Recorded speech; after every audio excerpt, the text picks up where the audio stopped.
This student was so powerful that even the demon himself tried to make a peace deal with him.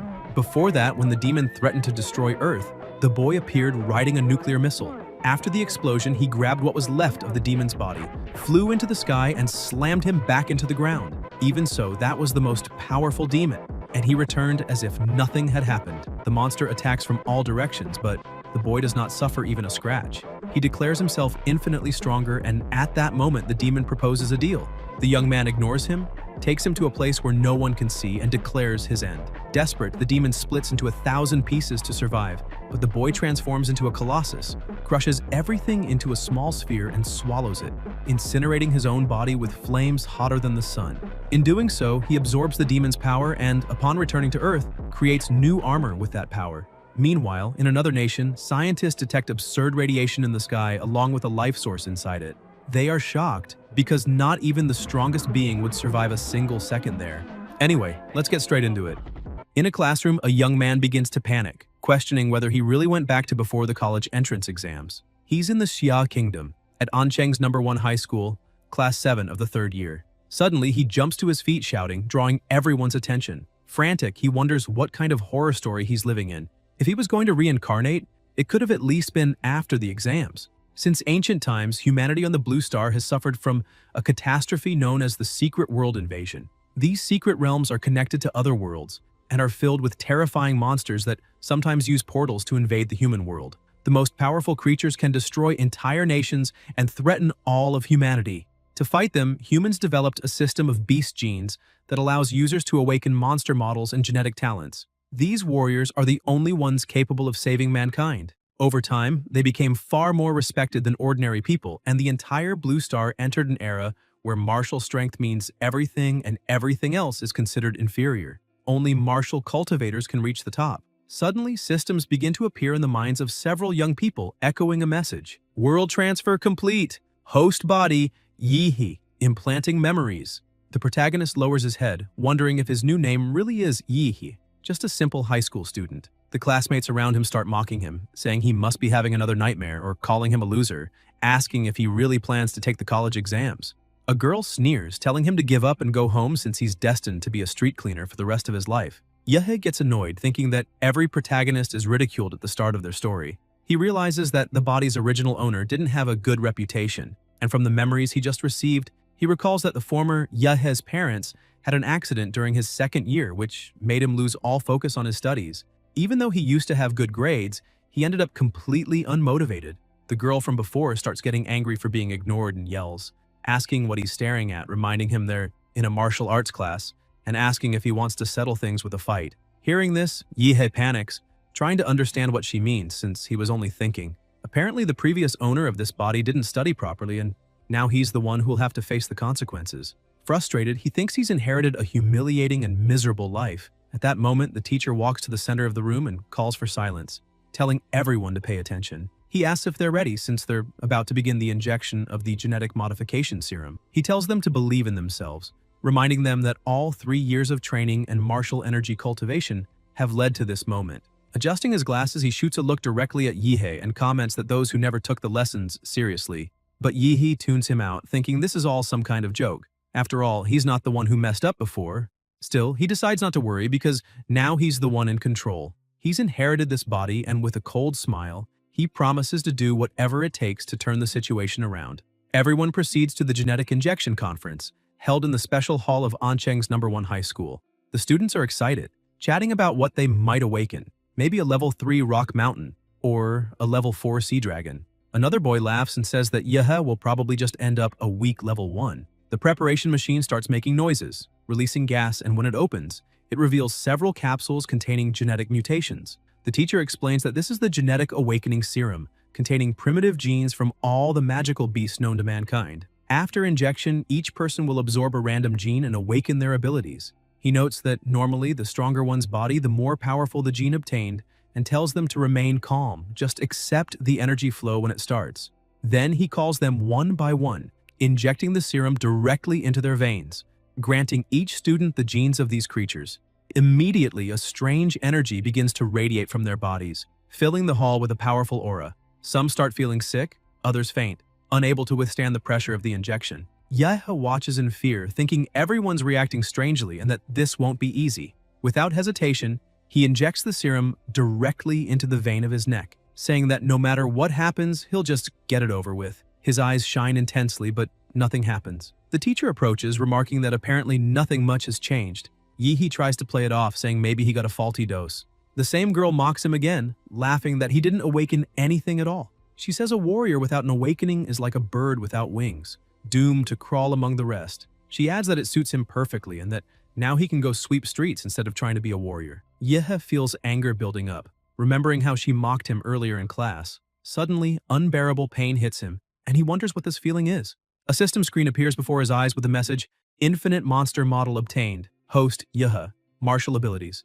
Basic Chi Technique of the 9th Student, Palm Block, Iron Body Technique. Monster Model Extracted." Yehe writhes in agony while the girl watches disdainfully, asking what he's pretending to do, saying there's no reason to act if he didn't awaken anything. He shouts for everyone to back away immediately. She snaps back asking why, but Yehe, eyes glowing and a dense aura emanating from his body, warns that if they don't move now, it'll be too late. Then his energy erupts, transforming his aura into that of a colossal metallic monster. The pressure blasts the girl and everyone nearby away. The students scream that the shockwave was too strong, asking who could have awakened something so terrifying. Some complain that they can't stand the energy and start vomiting. Among the awakened, one of them looks around and asks if anyone there is stronger than him. The system screen reappears, displaying Rank a Model, Dimora the Mad Flame, Abilities, Molten Fire Breath, Sporadic Absorption, Advanced Strength. Dimora the Lord of Flames will be unlocked once module compatibility reaches 100%. Current compatibility, 3%. Yehe keeps radiating crushing pressure throughout the room and in a firm tone declares that he has awakened a rank A model called Dimora, the Infinite Monster Model. Looking at his own hands, his voice trembling, he asks if the system will finally start helping him. The other students, still terrified, glance at each other and ask if that guy was really the loser Yehe, realizing his aura had forcibly pushed everyone back. They're stunned to see that even Wang Xing fainted, even though she had awakened a second-level magical beast, the Flame Claw Scorpion. It makes them wonder just what exactly Yehe has awakened. Regaining control, he laughs awkwardly and apologizes, saying he made a little mess during his awakening, but reminds them he did tell everyone to step back earlier. Suddenly, an announcement echoes through the school speakers, informing that all awakened students must proceed to the detection test to identify their magical beast type and martial level. In another room, several genetic analysis devices are ready for the examination. These machines measure the gene and martial level of the awakening. The first evaluated, Li Xinyuan, awakens a level 3 magical beast lineage, Swift Spider. His classmates comment that he's really lucky. He was just a normal student and now became number 1, saying powerful lineages are truly unfair. Next is Chu Zhou, considered the class's top student. Not only is he a level 9 martial apprentice, but he also awakened an impressive lineage, the Ice Demon Dragon. Everyone says that this time, the champion of Ancheng City will be him. Then they call Miss Liu, and the students are amazed to learn she's also a level 9 martial apprentice and has awakened a rare level 4 lineage, the Infernal Sparrow, a creature that, in its true form, could destroy most of the city and is feared even by grandmasters. The protagonist watches as numbers appear on the screen and begins to reflect, realizing that the models awakened by others were classified as level 3 or 4 while his is marked as rank A. Suddenly, his turn is announced, and he hears people around him excitedly commenting on what they saw happen when he received the injection, saying, "It's going to be amazing." As he walks toward the device, everyone watches with admiration, whispering that his aura is intense and that he'll surely become someone powerful. Some shout that they need to befriend him, while several girls sigh, saying he's really handsome. Along the way, Yehe thinks about how this world revolves entirely around martial power. When he reaches the machine, he steps inside and the students continue their chatter, saying that with that aura, his level must be incredible. The atmosphere is filled with anticipation, though one person in the back remains silent, watching carefully, sensing that the powerful energy earlier came from Yehe and deciding to keep an eye on him. When the test begins, the device's screen displays an error. The system identifies him as only a level 3 martial disciple, but the rest of the data doesn't appear. His beast lineage is listed as unknown. Instantly, everyone who had admired him burst into laughter, mocking him and saying that a level 3 disciple is pathetic, since even middle school students could beat him in a fight. They say that an unknown lineage probably means he doesn't even have one, and that even if he does, whatever lineage someone that weak could awaken would be insignificant. They add that the energy from before must have just been a system glitch. As soon as he steps out of the device, laughter echoes throughout the room, calling him a loser once again. Yehe, however, keeps a serious expression, thinking that this was already expected. The model wasn't detected because it's the infinite monster model. At that moment, the system interface reappears displaying Infinite Monster Model Upgrade Guide. This model can be improved by completing missions or increasing reputation. Additional models can be acquired by performing these actions. Number of upgrades, 0. Reading that, Yehe starts to laugh, realizing that his rank model is different from the others, and that as long as he meets the conditions, he can have infinite models. That makes him shout in excitement that this way, he'll become the king of monsters. The next day at school, the teacher sips his tea and looks at him in confusion, asking if he really plans to stop attending classes to study for the entrance exams at home, and if Yehe thinks anyone would believe that. The protagonist firmly says he wants to improve, admitting that he's far behind everyone else and needs special training over the next few days.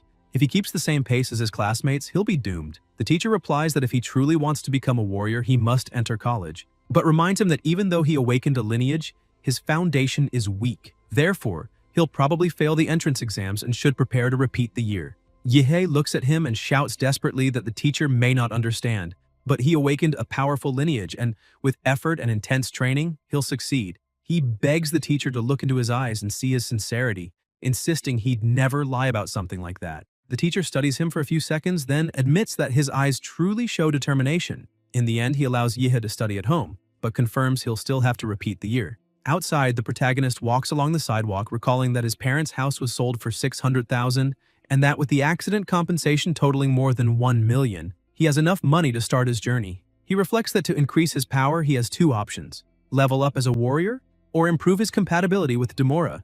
According to the system's information, each model starts with only 1% compatibility, but Demora already has 3, and he doesn't know where the other 2 came from. He quickly concludes that the answer is simple. The model absorbed part of the genetic awakening serum's power, increasing its compatibility. That proves that the genetic serum in this world can enhance model abilities. Therefore, instead of just training hard, he can use money to speed up the process. Convinced, he decides he must buy the genetic enhancement serum as soon as possible. Swiping his student card to enter the subway, he's amazed to notice that everyone there has already awakened their own lineages.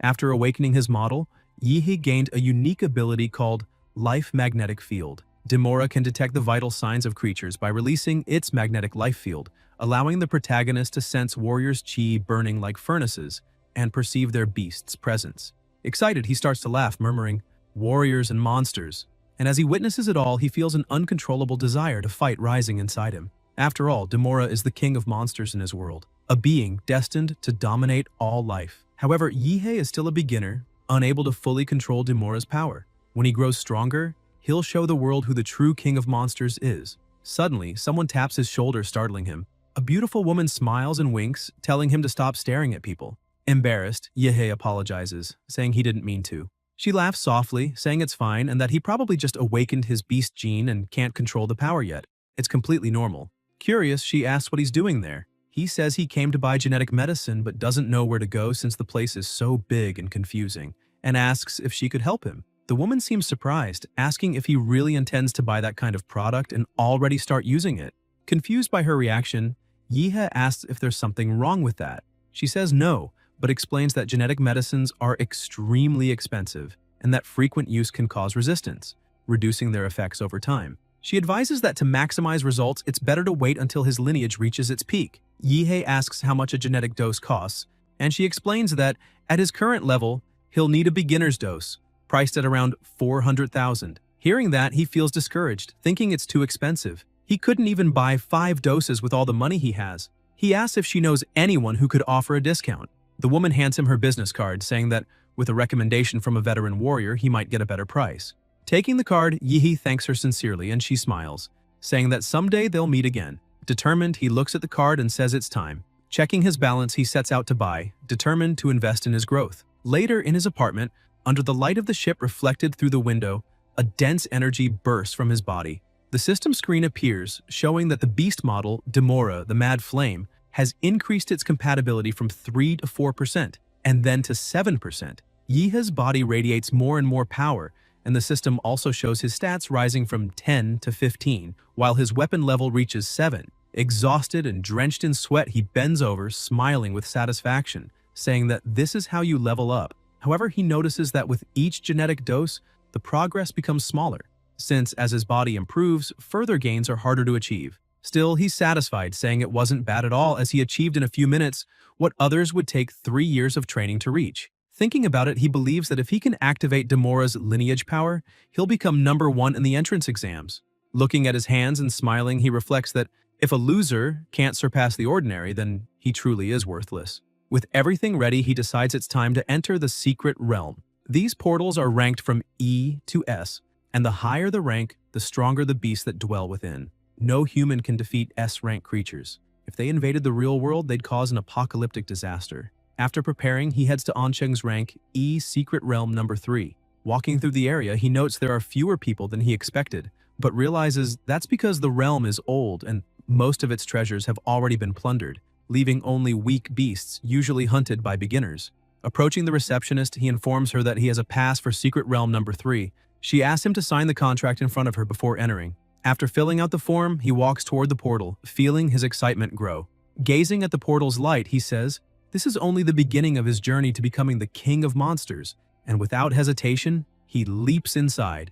On the other side, he's awestruck by the sight of the Kanglan, Anhui, and Taijin stars shining in the sky, saying that even though he'd read about them in books, seeing them in person is completely different. Everything feels vast and magnificent. While still admiring the glow of the stars and the vastness of the place, a rabbit slowly approached. It was a first-rank beast known as a blood rabbit. The animal lunged toward him, but Yihe reacted instinctively, grabbing it with a swift, precise movement. He let out a mocking laugh, asking if the rabbit was stupid for thinking he wouldn't notice it. Thanks to his life magnetic field ability, he could sense everything around him with extreme clarity, and within seconds he exterminated the blood rabbit. After destroying it, a small magic core appeared in his hand. Observing the shining stone, he noticed it was white in color, common quality, probably worth about 1,000 yuan. He thought to himself that he had just earned 1,000 yuan in a matter of minutes, a huge profit compared to what a normal person would take an entire month to make. However, looking at the core again, he concluded that focusing only on white stones would be a waste of time and that the ideal move would be to hunt a second-rank beast. Just then, a roar echoed beside him. A grotesque creature emerged from the shadows, a second-rank demonic insect. Excited, Yihe drew his dagger, ready to test his abilities. He charged forward and easily pierced his opponent, remembering what he'd read about that species in the monster encyclopedia. Compared to the steel-hard shell covering its back, the demonic insect's abdomen was much more vulnerable. The strike wounded it badly but also enraged it. The creature lunged at him and Yihe dropped his weapon, channeling his energy and firing a beam of light resembling a kamehameha. The attack only made the insect angrier and it counterattacked by spitting 2 poisonous projectiles. Startled, Yihe barely dodged them and muttered in amazement, wondering if that monster's mandibles could really fire projectiles. Though he escaped, he grew furious at seeing his clothes damaged, shouting if the monster had any idea how much they cost. He soon realized that, at his current martial level, he couldn't defeat the creature without a powerful technique to back him up. Even with a deep dantian and above-average vitality, he could barely unleash half his strength. He blamed the body's former owner for being such a failure in studies and training. With no alternatives left, he thought there was no choice. He'd have to cheat. He focused and his eyes began to glow. A dense energy filled the surroundings as he shouted to Demora in rage to activate the demon emperor lineage. His body transformed, arms covered in scales and bulging muscles like those of a real beast. His strength rose from 15 to 21 points. When the insect charged again, Yihe leapt straight at it, diving into its mouth and tearing it apart from the inside, making its body explode outward. Gasping for air, he declared that, with his physique raised to 21 points, he had completely crushed the second-ranked demonic insect. Even after reversing the transformation, he had to release the excess heat built up inside his body. Thick smoke came from his hands, and he joked to himself that he was turning into a jet engine. Looking down, he noticed that his newly bought sword had been completely corroded by the monster's poison. A weapon worth 250,000 credits, destroyed by a mere second-rank beast. This had to be a scam, the quality control was terrible, and the review would definitely be negative. Soon after, his stomach growled loudly, and he realized that the energy consumption during the transformation must have been massive, since he was starving and hadn't brought any food. Suddenly, a delicious aroma filled the air, making his mouth water. The scent came from the green magic core the demonic insect had left behind. Without thinking much, he gave in to hunger and swallowed it. As soon as he did, a system window appeared before his eyes. Monster Model Demora Enraged Demon Emperor. Compatibility increased from 7 to 7.3%. Yihi widened his eyes, surprised to realize that compatibility increased by consuming cores. Smiling, he compared. He had spent hundreds of thousands on a genetic potion and gained only 1%. But a single green core raised it by 0.3. If he could get 3 or 4 of those, it would equal an entire potion. He also thought that the white core he'd picked up earlier would probably give at least 0.1%. Happy with the discovery but frustrated over the money he'd wasted, he laughed and cried at the same time, calling that world a true pay-to-win. Regaining focus, he placed 2 fingers on his forehead and murmured that he would turn all that frustration into motivation. He swore to himself that he'd hunt until he was completely satisfied. With a determined look, he activated his life field, expanding his senses to detect any demonic presence nearby. The following afternoon, the system tab appeared again, displaying Model Demora Enraged Demon Emperor. Compatibility 9%, overall physique 15.8. As he walked, Yihi thought that after reaching 9% compatibility, consuming white cores no longer had any effect, so it was more worthwhile to sell them for money. When he arrived at the receptionist's desk, he poured them all onto the counter and stated that he had 20 white cores and 1 green. The clerk was stunned, asking if he was joking, since a mere high school student could never have gathered that much. After completing the sale, everyone in the area began staring at him curiously, but Yihe ignored them, commenting that according to government rules, martial artists had to hand over part of their spoils. A green core was equivalent to 5 white ones. In total, he received 200,000 Xia Kingdom credits. Thinking about his next steps, he remembered that only 9 days remained until the college entrance exam and decided to head to Secret Realm D Class number 4. When he arrived, he noticed a group already gathered. The driver asked his captain, Lin, if they'd be able to complete the Jade Flower mission this time. Lin replied that during their last expedition, they had already found the area where it grows, but old Chen had been injured while fighting a monster and wouldn't be joining them. A woman commented that without him, only 5 people remained. Another warrior confirmed and reminded them that the rules required at least 6 participants to enter a D-class secret realm. Calmly, Lin said that wasn't a problem since he had contacted an agency that arranged a replacement. The captain, a level 2 martial artist named Lin He, approached Yi He and asked if he was the level 9 martial disciple known as Paisla. The protagonist confirmed. He thought that since he was still a student and lacked authorization to enter a D-class secret realm, he'd had to rely on an illegal agency to forge a fake identity, spending 100,000 credits just on that. Lin He remarked that the name Paisla was peculiar. Yihe stared at him and replied that he had no choice. If he used his real name, he'd have copyright issues. The captain laughed, saying it didn't matter since it was only a code name. What truly mattered was that, as a level 9 disciple, Paisla didn't have enough power for this kind of mission. Therefore, he would only observe and not interfere. Lin He emphasized that he didn't want him getting in the way. The protagonist simply nodded, saying he understood, but thought that defining roles beforehand was a good sign, better than being betrayed midway. With everything settled, the group boarded the vehicle and headed toward the portal. The captain explained that their goal this time was to find the Blood Jade Flower. Once they entered the secret realm, Lin He checked the tracker and reported that there was a flower located in an oasis just ahead, guarded by a rank 2 monster with a general-grade lineage. Paisla looked around the barren landscape, reflecting that last time he'd explored a tropical forest, and now he was in the middle of a desert. He concluded that the secret realms weren't connected to a single world. Suddenly, one of the members shouted that Earth Demon rats had found them. Lin He ordered Hood to handle it. Hood drew his knives and with rapid movements hurled them toward the enemies. The blades, infused with martial energy, exploded on impact, wiping out all the rats at once. He turned to the captain and confirmed that the threat had been eliminated. Yihe watched in awe, realizing that Hood infused energy into each throw, making them as lethal as miniature bombs. He also noticed that the man carried himself with a brutal demeanor and spoke only when necessary. The team continued moving forward until they finally reached the indicated area. They disembarked and continued on foot. Paisla asked why they had abandoned the jeep when the path to the oasis was still long. Lin He explained that the monsters in this region were extremely sensitive and that the sound of the engine would immediately draw their attention. As they walked, the captain distributed the roles. He instructed that Xiao Xia would throw the flash grenade to lure the beasts. Xiao Wu and Hood would handle the traps. Old Lu would provide suppressive fire, and he himself would stay on the front line. He pointed to Paisla and said he would just observe. The protagonist didn't like the decision, but replied that he understood. With everything in place, Xiao Xia tossed the flash grenade. It released pheromones from high-level creatures, making the monsters nearby think their territory was being invaded. Within seconds, the ground began to shake, and before them appeared a massive creature covered in thick scales, a rank 2 monster known as the Earth Dragon. The captain shouted for Paisla to be careful because the monster was coming. Meanwhile, elsewhere, someone walked across a data projection on the floor, while a strange man nearby watched the scene and began to laugh quietly. The battle against the Earth Dragon ended fairly easily as the captain managed to slash it down quickly.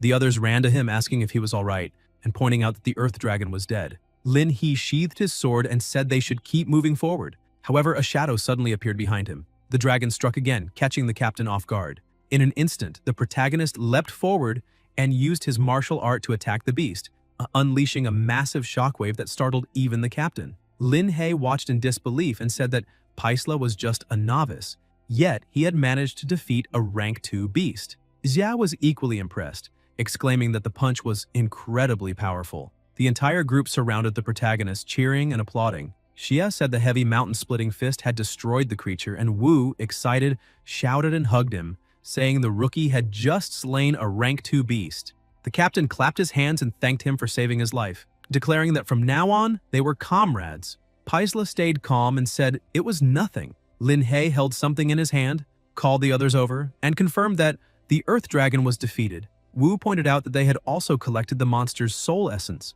calling it a great prize. Xia, curious, looked at the glowing red orb and asked if that thing was really worth so much. As everyone admired the Earth Dragon's essence, the protagonist stared at it, thinking it looked like a giant fruit that made his mouth water. The captain confirmed its value, explaining that the essence greatly increased compatibility with one's model. He added that this time, it had been close, but they had managed to slay the dragon and find the flower. Suddenly, Hood stabbed the captain from behind and started laughing, saying there was no point in him thinking about that anymore. The others gasped and demanded to know what was happening. Lin He turned around, trying to defend himself, and asked Hood what he thought he was doing. A strange man appeared beside Hood and answered that it was obvious. Hood was just trying to get rich off them. That man was Huo Peng. The protagonist asked if they knew him, and Wu, furious, explained that Peng was infamous for stealing artifacts martial artists found inside dungeons, and now they were being robbed by him. The old man rushed to the wounded captain and held him up while Lin He, trembling, said that the blade was poisoned and asked Hood how he could do that, and how he had even known the location of the place, since not even the team had known where the blood jade flower grew until they entered the secret realm. The protagonist stepped forward and said it was all because of the daggers. Hood had clearly hidden information about the weapons he had scattered along the way. Hood laughed and praised Paisla, saying he was sharp and should be in school instead since the entrance exam was coming soon, but added that he had chosen to walk hand in hand with death. Confident, the protagonist cracked his neck and replied that it was true. The exam was close, and he already had the top score waiting for him. Hood lunged at him with a dagger, shouting that he was too arrogant. Paisla easily caught the blade, his eyes burning with anger, and said that the real arrogance was a filthy man barking at him. He released a fierce aura and said all that noise was irritating, that it was time to take out the trash. Peng watched, laughing with excitement, saying the protagonist was fascinating and that he wanted his head. Hood, following his leader's order, charged with incredible speed, but all his strikes were nullified by a single roar from Paisla. The force of the impact sent sand flying across the desert, and Hood used the cover to attempt a sneak attack. He moved silently, trying to strike from above, but the rest of the group shouted that he was coming from overhead. Paisla had already noticed. Concentrating, he prepared his mountain-splitting martial technique, saying this was the perfect chance to test his new skill. With a single strike, the attack pierced straight through his enemy's body. Lin He trembled, stunned by what he saw, and exclaimed that Paisla had defeated Hood with just one blow, wondering if he was truly a novice. The protagonist remained calm as if nothing had happened, while Hood's body fell to the ground. Peng shouted, asking if that was a genetic technique, and which great family he came from. Paisla asked what he was talking about and replied mockingly that he was from the Demonra clan, then asked if Peng was about to beg for mercy. That infuriated Peng, who began releasing his power, saying that even if the protagonist had a genetic technique, he couldn't overcome the massive difference in martial strength between them. His body expanded, activating the Black Bear language and unleashing his full power. He charged using the Mountain Fist technique. Confident, Paisla ducked low and said he would start by breaking the bear's legs, striking with immense force and dodging the attack with ease. Peng used his momentum to leap into the air and try to hit him, but just before being struck, Paisla commented that second-class martial artists were indeed strong. His atomic breath hadn't even managed to shatter the man's ankle bone. Peng went for another attack, but the protagonist vanished and reappeared behind him, asking if he was done because now it was his turn. Paisla unleashed his mountain-crushing fist technique, delivering a devastating series of blows to Peng's body and defeating him effortlessly. Everyone in the group stood frozen, stunned by the overwhelming power before them. Lying on the ground, bleeding, Peng gasped that the protagonist's genetic technique released toxic gas and that such a thing was despicable. He said an evil martial artist like him would be cursed and punished. Paisla, eyes bloodshot and consumed by rage, prepared another strike and said the list of people who had cursed him just kept growing, asking who Peng thought he was to say such things. Sometime later in the central gymnasium of Ancheng, a great festival was about to begin. The place was packed, and the students who passed would receive scholarships. The commentator took the stage, greeted everyone, and announced that this year's selection for the martial arts universities was officially open, wishing all participants good luck. He explained that the exams followed a dual format. 2 candidates entered the arena, and whoever won advanced to the next round. The exam lasted 3 days. The first 2 were eliminations, and those who passed would move on to the third phase. Each student had to fight 3 times in the preliminaries, and the winners would continue until the champion was decided. The announcer concluded his speech by saying that they were the future of humanity and should fight not only for themselves, but for the entire human race. They must show their full strength in this exam. Then he officially declared the Ancheng City Martial Arts Examination open. Battles in Arenas 1 and 4 began, but the commentator noticed an issue in Arena 6.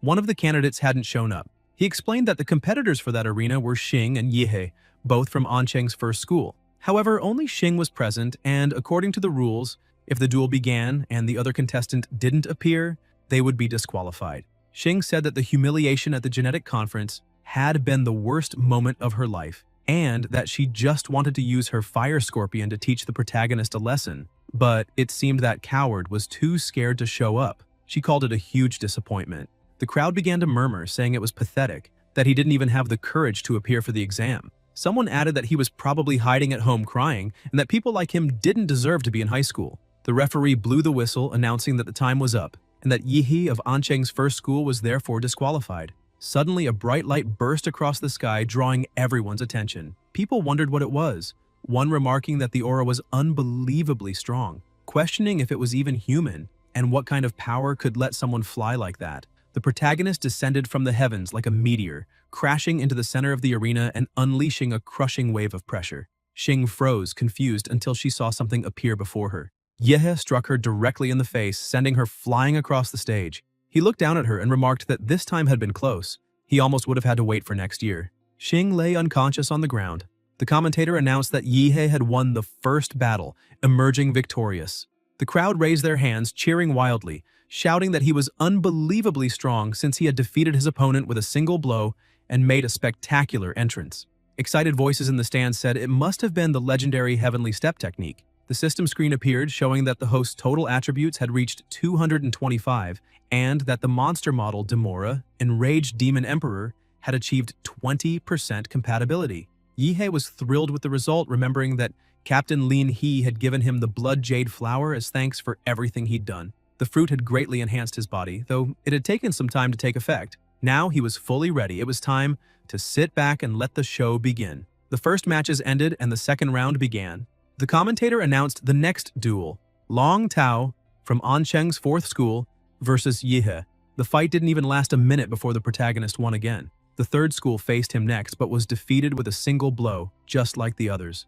The crowd went wild at his string of victories, exclaiming that he finished each battle with a single kick and moved straight to the next without wasting time. A true human super kick. The commentator raised his hand excitedly and declared that Yihe from the first school had won all 3 fights and advanced to the third stage. When the round ended, the protagonist began walking through the area and many people rushed to him, inviting him to their universities and begging to add him as a friend. Even private universities were after him. Yihe could barely move as people surrounded him from all directions, each calling his name and trying to convince him to enroll in their institution. Then, a woman approached and asked if he already had a university in mind. He looked at her curiously and, apologizing to the others, replied that he intended to attend the capital university. The moment he said that, everyone began to step back, murmuring that he hadn't even reached the finals yet and was already full of himself, saying that once he lost, there would be no point in asking for help. The protagonist was surprised, asking if they were serious and if they truly didn't believe in him. Even so, he said he understood. After all, the capital university was the best martial arts school in the Xia kingdom. One of the top 5 in the world, the dream of any martial artist. He thought about how, in second-tier cities like Ancheng, only the very best had any chance of getting into such a sacred place. But in the end, martial artists prove their worth through strength. When he wins the tournament, he'll see what everyone has to say then. Suddenly, two men in suits approached, calling his name and showing him a document, asking him to cooperate for a reevaluation of his martial level. After the test, both were astonished to confirm that Yihei had become a level 9 martial artist.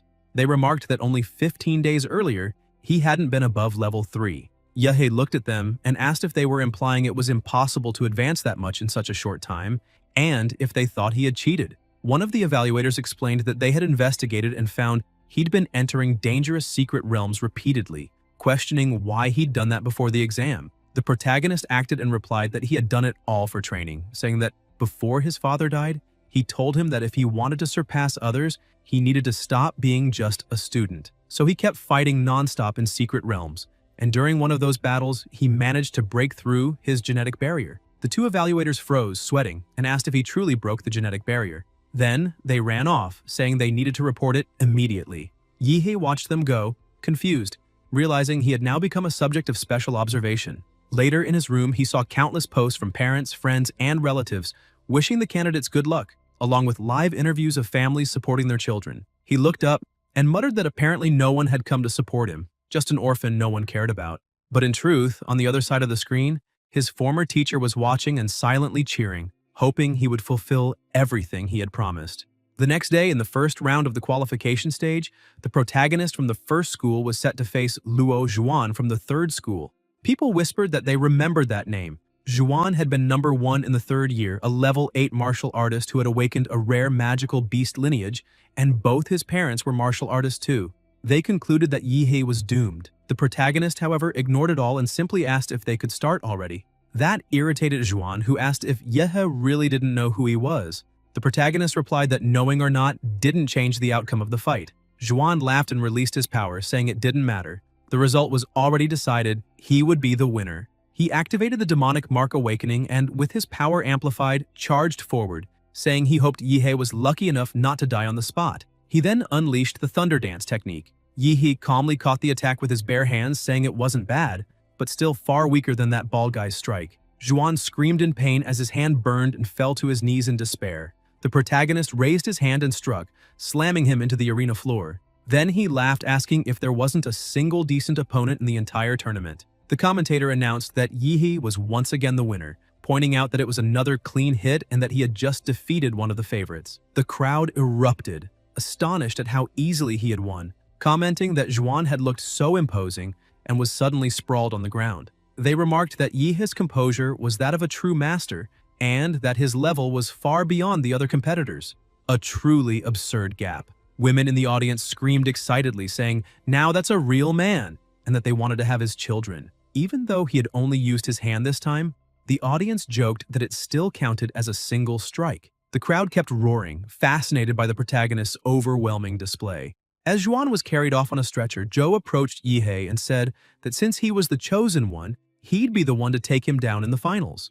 Meanwhile, in the Capital University's live broadcast room, one of the staff pointed at the screen and shouted for all information on Yihei to be pulled up immediately. In another battle area, the second bracket was on fire, the audience fully engaged as two dazzling twin girls fought.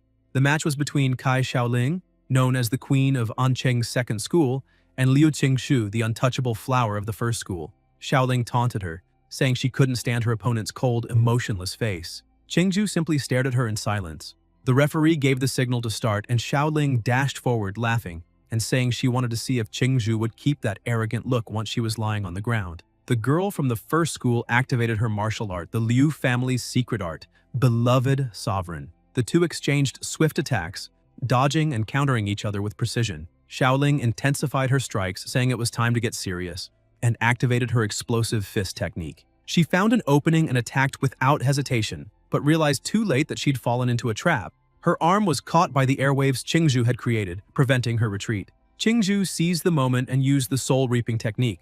The commentator was astonished, saying that such a high-level technique shouldn't even be possible for a high school student. He added that with that kind of talent, she wouldn't even need to take the exam. She could get a direct recommendation to a capital university. But at the last second, Xiaoling transformed, unleashing her full power. Her lineage awakened. Shadow Tiger. The commentator exclaimed in disbelief, saying she had managed to awaken a third-grade lineage. The strength of the Shadow Tiger was legendary, and controlling such power was nearly impossible. He said this girl had a brilliant future ahead of her. Xiaoling, in her complete transformation, revealed her lineage, the Phantom Shadow Bird. Qingzhu, still calm and cold, simply said it was fine. Xiaoling lunged, mocking and asking if she really thought she could win. Qingzhu fought back using her family's secret arts, her movements graceful and precise, almost like a dance. She blocked and dodged every strike with ease. Xiaoling grew more aggressive, activating the tiger's brutal kick technique. Qingzhu remained composed, focusing energy into her fingertip, the legendary, primordial Jade Finger.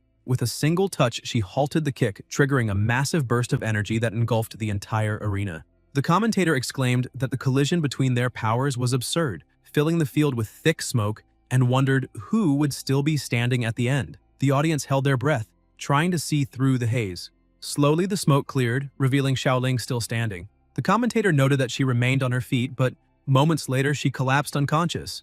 Qingzhu stood unharmed, her serene expression unchanged. The commentator declared that she was unshaken and emphasized that, with just one martial technique, she had crushed a level 9 opponent with an awakened lineage, something worthy of a prodigy born once in 100 years. He officially announced Qingzhu's victory. The crowd went wild, calling her a monster and praising her overwhelming power. With the matches over, the quarterfinal draw began.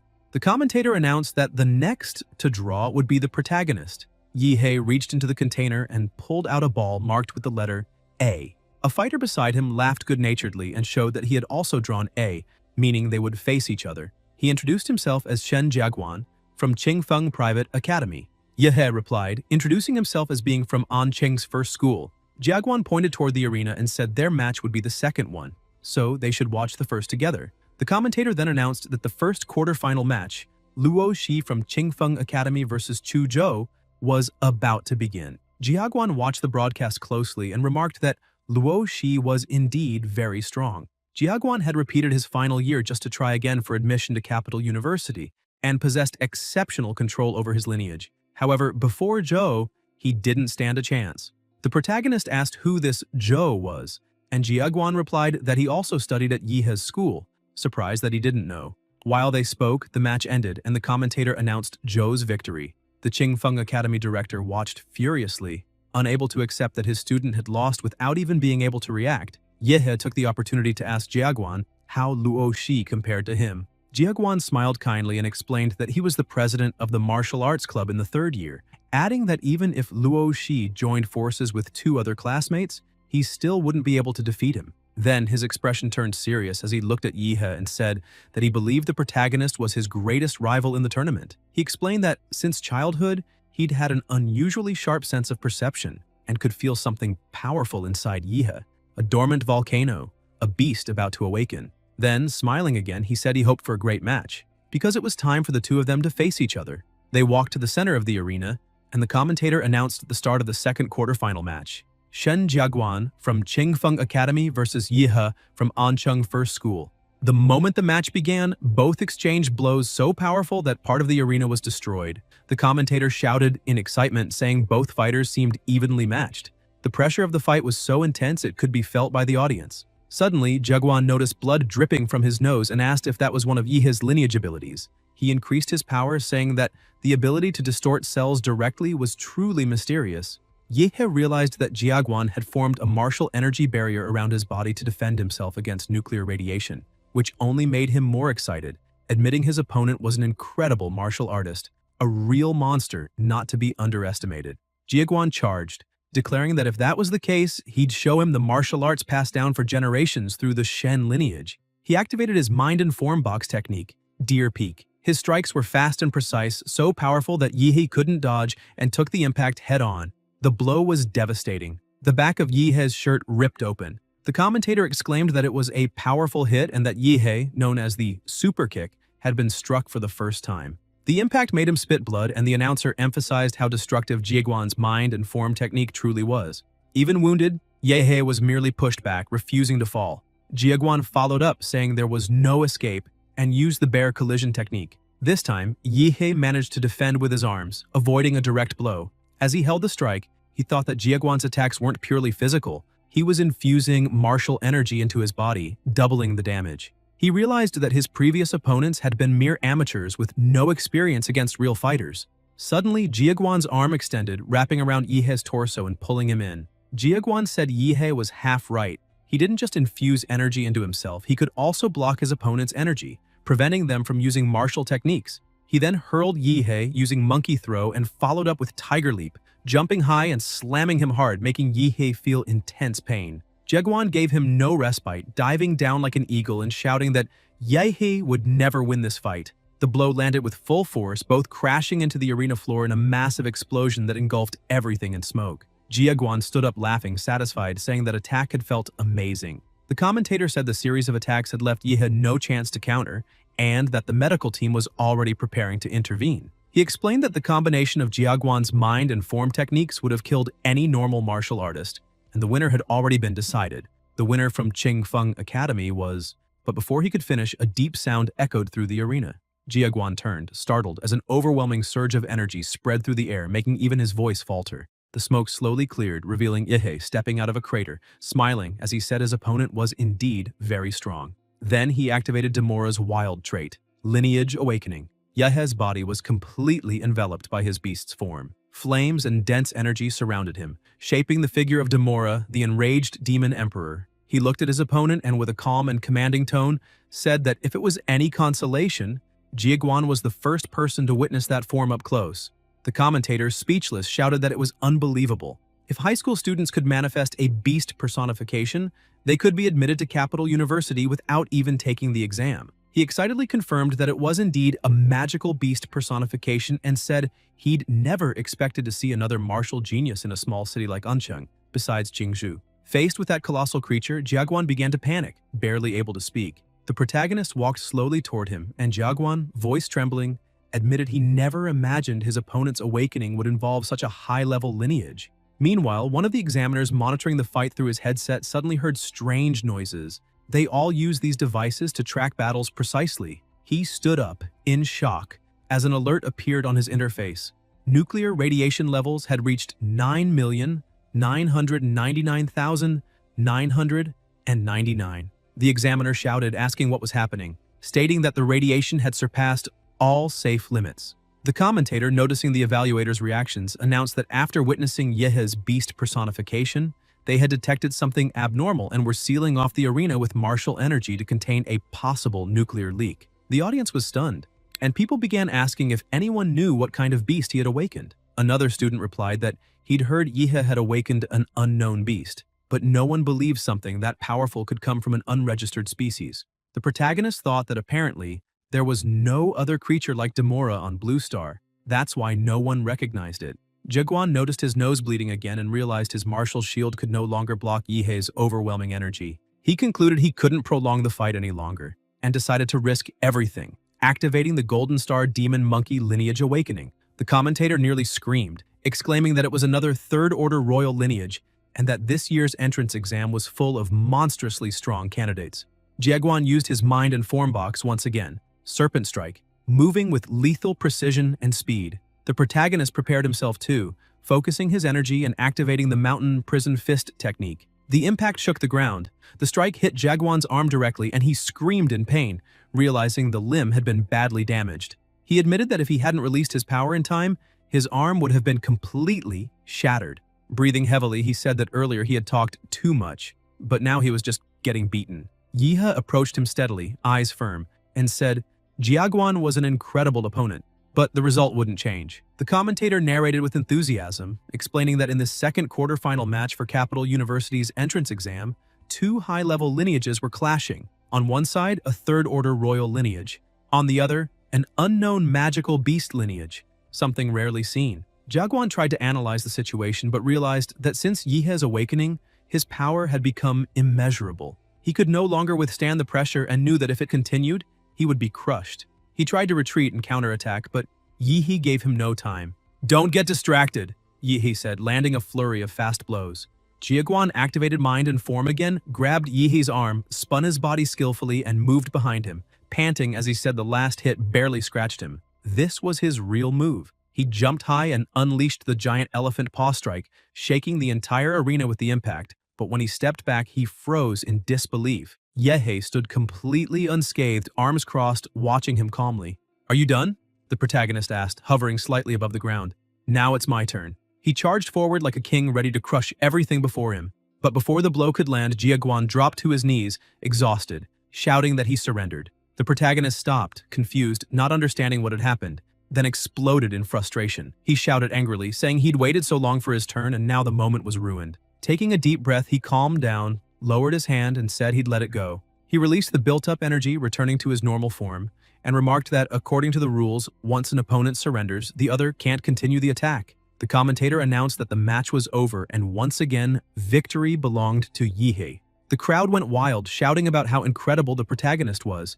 Social media exploded. People began making memes of Jiaguan. Before the fight, confident and sure of victory.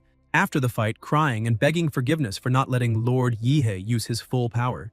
Dozens of fan pages started popping up, urging people to join Yihei's fourth fan group via WhatsApp since the first three were already completely full. Others shared links on the Toker platform, telling everyone to follow them to watch the full video of Yihei's entrance exam battle. The public was ecstatic. Fans commented that the best student and candidate of the year was undoubtedly the protagonist, claiming that not even Qingju or Zhou could stand against him. Meanwhile, the director of Qingfeng Private Academy was livid, shouting that Luo Shi might have lost, but he had placed all his faith in Jiaguan. As soon as the fight ended, the director stormed into the arena, yelling at Jiaguan, demanding how he dared to admit defeat, and if he had any idea how much money had been invested in his training up to that point. Furious, the director said that if Jiaguan didn't repay every cent of debt, he shouldn't even dream of entering university. Jiaguan calmly placed a hand on the director's shoulder, startling him. The man stammered, asking what he was trying to do. Jiaguan looked him straight in the eyes and said the director wouldn't be able to withstand that punch. That surrendering had been the best choice to avoid destroying his own body. He asked if the director had the guts to step into the ring and take that blow himself. Then he added that, out of gratitude for the school's kindness, he would repay the debt little by little in the future, but warned him never to threaten a warrior stronger than himself. The director began trembling and, with no words left, admitted that Jiaguan was right. The commentator returned to the broadcast, announcing that after a fierce set of battles, the four best candidates in this year's entrance exam had been decided: Yihei, Qingju, Zhou, and some other random nobody. He also emphasized that Ancheng's first school was the clear overall winner, claiming 3 out of the 4 semifinal spots. At that moment, the first school's director was beaming with pride, laughing and saying that old Lu had worked at the school for so many years, and now it was time for him to be promoted. Overjoyed, Lu cheered at the top of his lungs, shouting about how incredible his student Yihei was. The commentator announced that the semifinal draw would begin right then. The protagonist stepped forward, picked his ball again, and realized he would be the first to fight. Qingju showed hers. It was the same. The commentator revealed that the first match of the college entrance semifinals would be an internal battle between 2 students of Ancheng's #1 school, Yehei and Qingju. The audience erupted in excitement, shouting that they had been waiting for this fight, certain it would be one of the best in the entire tournament. However, many believed Qingju had the upper hand, as she had mastered 2 royal martial arts of mysterious origin. With those alone, she had defeated Xiaoling, who possessed a 3rd-rank royal lineage. Qingju's own awakened lineage, the 4th-rank infernal bird, had not yet been fully revealed. On the other hand, Jiaguan had also possessed a 3rd-rank lineage and had been the one to force the protagonist to awaken his own, an extremely powerful one. It was estimated that Yihei's lineage was also of the 4th rank, though still incomparable to that of the goddess Liu, who not only held a lineage of equal level, but also mastered exquisite martial techniques. Finally, both proceeded to the semifinals arena. They stepped into the center while the referee called for silence. As soon as they were ready, he signaled for the fight to begin. Instantly, Yihei released his aura, unleashing overwhelming pressure within the arena and raising a dense mist that obscured everything. Staring at that sight, Qingju sensed the depth of his power but didn't waver, saying she hoped he was strong enough to withstand her. The commentator narrated that the battle had begun with Yihei releasing a thick fog that completely blocked visibility, leaving the audience unable to see what was happening inside. He wondered how Qingju would handle the boy who had shocked everyone during the year's entrance exams, and whether she would be forced to unleash her true power again. Within the smoke, Yihei analyzed the situation. Qingju's martial arts were far superior to his. With such mystical techniques, even his strength might not be enough to inflict any real damage. He also acknowledged her intelligence, her ability to formulate multiple strategies mid-fight. He understood that if the battle dragged on, she would gain the advantage. Therefore, he decided to go all out from the very beginning. Suddenly, he burst through the mist, charging with the mountain fist. Qingju saw him and wondered why he was attacking so recklessly already, but quickly concluded that if that was how he wanted it, she would use her royal martial arts to defend and strike back. Mid-charge, Yehe abruptly changed his stance and struck her cleanly. Shocked, she grew irritated, realizing he had tricked her. He'd shouted "Mountain Fist," but his attack had been a whip of pure energy instead. Taking advantage of her confusion, Yehe intensified his beastly aura and kept her under relentless pressure. The crowd began to complain, saying the protagonist was just toying around and that real warriors fought with honor. Ignoring them, Yehe maintained his aggressive tempo, giving Qingzu no time to catch her breath. Still, she managed to channel her energy and broke his barrage, drawing cheers from the audience, who believed she might finally turn the fight around. But Yehe unleashed the hands of his beast and declared she wouldn't escape so easily. He launched another strike that caught her off guard. She realized he was using martial energy as well. Qingju jumped back and countered, causing a large explosion, but it wasn't enough. Within seconds, Yehe appeared in front of her, commanding her to stop running. He attacked again, blow after blow, with terrifying speed and power. Qingju gritted her teeth, wondering how he wasn't exhausted after so many strikes. His stamina was absurd. Then she remembered her two imperial secret martial arts.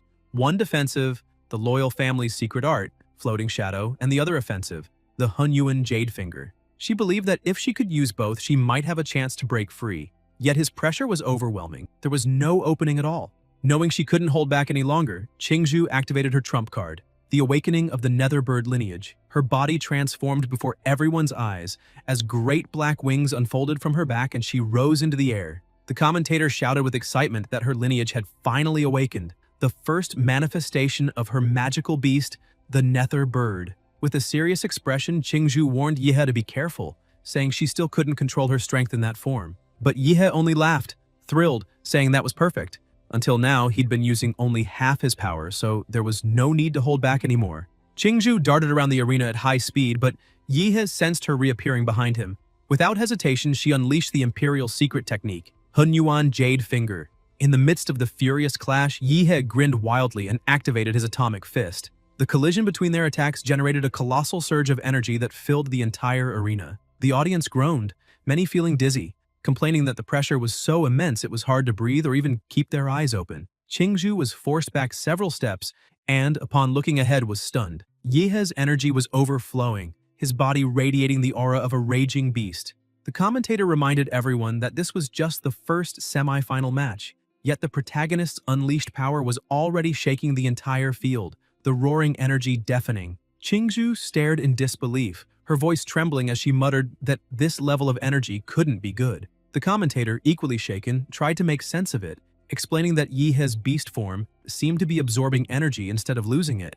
He described how the spines along Yehe's back were storing vast amounts of energy and converting it through his mouth. Then, in a flash, Yehe fired the atomic energy beam straight at her. Qingju tried to shield herself with her wings, but even with her latent awakening, she could tell the blast was far stronger than expected. She immediately used the feather deflection technique. The commentator cried out in panic. The energy beam had been reflected by Qingju's feathers and was now hurtling toward the audience. Chaos broke out in the stands, but before disaster struck, a barrier of energy materialized, blocking the scattered blasts. It had been conjured by the city's mayor, Huang Qing. He raised his voice, calling for everyone's attention and declaring that the strongest champion in Anqing's history would be born that day. The crowd erupted, cheering as the commentator praised the mayor for protecting them. Inside the arena, however, blood began dripping to the floor. Qingju was gravely injured, her wings torn to shreds. Trembling, she faced the protagonist and admitted in a weak voice that he had shattered her bird's defense with a single strike. Shaken, she began doubting herself, wondering if she could still defeat him. At that moment, her mind drifted back to childhood memories, voices telling her she was the Liu family's hope, that she must never lose. She remembered that her ancestors watched over her, and that disappointing them would be unforgivable. She thought of her mother, who had dedicated her life to training her so she could one day restore the Liu family's honor. For that reason, she felt she had to win, no matter the cost. In her mind, she saw herself as a frightened child, her mother kneeling beside her saying she must win not only that tournament but also in life itself. The pressure was suffocating. Qingju could barely breathe.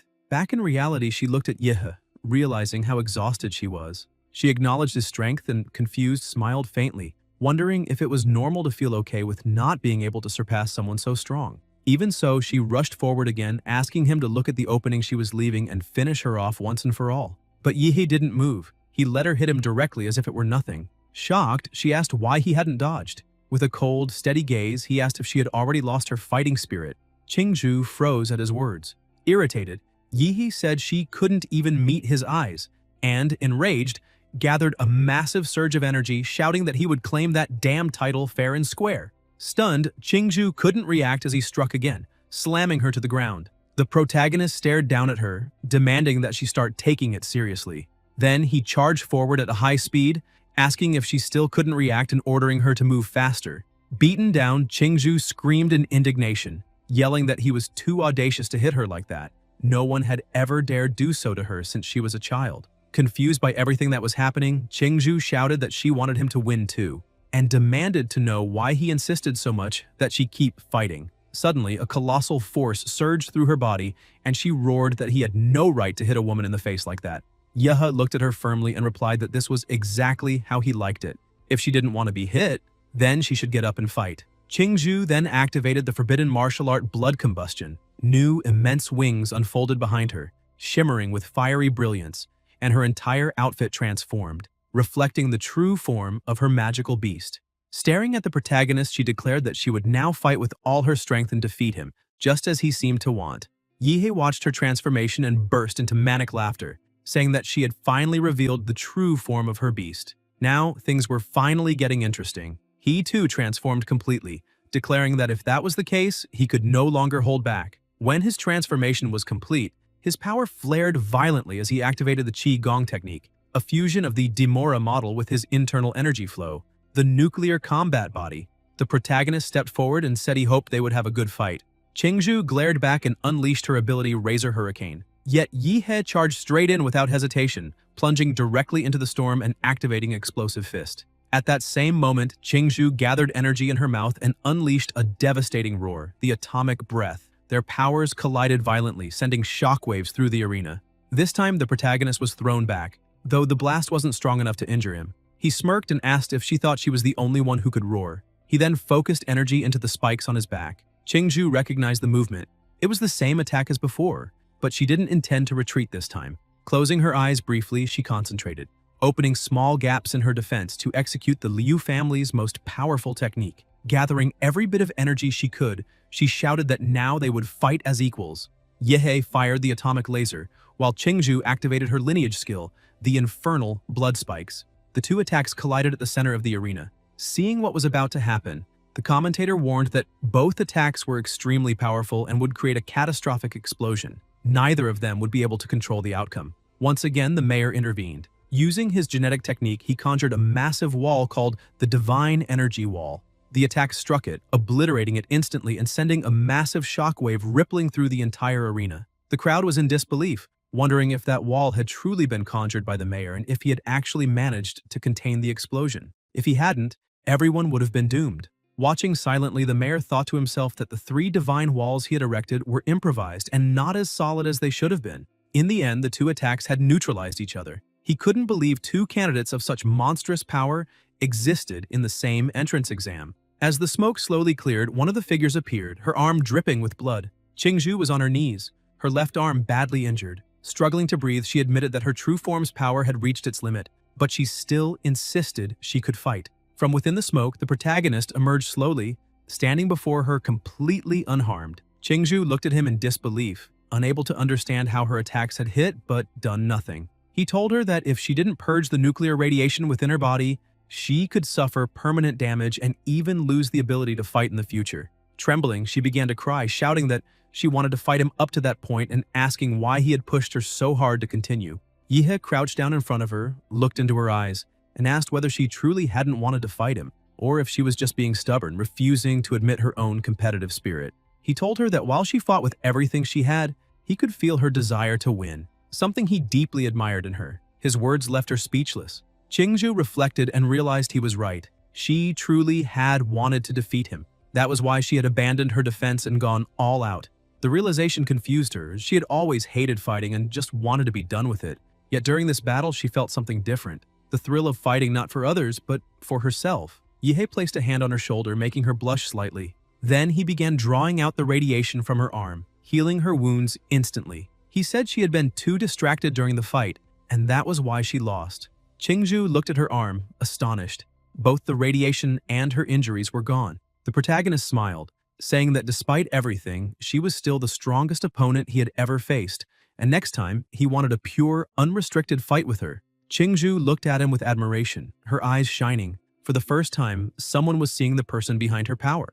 As the smoke fully cleared, the commentator's voice echoed through the arena, announcing that Yihei was still standing at the center. The protagonist released her arm and smiled as the commentator declared the end of the first semifinal match, announcing that the representative of Ancheng's first school had claimed another victory. He then added that following Yihei's triumph, Zhou had also emerged victorious. As expected, now the greatest climax of the Ancheng entrance exam was about to begin, the final battle for the highest score between Yihei and Zhou. Viewership skyrocketed as the commentator shouted that the showdown was about to start. Zhou drew his sword and began to speak, but Yihei interrupted with the same confident smile as before, challenging him to come at him with everything he had. Zhou didn't hesitate. He dashed forward, activating the 7 stellar steps technique. His speed was astonishing, while the protagonist remained still, gathering his energy. Then Yihei struck the ground with atomic burst, sending shockwaves across the entire arena. Zhou retreated, realizing that Yihei had been too lazy to look for his real body and instead unleashed a massive attack that hit all of his clones at once. Even with his defensive ability, he knew he couldn't face that kind of power head-on. No warrior his age could. What he was witnessing was a true anomaly. Zhou took a deep breath and changed tactics. If he couldn't fight directly, he would wear him down from a distance. He then awakened his elemental ice dragon lineage and activated Freezing Pulse. The audience screamed in awe as the entire arena filled with ice. The attack engulfed Yihei, trapping him inside a gigantic block of frozen crystal. Many shouted, believing that Zhou had actually defeated the great demon Yihei. The commentator cried that the freezing pulse was so powerful, it had created a real iceberg, freezing the protagonist solid. But after the attack, Zhou felt the toll on his body. Channeling that much icy energy had drained him completely. Suddenly, the commentator urged everyone to look. The ice was melting. A ray of radiation sliced through the frozen wall, shooting straight toward Zhou, who froze in shock, unable to believe it. The protagonist shattered the ice prison effortlessly. Zhou tried to react, raising a wall of ice to defend himself, but the impact destroyed everything, though he barely managed to survive. Yihei stepped calmly from the wreckage, saying that Zhou's dragon of ice had never worked and never would. Apparently, he was the perfect counter to anything cold. Taking a deep breath, he said the gap between their strengths was immeasurable. Enraged, Zhou shouted for Yihei to take his final attack. His ultimate technique, originally meant for Qingzhu. Gathering the last of his power, he formed a colossal sword of pure ice, the soul-annihilating sword intent. The mayor watched in astonishment, recognizing the technique and wondering how someone so young could wield such power. Zhou poured his entire soul into the strike and lunged, slashing at the protagonist. Blood splattered, but all he managed was a small scratch on Yihei's hand. The protagonist smirked, saying that when Zhou had a better sword, maybe he'd have a slim chance at victory. Desperate, Zhou watched his weapon shatter completely. Out of options, he looked at the protagonist and asked what his odds of winning truly were. Yihei laughed and replied that they were probably a little better than becoming successful livestock. Zhou finally understood the vast difference between them. Drained, he returned to normal, raised his hand, and surrendered. The commentator shouted with overwhelming excitement that the winner of Ancheng's college entrance final was Yihei. The crowd exploded into cheers, once again hailing the protagonist as an absolute legend. They said everyone had been right from the very beginning. Even though Zhou was incredibly strong, he was nowhere near Yihei's level. The match was being broadcast throughout the city, and the comments spread like wildfire. Many viewers said they'd heard that, just a year ago, Yihei had ranked near the very bottom of his class, but now he stood at the very top, a true symbol of inspiration. Moreover, this year's entrance examination had been on an entirely different level, far surpassing any before it. Because Yihei had won so decisively, he was now being recognized as the strongest champion in the history of the exam, someone no one could ever surpass. The crowd chanted his name over and over as the commentator climbed up to the stage, his voice booming through the speakers for everyone watching the 24th annual city examination. After 3 days of intense battles, he declared, the #1 student had finally appeared. Slightly embarrassed, Yihei gave a faint smile, feeling that he had finally achieved his goal. The commentator brought the microphone closer, and remarked that he'd heard Yihe's strength came from a long journey of struggle and perseverance. Now that he had reached the top, perhaps he had something to say. Yi thought to himself that the commentator was clever, turning a simple question into a subtle trap. But he spoke anyway. He said that above all, he wanted to thank his teacher, the one who never gave up on him even in his darkest moments. It was his teacher who had encouraged him when he had fallen to his lowest point, and thanks to that, he had discovered his true fighting spirit. On the other side of the broadcast, the teacher was watching, tears streaming down his face as he held onto the television, muttering that he didn't deserve such gratitude, calling himself a mediocre instructor who had failed to recognize the boy's potential from the start. Meanwhile, the school director waved at Yihe from the audience, making hand gestures indicating a 2 million reward, but quickly changed his mind and raised it to 10 million, asking Yihe to promote the school during his speech. Seizing the opportunity, Yihe thanked both the institution and the director, saying that without their guidance, he wouldn't have reached this point. Then, gripping the microphone firmly, he raised his hand and shouted that, above all, the most important person to thank was himself, because without his own effort and determination, he would never have come this far. Suddenly, the system appeared before him, congratulating him for earning the title of #1 student. As a reward, he would receive a random model ability. Surprised, Yihe realized that the system had a reward mechanism and grew eager to discover what his new ability would be. After the interview, as he walked through the arena corridors, voices echoed all around. "He's finally out!" Dozens of people rushed toward him, trying to get another interview, bombarding him with questions about the university, the difficulties of the tournament, and his personal impressions. The protagonist ran to escape, begging them to stop following him, but one reporter caught up and asked an inappropriate question, making him run even faster, saying he didn't have time for that nonsense. After a long chase, Yihe finally reached the basketball gym, panting but relieved to have shaken off the crowd. What truly made him happy, however, was the realization that he wasn't limited to a single combat model. He could gain more abilities through the system. At that moment, a figure appeared beside him, congratulating him on his victory and for achieving first place. Startled, Yihe thought it was another reporter, but the man removed his hat and told him not to be mistaken. He wasn't a journalist, but someone from Huadu. The stranger looked him straight in the eyes and said it was time to discuss the matter of his genetic trait. Tension filled Yihe's chest. He thought there couldn't possibly be any problem with his trait since all his abilities so far had come from his monster model. Still, he wondered if this man somehow knew about his powers, and who exactly he was. The man then asked if Yihe had ever talked with his father about the genetic trait. The protagonist nodded, recalling the inherited memories of the body he now inhabited. Yes, that conversation had indeed taken place. The visitor pulled a folder from his bag and asked if Yihe had never wondered how his father, just a simple taxi driver, could possibly know about something so complex and unrelated to his profession. A sense of unease washed over Yihe as questions began racing through his mind. The man opened an envelope and explained that Yihe's case was special. Because of that, Huadu had decided to make an exception, allowing him to see a confidential document. Driven by curiosity, Yihe took it, sensing that what he was about to read would change his life forever. Inside the envelope, the title read, Prometheus Research Institute. It was a prestigious organization in the field of genetic biology on the Blue Star, but one that had been banned in many countries after a mysterious incident. Most of its leading scientists had disappeared, living under false identities scattered across the world. According to the file, the central project of Prometheus had been the study of genetic traits. As he read, Yihe began to piece things together. It seemed these people believed that his father had been one of the Institute's key researchers, and that he himself might have been one of his father's experiments. The man in front of him told him not to worry. The nation wouldn't take any action against him. He was only there to inform him of the truth, as someone directly involved deserved to know. Yihe silently wondered if the man would be offended, if he said he wasn't even remotely concerned. The visitor went on, saying that Yihe had been an essential part of the project and that was why they wished to protect him. Feeling a mix of pride and irony, Yihe replied that it might be troublesome for them since famous people tend to attract problems and attention, but society adapts quickly to that sort of thing. The man simply smiled and said he would take his leave for now. Once he was gone, Yihe sighed with relief, happy to finally be alone again. He had earned a generous reward from the entrance exam, a scholarship worth 2 million from the director, an additional 800,000 bonus, and a guaranteed spot at Huadu University. But what truly excited him was the chance to gain a new model ability. Eager, he opened the system's interface and began the draw, unable to contain his curiosity. Suddenly, a surge of violet energy enveloped him, spinning rapidly into a swirling vortex. He watched in awe as a glowing card was chosen, revealing a colossal titan. The system's voice echoed, Model acquired, supergiant humanoid, blood ability, gigantification, 60 meters, steam ability, mega attack, evolution, Path, immutable humanoid. Compatibility, 1%. Yi frowned in disappointment. He hadn't expected to receive a super giant humanoid, but then an idea sparked in his mind. If he could possess more than one model, what if he combined the super giant humanoid with the Demora model? The result could make him the true king of monsters.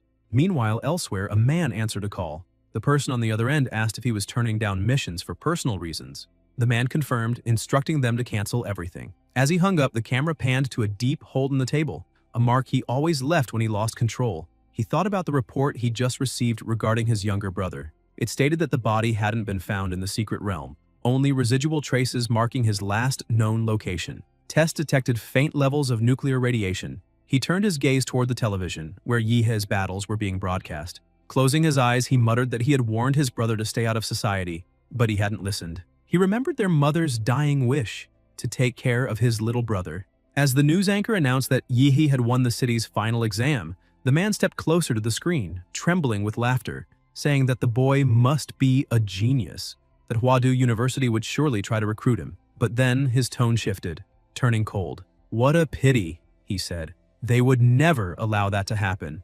Meanwhile, back at Yihe's apartment, the delivery man called out, saying a package had arrived. Yihe picked up the envelope, annoyed. He had been about to leave for the secret realm when the message came. Opening the letter, he read, "Yihe, according to the Hwadu Central Research Department's investigation, a new secret realm rift will open at Red Tree Mountain in Oncheng City at 1500 hours. Estimated rank, C or nearby. Would you like to investigate it with me? Signed, Joe." Yihe blinked in disbelief, wondering if Joe lived in the Stone Age, who even sent letters anymore. He began to suspect that his friend might also have experienced some kind of time regression. Not long after, at Red Tree Mountain, a massive crowd had already gathered. Yihe watched, amazed by the number of people, at least 100. Still, it was expected. A new secret realm rift always drew attention. Suddenly, Joe appeared, smiling warmly, and Yihe returned the greeting with a grin of his own. Joe looked at the protagonist and commented that he seemed even stronger than before. Yihe laughed a little embarrassed, thinking that he hadn't expected Joe to notice. After all, he had spent the prize money from the entrance exam on specialized supplements to increase his compatibility with the supergiant humanoid model to 35%. Lower-level monster models also had certain advantages and could yield faster results. Trying to change the subject, Yihe asked which university his friend planned to attend. Joe replied that he was considering enrolling at Hwadu University. Yihe was surprised and said that it seemed they'd be classmates once again. However, he soon noticed something odd in Joe's expression. At that moment, shouts echoed across the clearing. The rift was opening. As the tear in space began to widen, a monstrous creature crawled out from within. The warriors nearby tensed, and one shouted that the passage had finally been opened, ordering everyone to attack and defeat the beast so they could enter the secret realm rift. The fighters rushed forward, weapons blazing, and Yihe quickly realized how dangerous it was to stay exposed outside. He warned Joe that it was too risky. They needed to move. After slaying the beast that guarded the entrance, the group managed to pass through the portal and entered the secret realm of Red Tree Mountain. Inside, Yihe and Joe followed the band of warriors until the protagonist caught a metallic scent in the air. Blood. Suddenly, someone shouted that a whole army of beasts was waiting for them. Chaos erupted as an intense battle broke out. Warriors charged forward, cutting down monsters left and right. Joe joined the fight, activating his bloodline ability and freezing several creatures around him before shattering them to pieces. But then, one beast lunged at him from behind. Before he could react, an atomic explosion struck it, obliterating it instantly. Yihe warned him to watch his back, and Joe thanked him for saving his life. The protagonist sighed and muttered that fighting such weak monsters was hardly worth the effort. Joe turned around, only to see that Yihe had already wiped out every creature nearby. Stunned, he asked if the protagonist had really taken down all those beasts alone.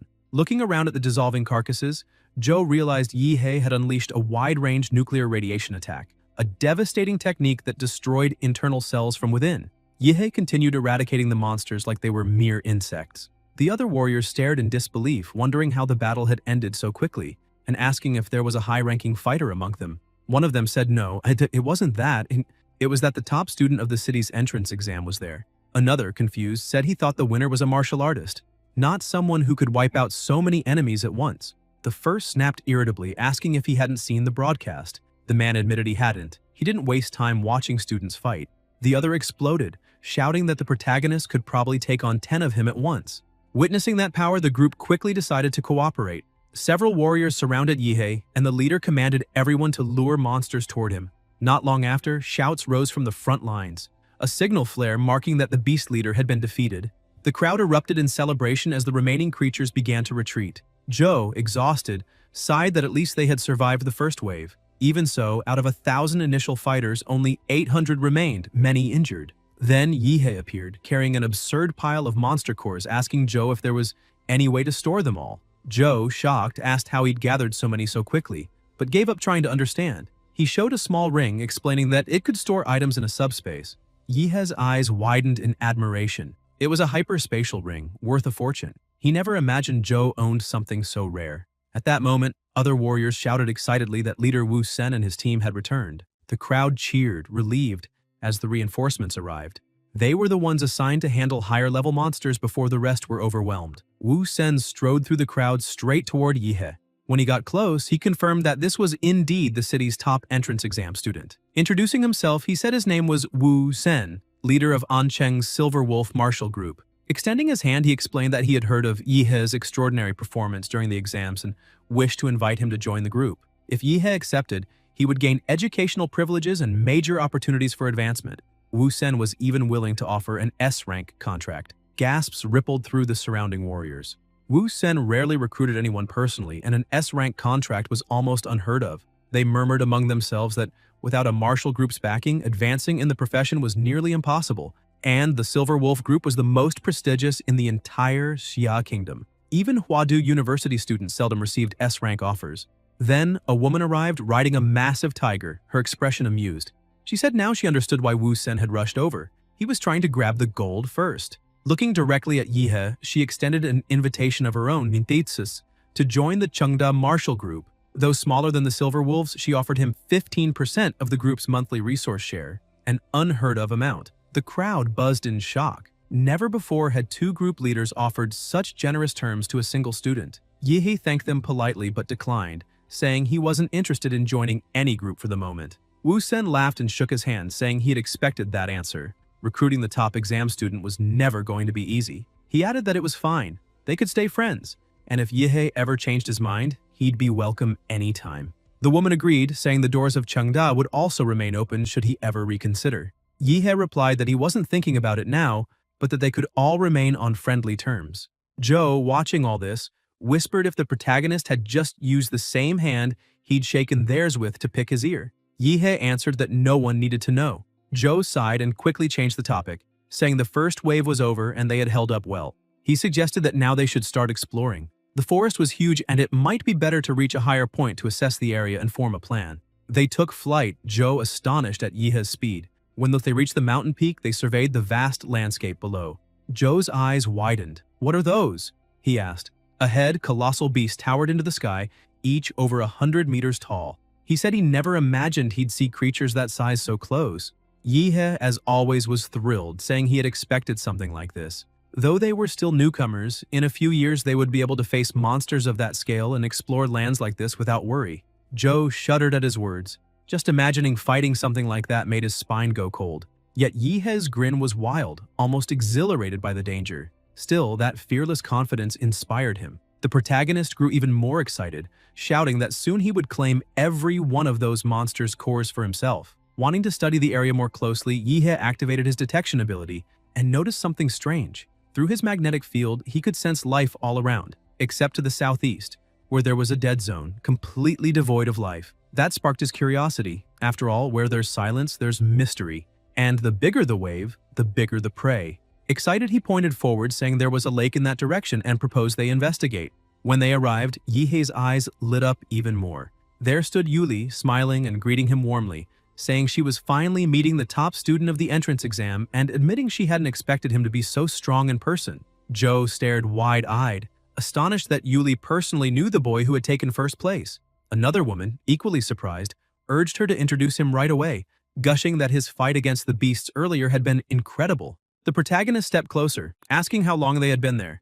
Yuli smiled and said they had just arrived. Two of her teammates had gone underwater to explore. Suddenly, a man burst out of the lake, shouting with excitement that they were going to be rich. Yuli hurried to ask what he meant, and the man, still grinning, explained that there was a relic at the bottom of the lake. If they could retrieve it, they'd all become wealthy. Her eyes sparkled as she asked if he was serious. If true, it was an astonishing find. Curious, Yihe asked what kind of relic it was and why they were so thrilled. Joe explained that within secret realms, ancient structures were often discovered, believed to have been built by the native civilizations of the sacred realm, and that such ruins often contained priceless relics. He added that much of modern martial society and even current technologies were derived from these discoveries. At that moment, Yu Yang, irritated by their voices, turned sharply, demanding to know who else was there. Sword in hand, he shouted at them to identify themselves and accused them of following his team. Yuli quickly intervened, asking him to calm down, explaining that the two newcomers were Yihe and Zhou, first and second place in the city's entrance exam, both far stronger than most common warriors. She said they'd be joining the group temporarily. Yihe confirmed with a nod, saying they were only there to help explore. Yu Yang narrowed his eyes and asked how the rewards would be divided. Yihe replied that it wasn't a problem. They'd split things according to contribution. Whoever helped more would earn more. Still annoyed, Yu Yang stepped back, muttering that he'd accept it for now, but that it didn't make them friends. As he walked away, he thought about how these two top-ranked students would probably become great warriors someday. Better to avoid conflict and go along with it for now. With everything settled, the group dove into the lake to begin their exploration. Deep underwater, they discovered a cave. Yu Yang told them that after that passage, they would reach the ruins. But as they continued, he began glancing around uneasily. Li Wei wasn't there. He had specifically ordered him to wait at that very spot. A tattooed man suggested maybe Li Wei had found treasure and gone off on his own.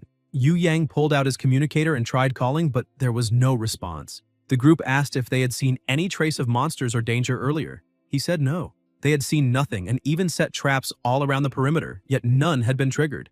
The girl with glasses began trembling, saying this place was far too dangerous, especially with Li Wei missing, and asked if they really should continue. Yu Yang snapped angrily that of course they should. They couldn't waste such an opportunity. If she was scared, she could leave, but if she wanted to get rich, she'd better help. Everyone fell silent watching him. He took the lead again, declaring that since they had decided to stay, they should move forward immediately. The group followed a narrow path, guided by faint footprints on the ground. Yihe frowned and whispered to Zhou that something felt wrong. Zhou agreed, pointing out that the timing didn't make sense.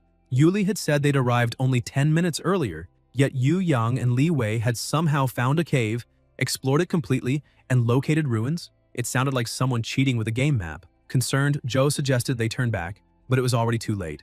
A glint of anticipation flashed in Yihe's eyes. He was hungry for a fight, and he told Zhou to relax, that he had a plan. After a few more minutes of walking, they reached a wide chamber. Thick roots hung down from the ceiling, their surfaces crawling with a faint luminescence. The group looked up and realized that several monster cores were tangled among the roots, long since dimmed after absorbing their energy. They now understood why no beasts had appeared earlier. They had all been devoured. Yuli asked Yu Yang where the relic he'd mentioned was. The girl with glasses began shaking uncontrollably, her voice trembling as she pointed upward, saying that was Li Wei. His body hung lifeless, completely consumed by the parasitic roots. The two women screamed in horror. Yu Yang fell to his knees, trembling, shouting in disbelief. Where was the relic? Why wasn't anything there? Where had it gone? He kept shouting that nothing made sense, clutching his head as veins bulged beneath his skin. Something was wrong, and his skull began to swell, and he cried out that they had to leave immediately. Suddenly, roots burst from his head. The monster had possessed him, but Yihe reacted instantly, obliterating him with a single atomic blast. The protagonist muttered that he hadn't expected to find such an intelligent creature here. Looking up, he realized they had walked straight into its trap. In an instant, the roots sealed off the entrance, trapping everyone inside. Zhou's eyes widened as he recalled something from an old book. If he remembered correctly, this creature was called the Demonic Branch Phantom, a high-level monster. Yuli trembled, saying that such creatures were not like ordinary beasts. With their current power, they didn't stand a chance. Yihe's eyes gleamed coldly as he released his aura and declared that no matter what level it was, he'd crush it all the same. Suddenly, the blocked passage exploded open, and from the smoke emerged a man radiating immense power. He called out Yihe's name, saying he had come only to kill him. The entire group froze. The energy emanating from him was clearly that of a superior level warrior. The protagonist turned, his expression darkening, tired of constantly being targeted. The man glared at him, saying he had heard rumors of someone using nuclear radiation within the Red Tree Mountain's secret realm, and he knew it could only be Yihe. He explained that he had tracked the protagonist by the radiation trail left behind, following him silently to avoid detection, stopping his heartbeat, suppressing his breath, erasing every trace of life. But even then, Yihe had found him and sealed the cave. That, he said, proved Yihe's strength was great enough to have killed his brother from the Huo family. Yihe, confused, asked who this guy even was, saying he'd just appeared out of nowhere talking nonsense. Did they even know each other? Enraged, the warrior shouted for him to stop pretending and go straight to hell, charging forward. But as he leapt, the roots reached for him, and the moment they touched, he realized this was the nest of the demonic branch phantom. Yihe had deliberately lured him here. Furious, he demanded to know the protagonist's plan, hacking through the roots with rapid strikes, but soon noticed that the creature absorbed life energy and released toxins that weakened his body. He growled that if he kept fighting like this, he would lose, accusing Yihe of tricking him. The protagonist rolled his eyes, still baffled, saying this was literally the first time they had met. That only enraged the man further. He shouted that such words infuriated him even more because his true mission had always been to kill Yihe. Then he unleashed an overwhelming burst of energy, striking the ground so hard that the entire cavern began to collapse. Yuli screamed in terror as rocks and roots rained down around them. Yihe shouted for her to get back and gathered a massive amount of radiation, blasting the ceiling apart and opening a hole where water began to flood in. He ordered Yuli and the others to escape through it. The high-level warrior tried to block their exit, lunging forward, but Joe intercepted him, brandishing his soul-damaged sword and shouting that as long as he was there, no one would lay a hand on Yihe. The man sneered, asking if Joe really thought he could stop a superior warrior with that toy. At that moment, Yihe's voice echoed from above. "Then why are you looking that way?" And before the man could react, an atomic explosion fist slammed into him full force, sending him crashing across the chamber. Yihe told Joe to retreat. This enemy was too strong for him at his current level. As the man staggered to his feet, Yihe landed before him, saying coldly that he'd handle the rest. On the surface, Yuli's group broke through the lake, gasping for air, shouting in panic that the demonic branch phantom had gone berserk and was tearing the lakebed apart. Moments later, Joe emerged as well. Yuli, breathless, looked around frantically and asked where the protagonist was. But Joe remained silent, his eyes fixed on the dark, swirling depths below. Suddenly, an immense amount of radiation began to pour out from the lake. A giant figure wrapped in radioactive energy emerged from the water, holding something at the tip of its finger. The high-level warrior who had caused all the chaos was completely carbonized by the radiation. The group watched from the shore, confused, seeing only a colossal silhouette amid the thick smoke. Little by little, the mist cleared, and Yihe appeared at the lake's edge, borrowing some clothes from his companion. After dressing and stepping out of the water, Joe asked what that explosion had been and what they had just witnessed. Yihe replied that it was the warrior's own doing. He had used a plasma bomb to try to destroy everything along with the demonic branches. Joe grew uneasy, saying that a plasma bomb wasn't something easily obtained since it was military equipment. He wondered who that man could be to have something like that, as the explosion had seemed even more powerful than an ordinary bomb. And, besides, he had seen a giant in the smoke. The protagonist tried to brush it off, claiming there had been no giant and that Joe must have been mistaken because of the explosion's flash. Internally, Yihe thought how lucky he was to have hidden it. If anyone found out about his new ability, it would cause serious trouble. He recalled that he had accidentally crushed the warrior and caused everything to implode, having no idea where the body ended up. But at least he'd obtained the core of the phantom of the demonic branches. With the situation resolved, Yuli and her group prepared to leave. She approached and apologized for getting him involved and for making him handle everything alone, promising to repay him once they left the secret realm. Yeho waved it off, saying he'd count the favor she did earlier as payment, and that if she insisted on giving him something, she'd just owe him again. After the group departed, the protagonist looked at Joe and they both laughed, saying it was time to hunt more monsters. 3 days later, at the entrance to the secret realm of the Red Tree Mountain, the two emerged, and were stunned. In just a few days, the area had turned into a city, complete with metal structures and even cargo planes flying overhead. They were amazed by Zia's infrastructure capabilities, calling it insane. Yehe then took out a huge sack of cores and dropped it on the counter. The impact was so strong that the receptionist scolded him, saying he could have broken the table. The protagonist laughed and apologized, explaining that he had too many items and that if they didn't hurry, the process would take too long. She told him not to worry, they were professionals and would handle it quickly. Yihe took a deep breath and began pulling from his spatial ring several heavy sacks full of materials until the last one was finally set down. The startled receptionist asked if he was done. He smiled and confirmed, asking her to finish the counting soon since he needed to buy some medicine. Later, at the Spiritual Medicine Evaluation Center, people were amazed, commenting that the leaf he brought was at least 300 years old, of 7-star quality, and grew in hidden places that even professional herbalists struggled to reach. Others remarked that his luck was absurd. He'd even found a liu flower, the main ingredient for crafting a sea qi pill, and that even the lesser medicines were worth at least 30 million yuan, given the current market shortage and rising prices. They said he could become rich overnight. One of the doctors scolded them, saying it wasn't luck, and that speaking that way was disrespectful. Amid the commotion, the protagonist explained that the white and green magic cores were useless to him, so he planned to sell them. He added that while fighting the Beastide, he'd obtained 5 rank 3 monster cores and a high-level green core with golden patterns, the one from the Phantom of the Demonic Branches. After selling everything, the total reached 27,507,000 yuan. He left satisfied, saying he'd sold all the cores and now only needed to deal with the spiritual medicines. Suddenly, a car stopped right in front of Yihe. An older man stepped out and greeted him politely, introducing himself as Li Yutian, the owner of Pinghe Pharmaceuticals. He said he'd heard that the protagonist had obtained a large amount of medicinal materials from the secret realm of the Red Tree Mountain, and that it would be great if he could sell them all to him, promising to pay above market price. Yihe thought that even though his information had gone public, the news spread too quickly, but it didn't bother him, since he needed to sell anyway. The difference was that now he wouldn't have to look for a buyer himself. The deal was completed swiftly. After the purchase, Yutian got back into the car and said that if the protagonist found more medicinal materials in the future, he should come to him without hesitation. The total sale amounted to 7,450,064 yuan. Yihe muttered to himself that even with all that money, he couldn't increase his strength by even 10%. The available cores and genetic options on the market no longer worked well for him. He sighed, realizing that his skill model was too demanding. Blood jade fruits, advanced generic potions, supplements, all extremely expensive, and he couldn't afford them all now. Then he remembered something. There was another way. He recalled martial arts, for during the entrance exam he had defeated Qingshu using only the Demora skill model, but that was nothing compared to the true power of martial arts. He decided that mastering them would be his next step. He ran off, asking Mr. Deng to wait for him. Upon arriving at the #1 high school of the city, he entered the principal's office.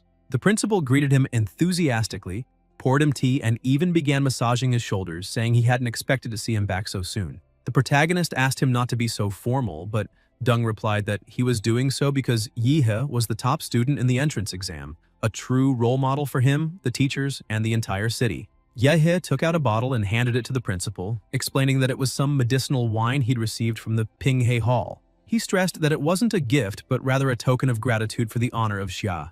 Deng looked at the bottle, eyes shining, and said in awe that he hadn't expected the protagonist to be not only so powerful, but also such a well-mannered student. Yihe tells the principal that in fact, he would like to learn martial arts and asks if the principal knows anyone who can teach him, since he hasn't entered the university yet and can only ask for his help.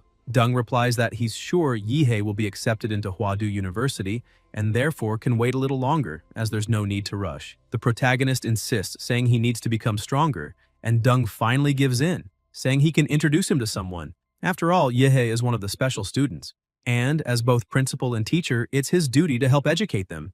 Yihe starts praising him, saying he's really glad that teachers like him exist in the world, which makes the principal happy and flattered by the compliment. The next afternoon, the protagonist receives a phone call informing him that he got what he had asked for.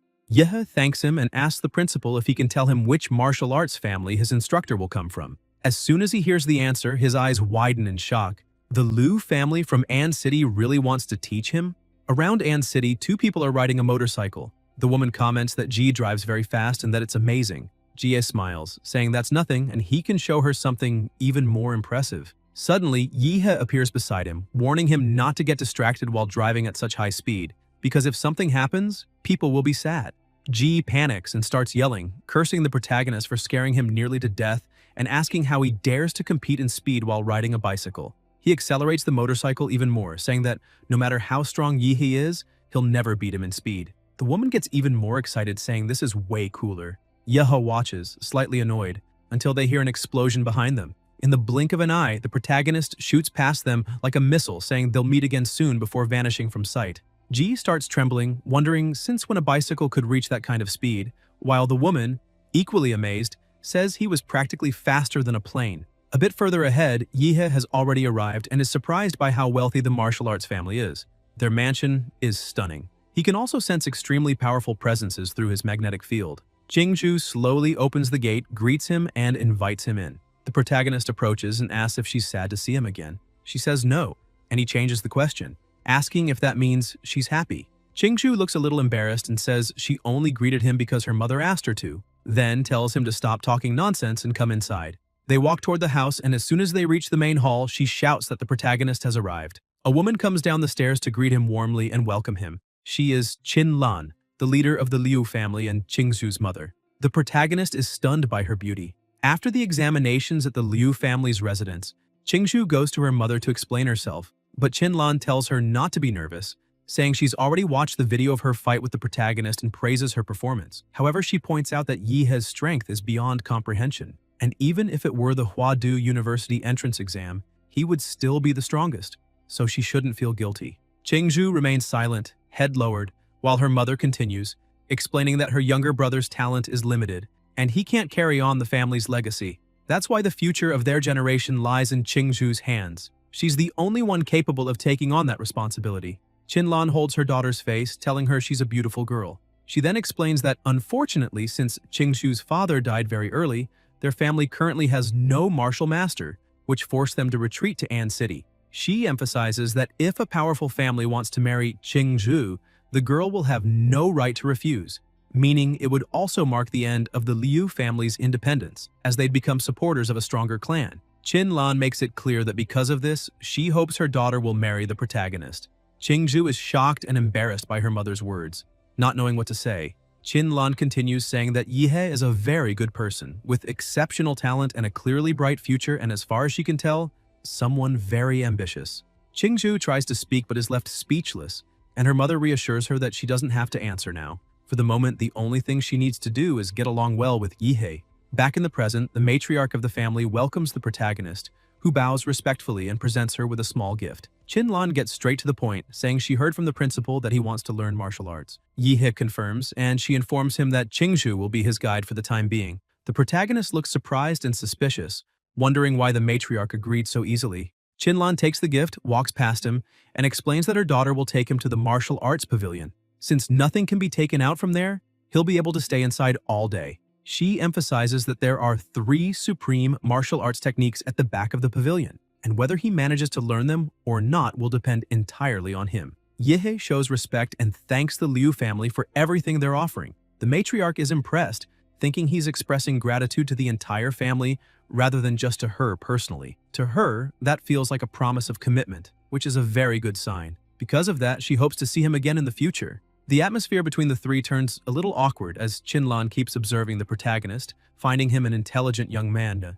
The more she looks at him, the more she likes him. Meanwhile, Yihe notices her gaze and feels puzzled, wondering why she's looking at him in such a strange way. Qingzhu just watches, confused as to why the two are staring at each other for so long. Sometime later, while walking down a hallway toward the pavilion, Yihe notices something odd and asks Qingzhu why she's avoiding him. The girl starts trembling and nervously denies it, saying she's not doing anything. He approaches from behind and, looking closely at her, asks if she's really telling the truth. Embarrassed, Qingzhu yells, asking why he's coming so close. Yihe steps back a bit and laughs.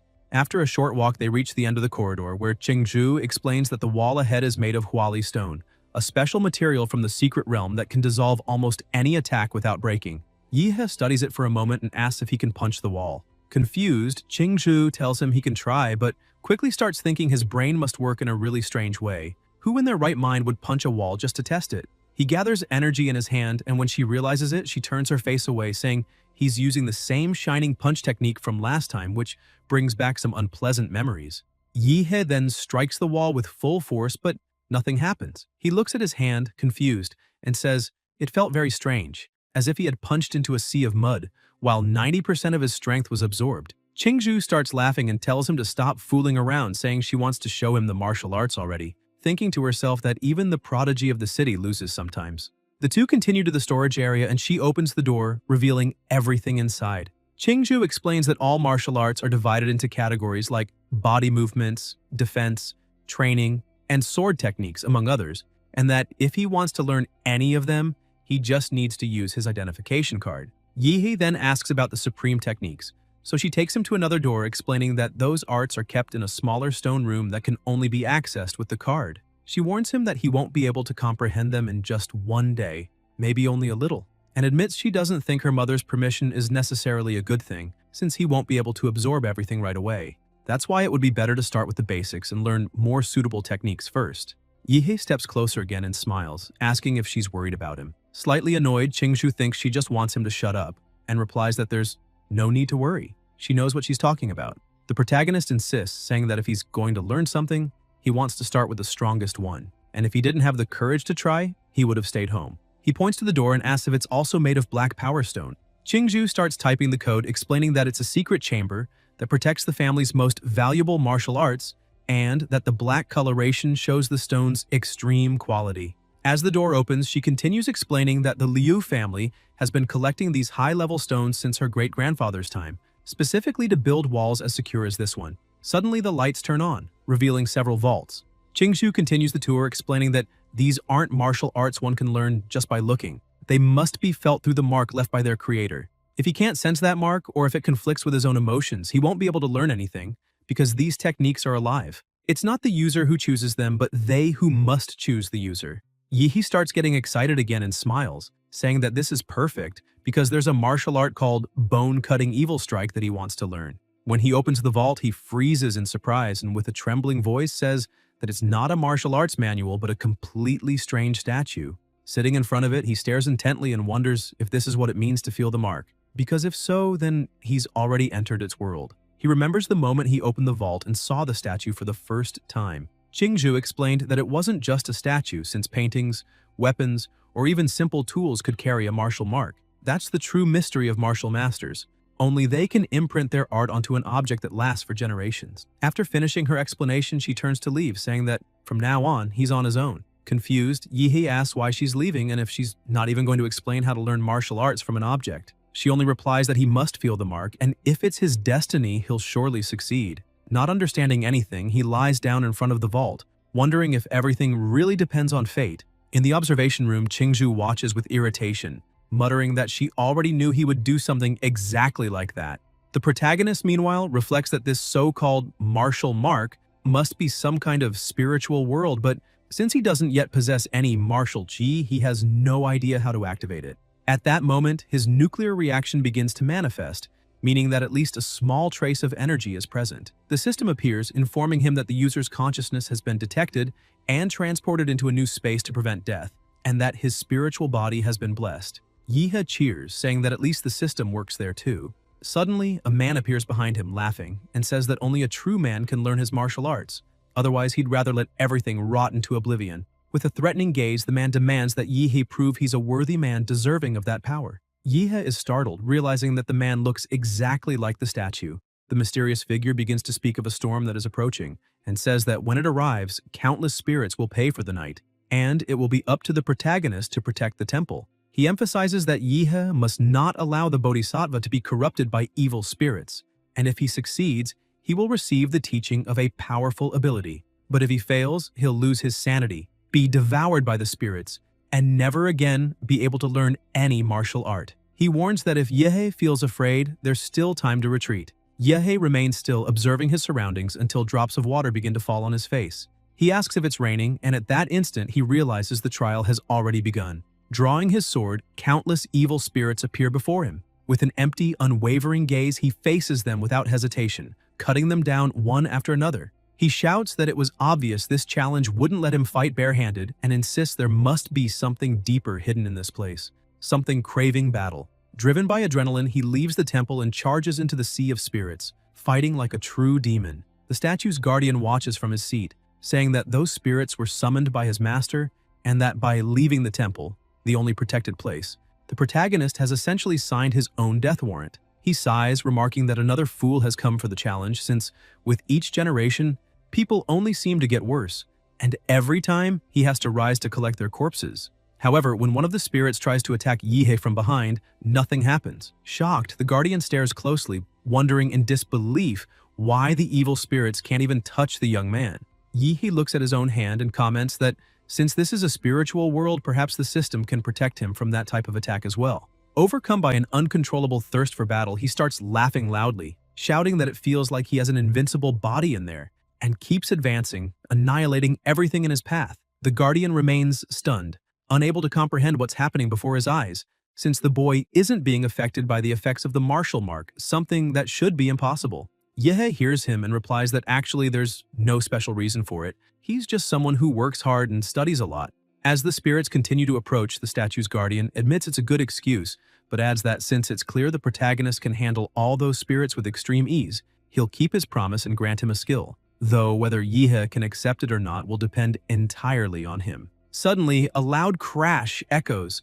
As a pit opens beneath the now shattered statue, Yihe steps closer and the statue's voice explains that within that pit lies all the evil energy it cultivated during its lifetime, the technique known as flesh and bone evil art, and that the young man can, before it can even finish speaking, Yihe jumps straight into the pit. The spirit gets irritated but soon laughs, saying it's fine. After all, this is the first time someone with such a bold personality has appeared. In his prime, that man had been a hero who purified S-rank secret realms, living and dying by the power of the flesh and bone evil art. As he aged, his chi and blood began to weaken, and the evil spirits he carried lost control, killing countless people around him. The only way to stop the massacre was to end his own life, and before dying, he transferred his soul into the martial mark, sealing his technique within the statue. Though the evil spirits were suppressed along with him, it was not something an ordinary martial artist could withstand, and if Yihe fails to control them, it will mean he's unworthy of learning the flesh and bone evil art.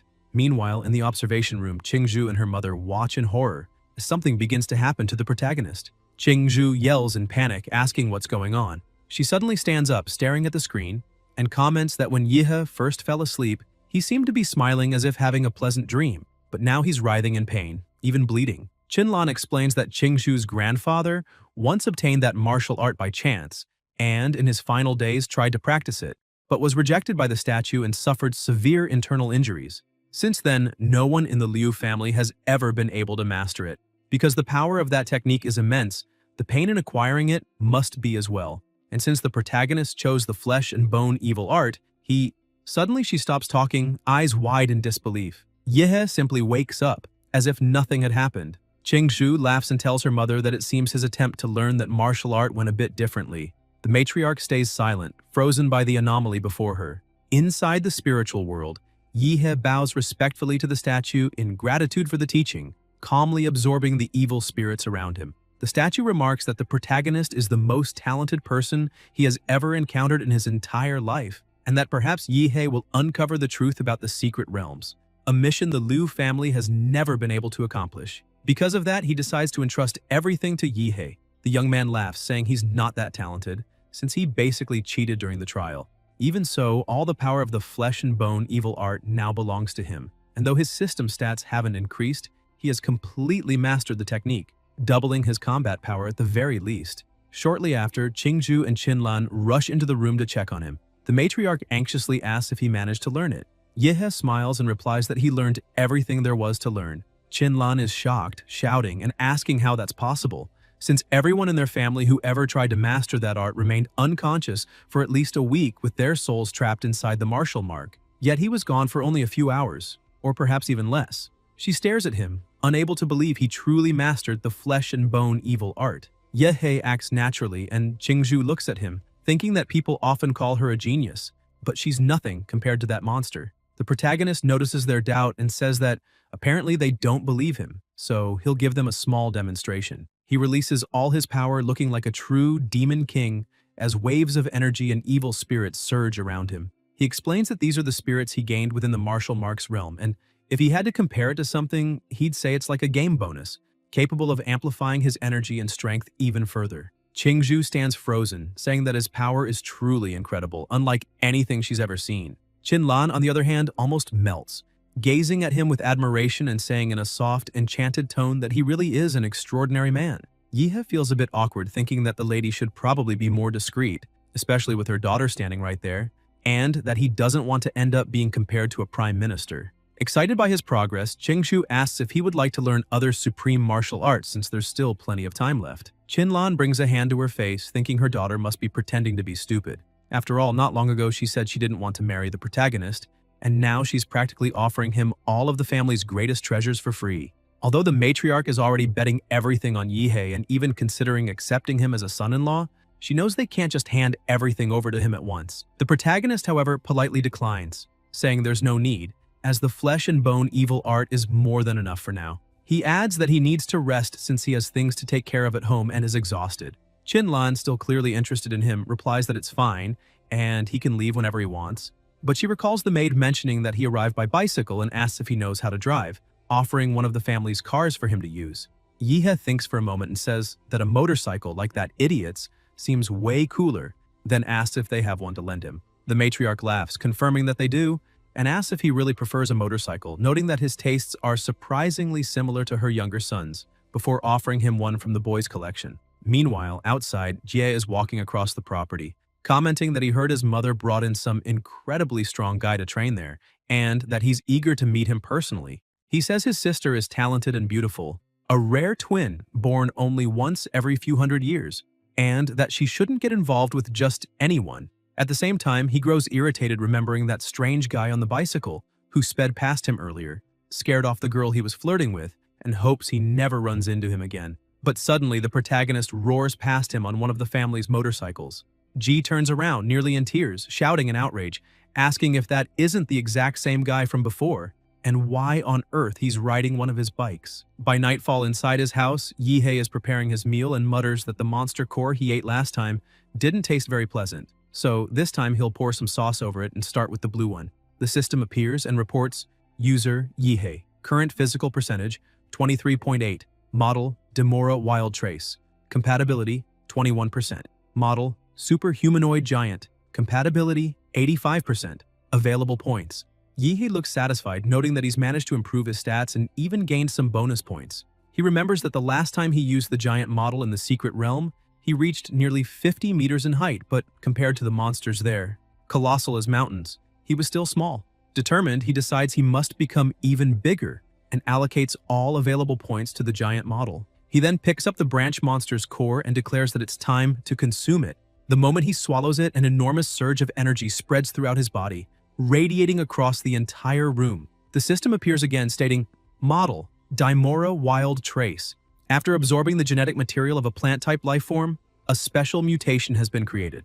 Would you like to accept the model mutation? Yahi is stunned, realizing he's unlocked a new mutation, meaning his skill model can now gain new attributes. He reflects that if it's positive, it'll be amazing, but if it comes with drawbacks, it could be dangerous. Even so, he decides to accept, saying that it doesn't matter. He'll find out what it is by trusting his own luck. Another wave of energy erupts, and the system congratulates him for unlocking the S rank of the ability model. Yihe watches in awe as the system continues. When the Demora Wild Trace model reaches 100% compatibility, there will be a 2% chance of evolving into Demora, Star of the Universe. He gets excited, repeating the name and saying that Star of the Universe already sounds ridiculously powerful, though he still needs to reach maximum compatibility, and for that, he must focus entirely on Demora. Suddenly, he notices something strange outside the house. The intense glow makes him wonder if some kind of terrorist attack is happening nearby. Outside, the army has taken over the city, shouting orders to seal every exit from the park and let no one escape, demanding that soldiers search every corner for something, or someone. Inside, Yihe remains seated calmly, watching all the commotion outside and remarking that the owner of the house is an antisocial type, so no one would visit him at this hour. Besides, he hasn't ordered anything or expected anyone, which makes him wonder who could possibly be out there. He turns around and asks the woman if she knows who it is, seeing her standing by the window with a teasing smile. She comments that, judging by the situation, he really isn't an ordinary martial artist. Her plan was to slip in quietly, leave something behind, and perform a bit of mind manipulation on him. However, since she's been discovered, she warns that he'll have to suffer a little, advising him not to try running away. Yihe merely lowers his head and calmly replies that it doesn't really matter. He's already saved enough money and can just buy another house. The woman frowns, confused, asking what he's talking about. Slowly standing up, the protagonist tells her she's completely misunderstood, because it's not him who's trapped in there with her, it's her who's trapped with him. Outside, chaos erupts as an intense battle unfolds. Guards shout that they've found the target and must capture it immediately. A severely injured man, Zhou Yi, yells to Yimei that she must take the golden gene away, declaring that he'll stay behind to cover her escape. Laughing, he unleashes his power, saying that sacrificing his life is his best choice, as he activates the secret technique Burning Blood. Suddenly, a colossal wave of energy bursts through Yihe's house window, as if a Kamehameha had just been fired. Something crashes down near the guards, triggering a devastating shockwave. They back off in fear, asking if there's another enemy in the area. Zhou Yi, burned all over, looks at Yimei and asks why her white battlesuit now looks charred. He reminds her that he's risking his life to help, and demands to know why she's just lying there. Yimei replies that she managed to plant the item in the right place and that they must retreat immediately. She throws a smoke bomb and the two vanish into the sewers. Sometime later, in an abandoned and remote place, they regroup. Yimei looks around and sighs in relief, saying they finally managed to shake off the guards. Yi, impressed, comments that her nanotech armor's performance is remarkable since it repaired itself so quickly. Suddenly, Yihei's voice echoes through the room. He appears before them, calling Yimei Kitty and asking why she broke into his house. With a wild gleam in his eyes, hungry for a fight, he tells them they probably haven't realized their mistake yet. They chose to invade a random house, but it just so happened to be his. That means they'll have some fun tonight. Yi panics, shouting in disbelief and demanding to know how he found them. Yihei explains that he tracked the nuclear energy radiating from Yimei's body, but says he doesn't feel like talking, and rushes forward with a savage grin, saying it's the perfect time to test his new ability. Yi realizes he can't dodge and raises his defense, but the attack is so powerful that one of Yihei's evil spirits pierces straight through his body, making him spit blood. Not satisfied, Yihei lands another brutal punch that slams him against the wall. Yimei watches in awe, remarking that his strength is unbelievable and asking where he learned such martial arts. Yihei replies that he's a disciple of Emperor Guangla. Yimei frowns, confused, never having heard that name before, thinking she'd never imagined someone this strong living in such a small city. Yi, enraged, shouts at Yihei not to get cocky and unleashes his full power, revealing that he's also a rank 6 martial artist, not someone a mere disciple could defeat. Charging forward, he prepares to fight while the protagonist, consumed by the thrill of battle, grins even wider, saying that now things are getting interesting. Yimei silently moves in from behind, confident that Yihei has no idea her nanotech armor has an almost perfect stealth mode. Certain that he's distracted fighting Yi, she prepares for a sneak attack, but before she can even move closer, Yihei raises a single finger without looking back, and a devastating wave of energy explodes outward, striking her directly and hurling her against the wall. In a cold tone, he simply tells her not to get in the way. Furious, Yi curses his partner, calling her useless for failing even a surprise attack, and declares that he'll have to finish this himself. He charges with everything he has,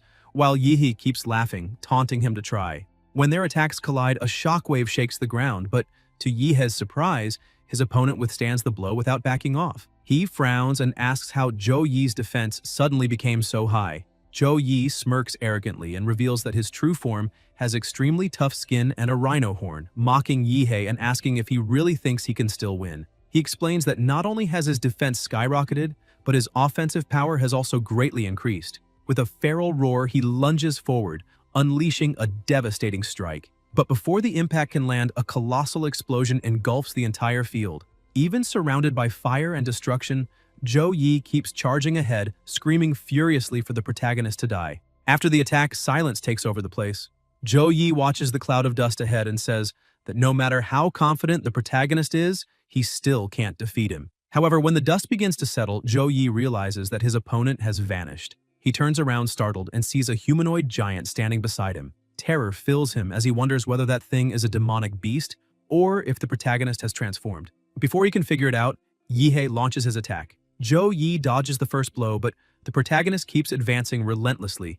At that moment, his giant anthropomorphic form has an average physical attribute between 238 and 294. Yimei watches as her companion takes the hits and, terrified, admits she was an idiot for messing with that man, realizing that if things continue like this, Yi will be beaten to death. Unable to flee, she decides to fight. She quickly climbs one of the buildings and with a leap throws a wire that wraps around the giant's head, shouting that it's a molecular line made with her nanotech equipment, strong enough to cut through stone itself. Even transformed into a giant, he would still have the same human weaknesses.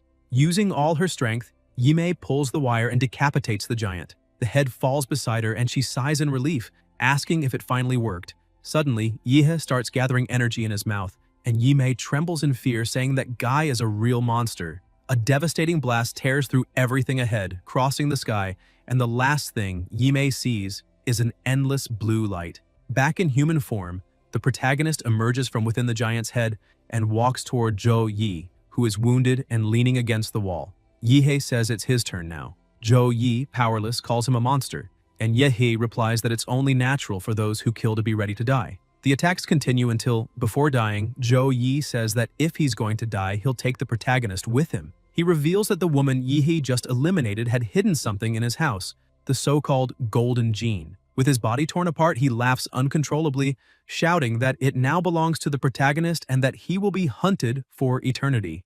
Zhou Yi provokes him further, saying he'll be waiting in hell before being finished off by Yihe, who declares he runs from nothing and no one and tells him to shut up. Looking around, the protagonist notices the destruction and remarks that the police are probably already on their way and that he needs to clean up the mess. Seeing the massive hole he blew through the building, he admits he went overboard.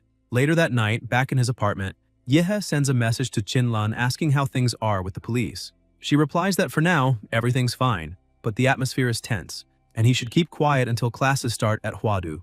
Yihe tells her not to worry, reminding her that he knows how to take care of himself. He tosses his phone onto the bed and mutters to himself that it was good he talked to Qinlan before the police arrived, because with the nuclear energy he left at the scene, they wouldn't have let the case slide easily. Holding a vial in his hand, he wonders if this is the golden gene his enemies mentioned. He recognizes the symbol on the vial, the same one he saw in the Prometheus file received from someone in Huadu. It was the logo of Laserbird, a biotech company. Apparently, those two people had stolen the vial and were on the run. But in that idiot's final words, they ended up dumping the problem onto him. Yihe looks at the hole in the wall and decides it's better to spend the night in a hotel before figuring out what to do. The next day, in the Rank B secret realm in the inner region of Swan Lake, a group of adventurers had just finished clearing out some monsters. A woman with a braid asks her companion how the loot was, and he replies that it wasn't bad. He made some profit. Suddenly, a thunderous noise echoes through the area, and the woman, startled, calls for the captain, saying something's wrong. When everyone turns around, they're horrified by what they see. A massive horde of monsters has begun to gather, and among them emerges a colossal creature advancing toward the group. The sky grows dark, the air heavy, and the pressure around them changes drastically. A rank 5 supreme beast, known as the sinful-eyed bloodwolf, has appeared. The adventurers panic and start running, shouting that they must warn the military immediately because a supreme beast leading an entire horde is something capable of wiping out a city. They decide it's urgent to contact the martial masters, but as they flee, they can't understand the reason for this attack. Supreme beasts rarely leave their territories. So why were they invading a low-level zone? One of the monsters that had just risen glares at the group and lets out a deafening roar. Several stones begin to float and shoot violently toward them. The adventurers run as fast as they can while one of them tries to reach someone on the radio, shouting that there's an emergency at Swan Lake. A supreme beast has appeared, and the horde is spreading rapidly, requiring immediate reinforcements. Before he can finish the message, a stone strikes him square in the chest. On the other end, the operator confirms the appearance of the supreme beast and calls for an immediate response. But only silence follows. Amid the chaos, the sinful-eyed bloodwolf rises, letting out a grotesque laugh, and commands all the monsters to advance. A portal opens before them, revealing the city on the other side. The sky darkens above the buildings and the general alarm sounds. A massive horde of monsters is approaching from the Swan Lake secret realm toward the city. Time until impact, 20 minutes. Military forces are dispatched to the area and all nearby martial artists are summoned to the front lines, along with anyone capable of fighting. Panic spreads among the population. People rush desperately toward the subways while officers struggle to control the crowd, urging calm and announcing that special trains have been reserved exclusively for children and students. The future of the city, which must survive if Anne is to fall. In the mayor's office, the man, overwhelmed by despair, asks his assistant if reinforcements have been requested and whether more troops are on their way. She replies that the problem isn't limited to their city. The horde is large enough to cause mass destruction, and even neighboring cities without proper defenses are scrambling to prepare. Mayor Qing asks about Huadu and whether they can send a martial master, but the woman reminds him that Guanshan, the neighboring city, is facing an outbreak of creatures from an S-rank realm, and several elite members have already been dispatched there. Qing realizes there's no time to waste. The battle for Anne has already begun, and they will have to fight alone. Meanwhile, at the Chu Dojo, Yihe and Zhou are training together. The protagonist lands a powerful punch on his friend, sending him flying backward. Smiling, he remarks that Zhou has improved since he was able to withstand that blow. Sweating, Zhou asks since when Yihe started using the black turtle style. He replies that it's been about a month, but he's still perfecting it, then teases his friend, saying maybe Zhou's the one who got weaker. Zhou fires back, insisting he hasn't weakened. It's Yihe who's gotten absurdly stronger. Suddenly, a loud boom echoes outside. Zhou, confused, asks what's going on. His phone starts vibrating and an evacuation alert appears on the screen. We are prioritizing the boarding of Ann City students. Proceed immediately to the airport for flights B521 and D753 or to the station for train A423. Evacuate immediately. Yihei looks at the message and asks if his friend really plans to leave. Joe smirks and says that with all that talent, the protagonist could easily run far from here. But then, taken over again by his fighting spirit, he begins to grin wildly, eyes gleaming like a madman, and taunts Yihei, saying he's talking too much, asking since when he's had such a sharp tongue, and adds excitedly that since they're staying, they might as well have a little fun before it all begins. At the Liu family mansion, Qingzhu approaches her mother and says she wants to join the defense line to help the people. The matriarch stares at her with worry and asks what real chances she has of coming back alive, reminding her that there are around 30,000 active martial artists in the city, and, counting retired veterans and volunteers, maybe 50,000. Yet, against a horde of that scale, it's like being on a boat about to be swallowed by a tsunami. She says that An City simply isn't equipped to handle something like this, as a supreme beast exists on another level of power. Only martial masters could stand a chance against it. More than that, she emphasizes that her daughter's life doesn't belong only to her, but to the entire Liu family. Overcome by anger, Qingzhu stands up and declares that a martial family that doesn't fight monsters isn't worthy of surviving. Then she slams the door, leaving her mother alone in silence.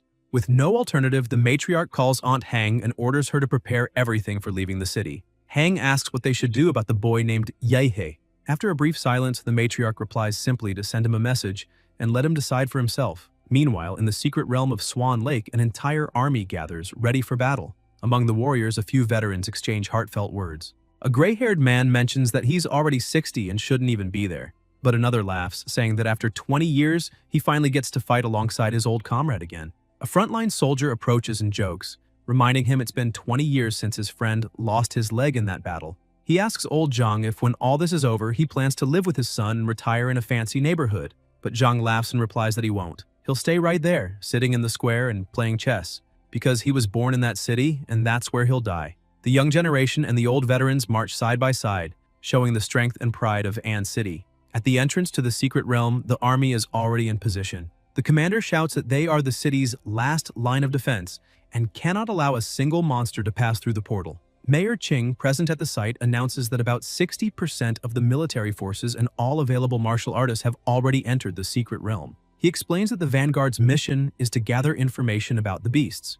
their strength, numbers, and rankings, and that they must return alive to report everything. Suddenly, a man staggers into view, covered in blood, crawling until he collapses on the ground. The mayor rushes to him and calls for immediate medical aid. With what little strength he has left, the warrior raises his hand and hands over a blood-stained flash drive, saying it contains all the battle data from the Vanguard unit. Desperate, Qing asks where the others are. With a trembling voice, the man replies that they're all dead. Tears welling up in his eyes, he says the beasts crushed the entire battalion, leaving not even pieces of his fallen comrades behind. He mentions the black-eyed ape, saying that if it hadn't been for him, at least 100 men might have survived. Before anyone can react, a massive boulder shoots through the portal and crashes into one of the nearby buildings, debris falling onto the mines scattered on the ground. The mayor realizes the danger and shouts that the enemies are trying to trigger the mines. A chain of explosions shakes the battlefield. The commanders confirm it's a direct attack from the secret realm and order all available firepower to be launched at the portal. The weapons roar, filling the air with smoke and flashes. However, the mayor notices something strange. The monsters aren't coming out. That can only mean they're trying to weaken the human forces from a distance using coordinated tactics. He's shocked and asks since when those beasts started using strategies like humans. Then, more massive stones burst out of the portal. The commander shouts that they're under attack again, but this time, the number of projectiles is even greater. The stones streak across the field, smashing into the army, destroying equipment, vehicles, and barricades. One of the soldiers hears a noise behind him, turns around, and before he can react, he's torn apart by one of the monsters that finally begins to emerge from the portal, marking the start of true hell. The battle between them erupts, and the mayor yells that those boulders are like cannon fire, tearing through the rear line, so they can't let them get any closer and must destroy them before they hit their targets inside the secret realm. The ape leader begins clapping and laughing, saying this is perfect, the humans won't last long, and orders his monster soldiers to keep fighting until every human is wiped out. The clash between the two armies grows ever more intense, with the monsters gaining the upper hand and annihilating everything and everyone ahead of them. A bit farther away, on top of a building, the protagonist watches everything and wonders what will become of that city after this day. Annoyed, he mutters that just when he was counting on the city, this had to happen. And because of that, he won't let the monsters destroy everything they've fought to build. He leaps from the building and merges with his beast. Meanwhile, Jinyuan looks at Zhuan in awe, saying he never disappoints. since he's already taken down 5 monsters on his own. Xiaoling starts boasting, saying they're getting too cocky for defeating low-ranked beasts, and asks Zhuan if he's seen the city's #1, calling him a joke. Zhou approaches, and everyone is shocked to see a blue core in his hand, asking if he really took down a rank 3 monster alone. Zhou replies that he honestly didn't expect to run into them there. Apparently, they didn't evacuate either. He adds that his parents are martial artists and are fighting out there, so as their son, he can't just leave. Zhuan shouts for him to look behind, and Zhou sees a tank being hurled straight at him. The battle continues with the monsters still having the advantage. Zhuan asks who threw that tank, and Zhou draws his sword, slicing it cleanly in half with a single strike. Xiaoling looks back and says it must have been that thing, a lord-level monster that just came out of the portal. Zhou tells them to calm down and notes that it's not a logical ranked beast. Its size and aura don't match.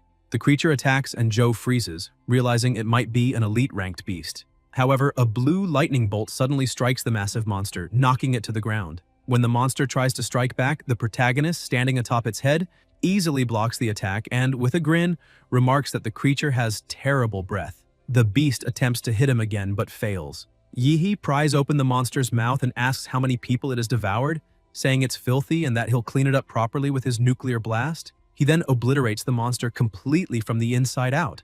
Zhuan points out that the demonic beasts are fighting among themselves and that they should leave while they're distracted. Xiaoling tells him to wait, saying that person is Yihei. Zhuan doesn't believe that the little beast is actually the protagonist, but Zhou confirms it, stating that with him there, the city might still survive this attack. Excited for even greater battles, the protagonist tells Zhou he'll leave that area to him and go help the others. He flies up and from above the battlefield uses his scanning ability to locate the area with the most beasts. Once he finds it, he heads straight toward it. A demon rhinoceros charges at the soldiers, who try to shoot, but one of them shouts that the rifles are useless. They'll have to use bayonets. They all draw their swords and rush forward but are defeated almost instantly. The monsters continue advancing, slaughtering all the humans. A soldier yells to the captain that they must retreat because they can't hold out any longer, reminding him that they're just ordinary soldiers and can't fight those monsters. However, the captain refuses to abandon his post, insisting they must at least take down one beast. Even if they die, their duty is to save the civilians. Suddenly, evil spirits begin flooding the battlefield. A confused soldier asks what's happening and whether some martial artist is behind it. The spirits attack the demon rhinoceros, which is struck by a devastating nuclear blast and collapses dead. The smaller monsters retreat in terror as the true demon appears, smiling as always, and unleashes the thunderous Enterprise's slash. Upon impact with the ground, the shockwave devastates everything nearby. On the other front lines, a man warns that more beasts are approaching, and it looks like they're all converging on a single point. A woman replies that it's because of Yehe, the city's top-ranked student, who has just entered the battlefield, and now the beasts are trying to surround him. The man stresses that they can't let that happen and must go after them because the protagonist may be just a kid, but he's the city's only hope. They rush toward the monsters, shouting that they must kill as many as possible to protect the city's hope. Yihi keeps obliterating every monster in his path, turning the battlefield into a wasteland. Still, new creatures gather around, but with his nuclear power, he annihilates them as if they were nothing. The warriors supporting him shout that a lord-level beast is charging towards the protagonist and that they must protect him. If the monsters want to defeat the city's pride, they'll have to go through them first. The veterans yell for everyone to hold the line because Yihei is on his way. An even stronger monster begins advancing toward the city but is stopped by the barrier. The mayor does everything he can to protect everyone, but realizes that the Earth Vein seal alone won't be enough to hold back those beasts. He concludes that he must eliminate the leader to end the invasion. Moving swiftly, he climbs the barrier and tries to attack Qing, but Qing kills him effortlessly. However, when he turns around, Qing is horrified to see a gigantic monster looming before him, the mountain giant crocodile, a rank 4 beast and a royal class species. Qing backs up to the barrier, thinking that if a creature like that has appeared only now, it must mean that damned ape is on its way. Leaping over the barrier, he activates his dominating mountain-smashing hammer technique, making the entire city quake. The crocodile reacts by pulling everything around into its center. The mayor rises from the ground, facing the creature, and asks if it really thinks he didn't know that this type of monster specializes in underground attacks, revealing that he'd been using that to his advantage.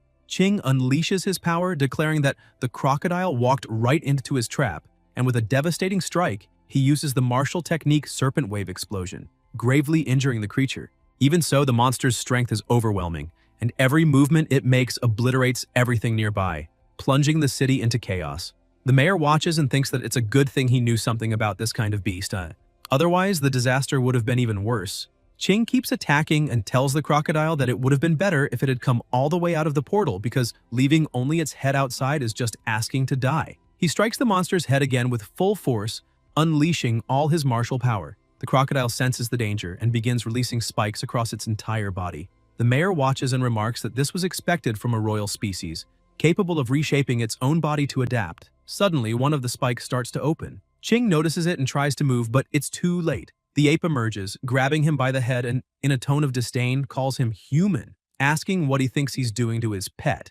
The mayor stares back at the ape and asks what he's doing there, if he was really hiding among the stone spikes all along. The ape laughs and replies that he's about to finish the mayor off, making everyone realize just how useless they are before him. He then hurls Ching with tremendous force against the crocodile's body, but a sudden explosion wounds his hand. Looking at the injury, he remarks that while unexpected, it only confirms what he already knew. There isn't a single martial artist strong enough to face him here, so he can exterminate them all without worry. Ching, gravely wounded but still standing, faces the monster leader and musters every last bit of his strength, conjuring a storm of wind blades. The ape, arms crossed and unbothered, says resistance is pointless. The mayor is only delaying the inevitable. He adds that there's no opponent worthy of him on this battlefield and that everything has become just a game to toy with humanity, spreading fear and destruction. With a cruel smile, he says he enjoys watching the despair written on human faces. Ching ignores his taunts and unleashes his attack with all his might. The blades strike the ape, but he doesn't even flinch. He descends slowly, mocking that it was fast but far too weak. The next moment, he freezes midair, releases his aura, and with blinding speed, tears through the city's ruins, appearing right in front of the mayor. Ordering him to kneel, he declares that an insect like him doesn't deserve to look him in the eyes. With no options left, the mayor simply glares at his enemy, and the ape delivers a devastating blow that slams him into the ground. To his surprise, Ching is still standing, unwavering, staring straight at him. The ape asks if he feels no fear. Ching, struggling to breathe, braces for another attack and says that this piece of trash may be intelligent, but in the end, it's still just an arrogant beast. He activates a forbidden, blood-soaked technique, managing to trap the monster. As he's engulfed by the technique, the ape roars, realizing too late that he's fallen into a trap. The mayor completes the earth vein seal, and the entire area begins to swirl like a vortex of earth, dragging the monster leader underground. The beast roars, asking if this was really his entire plan, mocking him for thinking he could bury him alive. He claims Ching won't be able to sustain the seal for long. When it fails, he'll return to annihilate every human. Ching smiles weakly and replies that it's not as if that was his only plan. He opens his clothing, revealing a star-shaped scar on his chest, and explains that it's a symbol of humanity, a mark of courage. The ape, confused, asks what he's doing as the mayor drives his hand into the scar, wounding himself. On the brink of death, Ching reveals that before the war began, he had planted a nuclear warhead beneath this site, connected to an activation chip in his heart. If it stops beating, the bomb will detonate. The Supreme Beast, furious, says it's a bluff, that no human would be insane enough to gamble his own life that way, and insists he won't fall for it. Ching, his vision fading and voice weakening, admits he truly didn't want to wager his life, but reminds the monster who he is. Huang Qing, the mayor of An City. He recalls that when he was elected, he promised to dedicate his body and soul to the people, and with one final breath says this is all he can do. His eyes close, and in the same instant, a colossal explosion engulfs the area. The ape screams as it's consumed by the light. The blast is so intense it can be seen for miles. A massive mushroom cloud rises into the sky, reaching the clouds above. The extermination warhead had detonated. One of the young warriors clutches his phone with trembling hands, tears streaming down his face as he reads the last message received. "Dad, do you remember when you told me I could be whoever I wanted? Well, it looks like I finally did it. Thank you for believing in me that day." The boy keeps trembling, crying uncontrollably in anguish. The soldiers, tears in their eyes, salute in silence, and even the martial artists bow their heads in respect. Everyone watches the enormous explosion from afar, a pillar of smoke rising like a colossal grave, the eternal symbol of a sacrifice that would never be forgotten. It was a farewell worthy of a legend. When the smoke finally clears, the place is completely destroyed. A deep crater opens as if hell itself had touched the earth. At its center lie only the charred bones of the ape that caused all of the devastation. But then, a strange sound begins to echo through the scorched remains.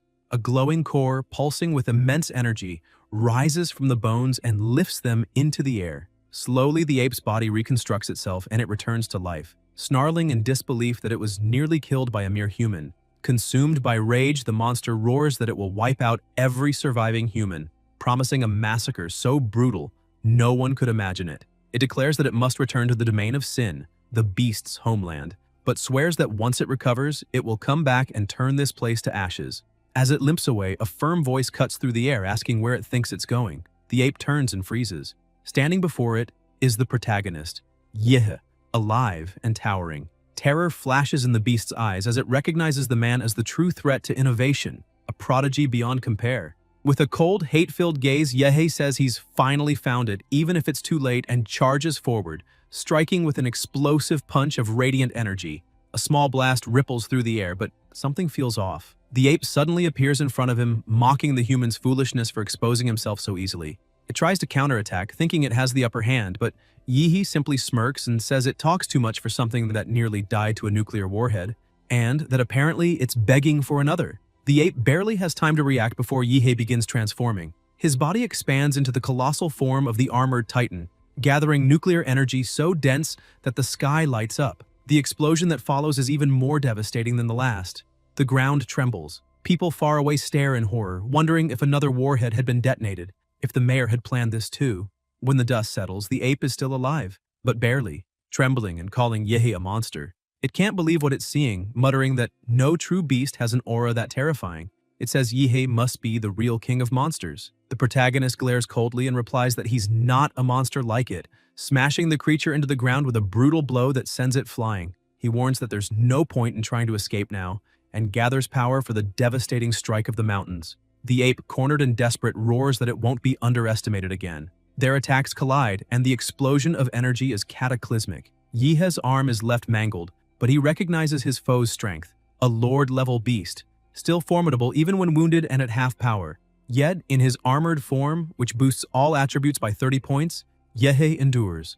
In seconds, his arm regenerates completely, instant and total recovery. The ape, crushed and broken on the ground, admits it used everything it had, but it wasn't enough. Realizing there's no hope left, it turns to flee, screaming in panic that it's going to die. Yih prepares his next strike, saying that worthless creature wasn't worth the mayor's sacrifice, then fires his attack, hitting the ape dead on. But once again, the monster manages to escape. Furious, the protagonist growls that the coward hid underground, pretending to be dead, proving how terrified it really is. And now, gravely injured, it's the perfect time to finish it off. He tries to locate it using his sensor, but doesn't know that beasts of this level can completely mask their presence and vital signs. Suddenly, Yih realizes that if he had arrived sooner, the mayor might still be alive. He focuses on the ground, scanning the area, muttering to himself that this isn't the time to dwell on it, and even if he has to go to hell itself, he'll find the one responsible for destroying his city and killing the mayor. Finally, he detects the ape's presence and launches a precise strike, sending it flying upward. The ape glances back and mutters that it was almost at the exit, that if not for that damned mayor, it might have succeeded. Yih wastes no time, smashing it back down with a powerful blow and declaring that this is the price for forcing the mayor's sacrifice. Now, it will beg for mercy. The ape rises once more, clutching its core in its hands, saying the protagonist is pushing his luck too far, vowing to use all its remaining strength to drag them both to hell. Energy surges through its body, regenerating its arm, and with the last of its power, it leaps, roaring that it's time to end this. The two collide, and this time, both the ape's arm and Yih's are completely vaporized. Yih begins to laugh, asking if that beast also intends to sacrifice itself, and readies his final strike, knowing there's nowhere left for his enemy to run. Suddenly, voices start echoing in his head, and he wonders if it's some kind of psychic attack. Looking around, he sees no other beasts, only a sea of hands rising from every direction. The hands begin to drag the ape's body away, and Yih shouts that it's not going to escape, but new hands sprout across his own body, growing from his joints and locking him in place. Enraged, he roars, asking if the ape really thinks that's enough to stop him. Then he releases all the radiation within himself, 200 degrees, 400, 600, 800, up to 1,000, incinerating everything nearby. The fire and radiation consume his entire body, burning away every hand that clings to him. He screams that he'll make the ape burn in flames, hotter than hell itself, activating the flames of sacrifice. The ape, meanwhile, looks toward the portal and realizes it's almost at the exit until it spots a demon coming its way. In a panic, it yells for the hands to move faster as the monster draws near. Suddenly, a head begins to emerge, and once again, Yih hears a voice echoing through the chaos. He mutters in disbelief, asking what the hell that thing is. A beast? A demon? Thousands of bodies begin to form, merging into a grotesque shape. Stunned, Yih wonders what kind of power this is. Could it be a lord? If this is its true form, he admits he might be in real danger. Amid the ruins, the head takes shape and opens its eyes, unleashing an ear-splitting roar. Even with his giant form's auditory system disabled, the roar reverberates inside Yihe's mind. He bursts from the giant's mouth, climbing out of his own body, shouting that after everything the monsters have taken, they still think they can just leave the city as if nothing happened. Fueled by rage, he swears he won't allow it. Channeling all his nuclear energy into his core, he injects it directly into the monster's body and is flung clear immediately after. Smirking, he raises a finger and says that this is a little gift from the city, its house specialty, a nuclear bomb. The giant's body begins to swell and explodes with a cataclysmic force, far greater than the two previous blasts. From afar, people watch in shock, shouting that the secret realm's portal just exploded and that something terrible is happening. Some believe the beasts have lost control, while others think the mayor actually succeeded. Chaos spreads as voices cry out to stay alert, that the mayor's sacrifice cannot have been in vain, that the city still has a chance. Gradually, the situation settles, and many speculate that what they saw was the black, blood-eyed gorilla's body colliding with the portal's boundaries, breaking the beast's advance. Either way, the invasion of the secret realm had ended. Martial artists swept through the city, hunting the remaining monsters, fighting non-stop for a full day and night until the last creature was slain. The battle for An City was won, but at a devastating cost. Around 80% of its defenders had perished. In the Swan Lake realm, the site of the nuclear blast, Yihe lies on the ground. He opens his eyes and wonders how long he's been unconscious, remembering that he used all his nuclear power in that final attack. The air is still thick with radiation and atomic energy, as his body slowly regenerates its outer shell. Looking around with sorrow, he murmurs that the battle was a true massacre. The mayor had lured the gorilla into the blast zone and kept it trapped there, sacrificing himself over and over to ensure the beast's end before it could regenerate.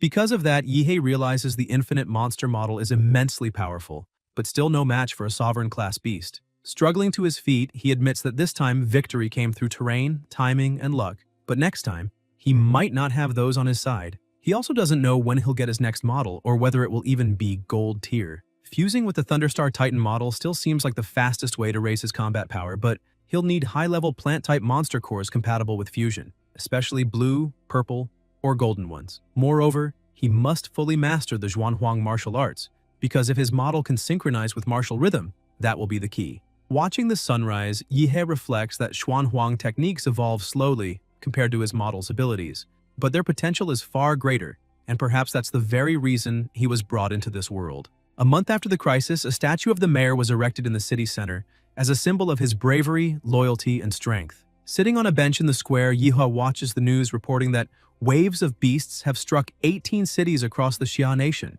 12 of them completely annihilated.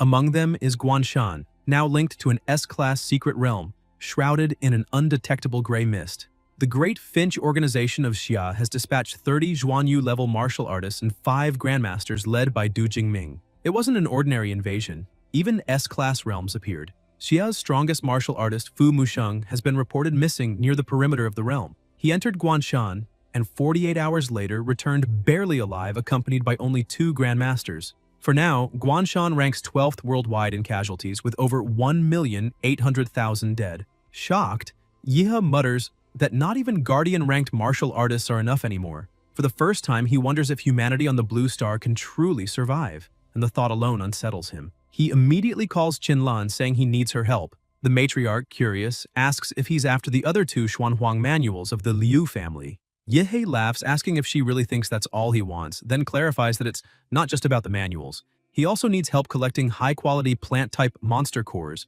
preferably blue, purple, or even gold level. Qinlan frowns and replies that he's asking for the rarest of the rare, Lord-class cores worth a fortune, then questions what he intends to offer in return. The protagonist explains that Huadu University will soon hold a realm test for new students, and he'll be Qingzhu's partner, helping her claim first place. Qinlan is surprised but quickly scolds him, saying he's underestimating the elites from other cities. Frankly, she tells him her daughter is mid-high level but still far from the true top. Even though Yihe defeated Qingzhu in combat, he's still nowhere near the real monsters who'll be competing. He replies that it doesn't matter. Even so, if anyone can restore the Liu family's legacy and honor, it's him. Then he asks if that's not exactly why she's been supporting him so much. He adds that he'll sign a contract. If he fails to make Qingzhu win, he'll serve the Liu family for life, as a servant, bodyguard, or even babysitter. Surprised and delighted, Chinlan jumps out of bed with a grin and confirms, asking if it's really for life. When he says yes, she happily agrees to help him without hesitation. Later, at a hospital in the city center, people begin crowding around the protagonist. Some women claim to be his fans, asking for autographs and offering gifts, while others say he's the obvious candidate for the highest martial score since everyone else left battered, while he remained unscathed. They also mention that he defeated several monsters during the invasion. Yihe, embarrassed, hadn't imagined he'd become this popular. After managing to escape the crowd, he heads into the hospital carrying a pile of gifts. Seeing his friend, he bursts out laughing, saying that this is the most handsome man in the city, Joe, and asks if he's feeling okay. Wrapped in bandages, Joe replies that he knew Yihe would come visit but asks what he's carrying. The protagonist explains that they're gifts from his fans. Xuan, lying in the next bed, sits up and greets Yihe, but the protagonist looks confused and asks who he is. Xuan introduces himself, reminding him that he was Yihe's first opponent in the tournament, and asks if he's already forgotten. Yihe realizes who he is and looks surprised. Xuan tells him not to look at him like that, saying his leg isn't gone yet, and jokes that in the worst case, he'll get a regeneration surgery or maybe a combat prosthetic, since Laserbird just released a new model. Watching him, Yihe thinks that losing a leg so young while defending the city shows Xuan is a man of true worth and deserving of respect. Suddenly his phone starts ringing, but he hangs up, saying those spam calls never stop and are super annoying. A few seconds later, the device starts yelling at him to pick up, startling him. It's Director Deng, scolding him for blocking a big shot from Huadu and ordering him to unblock the number immediately. Yihe apologizes and says he understands. Moments later, the call comes through again. The man introduces himself as Wang Tao from the Huadu University admissions office and informs him that the semester will begin soon, adding that a train will be sent to pick him up in a few days. He also asked if Yihe had any special requests. Zhou, too, received a call from Professor Liu from the admissions department, and the protagonist said he would follow the university's instructions. Zhou replied that he understood as well, confirming he'd be there at the scheduled time and thanking the professor. Xuan watched them and thought that in the same hospital room, there were 3 people, and he was the only one who wasn't a top student. So maybe the best thing to do was to forget the bed and hide under it. The protagonist mentioned that before enrollment, there was something he needed to take care of. A few days later, at the crater of Swan Lake, a mushroom-shaped cloud caused by the nuclear explosion had released hundreds of tons of ash into the atmosphere, blanketing the entire region in a black haze like an eternal night. Yihe went to the center, fused with his beast, and began to focus. A mist surrounded his body and his eyes started to glow. The system appeared, displaying Infinite Monster Model, Host Yihe, Base Physique 27.4, Model Damonra, Wild Trait Variation, Synchronization 38.9%, Titan Form, Synchronization 90%. He stood and noted that his fight with the blood-eyed gorilla had raised his Damonra synchronization by 1.5%, a great improvement. 3 more days of training raised it by another 6%, proving that this place was truly worth it. The progress was amazing, but it was time to move on. He prepared himself and shot off like lightning. Sometime later at the train station, an announcement echoed. The G6666 train to Western Huadu would depart in 5 minutes, and all passengers should board. Zhou, waiting alone at the platform, sensed something and looked to his side, noticing the protagonist approaching. A flash streaked across the sky and Yihe landed beside him, saying he'd arrived just in time. People around gasped, asking if that really was the famous student, because the pressure he emitted and the energy swirling around his body felt like that of a high-level beast. That wasn't a mere blood flame aura. It surpassed elite warriors. He was the city's pride. Zhou smiled and said Yihe had grown even stronger. The protagonist gazed at the city and said he was finally leaving it behind. His first stop, Huadu. As the train approached, he said his goodbyes. "Farewell, An City, I'm on my way." The train sped off as soon as he boarded. Standing, Yihe looked around at the other passengers, but his friend warned him not to make the atmosphere tense. Yihe asked if everyone there was really that strong. Zhou explained that it wasn't just about strength. The train was built with next-generation alloys capable of withstanding tons of impact, and there were at least 5 Xuanwu-level martial artists aboard to protect the students. Some were disguised among the passengers, others served as guards, and there might even be a grandmaster on board. After all, the train carried the top freshmen of the entire Xia nation. Yihe chuckled to himself, thinking that after scanning the train with his life sense, there were indeed powerful figures on board, but only about 5 could withstand 3 of his attacks. Suddenly, a level 1 alert sounded. The university train was under attack from unknown forces. The instructions were clear. Teachers and staff were to contain the threat, and students were to evacuate immediately without trying to fight. Chaos erupted throughout the carriages. Some students questioned if it was real, thinking it must be a test for newcomers, but others argued it might be something far worse. The Xia nation was at its weakest point. Its national class martial artists were wounded and recovering, and one of the three Grand Masters, Du Jingming, had disappeared. Several masters and Xuanwu-level warriors had died in the recent waves of beasts in Guanshan and other cities. It made sense that old enemies or foreign forces would take advantage of the chaos to attack. The confusion grew. Some wanted to fight, others wanted to flee. Zhou asked what Yihe thought. The protagonist grew irritated, saying it had to be a joke. He'd spent days training without rest and only took a short nap to recover energy. But if the enemy wanted to fight, then he wouldn't back down. The two of them ran to the front of the train. When they opened the door, they found a student gravely injured. Yihe's expression hardened as he shouted, demanding to know what was happening ahead.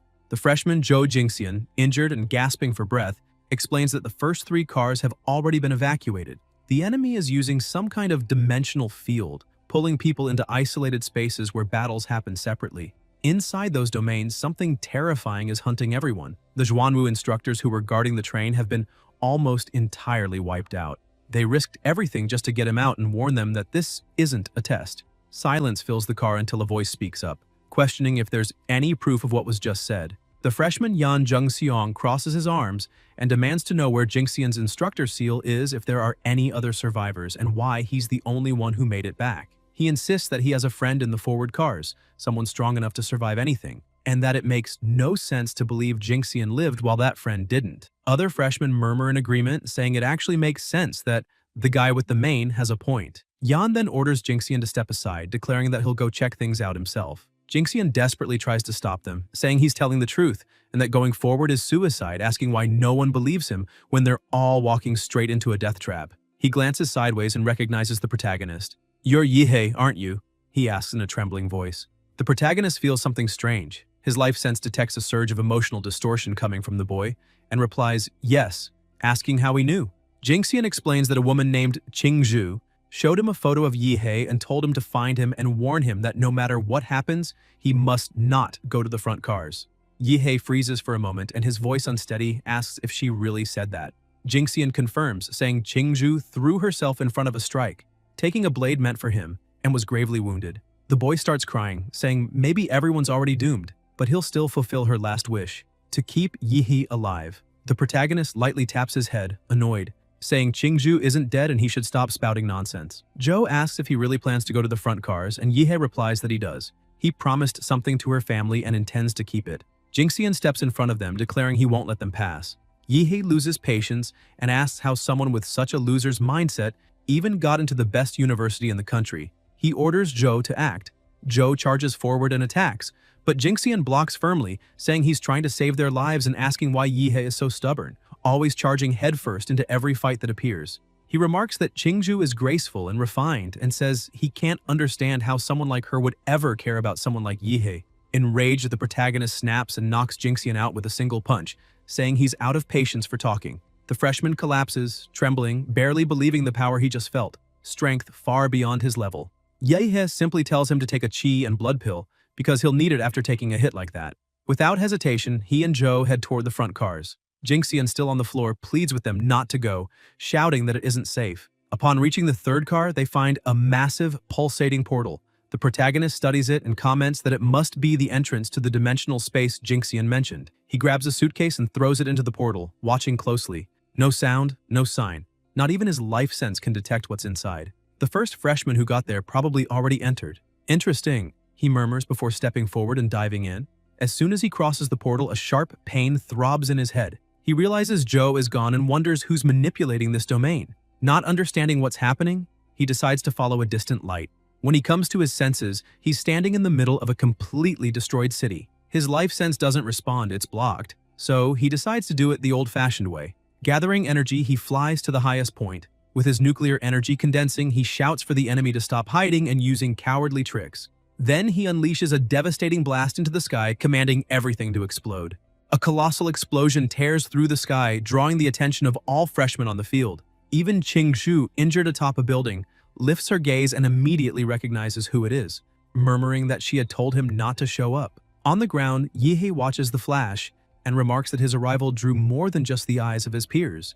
Even the enemies seem to have noticed his presence. Feeling something behind him, he turns and sees a grotesque figure with the head of a pig. Without hesitation, he charges forward, mocking the opponent and calling him a freak. His nuclear punch lands squarely on the pigman's face, but the creature retaliates with a slash across his abdomen. Shocked, Yi-hee realizes that the opponent withstood the blow without taking a single step back. The pigman is equally astonished to see the protagonist's rapid regeneration. Smiling, Yi-hee comments that his enemy didn't expect him to heal so quickly, and claims that his abdominal muscles are strong enough to destroy that blade on their own, saying that his strength isn't all that impressive and that, although the weapon was interesting for cutting through his defense like papers, it still failed to impress him. Curious, he decides to investigate further. Opening the enemy's mouth, he releases a nuclear breath inside, obliterating him completely. Holding the pig's head, he laughs, saying he's a simple man who keeps his word. He had promised to rip off that ridiculous mask, and so he did. Examining the inside of the mask, he finds a pendant and concludes that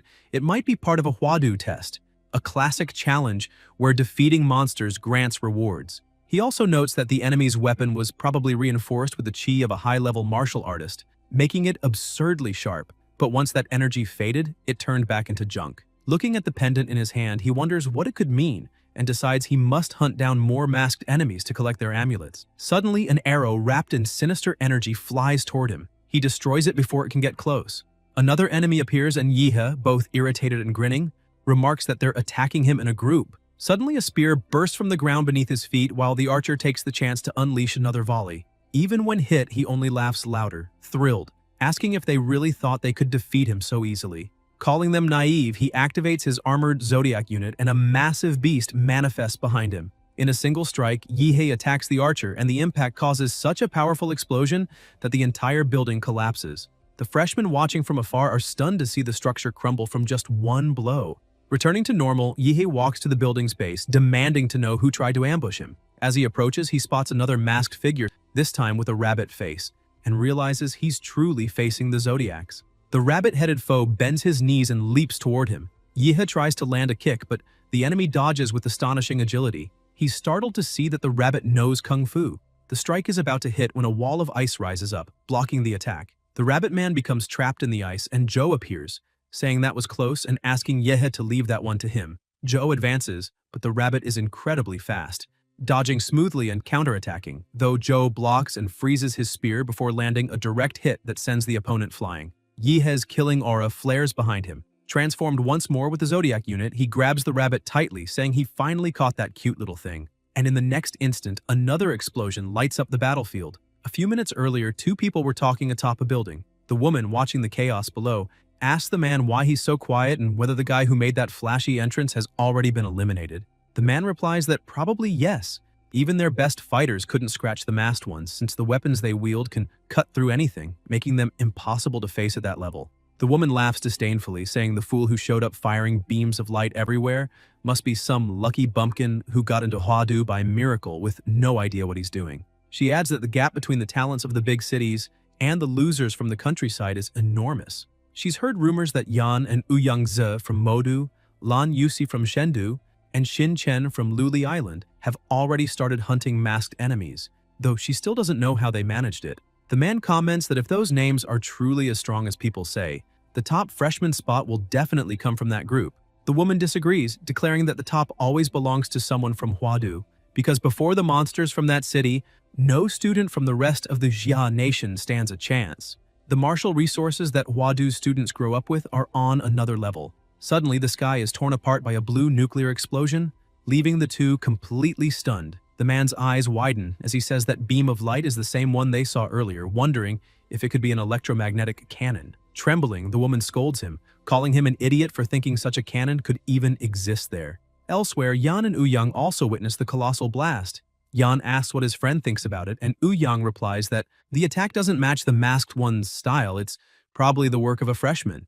The horse-headed masked man had already been eliminated, and Ouyang notes that, aside from the elites of Hwadu, no one else could possess that level of power. Even so, he says it's better to check it out since they have already collected the pendants of the rat, dog, monkey, and horse. Lan Yusi from Shendu should have the goats. Shin Chen from Luli Island likely took the snakes, and the freshman Qingxu seems to have defeated the Minotaur, keeping the ox pendant. If the masked ones really follow the zodiac pattern, then only 5 remain: the pig, rabbit, rooster, tiger, and dragon. Ouyang stresses that fighting the dragon is suicide. He's a boss, someone to run from, not fight. He concludes that whoever fired that blue beam surely already holds several pendants, and both Jinchen and Lan Yusi are bound to show up there. That means the game is entering its final stage, and if they want to win, they'll have to steal each other's pendants. Elsewhere, Yihei holds another pendant in his hand.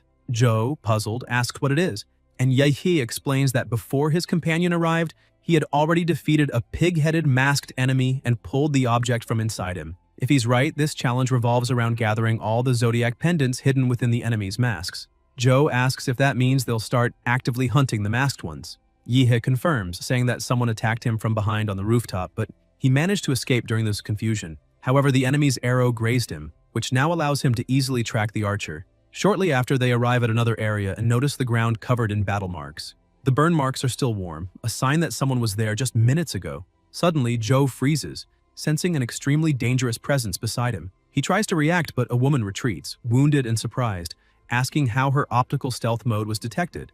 Zhou comments again that apparently the girl had been hiding and plotting something. It was the freshman Lan Yusi. Her partner tells her to step aside and, using the genetic art Flaming Demon Body, unleashes intense heat from his palm, melting the ice coming their way. The freshman Xin Chen says they managed to catch her, and remarks that Yusi's stealth mode is quite weak. Yihei approaches, asking if the two were planning an ambush. Yusi tells him not to get the wrong idea, explaining that they had just smashed the face of a rooster-masked enemy and were hiding to lure out others. She lights a cigarette, trying to divert the protagonist's attention, but he stays focused and asks if what they say is true because, if it is, he wants them to explain that. Suddenly, he grabs a clone of Yusi by the neck. Shocked, she admits that even her decoy was detected, and realizes that those two must have some special ability. Chen comments that he already expected that.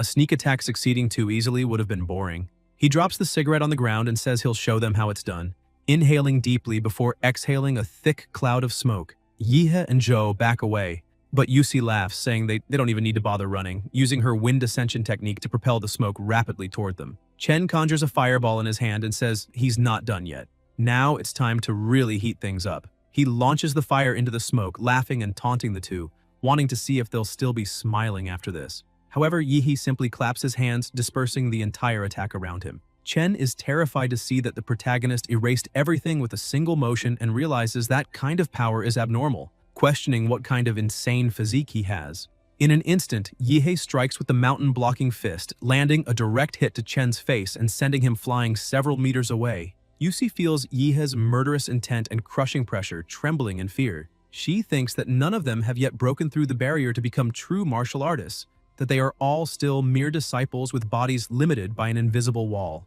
Even Huadu's freshmen have only a slight edge at this stage, but Yihei seems to be on another level. His body is far beyond what a novice should possess. Suddenly, she's frozen solid, realizing she had been so terrified by the protagonist's overwhelming power that she completely forgot about the ice user. Yihei keeps advancing like a demon, his monstrous aura dominating the area as his thirst for battle grows. He closes in, and Yusi panics, thinking that even if she and Chen fought together, they wouldn't stand a chance against those two monsters. She tries to escape using her fan, realizing it's pointless to drag this out. She needs to flee as fast as possible. But before she can, Yihei grabs her leg, pulls her down, and slams her to the ground, saying she should stay there so they can have a little chat. He prepares to strike, but she uses the martial art Xuan Huang, Step of the Empty Chaos, to try to run. Obsessed, Yihei acts like a predator chasing its prey, unleashing his evil spirits through the demonic flesh. Binding art, Shadow of the Demon Realm. Yusi's clones are restrained by the spirits, and she screams that her body can't move, demanding to know what those things holding her are. Yihei laughs at the scene, saying it looks like his little prey can neither fight nor flee anymore, so it's time to surrender. Yusi gives up instantly, saying he can have all her pendants. The protagonist collects the two pendants, praises her attitude, and asks her to tell him everything she knows. Yusi begins explaining that to pass this trial, one must gather all 12 zodiac pendants and that they've now reached the final stage. There's no point hunting anyone else, since the survivors will end up fighting each other anyway. She mentions that the real monsters that year are Yan and Ouyang, both from Modu. Laughing, she asks if the protagonist wants her to lead him to them, saying she has nothing left to lose, and that since she can't win the competition, she'd rather pour gasoline on the fire and let the big shots kill each other. Yihei laughs and replies that she doesn't need to bother with that, though he admits she's braver than he expected. Meanwhile, Yan and Ouyang are moving quickly. Ouyang comments that Yusi and Chen are probably already hunting them, but says he doesn't care who wins. In the end, they'll just steal from both, since those two are merely holding onto the prize for now. Suddenly, Yan is shocked and tells Young to look at the body split in half on the ground. It's Chen. Just minutes earlier, he had been completely defeated and tossed aside like trash. Barely breathing, Chen mutters in confusion that the protagonist is definitely not human and that Yusi has probably already been hunted down too. He believes Yehe must have marked him somehow and is sure that monster will find him soon. With no options left, he decides to join Young and Yan. But then hears footsteps behind him. Startled, he turns and asks who's there. What he sees terrifies him. The dragon appears before him, and in the blink of an eye, he's eliminated. Yan stares at the body, saying there's no doubt Chen is dead, and that such a brutal, precise cut could only have been made by one person. Young cuts in, confirming that only the dragon could deliver such a surgical, merciless strike that kills instantly. Yan finds it strange. The dragon was supposed to be sealed in the underground parking lot. Last time, over 20 people were sent to hunt it, and only 2 came back alive. He says he can't believe what he's seeing. This was supposed to be just a trial, not a massacre, but all that blood is far too real. Young starts to panic. Yan calls his name, asking what they should do since Chen's pendant has also vanished. Young replies that if the dragon is loose, then some condition must have been triggered, probably the one requiring all other zodiac masks to be defeated. And now the final boss is free. Just as the masked ones automatically hunt freshmen, the dragon must now be hunting whoever carries the zodiac pendants. Young awakens his bloodline, stating that facing the dragon would be suicide and their only chance is to gather the remaining pendants before it takes them. Sprouting wings from his back, he takes flight, saying they need to send a signal to lure the other holders and settle everything in a single battle. Meanwhile, in the dead city amid the ruins, Qingzhu is injured, leaning against a wall. She laments that it was supposed to be just a train ride to Huadu, but they ended up trapped in that cursed place where so many freshmen have already been slaughtered by the maniac in the dragon mask. She recalls that the professor found her, but only one of them could escape, and she couldn't bring herself to leave, and not like that. Looking at a photo of her and Yihei on her phone, she says she needs to warn that idiot not to get involved. Exhausted and sad, she wonders if the one who escaped managed to find him, and admits she doesn't have the strength to go after him herself. Still, she believes that with Yihei's absurd power, he'll easily survive, as long as he doesn't cross paths with the dragon. Suddenly, she feels a presence approaching and panics, realizing she's already been found. With her weakened body, she knows she can't run.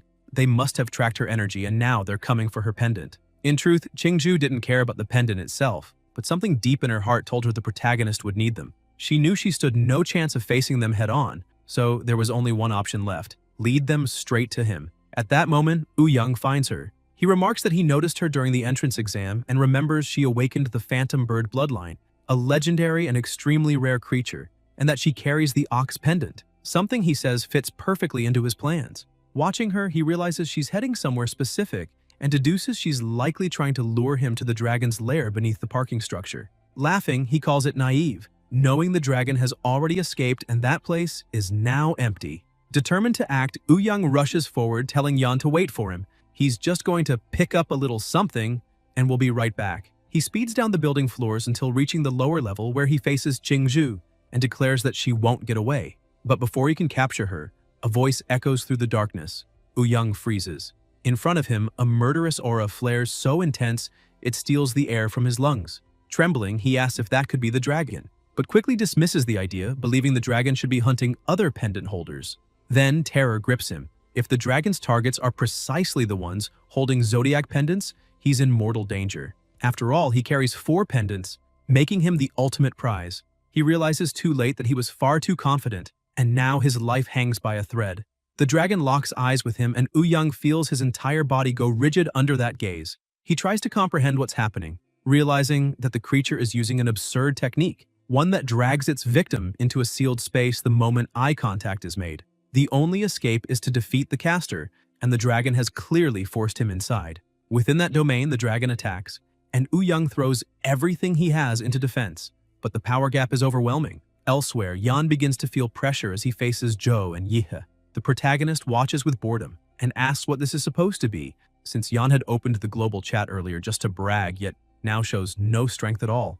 Zhou asks Yihe to step back, making it clear he wants to face the opponent alone to test his own ability. Enraged, Yan charges forward, shouting that they're getting too full of themselves. Zhou responds by activating the ice vein, but Yan shatters the ice with sheer brute force. He grins and says Zhou isn't going anywhere, attacking again. Zhou blocks the first blow but senses another coming immediately after. He manages to react and counter with his wind cut technique, a strike that slices both soul and blade as one. Both raise their power to the limit and an intense battle begins, shaking the surroundings. Yehei, however, just watches from a distance, sitting lazily and looking utterly bored as he waits for the result. In the middle of the clash, Yan suddenly senses something, a familiar presence, a cry for help. It's Ouyang. He instantly retreats, ending the fight and saying that if he didn't have something urgent to handle, he would have broken at least 8 of Zhou's bones. But before he can flee, Yehei slowly stands up and asks if he's done showing off, then adds coldly, "Who said you could leave?" In an instant, he moves at unbelievable speed. Yan tries to react but is sent flying like a feather. Even though he manages to block, the impact leaves him battered on the ground. Dazed, he asks what that was, if the blow came from a demonic beast. The protagonist calmly replies that it didn't. It came from him, and adds with the disdain that Yan's annoying yelling was getting on his nerves, so he ended up hitting harder than intended. Still stunned and unable to process what just happened, Yan asks if he was ambushed. Yehei sighs and answers casually that no, the problem is simply that Yan couldn't keep up. The punch was so fast that his brain didn't even have time to process it. Humiliated, Yan screams that the protagonist is too arrogant and that he'll be the one eliminated. 3 minutes later, he's completely destroyed. Beaten so badly it looks like 10 people attacked him at once. Yehei calmly holds Yan's sword and says he shouldn't feel too frustrated. Lasting 3 minutes against him is already impressive, especially since Chen went down with a single hit. Examining the blade, he remarks that it's actually decent, but that he's thinking of borrowing it. He asks if Yan would mind, though he knows the opponent is already unconscious. Then he adds that the sword still needs a few upgrades, and channeling his nuclear energy, he infuses it directly into the weapon, instantly transforming and amplifying it. Zhou approaches and calls out to him, saying that in Yan's spatial ring there weren't any masked pendants, but he did find something strange. He shows a pendant that's blinking repeatedly, as if transmitting some kind of signal. Meanwhile, inside the dragon's domain, Ouyang was still standing, though completely destroyed. He looked forward and said he never imagined that would be his limit, since he had used even the last sealing nail he recovered from that ancient ruin. If he had managed to drive one of them straight into the dragon's heart, he could have sealed its martial core and internal flow at once. However, even sacrificing his own arm, he still missed by a few centimeters. The dragon monster slowly approached, letting out a fierce roar. Ouyang accepted defeat, saying his only chance to beat that monster called Chenlong was gone. Suddenly, the domain began to collapse and Ouyang remained pinned to the wall with a sword through his body. Meanwhile, Qingchu kept climbing the stairs slowly, thinking she just needed to endure a little more because she was almost at the rooftop. That Chenlong was really on another level, and the horrendous ox she had defeated earlier did not even compare.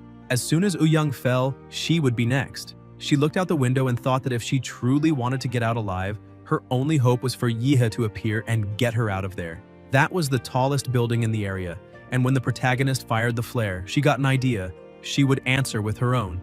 Qingzhu activated the awakening of the phantom bird bloodline, releasing an enormous amount of energy, but she soon collapsed to the ground, having reached her limit. She begged for that signal to reach Yehei, but suddenly felt a massive killing intent along with a terrifying sound. She ran to the edge of the building, unable to believe what she saw. Chenlong was walking on the outside, heading straight toward her. Qingzhu froze in fear, wondering how that monster had already found her. Her first thought was that there was not enough time, and she needed to fire another flare to warn the protagonist that it was a trap and he needed to stay away. Chenlong once again used his domain expansion ability, creating a new domain on the building's rooftop. The moment he stepped into his own domain, Qingzhu fell to the ground, completely overtaken by fear as she watched that monster raise his sword to strike her. She thought it was the end and that there was nothing she could do. What she did not expect was that the real monster was outside. The shell of the domain began to crack and Yehei burst through with full force, shouting that he had made a promise to Qingzhu's mother, and he was not the kind of man who breaks promises. Chenlong and Qingzhu both looked up in shock. The protagonist gathered all his strength and shouted, asking what kind of abomination that monster was, while striking with such power that the blow split the building in half. He yelled for Qingzhu to head to the east side because his new recruit and the others were waiting for her in the alley. Qingzhu asked if he was not going with her, but Yehei replied that he was staying because it was time to have a few words with that maniac wearing the dragon mask. He immediately began descending in flight to face his final opponent in that place. Chenlong, with his clothes completely destroyed, began walking while expanding the domain once again. The protagonist asked if he was really going to keep using that domain, saying he could feel when Qingzhu's distress signal was activated, but something was wrong there. He He taunted the enemy, asking if the dragon only knew how to fight inside the comfort of his own little sandbox. At that moment, he noticed the nail embedded in Qianlong's chest and wondered if that could be the emergency plan Yan had mentioned for dealing with the dragon. Suddenly, the dragon began moving with absurd speed, surpassing any previous limit, and the protagonist started laughing, saying the opponent was really fast. He lifted his sword from the ground and the two began a fierce exchange of blows. Yehe, completely excited, commented that this was great because he had finally found an opponent worthy of his level. Their power was so devastating that another entire building was sliced into pieces. The fight intensified to the point that the entire surrounding area was completely destroyed. Qianlong landed a direct hit, sending the protagonist crashing into the ground, but Yehe retaliated with his nuclear breath, blasting through countless buildings as the beast soul energy filled the environment. He got up laughing, saying the opponent was incredibly strong and the first decent person he had faced since arriving in that world. Qianlong also rose slowly with his mask almost completely destroyed, and Yehe smiled even wider, saying that now things were getting interesting because the legendary invincible boss Qianlong would not fall that easily. The dragon charged again and Yehe was surprised by the speed but managed to block the attack. He realized, however, that Qianlong had become even faster and stronger after the mask broke. With his eyes gleaming, the dragon continued its full-force assault. Yehe tried to resist, but his blade split in half, leaving him unarmed. Qianlong appeared behind him to finish the strike, but the protagonist, acting like a real monster, bit down on the enemy's blade, stopping the attack with his own mouth and laughing as he said he had him now. Without a sword, he charged in using pure brute strength. Qianlong tried to react but was hit directly by a nuclear punch to the face, almost being knocked out on the spot. Yehe grabbed the dragon's arm and said it wasn't over yet, calling him customer with ironic politeness. He prepared for another insane barrage of blows, saying he was technician number 23 and always at the customer's disposal. The punches fell like a storm, and Yehe laughed in a crazed way, completely overtaken by adrenaline. He thought he had already hit every vital point: temple, throat, heart, arm, groin, and that thanks to Ouyang's bronze spine, the dragon's meridians were blocked and his chi flow had been interrupted. Now, every strike was aimed at causing devastating internal damage. Qianlong reached his limit and dropped his sword, but that was just a trick. He tried to counterattack, and Yehe, still laughing like a madman, said he knew the dragon wouldn't give up on such a good fight. The protagonist opened a fan in one hand and used it to defend himself, saying that the only chance Qianlong had to win was catching him off guard at the start, since the power difference between them was colossal. Even then, he estimated the dragon's chances of victory at only 30%. Yehe then transformed the fan, saying it was time to show who the real boss was there. A whirlwind of malicious spirits rose up, growing and destroying everything around it. The vortex became larger and more violent, and Qianlong's body began to be completely torn apart. Unable to move properly, the dragon only muttered that with that killing intent strengthening the fan, the protagonist was even stronger than when he fought alongside Lan Yusi. Like a predator chasing its prey, Yehe charged again, saying he wasn't done yet and calling the dragon a faceless freak. This time, he channeled even more strength into his attack and activated the nuclear explosion fist, declaring that this was only the first punch. A massive explosion engulfed the area, and Qianlong's body was even more destroyed. But the protagonist didn't stop, saying the second punch was coming. He activated the Mountain Breaker fist, and the black flash struck Qianlong's face directly, launching him through the air like a ping-pong ball, crashing through several buildings before violently slamming into a wall. Yehe flew to meet him and asked if he really was a dragon, because he honestly expected something stronger. But in the end, he was nothing more than a simple worm. Qianlong lifted his sword, saying he would still kill him, but the difference in speed and strength between them had already become unreachable. With a swift movement, Yehe pushed the dragon's own sword against his neck, saying he had him trapped. The blade cut deep, and Qianlong's head began to fall. The protagonist watched the enemy's body collapse and then picked up the dragon pendant, saying it was finally time to end that game. Shortly afterward, Yan sensed the power Yehe had released and was completely terrified. The protagonist returned to meet the survivors, and Yan simply knelt, unable to say a word. Still worried, Qingshu shouted that Yehe shouldn't have faced that masked man alone, but Zhou replied that anyone other than him would only have gotten in the way. Qingshu lowered her gaze, realizing he was right, because she was so injured she could barely use her martial abilities. If she had tried to help, Yehe would have had to protect her, and that would have put him at risk. She thought that if she were just a little stronger, she wouldn't have been a burden to him. The protagonist approached and casually interrupted her thoughts, asking what kind of face she was making. Qingzhu jolted and asked what he was doing. Yehe extended his hand and said he wanted the ox pendant, or if she preferred, he could take it by force. Qingzhu sighed and handed the pendant over without complaining. Zhou commented that they needed to arrange the pendants in the order of the zodiac from rat to pig, But as soon as Yihe aligned them, nothing happened. Joe was confused, thinking he had messed up the sequence, and the protagonist didn't understand either, simply staring at the pendants in silence. Yan then approached and explained that the dragon pendant was different. It wasn't created just to represent a masked enemy, but to act as a hunter, a weapon specifically made to eliminate pendant bearers. That meant they didn't need the dragon pendant to complete the sequence. As soon as they removed the dragon pendant, the entire place began to shake. Qingzhu jumped in fear and asked if it worked, while Yan, equally confused, wondered if they had activated some kind of mechanism. Suddenly, a colossal energy began gathering in the sky and descended toward the ground. The protagonist noticed it and told everyone to look up, asking what that thing was. A massive eye appeared among the clouds, watching the group. Yihe stared back, asking what the hell that was.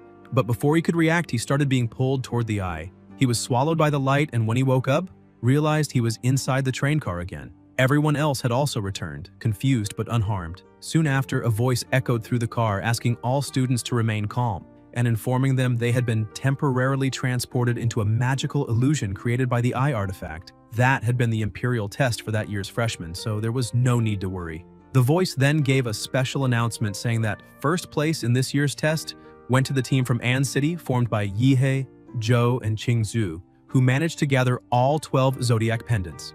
Among them, Yihe's exceptional performance earned him the grand prize, which would be delivered at enrollment. The students were confused.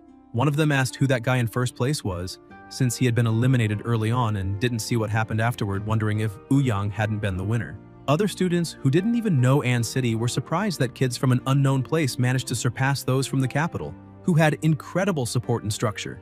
Many were impressed to learn they collected all the pendants, which was insane, since most couldn't even defeat a single masked enemy. While rumors spread, the protagonist didn't care about any of it, only staring at the system with sparkling eyes, thinking he had finally completed the requirements for a draw.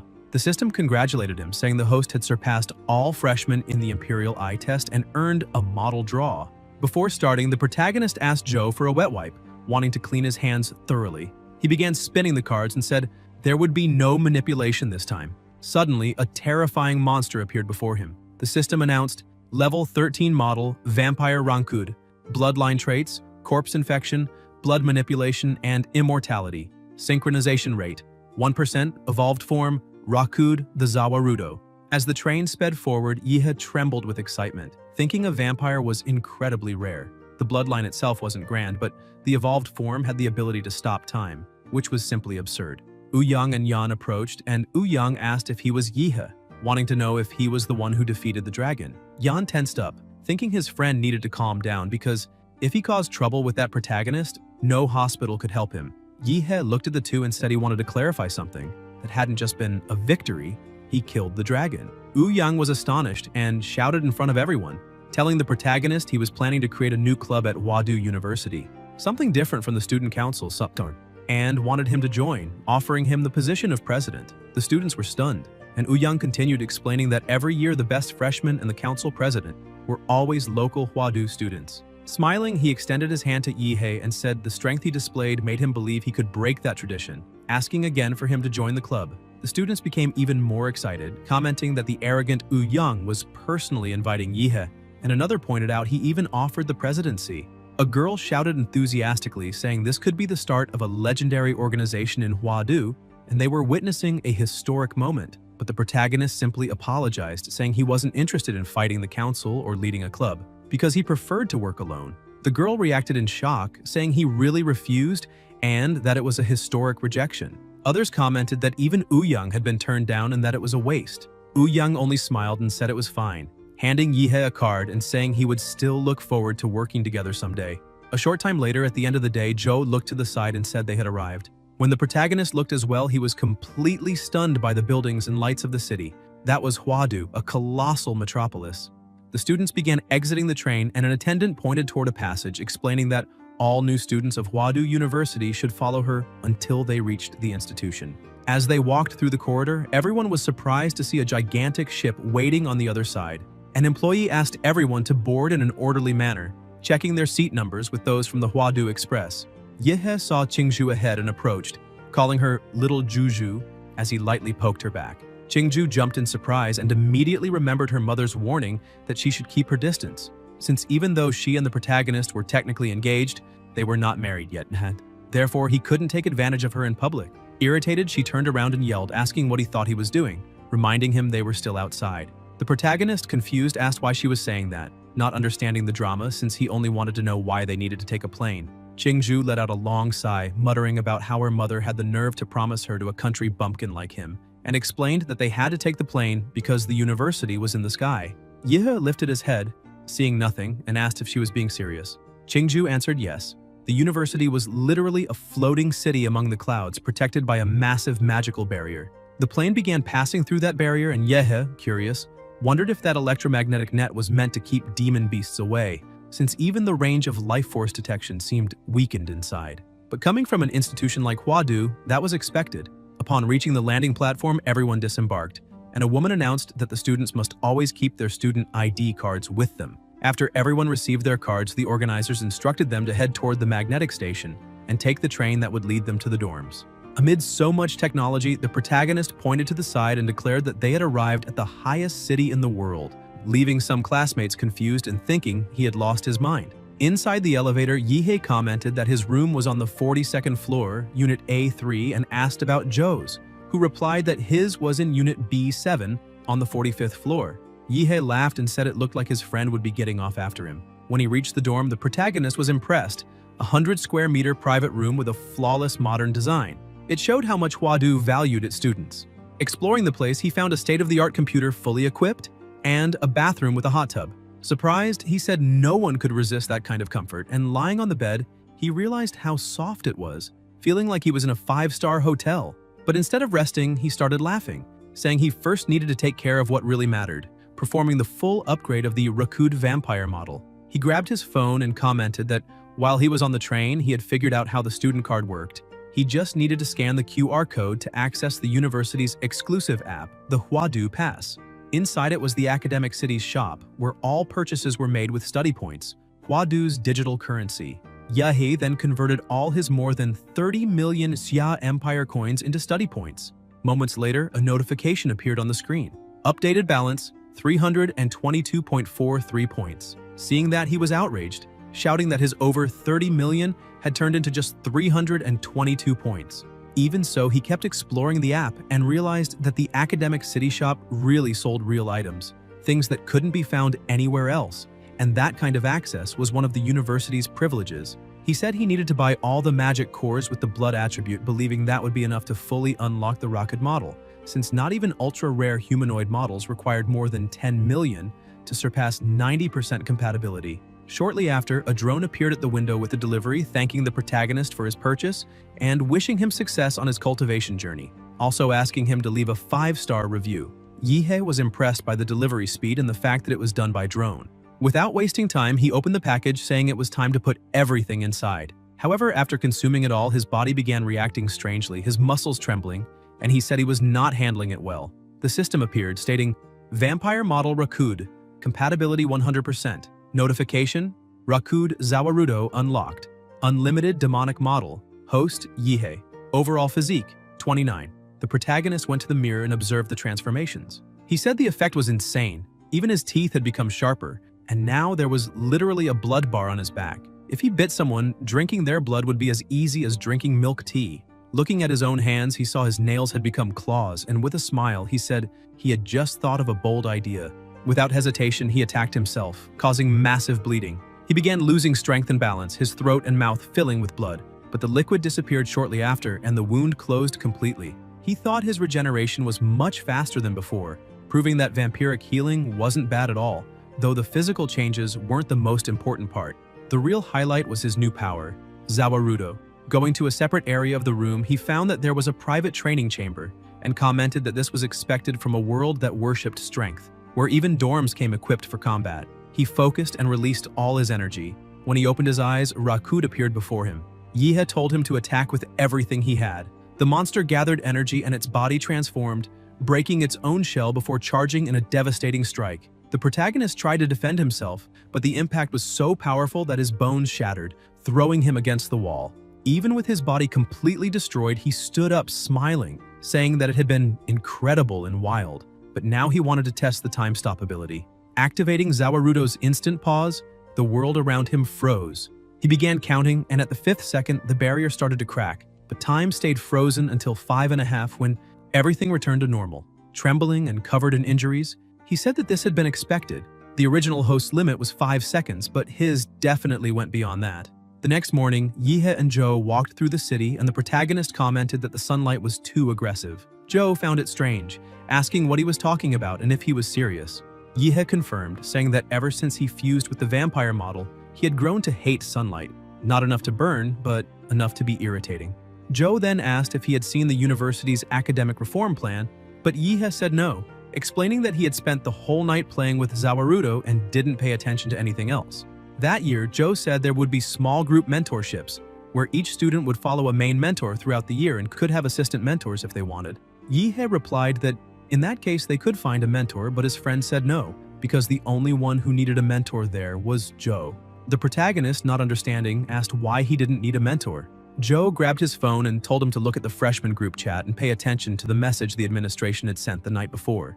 The board had announced that because Yihe gathered all the zodiac pendants, the university was granting him the privilege of freely choosing any mentor, and the chosen mentor would be obligated to accept. Joe said they thought it was excessive since it had been announced publicly. When they entered the gym, Yihe noticed it was packed, and Joe explained it seemed to be 3 people per round in the test, where mentors lit up the lights to choose their candidates. The protagonist just turned around and started leaving, telling his friend to go ahead because he was going for a walk. Since he could choose any mentor he wanted, it didn't matter when he entered. As he walked, he thought choosing a mentor was tedious, but suddenly he smelled something strange. With his new abilities, he instantly recognized it as the smell of blood. He began running toward the source, thinking that if it were normal blood, he wouldn't care, but that one was different, hidden yet intense, restless like a deadly current beneath a calm surface, filled with killing intent and forbidden sin. The scent awakened his killing instinct, and he needed to find its origin. After running for a while, he reached the place where the smell came from, a somewhat isolated area. Yihe was surprised to see a cute little girl and wondered if she was really the source of that terrifying aura or if he was mistaken. The girl noticed his presence, stood up, and called him boy, asking if he had been training the demonic flesh prison technique. The protagonist was startled and asked how she knew that, noticing that even though she looked like a child, she spoke like an old woman, and even called him a boy. The woman said she knew because she was the one who helped Huzinho perfect that technique. Yihe was shocked to realize she was referring to Liu Chenghu. The girl began bragging, saying he had been her disciple about 90 years ago.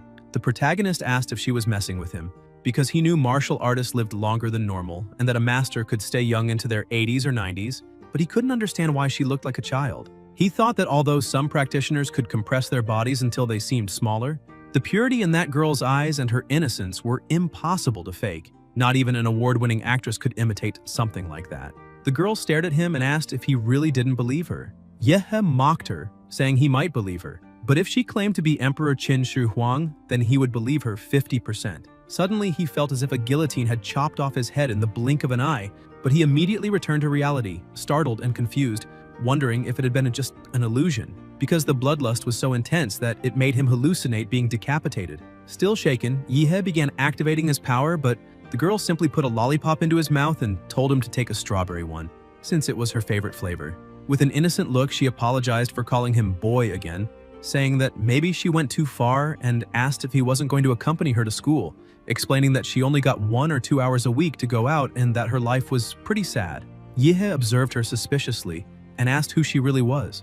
The girl then introduced herself as Gongke, an extremely powerful master, saying that she once even made the university president, Shi Jingwen, cry when he was little. The protagonist dropped to his knees before her, overwhelmed by a mixture of shock and hope. He thought that if she really was the one who perfected the Xuanhuang technique, she might be able to help him advance in his cultivation, since she was a killing-type master, which suited him perfectly. Without hesitation, he shouted that he had searched the entire program for a real master and found no one worthy, but that now things would change. He declared he wanted to become her disciple and begged her to accept him. Gongke was surprised, not really understanding what was happening. Meanwhile, in the gym, the students were in an uproar, saying they couldn't believe the 5 university directors would be mentoring freshmen that year, because if anyone could become a disciple of one of them, their future would be guaranteed. Another student, however, deflated their excitement by saying it was just a dream, since the 5 directors would never waste their time on ordinary students. The discussion continued until someone asked why everyone was there,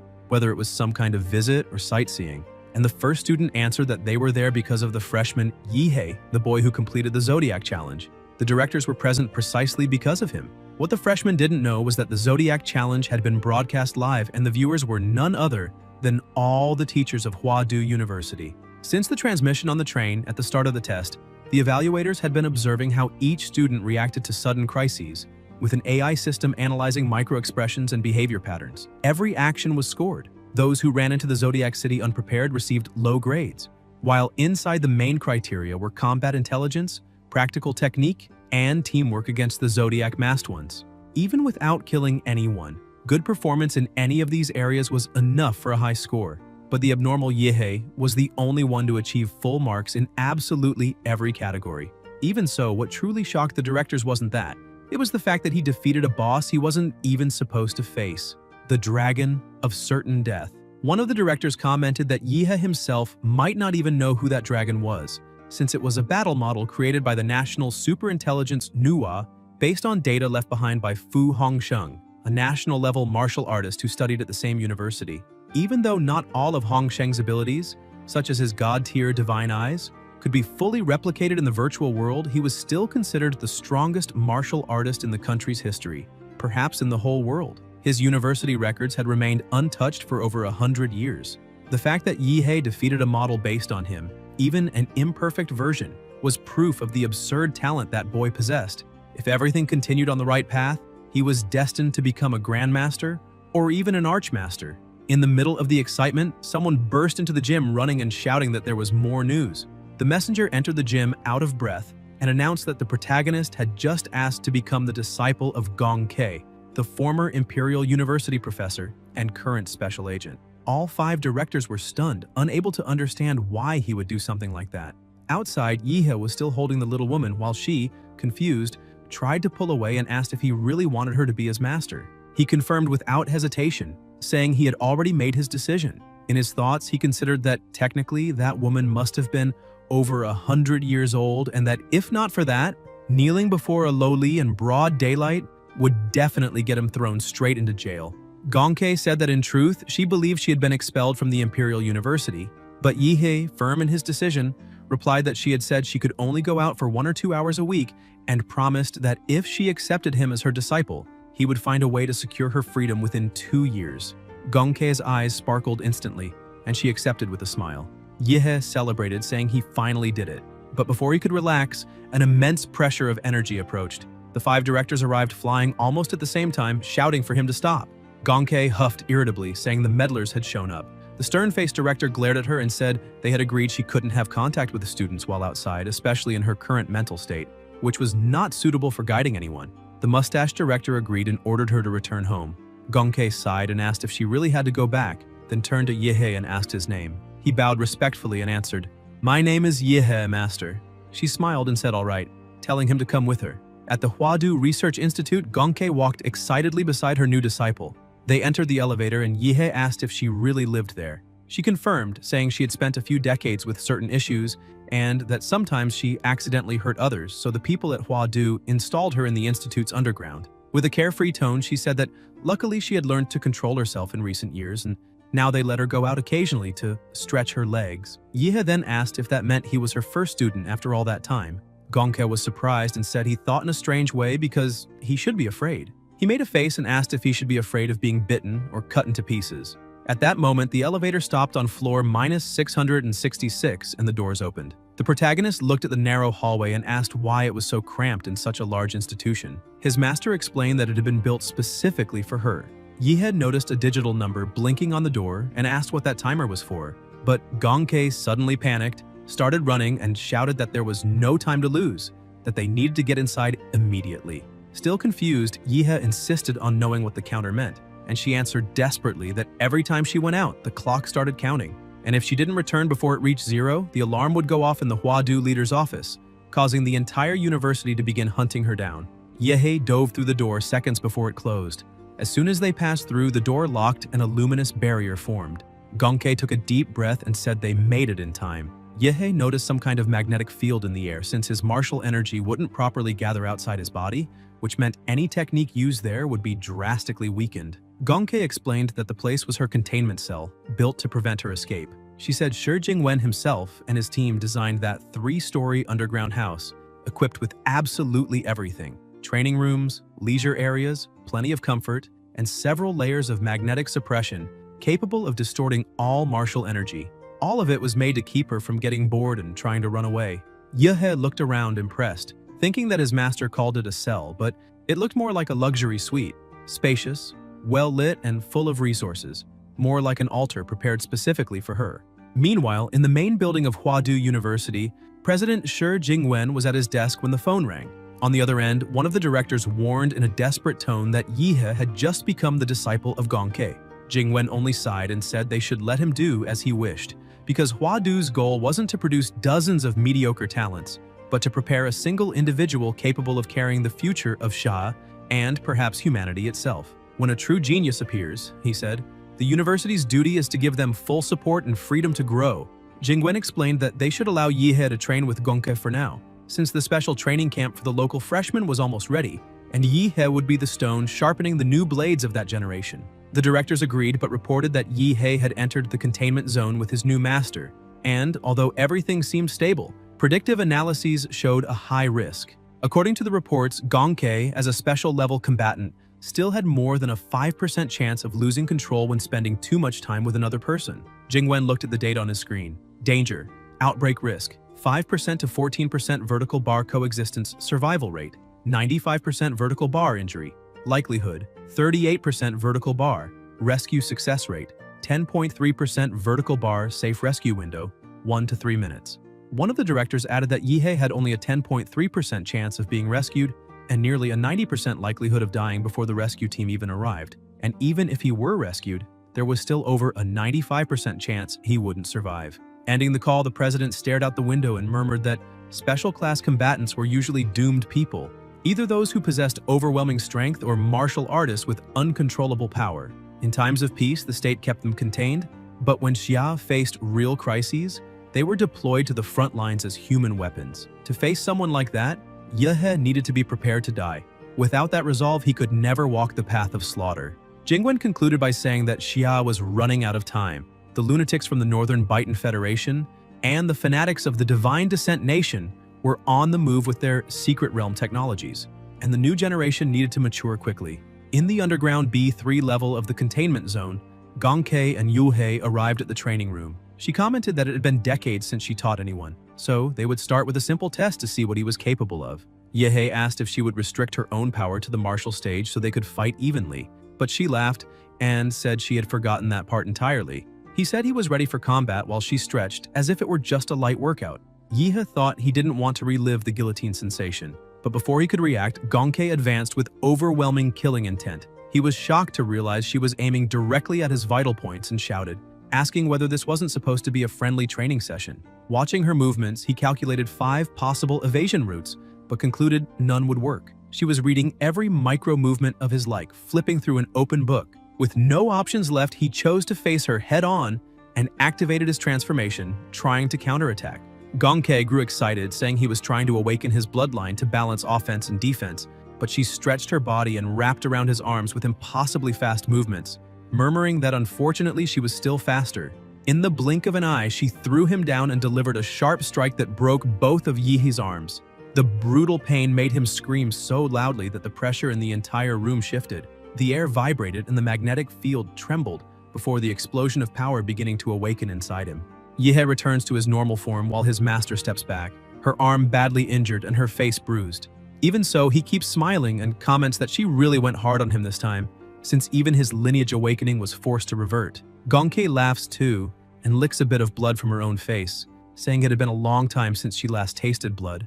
The protagonist admits that in hand-to-hand combat he stands no chance against her, so he says he'll have to rely on some unfair techniques and asks her to guide him. Yehe begins releasing his human form, satisfied after spending the entire night maximizing the mega humanoid model. On the other hand, his master Gongke mirrors his excitement, smiling wide as she realizes that for a mere martial disciple he's displaying absurd strength. Wondering if she accidentally took in a little monster as a disciple and thinking she'll need to take this more seriously, Gongke makes the first move and attacks. An explosion erupts on impact, but Yehe manages to complete his transformation and charges forward using his armored ancestral humanoid split form. She reads the collision route instantly and inhales, activating the special crushing fist, and the strike completely destroys the monster's arm. Yehe is stunned because the Imperial Demon-Ra exoskeleton, forged through flesh-based armor, should have dozens of times the defense of the mega humanoid, yet his master tore through it like paper.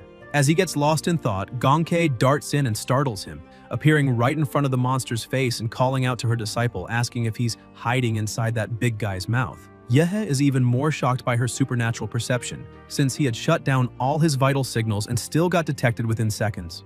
Gonkei prepares to strike, telling him he'd better come out, but the protagonist responds by using the Zhuanlin Horn Spike Meteor Humanoid split form, forcing her to retreat. He then starts concentrating nuclear energy in his mouth and comments that her cuts are insanely sharp, maybe sharp enough to slice through that, but he wants to see how she plans to block it. A second later, chains appear around his head and bind him completely. Suddenly, he's back at the guillotine, shocked that he can't escape that place. The blade starts to descend and Yehe screams for Zawarudo, who appears and, following his master's order, stops time. The protagonist realizes he might have gone overboard because his master dragged him once again into that domain of murderous intent, a mental illusion created by her bloodlust rather than the real world.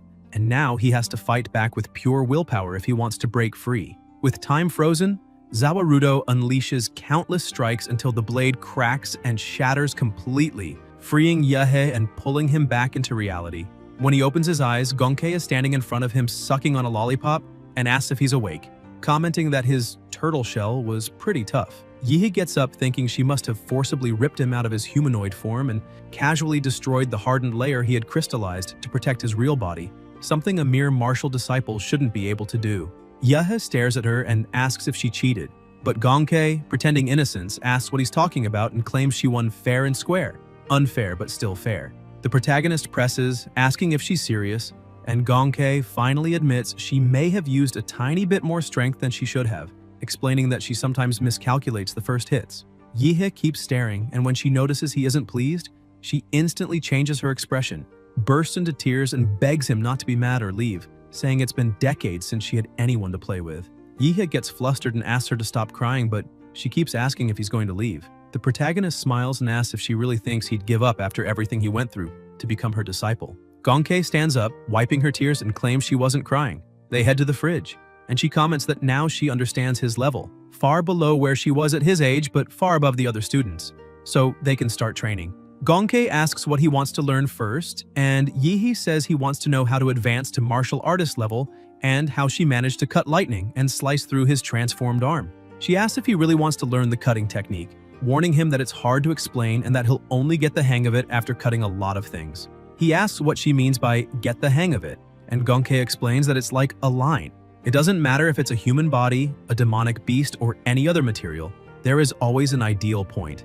A line where the cut flows naturally, and that line is called the execution line. Yehe is surprised, thinking his master is truly different from the dragon, who is also a cutting specialist but relies on brute force and blade sharpness, while Gonkei is like an experienced butcher deboning a cow, every movement controlled and precise. Sitting on the bench, she continues explaining that mastering this won't be easy, and recommends that he first become a true martial artist, because if his cultivation doesn't evolve, there's no point in trying to learn most of her techniques. Gonkei asks if he knows the difference between a martial apprentice and a martial artist. Yehe says he doesn't, so she explains that it's not just the body that improves, but also the mind. Martial artists have an ability apprentices don't have: internal visualization. Through it, they move from crude training to refined cultivation, can see their own meridians, acupoint paths, and internal organs, and then use martial energy to strengthen everything, pushing the body beyond its limits. In other words, a strong mind comes first, then a strong body. Yehe gets excited, impressed at how good his master still is at teaching, finally understanding why she remains one of the top figures at the Imperial University, even if she's a bit unhinged. Hearing about mental strength, he realizes that since merging with the vampire model and awakening Zawarudo, he has felt a huge increase in his mental attributes, which should help a lot when he tries to advance. He asks whether there are different kinds of techniques for that, and Gonkei says yes. Martial arts and advancement techniques are divided into 4 grades: Heaven, Earth, Yellow, and Mystic, plus the ungraded ones that represent the university evolution of an ordinary student. In ordinary or low-prestige universities, when a martial apprentice tries to advance to martial artist, the school can only provide ungraded techniques, the so-called ungraded university student. They are simple practices, easy to use, and make advancement easier as long as one has enough vitality and martial energy. More than 80% of martial artists use that type. But at Huadu University, students already begin with yellow mystic grade techniques. Curious, the protagonist then asks about the heaven and earth grade techniques. Gongke explains that heaven grade techniques are practically unique relics belonging to secret realms and ancient ruins. There might be only about 10 in the whole world, and the Imperial University owns one of them, but she adds that he has neither the strength nor the permission to go anywhere near it, although he can learn an earth grade technique without any issue. Yihe is surprised, and his master continues saying that the Bodhi Killer Heart Sutra, the technique she masters, was the inspiration for the demonic, flesh-imprisoning arts of Huzinho, which only reinforces its power. Hearing that, the protagonist gets pumped and shouts that he really wants to learn it. Gongke throws the can into the trash and says that if that's the case, then fine, telling him to feel the killing intent she prepared just for him. Suddenly, Yihe is dragged once again into her domain. He screams that he doesn't want to go through that again, but it's already too late. His master laughs, saying she loves watching blood splatter. Later, after classes, Joe walks down the street when he spots the protagonist and asks how his first day went, saying he heard he became the disciple of. Before he can finish, he senses an extremely powerful and terrifying killing aura coming from Yihe. He prepares to fight, but the protagonist instantly stops and apologizes, saying he went a bit overboard. Even so, Joe remains terrified, saying he feels an aura so threatening that a single wrong move seems enough to get him killed. A few hours earlier, inside the illusory realm, Yihe was fighting several zombies rushing toward him. He remembers he can't use techniques or abilities, only blades or his bare hands, and complains that there are too many enemies to fight with that cheap blade he was given. Confused, he asks why, and his master explains that the purpose of the blade is to make him get used to the sensation of cutting flesh and bone so his body can build muscle memory capable of instantly identifying the execution line and hitting the enemy's weak point as fast as possible. After hearing the explanation, he gets excited and focuses completely, saying it makes sense now and that he's going to start practicing. Quickly, he begins attacking all the monsters around him with precise cuts, showing an impressive learning speed. Gongke is startled, thinking that training an earth-grade technique inside an illusory realm is extremely dangerous, something an ordinary martial apprentice should never attempt. If not for Yihe's absurdly high mental attributes, he would have already been consumed by the killing intent and lost control completely. Yihe observes her focus, control, and determination, and realizes Gongke truly believes he might be Shi Jingweng's hope, maybe even the hope of the entire Huadu University, and she can't wait to see how far he will go. Back in the present, inside his room, Yihe relaxes in his bathtub, muttering that this was only the first day of training and he was already completely exhausted.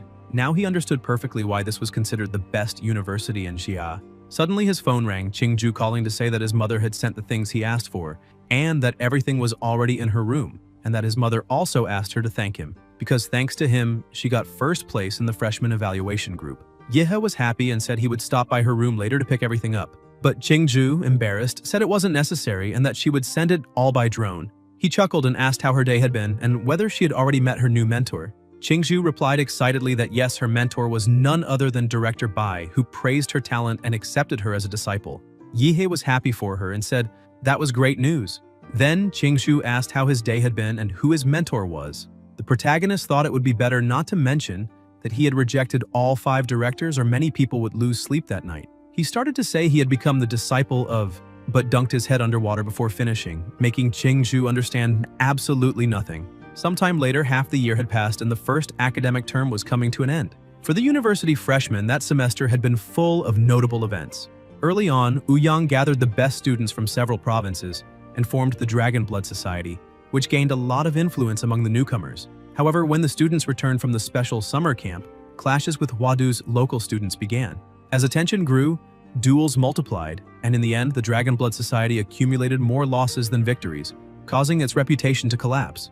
The most famous freshman at the moment was Xiang Jianhui, perhaps the most well-known in the entire country. He achieved the highest score in the university's entrance exam and during the live stream of the test impressed everyone with his strength. Rumor said that even Fu Hongsheng praised him as a future national-level martial protector. Meanwhile, the protagonist, who had once been at the center of attention, had completely disappeared from the spotlight as he hadn't been seen outside the Research Institute grounds for more than 3 months.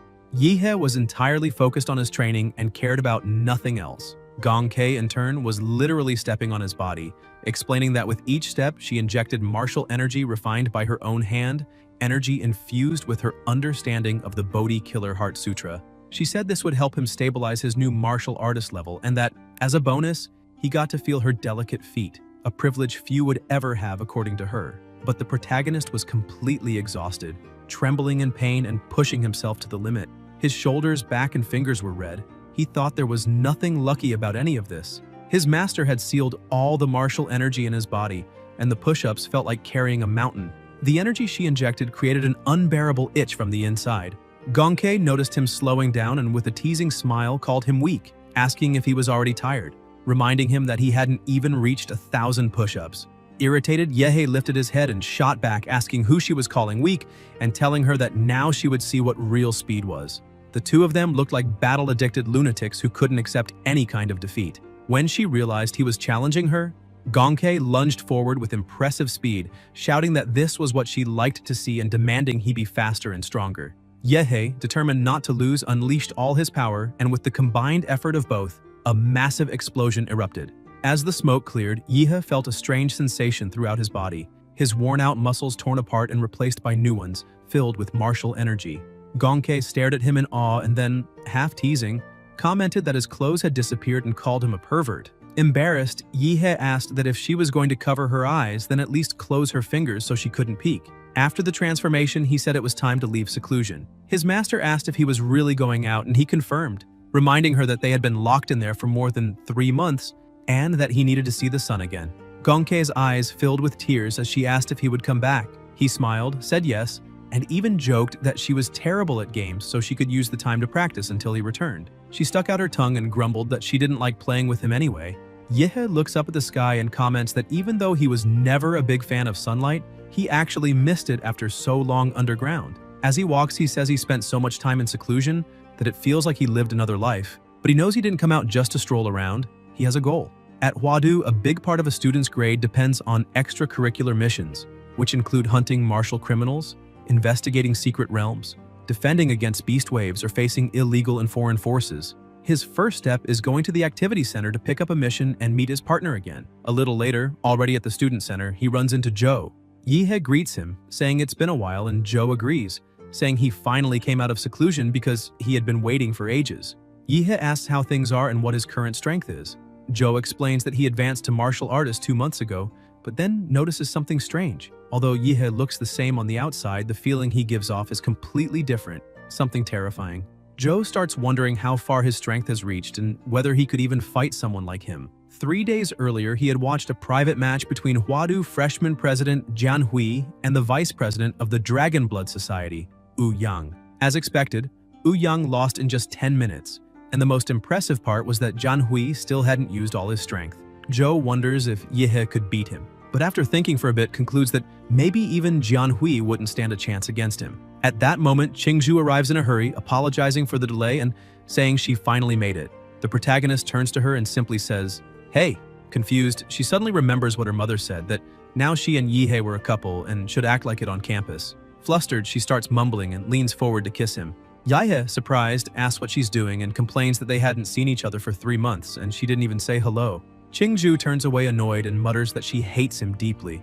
Joe then tries to lighten the mood and explains that the screen on the wall shows the most popular missions and highlighted achievements. He says that he and Qingzhu already completed 3 above-average missions and that today they were just there to form a team with the protagonist. Qingzhu picks 3 options and says those suit them perfectly. The first is Hengcheng serial killer.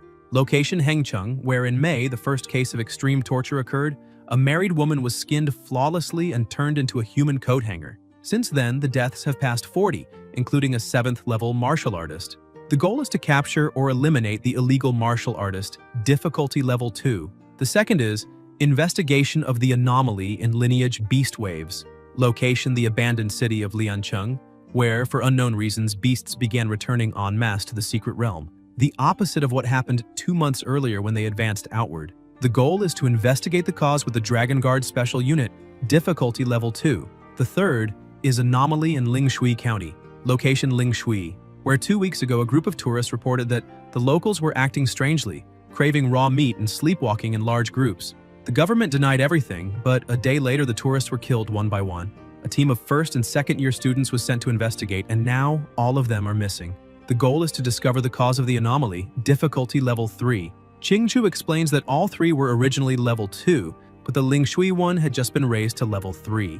Off-campus missions in Huadu range from level 1 to 5, and the higher the level, the more dangerous. Freshmen usually take level 1 missions, and the only level 2 she took involved a team of 10 people.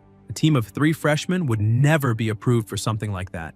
Yihei says it's fine because he has a privilege card. He remembers his master saying he could handle himself, and that among first and second year students, few could exchange blows with him. That's why he now needs more dangerous missions to sharpen his skills. With that card, he can accept any mission on campus, although his master warned him not to even think about taking level 4 or 5 missions since even Xuanwu class warriors die in them. Surprised, Qingju asks where he got that card, but the protagonist hesitates to answer. Zhou senses the mood and changes the subject, asking which of the 3 missions he prefers. Yihei says risk and reward go hand in hand, but welcomes the topic change. He analyzes each one. The first is hunting a target, which will be inefficient since the police have been searching for him for months, and tracking him down will be harder than eliminating him. The second is an auxiliary investigation with the Dragon Guard, which will leave them with only unimportant tasks, no real combat or worthwhile loot. The third hands the entire process to them without any safety net, and the variables are massive, but the greater the danger, the greater the reward. He concludes that if someone fears risk and wants to live protected, then they shouldn't call themselves a martial artist, and for that reason, he chooses the third mission. The other 2 agree, and he says it's perfect because they will leave immediately. When they head to the reception desk, the instructor scolds them, calling the whole thing absurd. She asks if they didn't see that a second-year team was completely wiped out there. And even so, 3 freshmen dare to accept a level 3 mission, asking if they think too highly of themselves. But the protagonist calls her over and says he has a privilege card, something extremely rare. The instructor asks if he learned how to lie now and says she will call the dean to expose him right away. As soon as she makes the call, she returns completely calm, wishes them good luck, and says she prefers a stricter approach. After receiving permission to leave on the mission, the protagonist says goodbye to them and tells them to grab their gear because he needs to go back and retrieve something. At the College of Mechatronics, Magitech, and Foundry, Yihei reaches the door and his identity is quickly confirmed. When he enters, he tells the director he came to pick up his weapon, the reward for placing first in the freshman evaluation. The president comments that giving up a technique of any grade to choose a weapon shows great insight, though it's a shame Gongke got to him first. Then he says it's time to stop the small talk and reveals the weapon, telling him to take a look at what was forged. He highlights that it has no elemental attributes but channels martial energy at 95% efficiency and was forged with the legendary and resilient Star Gold, a top-tier divine blade. He explains that the sword can cut a horse cleanly, is around 1 meter 20 long, has a flat shape, and a dark edge dotted with faint sparkles, the trademark of Star Gold. The backside is carved with dense sun and moon serrations, adding weight and impact, turning every strike into something devastating. Yihei draws the new sword and slashes the air to test it, continuing to swing it as the director explains that the handle is wrapped in black anti-slip leather, braided with metallic threads also made of Star Gold, making chi conduction easier. Each cut produces a whistle in the wind and a flash of chilling light, even though they are only test movements. The pressure emitted by each swing surprises everyone. The protagonist comments that it really isn't bad at all. The weight is perfect, the balance is steady, and the grip fits exactly. He finds it funny that the sword was made to his measurements from 3 months ago and still matches his current strength after advancing to martial artist. As he leaves, he says it was expected, because the Imperial University's blacksmiths are truly skilled. The director puffs up with pride and says that even Gongke calls him master when it comes to forging, but immediately regrets it and asks Yihei not to repeat that to her. Already in Lingshui County, the 3 walk through the streets. Zhou says that to keep the mission secret, they are disguised as university students on internship. Yihei thinks he first needs to sweep the area with his life field detection, since the Demonra model has already been raised to 71% that semester, which should cover the entire county. But he worries that his arrival might scare the rats and make them hide even more, complicating the mission, because the hard part isn't killing them, but finding them. Zhou calls them over to see the house the university arranged for them, but suddenly an old man approaches and asks if they need a ride, offering a cheap and fast tricycle. Yihei laughs, thinking the mission has officially begun. The 3 hop onto the tricycle, and the man comments that they seem well-mannered, asking which school they came from. The protagonist says he's from the city itself and brought 2 classmates to get to know the university's studies better. The driver, curious, asks who his parents are because he doesn't recognize his face. Yihei says his grandfather was Yi Shurong, who passed away a few years ago, and that after that he moved away. The driver then says, now everything makes sense because he's from the old Yi family. The protagonist thinks it was useful to have learned some Lingshui dialect on the plane, and that the identity information provided by the university was truly authentic. The old man starts to laugh, saying it's great to see a young man who still remembers Lingshui, because those who don't forget their roots will surely be blessed. Soon after, they arrive at the mansion base of Huadu University, the former residence of Yi Shurong. The driver comments that in 2 days there will be the big festival that happens every 3 years in Lingshui, and insists that Yihe show up, saying that if he feels too shy to go, he himself will return to pick him up. Yihe says he understands. Yihe and Zhou step inside, and Zhou immediately notices the house has been empty for more than 10 years and is falling apart, covered in weeds and swarming with mosquitoes, saying cleaning it will be a huge job. As always, Yihe prefers brute force. He lifts his foot and says he's great at cleaning. When he stomps the ground, he releases a small burst of radiation that burns all the plants and living things nearby. Zhou complains that this isn't cleaning but extermination. The protagonist replies that it's fast and practical. Zhou then tells them to put their bags away because he will install some cameras around the house for monitoring. Qingzhu wanders around saying she'll take a look inside, but the first room she enters makes her jump in fright and she calls Yehe to see something. He walks over and asks what she found. She says there is an altar right in front of her, but she can't figure out what is being worshipped. Yehe observes that the altar was placed there recently. She is shocked and asks what he means. The protagonist explains that the altar is made of wood. If it had been sitting there all these years, it would have rotted by now, but it's only covered in dust, and if cleaned, would look brand new.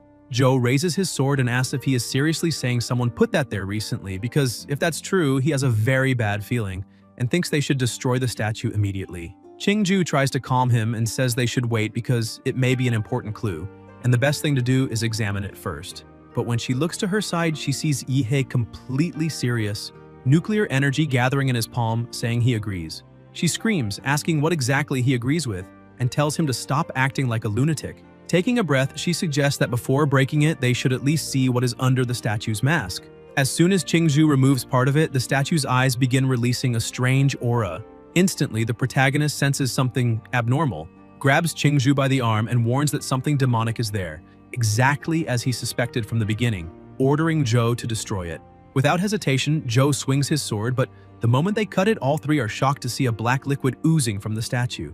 With his sharpened senses, Yihe understands what's happening and says the demon will not escape, ordering Zawarudo to act immediately. With that, he manages to trap the creature and tells Zhou to seal it as fast as possible.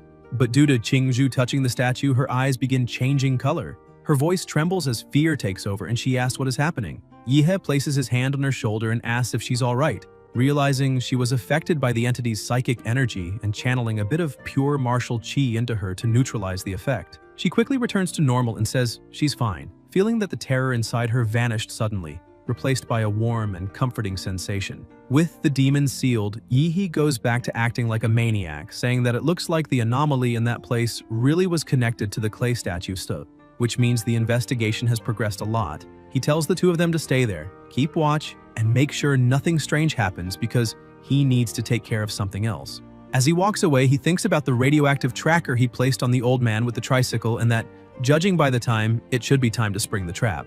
With a cold smile, he mutters that the old man won't need to look for him because he'll be the one going after him. At the Buddhist temple on the Golden Mountain of Lingshui, the old tricycle driver has just arrived. A monk greets him, calling him benefactor, and says the abbot is waiting inside. They walk down a narrow corridor until they reach a sealed door. The monk announces to the abbot that he brought benefactor Liu Gensheng, who has met the requirements to receive a blessing, and adds that he has something important to report. The abbot then asks Gensheng what his true intentions are and why he appeared so suddenly. Before he can answer, the monk begins to transform, revealing a sinister and inhuman presence.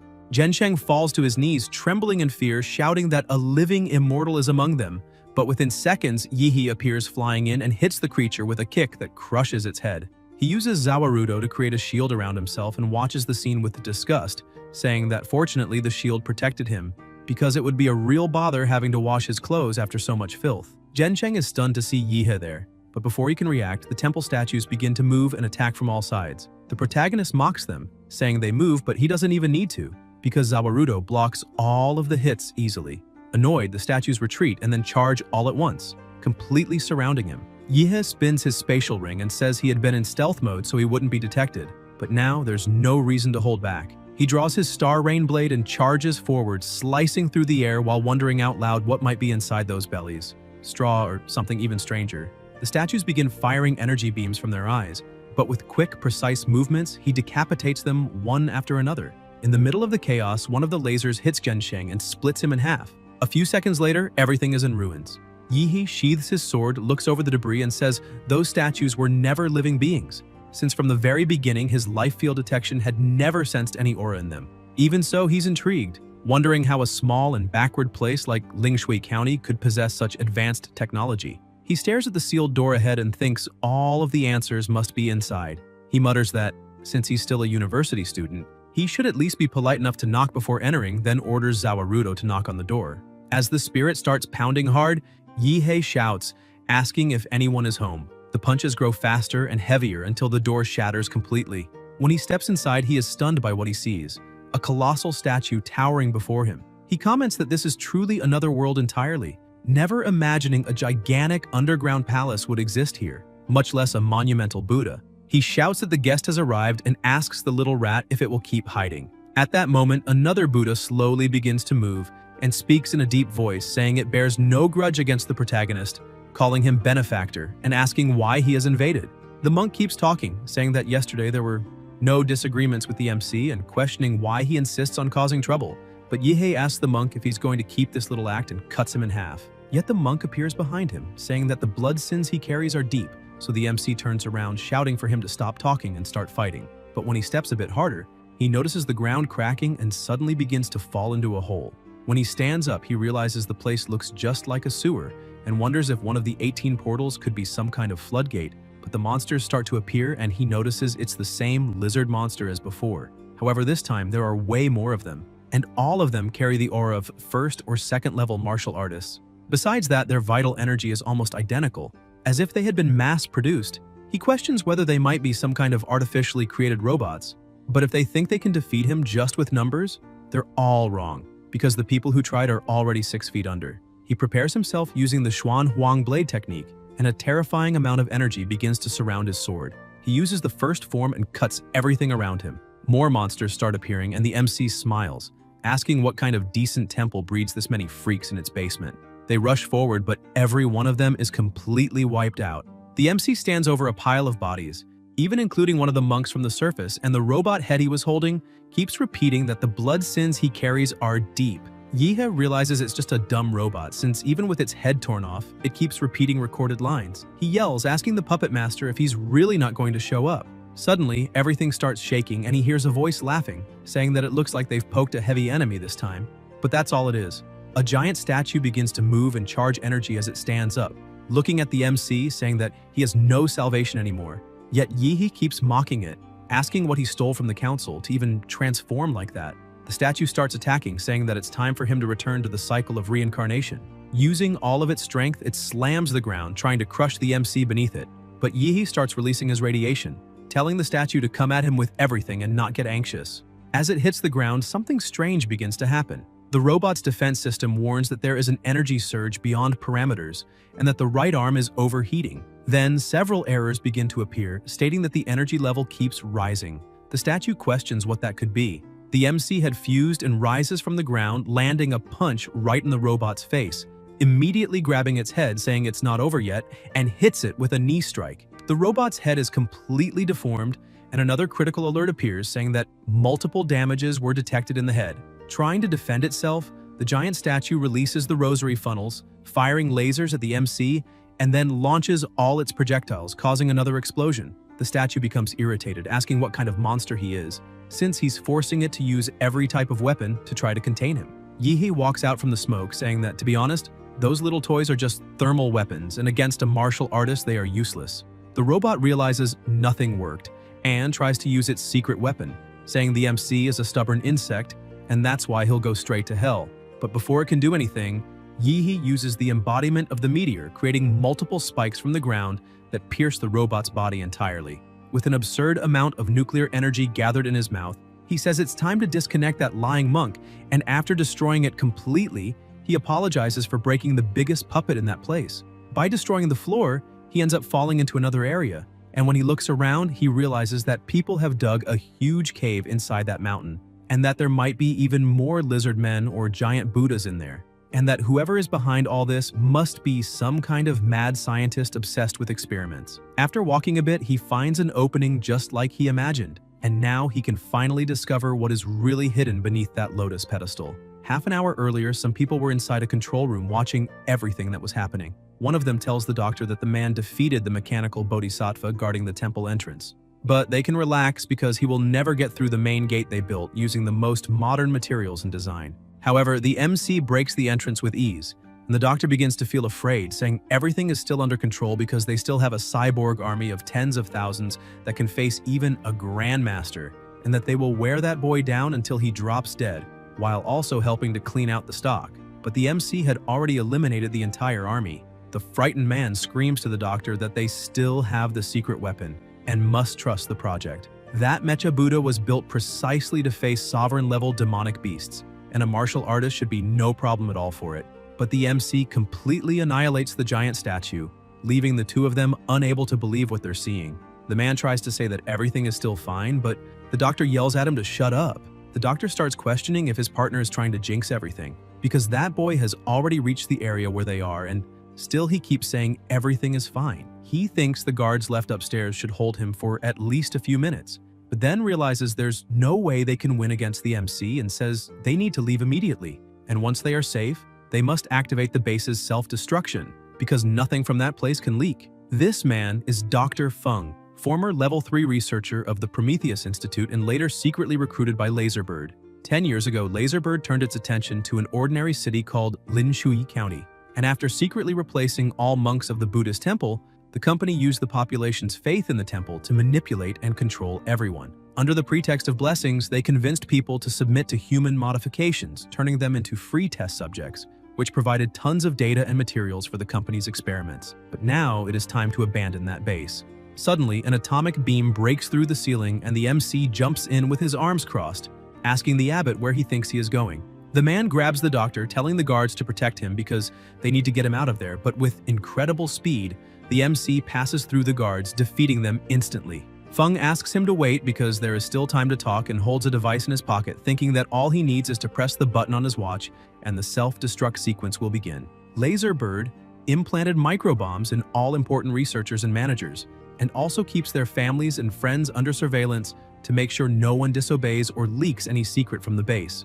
But the MC manages to take the controller from Feng's hand and grabs his mouth, lifting him off the ground. The doctor starts running out of air and is about to faint until the MC drops him to the floor. With a serious tone, Yihe says he wants to know exactly what they are doing in Linshui County, and the doctor becomes frightened. Yihe keeps pressuring him, asking if he was the one who eliminated those 3 young martial artists and what exactly they are doing there. The doctor starts shouting that he can't reveal anything about the experiments, because there is a signal monitor in his brain, and if he mentions any company secret, the bomb inside him will explode. Suddenly, something begins to come out from his tooth, and the doctor says that since he's going to die anyway, it's better to end it all. He starts convulsing, and as soon as he dies, the MC walks to him and realizes there was poison hidden inside his mouth, and it looks like the Laserbird crew all turned into kamikazes.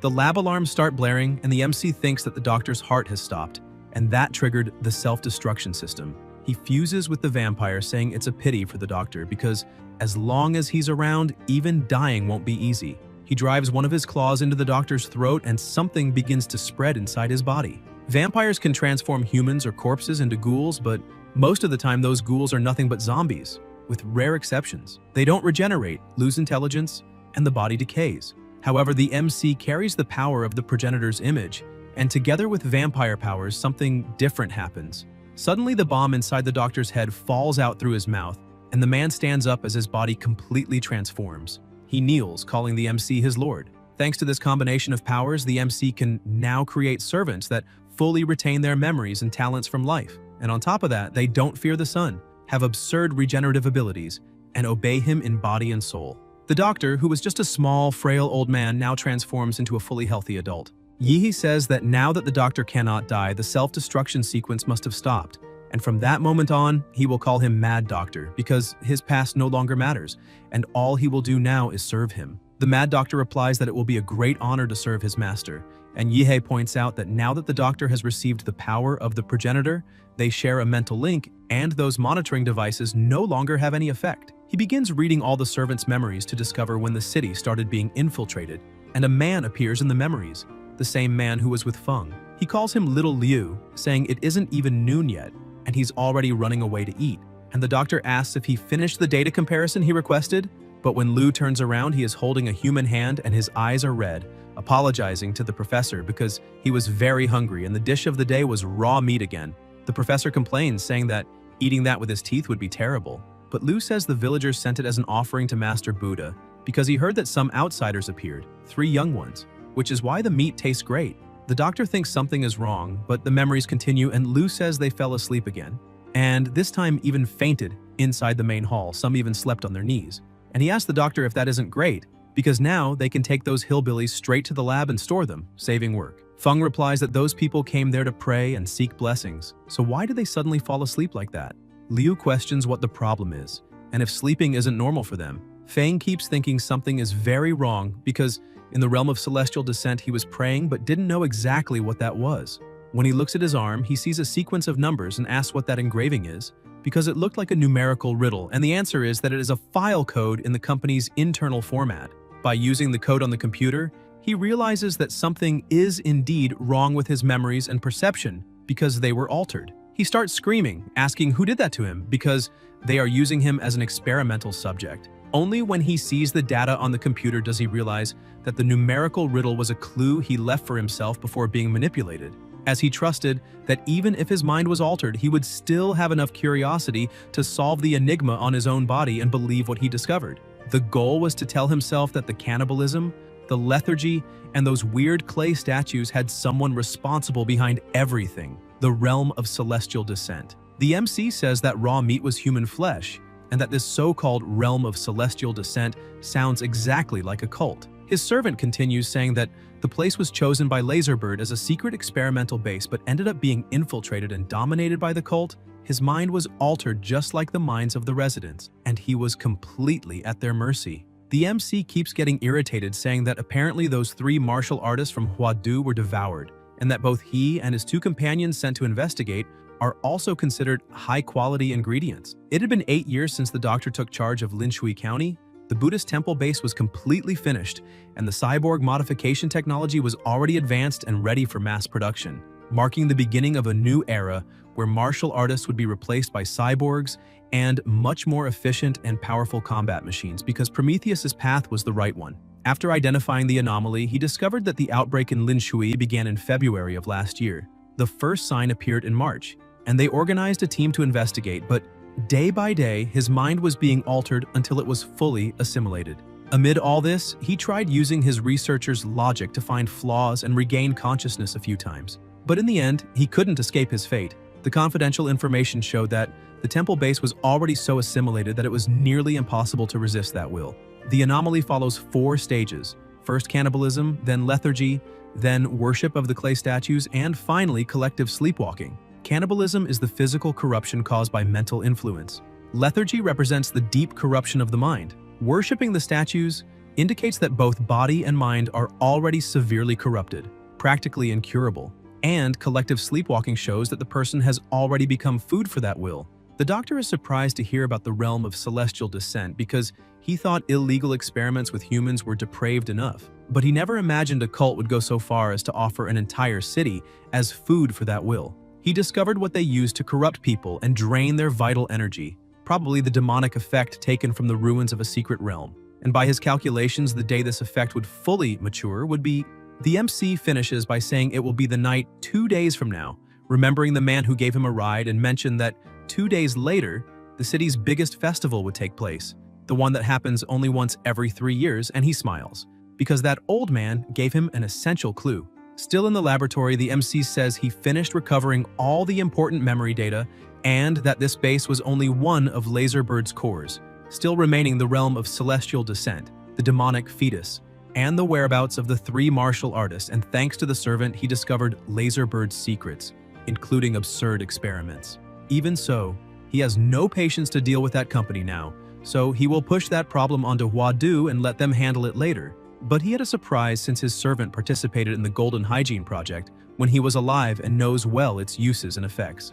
So they will deal with it after solving the city's anomaly. The mission was completed because, according to the university's rules, he could end it now that the truth was revealed.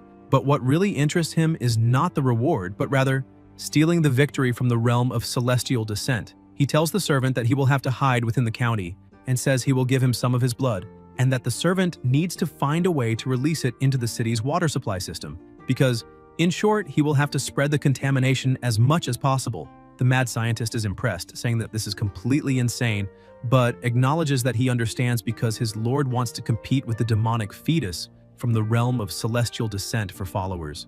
The MC says that apparently the county's residents are already in the 4th stage of contamination and there is no turning back for them. It is true that he has personal interest in converting them, but after everything is over, he will do his best to help them recover their lives, because at least under his control they won't be a threat to society. Back at the base in the old residence, he enters saying he has returned and asks his companions if they are eating that food because of the county. When he looks at Qingzhu's expression, he realizes they already know what is being served there in the city, and Zhou, slightly disturbed, says that he and Qingzhu went to investigate earlier and that the residents seem to be eating human meat, then asks if the MC already knew that, because it's quite obvious that for everything to be like that, the entire county must have had its perception distorted and is being controlled by something. Yehe is impressed by his friend's precision because she is completely right, and after hearing the whole story, Qingzhu becomes frightened, asking if an illegal experiment laboratory really infiltrated the county for years, and questioning how the city became so messed up like that. And Zhou also asks if he is saying that even a powerful biotechnology organization fell victim to an anomaly. Qingzhu points out that this is already going far beyond level 3 difficulty and asks if it wouldn't be better to request reinforcements from the university. But the MC becomes annoyed and thinks if that girl is joking, because if she calls reinforcements, then how will he steal all the rewards generated by the anomaly? He shouts for them to relax because although the mission's difficulty is strange, it doesn't threaten their safety, so they need to stop the drama, since if every time danger appears they run to ask for help, they will never achieve anything in life. He asks only to hold their positions and wait until nightfall because in the anomaly of the county, they have already seen cannibalism and worship of clay statues.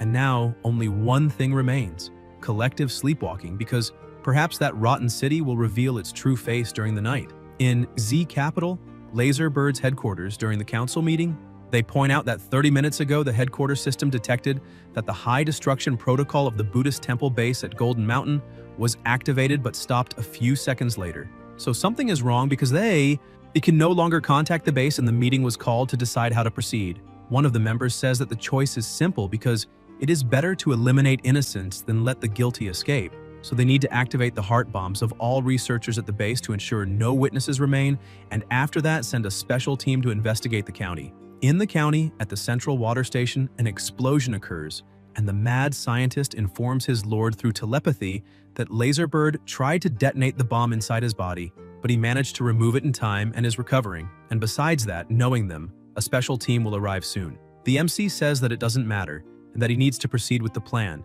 and his servant assures him that everything is ready.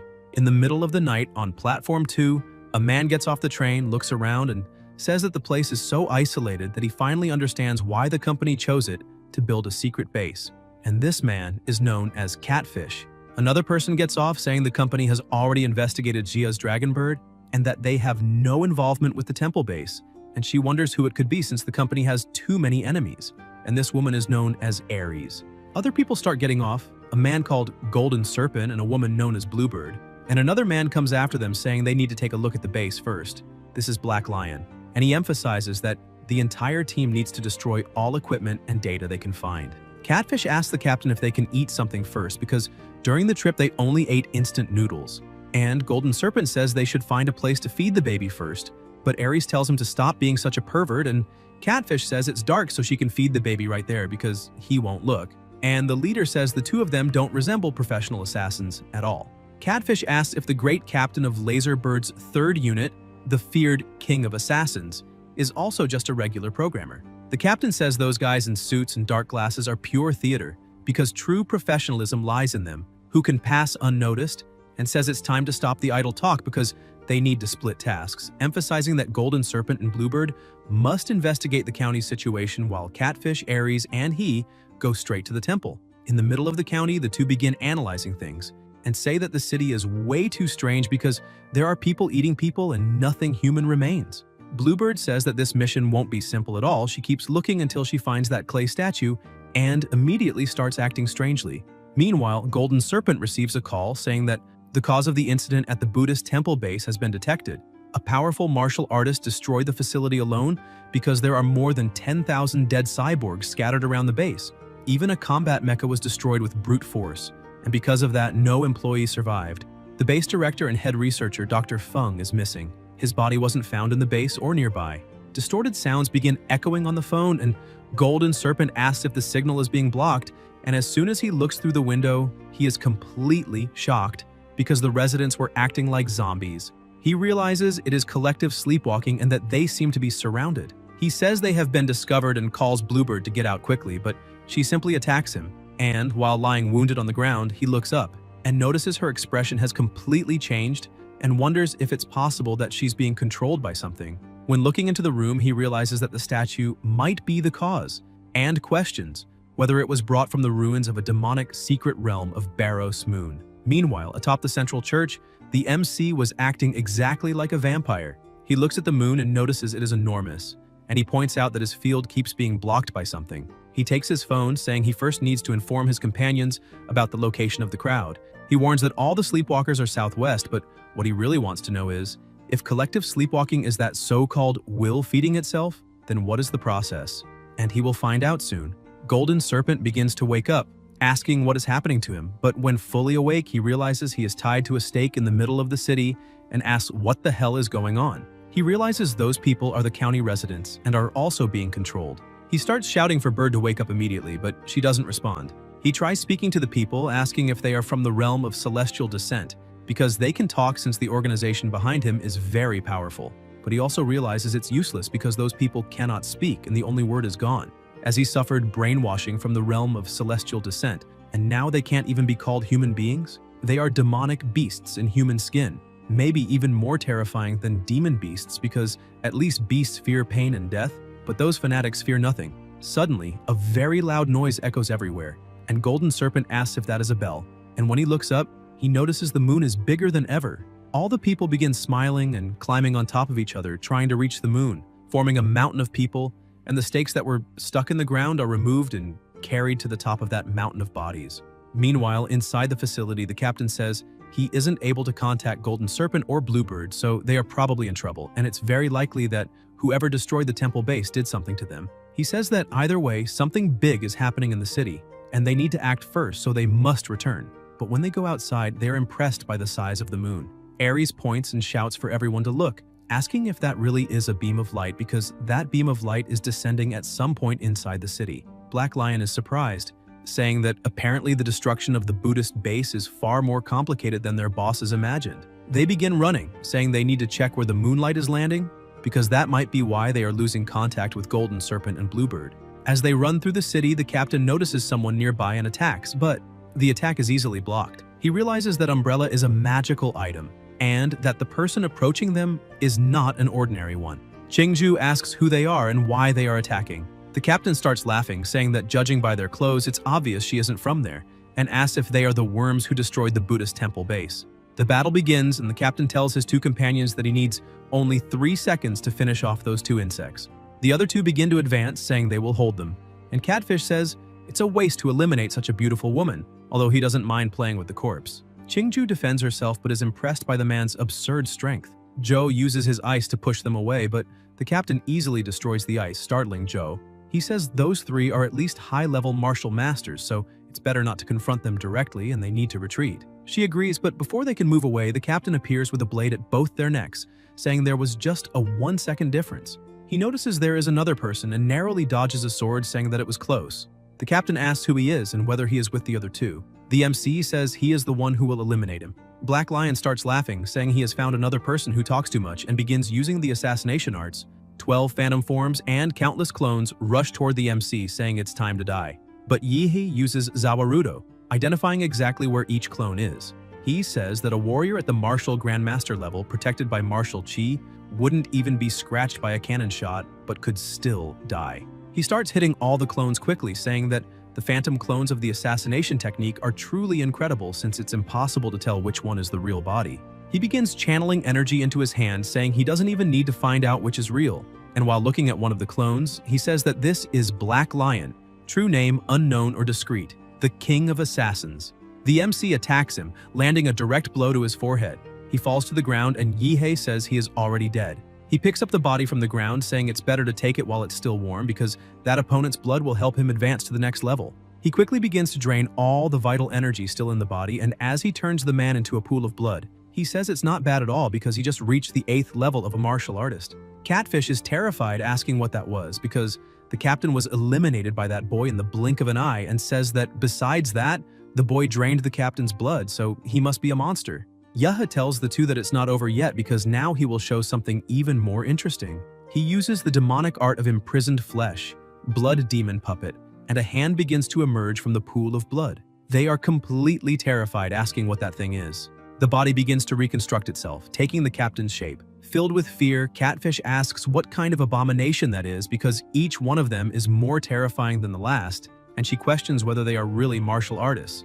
Ares throws the baby into the air, saying they can leave everything to her. And that baby begins to expand, turning into a gigantic monster. She orders her treasure to finish off those two, and Catfish starts running, saying that now is their chance to escape. The MC tells Qingju and Zhou to stay with his demon shadow and take care of that cyborg, because he is going to hunt those two martial masters. Zhou activates his awakening of the demonic ice dragon bloodline and starts facing that monster in front of him. The battle between the two continues. Zhou tries to use his ice to restrain the monster, but with its brute strength it manages to defend itself. He takes advantage of all the mist caused by the impact of both attacks and strikes from above, managing to cut off part of the monster's body.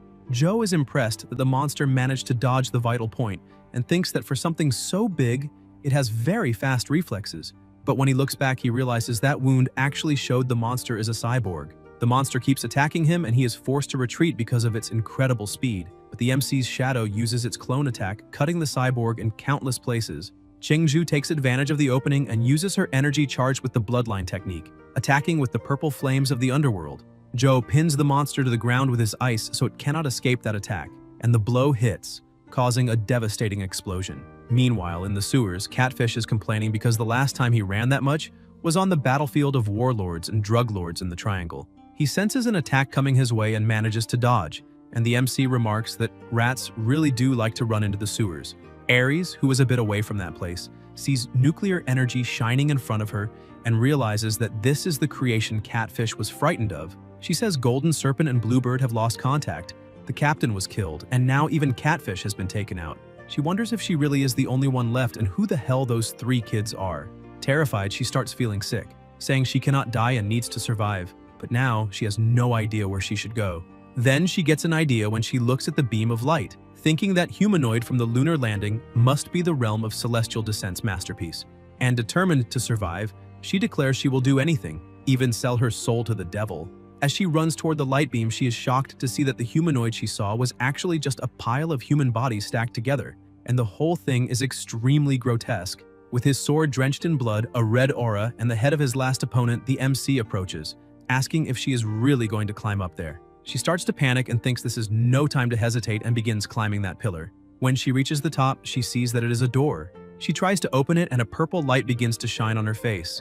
She cries, saying she missed her father and mother so much. As the door begins to open, the MC, who was behind her, starts smiling and simply dissolves. From afar, the real Yihei was watching everything, saying that the realm of celestial descent used the fear that woman carried in her heart to create an illusion of him and force her to climb to the moon, and that this is quite clever. He looks at his phone, saying that of the assassins the company sent, 2 have already been eliminated and it would have been better if he had taken out the other 3 as well. But his eyes start to shine with thirst for battle, and a smile spreads across his face. He points out that now it is time to see the people from the realm of celestial descent, since they should arrive in the morning, and for sure, after losing a base and the squad, the company Laserbird will probably retreat, meaning that for now, no external obstacle will interfere with his plans, and after so much preparation, the time has finally come for the real show. That gigantic moon vanishes and returns to normal, people start going back to their homes, and the 3 of them look down at the county from the top of the cliff. Qingju tells the MC that this mission is getting stranger than they expected and asks if he really wants to keep going. The MC asks her to relax because he knows exactly what he is doing, and besides, it is not just the 3 of them. There is someone powerful helping from the shadows who simply prefers not to appear. Joe is surprised and thinks it really is possible for them to have a hidden ally, and that, after spending so much time with the MC, it is impossible for him to be just that ordinary kid described in the records. Among martial artists, there are higher and lower bloodlines, and the ones of the higher level are almost another category of existence compared to ordinary people. Joe thinks the MC is either the bastard son of some powerful master or a young heir of a great martial family undergoing a trial among mortals. And if it is the second option, then there is definitely someone protecting him, which would explain the mysterious ally he just mentioned. Yehe begins releasing an extremely powerful aura and tells his two companions that today he has a mission of utmost importance for both of them. That aura coming out of his body begins to spread, taking on a human shape. He says that soon the two of them, together with his shadow clones, will walk around the city destroying the clay statues inside the houses without hesitation. Joe receives the order and starts moving forward with the clones, and Qingzhu feels a bit uneasy about it but prepares to advance.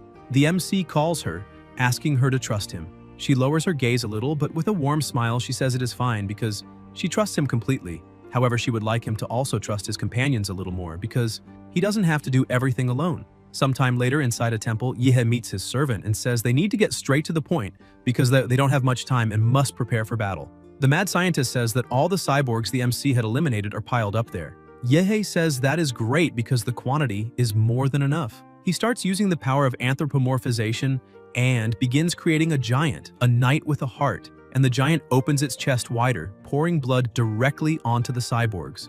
They start waking up again, and the MC remarks that first, he will use the vampire virus to gather those biological bodies, and then, with the power of primordial anthropomorphization, he will grant that power to them, and at the right time, they will transform into a gigantic army of undead completely under his command. The mad scientist tells his master that the biological mosquitoes have been released and are heading toward the county seat. Yehe says this is excellent because those mosquitoes are carrying vampire blood and they will enter the houses and spread his warmth to everyone. And when the infection is complete, his subordinate needs to go and fix that mecha first. He points out that the giant Buddha was practically destroyed and asks if it can still be repaired and adapted with some weapons. His servant says yes and asks his lord to leave everything to him. He smiles, saying that now everything is underway and that he would like to see how his opponents from that so-called realm of celestial descent will act. In the past, the realm of celestial descent was known as the Humanity is Doomed faction, which appeared with the first invasions of the secret realms.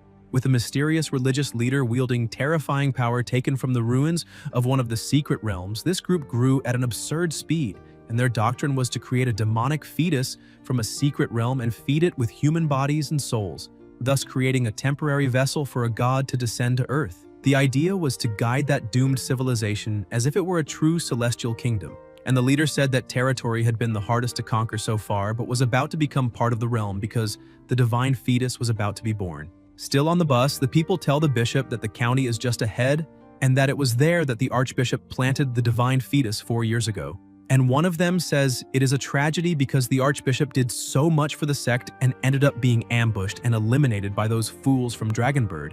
And in the end, he did not even live to see the fetus he cultivated with so much effort reach maturity, which shows how cruel and harsh that world is.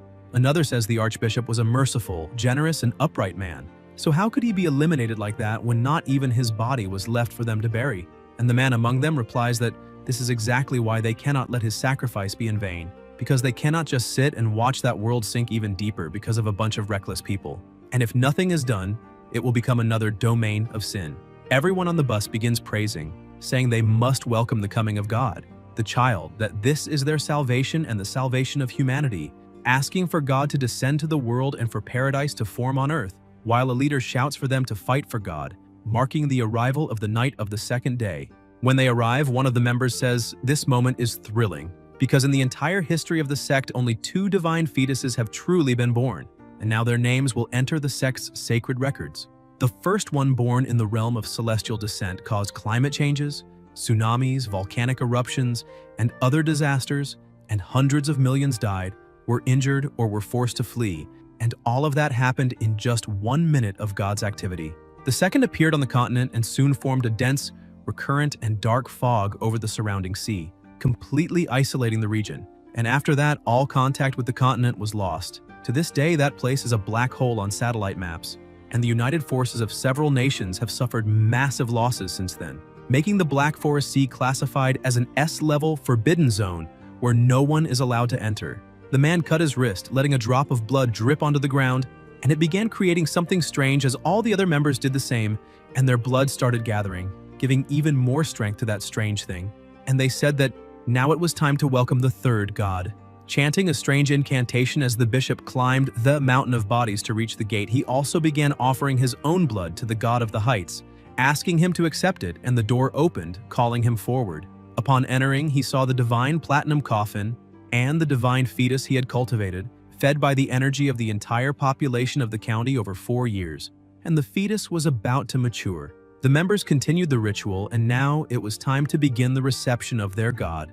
As the bishop descended the mountain with the coffin on his shoulders and carried it to the center of the ritual, he said, "O great moon, demonic god of the realm of dreams," the being he faithfully served by invoking him and claiming the sacred name, the moon demon Baros. The mountains sustained by human bodies began to unravel as if the souls of those people were leaving their bodies, and a wave of energy spread through the place, contaminating those souls, while the bishop asked what was happening, because the spirit, once completely white, was beginning to turn blue.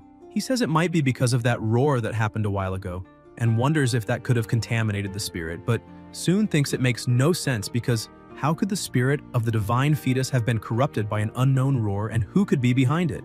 The blue energy begins moving toward the divine platinum coffin, and the bishop screams that the ritual cannot be reversed, and that the blue spirit is being corrupted, trying to desecrate the fetus. Suddenly the MC appears, apologizing to the bishop, and he turns around frightened, asking who he is, while Yihi asks if even now he still cannot guess. He uses the star rainblade, third form of the officinal flesh, cutting both the bishop and the moon in half and saying that he is the true demon. The bell begins to ring, and before departing, the bishop calls out to Baros, the moon demon, and the MC says that this is disappointing because not even the 3 demonic artifacts manage to help him. Suddenly, another person approaches, telling the MC that he truly has an absurd strike and asking if he would be interested in joining the divine sect. The man removes his hood, saying he would like to introduce himself as Linky, the current supreme leader of the divine sect of the Xia realm, and that the one the MC just eliminated was only the vice bishop, emphasizing that the MC must already understand that being part of the sect means living dangerously, so it made sense for him to send someone pretending to be the chief. Yehe realizes that the one he eliminated was just a pawn and charges at the true leader, but Linky begins using his abilities to restrain the MC, saying that the place was a sacred ground prepared to receive a god, and therefore not somewhere he could just enter and leave as he pleased. Yehe begins to feel something binding him, but cannot see what it is, and wonders if it could be some psychic power. He uses the power of Zawarudo and easily breaks free from the restraints. Linky is surprised and takes a devastating blow that sends him flying through several houses, leaving his body almost completely destroyed, but he begins regenerating, saying that he had already warned that the MC would not be able to hurt him because he was someone blessed by the gods. Yehe asks if he also has a fast regeneration because that is truly a headache, and suddenly countless people begin chanting that God descends to the world and paradise forms on earth, and he realizes that everyone had already surrounded the area. Yehe says that for a moment he even forgot about them, as all the members raise a dagger, shouting that they are justice and that they will now give their own lives. The MC asks if they know how to do anything other than these stupid acts because the minds of those cultists are a real mystery, but he is curious to see what kind of trick those lunatics are still preparing. He says that something is coming because he can feel a cold, sticky spiritual energy, and a monster begins emerging from within those people's bodies. Yehe starts laughing, saying that in the end, it was just another demonic aberration, and it looks like they are still trying to give birth to more troops.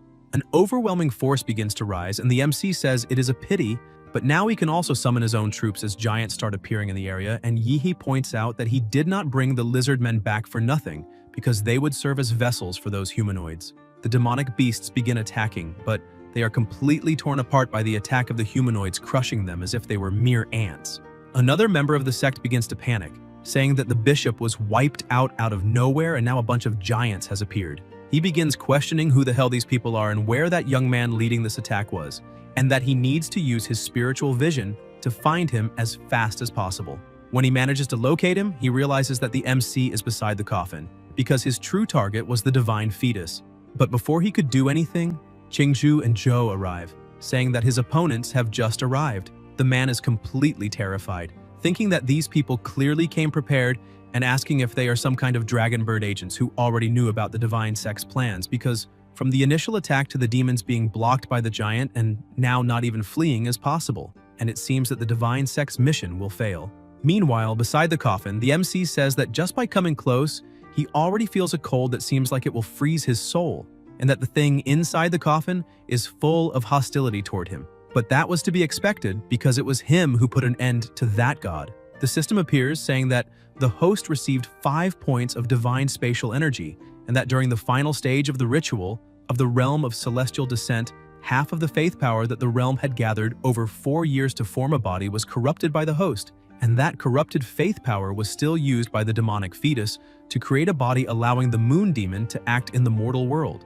which made part of the moon demon's divine power be stolen by the host Yehe at birth. The MC is shocked to discover that this is what happened. He places his hand on the coffin and says that, to be honest, he never cared much about those weak people from the realm of celestial descent because his true enemy from the beginning was always that god tied to the moon and dreams, and even after stealing his power, that god, being just a weak and malnourished baby, should have awakened already. He throws the coffin lid into the air, asking why the god is still hiding inside the coffin, but then he is surprised to see there is nothing inside. He summons his sword, saying that if that fetus calls itself a god and is still hiding, then a total silence takes over the place.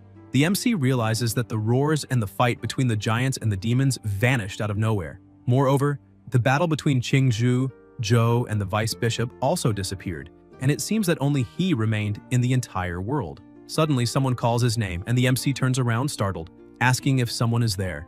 Linky is standing in front of him, asking if the MC had already forgotten about him. Yehe is startled to realize that the moon is an illusion, and asks since when this has been happening. Linky asks what he thinks about trying to guess when he fell into the dream. Meanwhile, Qingzhu and Zhou were fighting another demon, and the vice bishop says he can only hold those two off by using the archdemon, but is worried about how Linky is doing. When using his powers to locate the MC, he sees that he is still standing by the coffin. The vice bishop realizes something is wrong with that kid, and that he no longer feels the bishop's spiritual power, so maybe he refuses to believe it, saying he needs to reach the divine fetus immediately. He begins using the deep wooden divine needle technique, and if it hits the enemy's body, blood thorns will grow from the inside out until he is completely shredded. He charges forward, saying that sinful souls are judged by God, and as for filthy flesh, he will handle the extinction. Zhou realizes the vice bishop is heading toward the MC and begins releasing even more power, telling Qingzhu to go save Yehe because he will take care of that guy there. He unleashes the forbidden burning blood technique, and an explosion of ice occurs, freezing that demon completely. He begins breathing heavily, thinking that freezing a guy that big all at once drained almost all of his martial energy. He tells Qingzhu not to hesitate for even a moment because their lives are not worth as much as Yehe's. She says she understands and heads straight there, telling him not to die. He realizes he can no longer control that monster, which suddenly manages to break all the ice and attack, causing a huge explosion in the area. Zhou asks the air if the demon really thinks that is enough to take him down because he has not finished his revenge yet.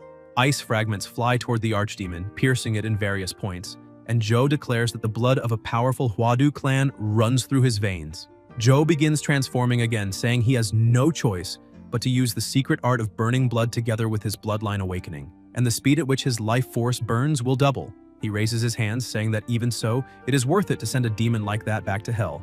A gigantic ice sword begins to form, and he attacks with all his strength using the secret art of the Storm Chi sword bloodline, and the strike hits the full-powered demon, causing a huge uproar in the area. Zhou notices something is wrong with that power. The demon had blocked his attack with its bare hands, and right after that he sees his gigantic sword being shattered by the demon's flames, and now he no longer has any martial chi. Seeing his defeat before his eyes, he thinks everything is lost when suddenly a shot pierces the demon, and right after that countless other shots follow, completely destroying it. Zhou returns to his normal form, exhausted, kneeling on the ground in shock, and asks if that guy is another expert and if he might be the hidden ally the MC mentioned. The mad scientist says that it all happened thanks to his master, who left a piercing bullet imbued with his martial chi before leaving, and it was essential at that critical moment. He keeps analyzing the battlefield and says he thought that kid was the weakest on his master's team, as he never imagined he had that much power. The martial system is divided into martial disciples, martial artists, martial masters, martial grandmasters, and national guardian level, and that kid must be close to advancing. Besides that, the girl also seems very strong, which was to be expected from someone following his master, as they all have excellent potential. The mad scientist says that now is the time to at least send a drone to help that boy catch his breath for now. And after that, taking down that archdemon will be easy. The vice bishop looks back after seeing his demon defeated, and in a trembling voice says, those people are not from Dragonbird, because the three of them are very young, and each one is more monstrous than the last. So what the hell are they? Joe, carrying the demon's head, says they are just ordinary freshmen from Huadu University. Suddenly several coffins fall in front of this vice bishop, and he asks if those things inside are corpses. Qingzhu is shocked, thinking those three are the missing freshman team from the university and three more, and she remembers the guy in the middle as one of the three they fought before. The vice bishop starts laughing, saying that he is protected by a distant god. The mad scientist begins to panic when he sees that the girl his master ordered him to protect is surrounded by 6 living corpses with the aura of martial masters, and she will definitely die. He points out that he had not yet sent the giant army to support Qingzhu's group because the giants are weak and not very smart and would only get in the way, but now he needs to send them urgently as reinforcements, because if he fails the mission his master gave him, not even 10,000 deaths would be enough to redeem him. The giants begin to approach, and Qingzhu quickly realizes they are allies because they are trying to hold the corpses back. She simply leaves the battlefield, thinking about what matters most, saving the MC first. The vice bishop shouts for his corpses not to let that girl get near the divine fetus. The undead try to stop her by launching their attacks, but the giants move in front of her, preventing the strikes from reaching her. She keeps flying as fast as she can, telling Yihe to wait for her, but a bloodthorn manages to hit her in the shoulder. As she falls, she gathers the strength she has left, saying that things cannot end like this. She takes flight again, thinking that this cannot end like this, and stretches her hands out despite the intense pain in her shoulder. The vice bishop feels that everything has gone wrong, and she manages to grab the MC, saying that she finally caught him. Qingzhu starts flying, saying she needs to get him out of there immediately, but the arm where she was hit by the bloodthorn hurts too much, and for now she has to use the purple flame to contain the spread of the thorns, so it will not interfere with her movements. As she flies over the battlefield, she realizes all the giants are already dead, and all 6 corpses are still standing, so she cannot stay there and needs to leave fast. Suddenly she hears a deep, terrifying voice telling her to put the MC down. She panics and shouts, asking who is talking. The moon looks at her with a smile, saying that she has already done enough and the MC will not blame her for it, so she can leave the rest to him. She tries to steady her breath and says she will not do that and lets out a powerful scream, telling the moon to get out of there. However, she starts feeling something very strange and asks if that is a psychic attack because her head hurts so much, and the laughter she keeps hearing is incredibly irritating. As she starts losing consciousness, she refuses to let Yihe get hurt, and holding him tightly, the two of them begin to fall. The corpses of the undead martial artists stare at them as they fall, and their heads start to move and their necks stretch, suddenly turning into spikes that shoot straight at the two of them. Yihe activates Zawarudo, stopping the attack, and Qingzhu starts waking up in the MC's arms. He apologizes to her, saying that he ended up waking up a bit late. Qingzhu, with her body limp and drained of strength, says that he woke up and that is great because she did not pass out again, but right after that she falls into a deep sleep. He tells her to rest and leave the rest to him. The vice bishop starts shouting in anger, asking how that guy managed to escape a god's illusory realm. But even if he escaped, he will not be able to face 6 apostles of the moon, God alone. The vice bishop orders his apostles to attack together with him because the MC will not be able to defend against 7 people at once. Suddenly Qingzhu disappears, and the MC says he moved her to a safe place and orders Zawarudo to release everything. The vice bishop, who is trying to kill him, begins to panic, and the MC merges with humanoid giant one and stomps on his opponents, asking what that annoying barking is. Meanwhile, a bit farther away, Linky is sitting on the ground, groaning in pain and trembling, with tears streaming down his face, begging for that torture to stop because he cannot understand it. He was the one who created that realm in the eyes, so why can the MC massacre him there however he wants? Every time he dies in that place, he feels the pain of being quartered, and he begins seeing Yihe's image right in front of him and wonders how he escaped the dream dimension. Or maybe it simply does not work on the MC because that boy seems more like a demonic god, as not even a real god would be able to contain him. Linky looks at the moon and begs its forgiveness because the only thing left is to close the dream domain himself and expel him. The moon god tells the bishop to lie down in the divine coffin. He hesitates, but the god says there is no choice but to use his lower body as a vessel. Meanwhile, the MC is finishing cleaning up the mess and remarks that in the end, even after gaining power, those people are nothing more than a pile of corpses, and now he has already wiped out all the followers of that cult, but suddenly something approaches, saying that there is still one left. A being with an extremely powerful aura begins drawing closer, and stares directly at the MC, who starts smiling excitedly, saying that he, the moon god or moon demon or Baros whatever, finally decided to show up. The moon god begins descending, but suddenly the MC realizes that the place he is standing in has become the moon. However, he thinks that cannot be the real moon because it does not have that overwhelming space cold and he is not running out of oxygen. So it must be something like the Master's Massacre domain. A domain is not like an illusion that messes with the mind, it overlays reality, and any damage it causes is real. In other words, inside it, his invincible golden body from the system does not work. The moon god tells the MC that he admires him, that in a way he is the most impressive human he has ever seen, especially because he managed to steal part of his divinity, and their compatibility is over 96%. He is simply the perfect half he needs to complete himself. Yihe thinks that the god can keep talking because it does not matter. His plan to steal is already complete and now he just needs to buy time. The god continues, saying that after he uses the MC to complete himself, he is willing to let Yihe keep his consciousness, and with that he will transcend mortality and step into the world of gods. The god emphasizes that the MC may not yet grasp how immense that world is, whether it is the blue star or the domain of sin, which are those secret realms they talk about. He has only seen the tip of the iceberg, and thanks to the talent he possesses, he can ascend to a higher plane of existence. The god extends his hand, inviting the MC to ascend to the moon and rule at his side above the heavens. It is an invitation and a promise made by a god, something maybe not even 10 humans on Blue Star would refuse. The MC gives him the middle finger, saying he refuses, because he really thought those mysterious, unreachable gods would have a bit more class, but in the end they are just intelligent life forms from a higher plane. And since the god could not threaten him in his incomplete form, he used whatever trash he could find to complete himself and now comes in with all this gloom and all these promises. It is all the same as always. Deep down, they are no different from humans, and he was foolish to think they were anything more than that. The god says he would forgive his insolence for being human, even after using a body with only 20% compatibility to complete himself. Yihe has no chance against him, and the god emphasizes that he only asked for his opinion out of respect and formality, but the opinion does not matter and will not change anything in the end of that battle. The god moves just one finger and completely tears apart the giant's body, leaving the MC surprised and exposed, and as the god approaches, the MC is unable to move his body. The moon god touches his forehead, saying that he is nothing more than food waiting to be devoured. The MC begins to roll his eyes, and the god becomes confused, asking why he cannot sense Yihe's consciousness. The MC starts laughing and asks if the god noticed it. Because he cannot touch his soul, he may be physically superior, but when it comes to the mind, the one in control is the system panel. From the start, he knew he could not face a god with brute strength. So he used the absurd regeneration of the vampire model and left half of his body with Dr. Feng, and the MC emphasizes that he cut his body in half, so if the main half is destroyed, his consciousness wakes up in the other. The moon.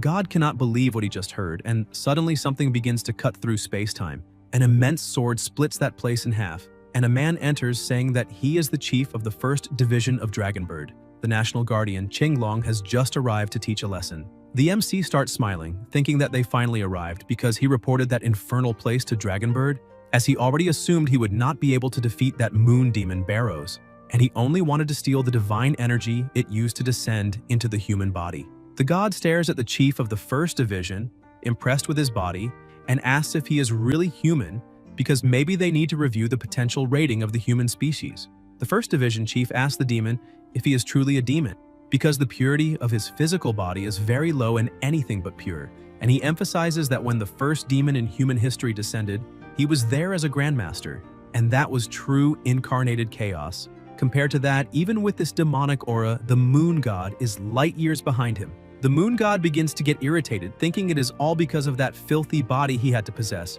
and asks the human if he has ever been crushed by the moon.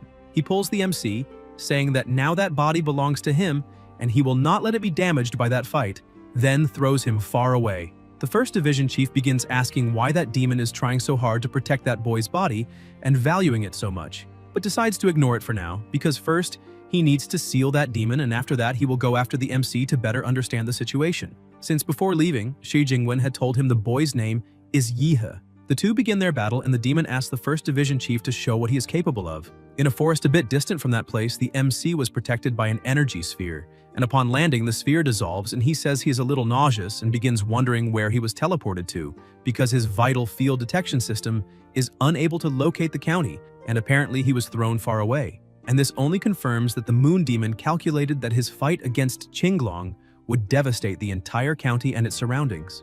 And luckily, he had already sent the doctor to flee with Qingzhu and Zhou, who were injured. However, he truly did not expect that demon to have an instant teleportation ability. And if he uses it to find him, it will be a problem because when the moon demon observes a person both in dreams and under the moonlight, he may end up seeing the moon and Nightmare Master. The MC begins mocking, saying he feels like a maniac is watching him, which is terrifying, and that they need to protect themselves while on the streets. He keeps looking at the system, saying that now that he is far from the battle, it is time to finally study this so-called divinity a little. The system shows that he has 5 divinity points, and he only needs to click to distribute them. He emphasizes that it was a lot of work to obtain them, so he really hopes it will be worth it. The system begins explaining that divinity, when intensely trained within a certain attribute or domain, allows one to reach an extreme level and transcend. Or it can be an innate divine talent of a higher level race that makes the user irreplaceable in that specific field, being the source of power of these 2 forms. Analyzing this, he points out that now it makes sense why that silver-haired lunatic went crazy after he stole the power. The system says that he currently has 5 divinity points related to the moon, dreams, or illusions, and if used in a compatible model, they can make him evolve in that area. If used in a model that does not have those attributes, there is a chance he will gain observation. The host model related to the moon and illusions is Zawarudo. Yihei says he really did not expect divinity to be so powerful. In summary, it enhances a model's potential. However, he has not even properly explored Zawarudo's abilities yet, as until now he had only been using it as a rational talent unconsciously. However, if he combines it with the moon demon's divinity, the Zawarudo model will evolve directly in the moon and illusion areas. The Emperor model already has its own mutation path, so enhancing it would not interfere. And the Giant model, besides not being compatible with those attributes, is only support for the Vampire model, so it is not worth investing.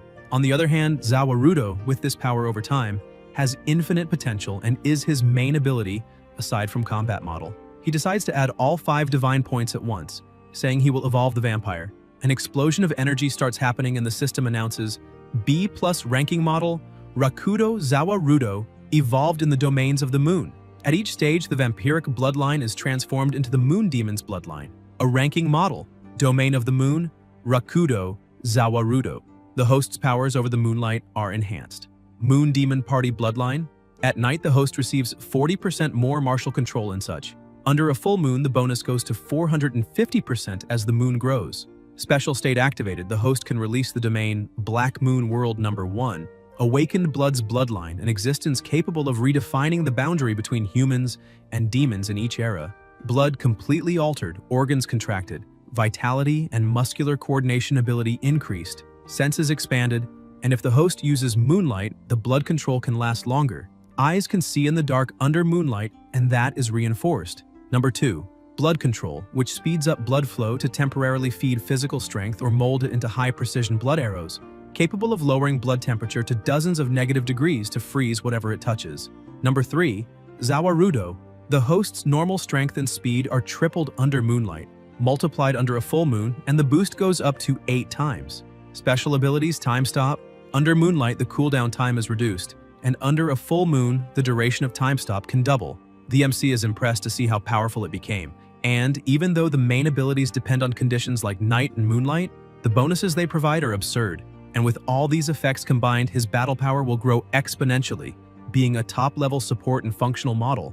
And it is like an old saying, the harsher the sea, the pricier the fish, and therefore it was worth going to the county. Furthermore, he will not forget his comrades who nearly died because of him, as that mission was clearly level 4 and considering the risk it could be called level 5, and the university will certainly give the maximum reward. And nowadays, academic points and most university resources are useless to him, but essential to Qingzhu and Zhou. He goes to the top of a tree and stares at the moon, receiving the moonlight, and feels the strength exponentially rising in his body, and with a single movement he releases an extremely powerful shockwave. He stretches his body, saying he is adapting very well to that bonus under the moonlight. He thinks that he was the key figure in the Moon Demon descent incident, and therefore Dragonbird will surely invite him for questioning. However, he has too many secrets that cannot be revealed, and in an investigation carried out by professionals, any poorly told lie is easily discovered. He transforms, saying he must first speak to his old acquaintance in Huadu, because that is what connections are for. Upon arriving at the university, the president was already waiting for him and introduces himself, saying his name is Shi Jingwang, the university president. Yi greets him, saying he's an inspiration to everyone there, and that it is an honor to meet him personally, but the president smiles and asks the MC to stop, as there is no need for so much formality, and he can feel at ease. Yi starts stretching and laughing, saying that everything is fine, and the president realizes he is quite spontaneous.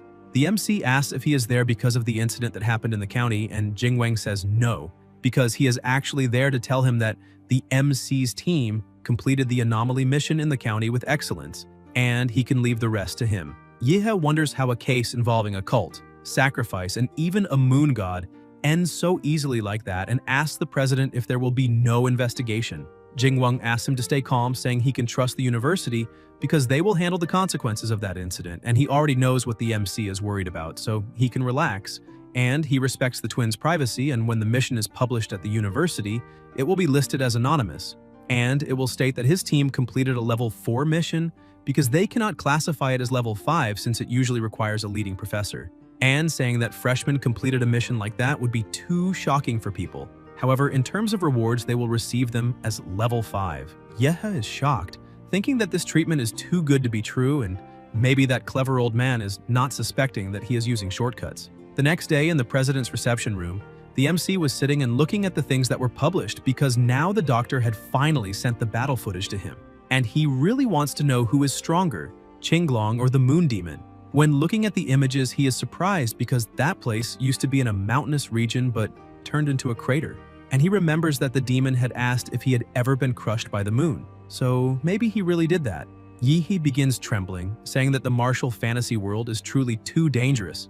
And in his current state, he still cannot relax because that pervert even said he would keep watching him, and because of that, he has not slept since then, afraid of encountering Barros in his dreams. The MC remembers that he spoke to the president about everything that happened, and he said that Qinglong has a way to seal the moon demon's gaze that is on him. Moreover, they told the MC to come there that day to wait for Qinglong and also take the opportunity to learn something from the second strongest warrior in the Xia realm. As soon as the door begins to open, the MC gets excited, saying his senior has arrived, but when he sees the condition he is in, he realizes that he does not look well at all.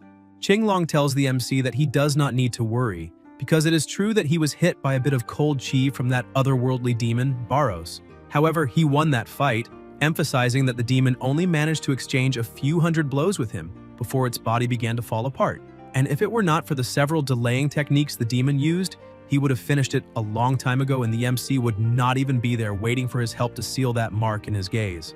Yehe starts wanting to laugh, thinking he really did not expect Qinglong to explain all that to him, and although he is quite different from the mysterious, all-powerful expert Yehe had imagined, he's actually kind of cute. Qinglong throws his coat on the ground, saying it is time to begin, because he will seal the mark in the gaze, since Director Shi can calculate destiny through the stars and explained how special Yehe is, so Qinglong can help him reveal something confidential, and asks if the MC has ever thought about the fact that demonic beasts were once intelligent beings similar to humans. Yehe is surprised, Qinglong continues explaining, and says that when he was still a Xuanwu master, he went with his master and 5 senior brothers to a newly discovered ruin in a level A secret realm, and in the end, only he managed to come out alive. He was cursed by something terrible inside those ruins, and Yehe starts wondering what kind of curse that was. Qinglong says that his body began transforming little by little into a demonic beast, and along with that, his consciousness was being lost.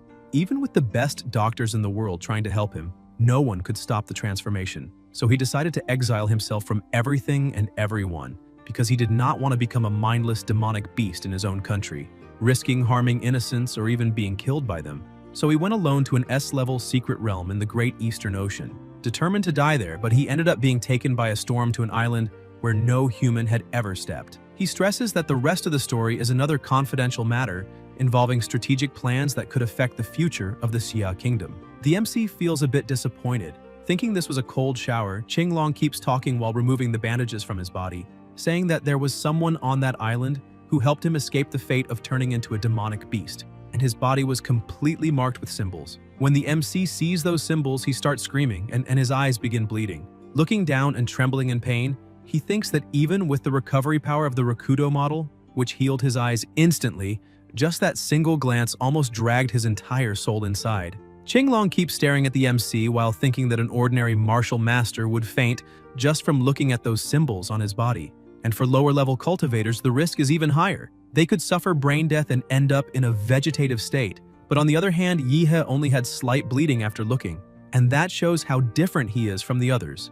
And until now, Jing Wang has never been wrong in his predictions, so perhaps the MC really can change this situation that is becoming increasingly dangerous. Qinglong points his finger at the MC's face, telling him to relax because he is at that very moment marking 2 symbols in his sea of consciousness, and from that day on he will finally be able to sleep peacefully. The mark transfer begins, and the MC starts losing consciousness for a moment. The system warns that the demonic moon gaze, in dreams or under moonlight, may make you see the demon of the moon in nightmares. However, those phrases start fading away. Qinglong gets dressed again, saying the work is done, and the MC thanks him. Qinglong changes the subject, asking if his master is Gong Kei. The MC remembers her, and says she was a bit bossy when she was the head at the university, and was harsh with many people, and now everyone is grown up, and becoming a Zhuanwu martial artist is already considered the bare minimum for them. So he needs to be careful, and that is why when he leaves, he needs to pretend he is not her disciple. A bit uneasy, the MC answers yes, and Qinglong tells him to relax because he has no problem with her. He only mentioned it because before her soul was damaged, she was the martial artist with the highest chance of reaching the Grandmaster level through carnage, and that is truly a pity. He starts smiling, saying he would like to fight, because he really wants to see how pure the successor of the famous Massacre Moon is. Yihe thinks that, in the end, the more skilled a martial artist is, the more he enjoys fighting, which gives the MC a great idea. And smiling, he asks if Qinglong would like to fight under the moonlight. Qinglong, even a little uncomfortable at the thought of facing the moon again, ends up agreeing.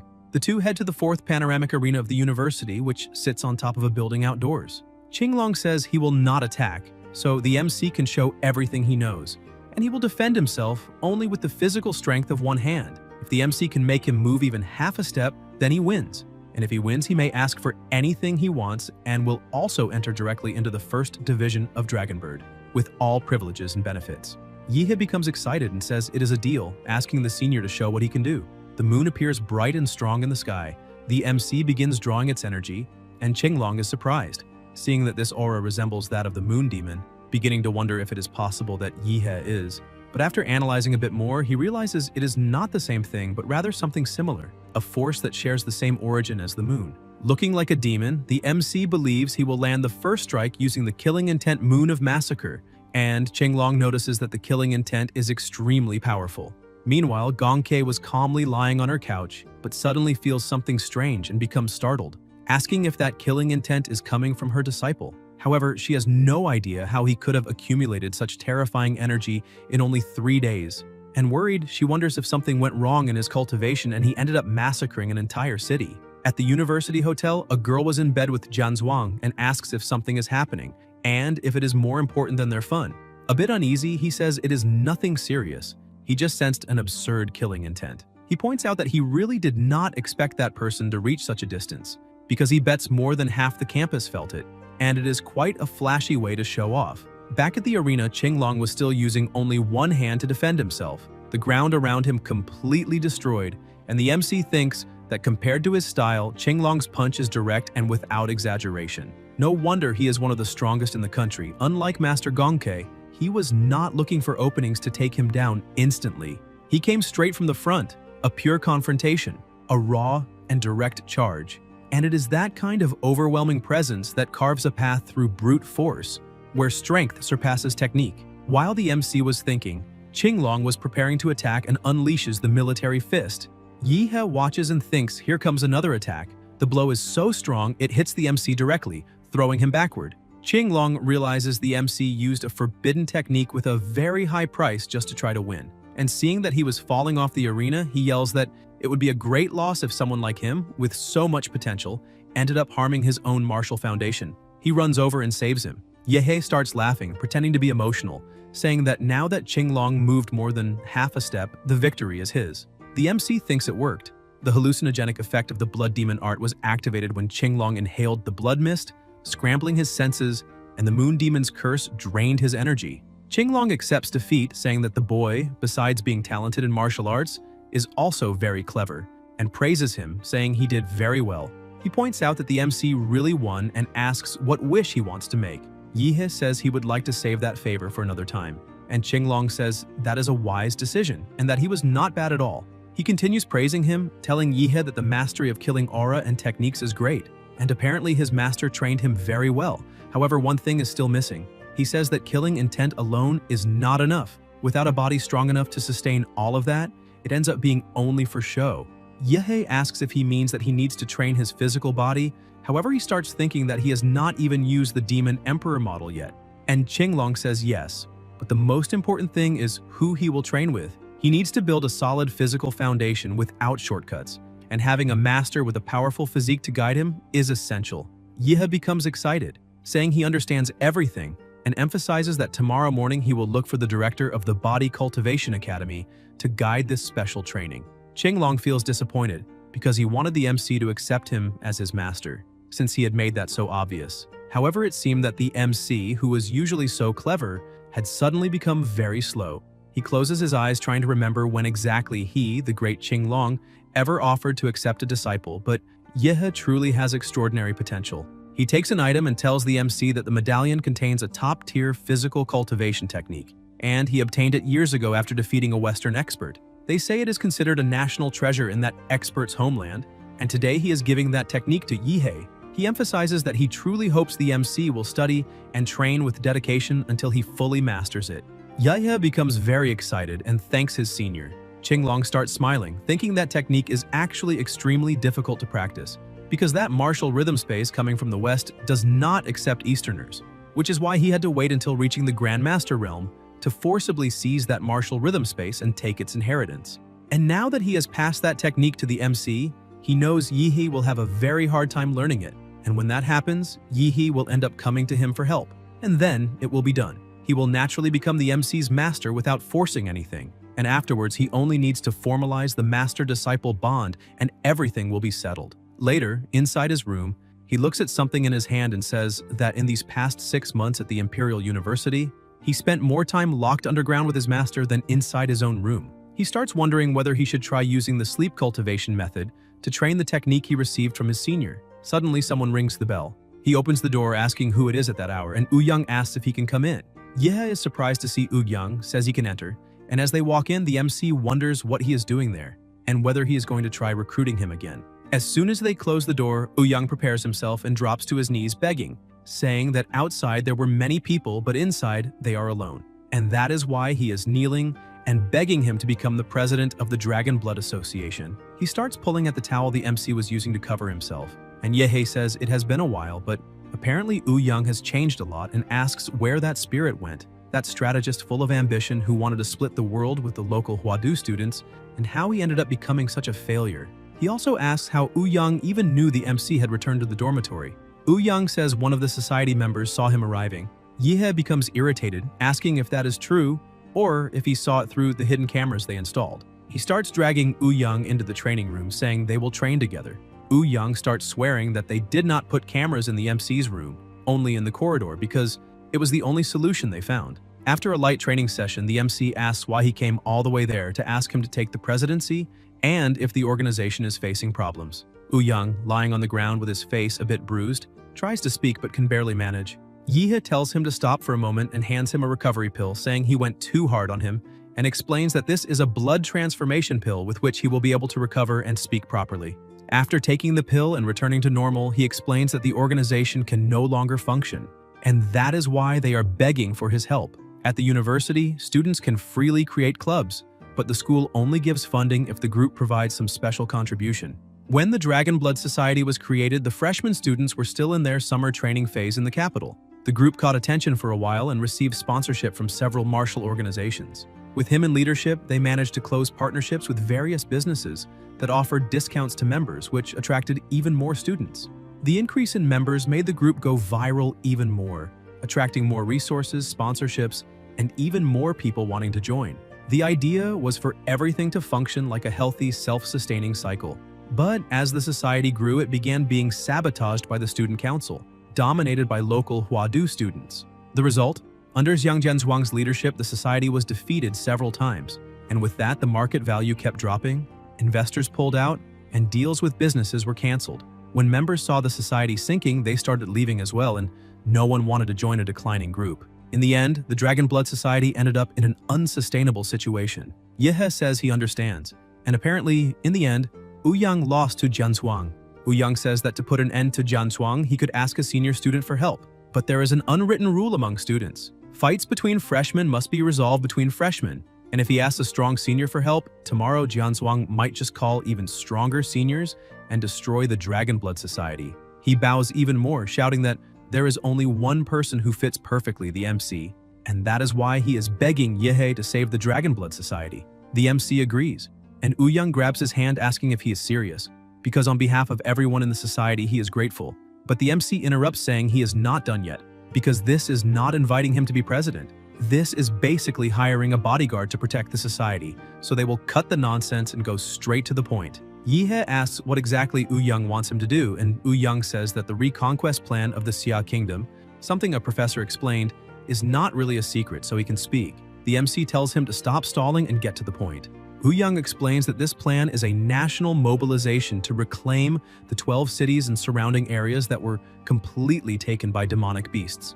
Universities across the entire country will participate, and the senior students of the Imperial University will fight directly on the front lines. Meanwhile, the freshmen will not enter the war zone itself but will stay around the surrounding areas.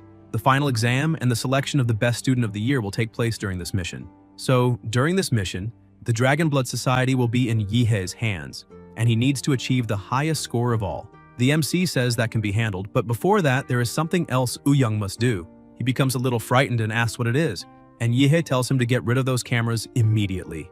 After removing the cameras, Ouyang starts leaving. The MC thanks him, saying that he helped a lot with that and that it is now confirmed. Whenever he accomplishes something great, he gains a chance to draw a model, and the greater the achievement, the higher the probability of getting a high-level model. Yehe starts smiling again, excited about his new achievements. He thinks Ouyang actually has talent for leadership, and if Yehe helps remove the obstacles from the path, he will be able to take the society to another level. And if the MC can truly transform the Dragon Blood Society into the largest in the whole university, the reward will be better than what he received in the Ancheng entrance exam and in the Zodiac challenges. That is why he needs to master both martial arts and the models. Meanwhile, at the Dragon Blood Society, everyone was sitting at the table. Chen asks Yan if Ouyang has not arrived yet because he is taking too long.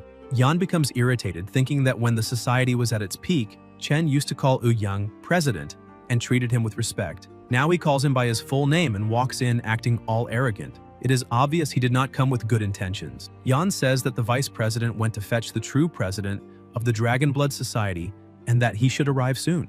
Everyone asks who the true president is, and Chen and Yusi already feel nervous, thinking it cannot be him. Chen stands up and slams the table, asking if Yan is really counting on the MC, asking if he saw what brother Jianzuang is capable of, because among freshmen no one can stand against him, and sometimes it is better to give up. Ouyang has no return, and they need to admit that Yan already took enough advantage of the society, and leaving now is the smartest move. Yusi says she agrees because betting on an outsider is a waste of time, and a smart bird chooses well where it perches. The Dragon Blood Society is already finished, and trying to hold on to it will only result in Yan being swallowed by the tide. Yan becomes irritated and asks what the two are planning. Chen says that everyone there knows the Zhou family from the imperial capital, a true martial family of the Xia Kingdom.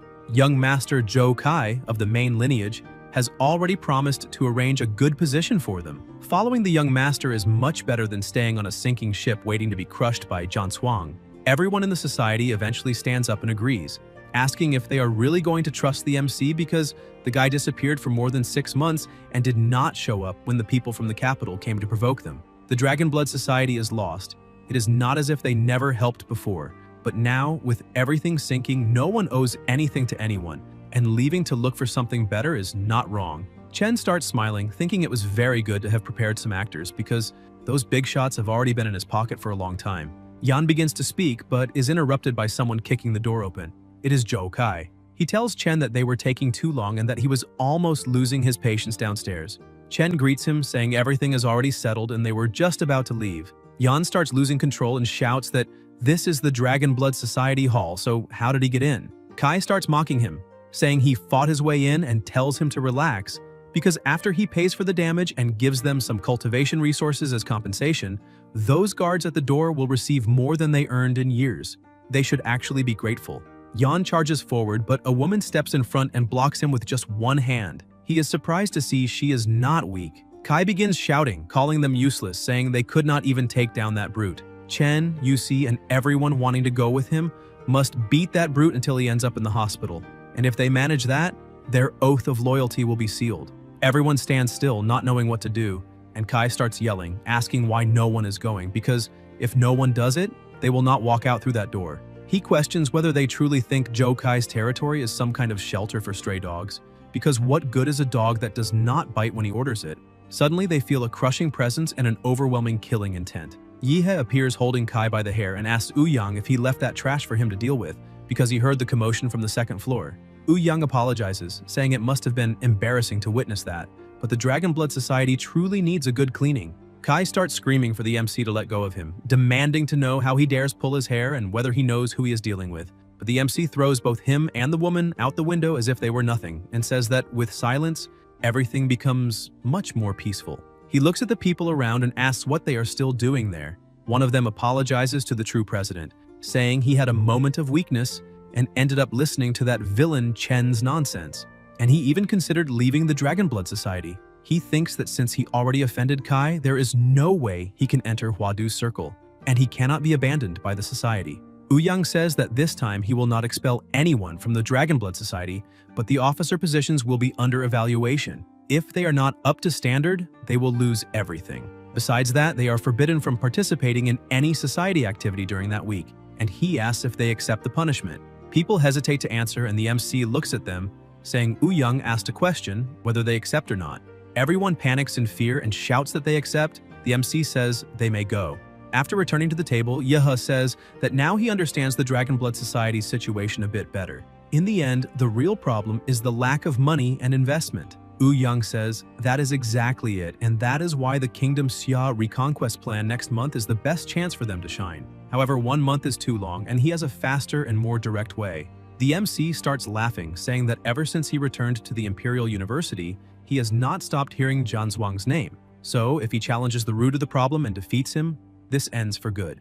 Everyone is shocked. Ouyang says that this morning he announced he will enter seclusion to attempt a breakthrough to the martial master realm. The MC becomes disappointed, asking if they really cannot call that guy for a fight. But the MC thinks that if the point is to show strength to attract investment, he does not need to limit himself to freshmen. He says attracting investment means making noise, making the name spread. And if he challenges fighters across the entire university, the impact will be even greater, and because of that, he already knows what to do. He asks how much they know about the first division of Dragonbird. Yan becomes excited, saying Dragonbird is the strongest martial organization in the Xia Kingdom, and the first division is the elite of the elite. Members of the other divisions are called Dragonbird agents, but those of the first division are known as aces. Yihe asks if Yan is thinking of joining them, and he says yes.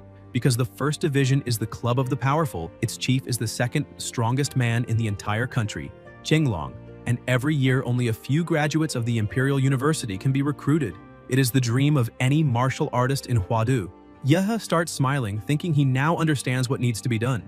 They need to put the news team to work and spread the information. He raises his hand and declares that he, Yihe, president of the Dragon Blood Society, and current sometimes agent of the first division of Dragonbird, challenges all martial artists of Huadu University below the martial grandmaster level. He asks what they think of that because this alone is enough noise and donations will rain down.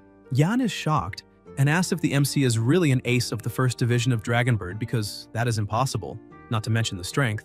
Yihe cannot even take the recruitment exam before graduating. The MC asks what exam, pointing out he never took any exam. He cannot give details, but he was recruited directly for the official position. Ouyang asks if he is joking and emphasizes that this is not something to joke about. The MC says he is not joking, he was admitted last night, but his documents will arrive in a few days and about challenging all students below the martial grandmaster level. He starts thinking about it because ordinary martial masters he defeats easily. Talented ones might make him spend a bit more time, and it is a shame. If it were to fight a true martial grandmaster, he would probably have to use his secret card to stop time. But that only works with the element of surprise and is not worth revealing just to attract investments. And if not for that, he would challenge the entire university. Ouyang starts thinking that even though it sounds absurd, because it is the MC, he can believe it, and for the sake of the Dragon Blood Society, he will call the news team immediately. Not long after, the news team starts their work and announces that something shocking has happened. The #1 freshman who disappeared for half a year, Yehe, has returned as an ace of the first division of Dragonbird and is challenging the entire Huadu University. They ask who the lunatic challenging the whole university is. They ask if anyone has heard of this Yehe because they heard the freshman highlight this year is Jianzhuang of the Xiang family of Huadu. Others say they have heard of the MC, saying he was first place in the reformed admission exam and attracted attention from many directors at the time. So why was there no news about him for the past 6 months? Some people say they should forget it because whether he is arrogant or not, challenging the entire university? How did he even enter the first division of Dragonbird when graduates say the exam was extremely difficult with a 99% elimination rate? Apparently, he did not even take the exam and was accepted directly. And not only accepted directly, he received an official position and passed with just an innocent, pure smile. Joe sees the news and smiles, saying it seems Yehe truly does not know how to stay quiet. Qingzhu also becomes worried, saying it seems someone is going to have a bad time. The news keeps spreading and appears on a large screen saying Yehe is a special talent of Huadu University, hired directly with no exam. People say that if even the official Dragonbird account made a statement, it can no longer be fake. Others say maybe he got in through connections. Maybe he has no strength at all and does not deserve the ace title. Young says that now the hype and audacity are ready and it is up to the news team.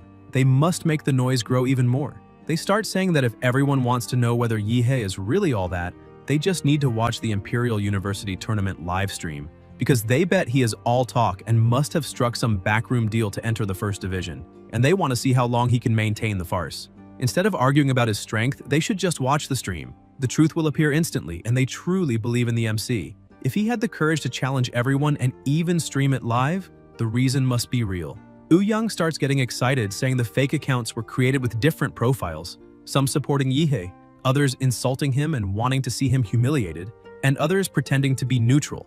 But regardless of the type, all of them talked about the same thing, watching Yehe's live stream. With a push here and there, the buzz around the live grew non-stop. Large streaming platforms even began competing for exclusive broadcast rights with the Dragon Blood Society, and with such massive viewership, sponsors also began to appear, throwing money at the society. As expected from the MC, in a single day he lifted the Dragon Blood Society from the bottom of the pit and filled its coffers once again. Meanwhile, in Special Class 17, Kai, completely beaten up, says he never imagined that before he could even find someone to teach the MC a lesson, the MC himself would organize a tournament to challenge the entire university, because that is basically an invitation to die. Fighters battle in arenas, but blades and weapons have no eyes, and if someone dies accidentally, it is considered normal. The day of the event finally arrives. The arena is packed, people filming everything with their phones, and a helicopter begins circling the area. The MC opens the helicopter door and the announcers tell everyone that the long-awaited Huadu University tournament has officially begun,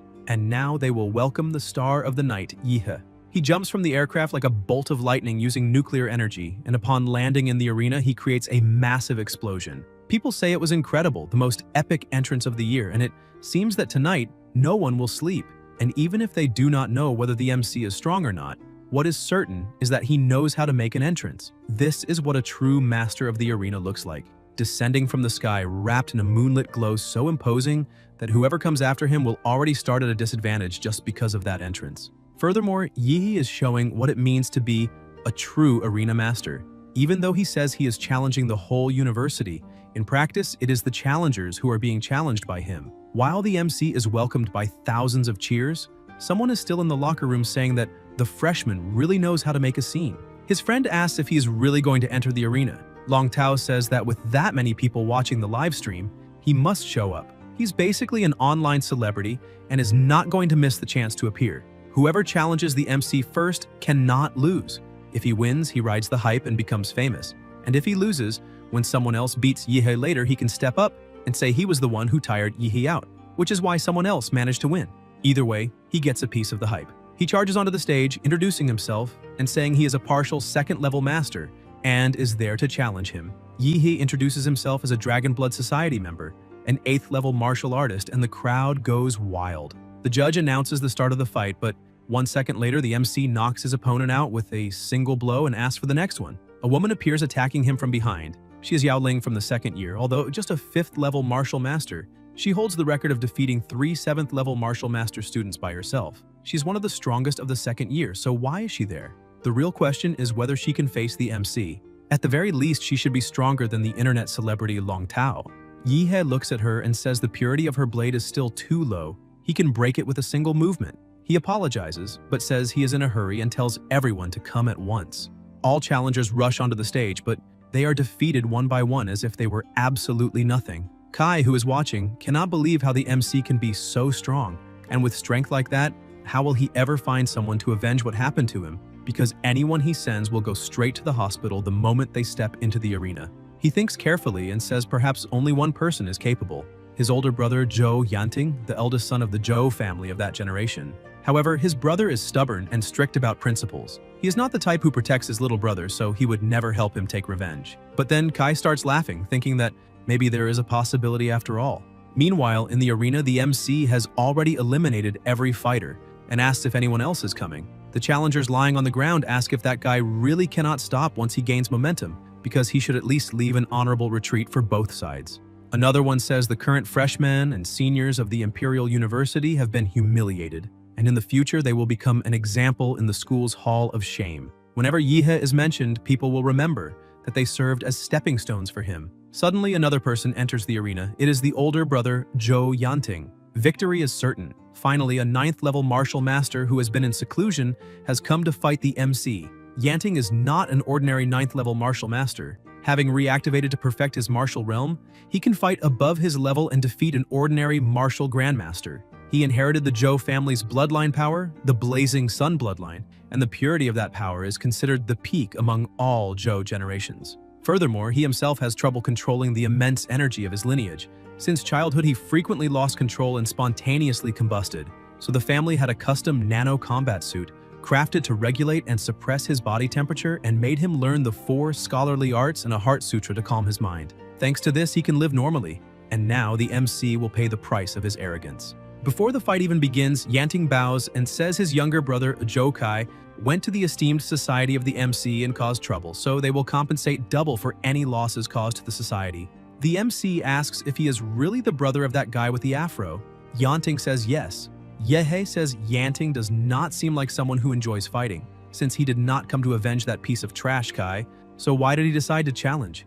Yanting says he is not there because of his trash younger brother. He is there for the family's reputation. He looks annoyed and says that although his brother is at fault, the MC should not have disgraced the Zhou family's name.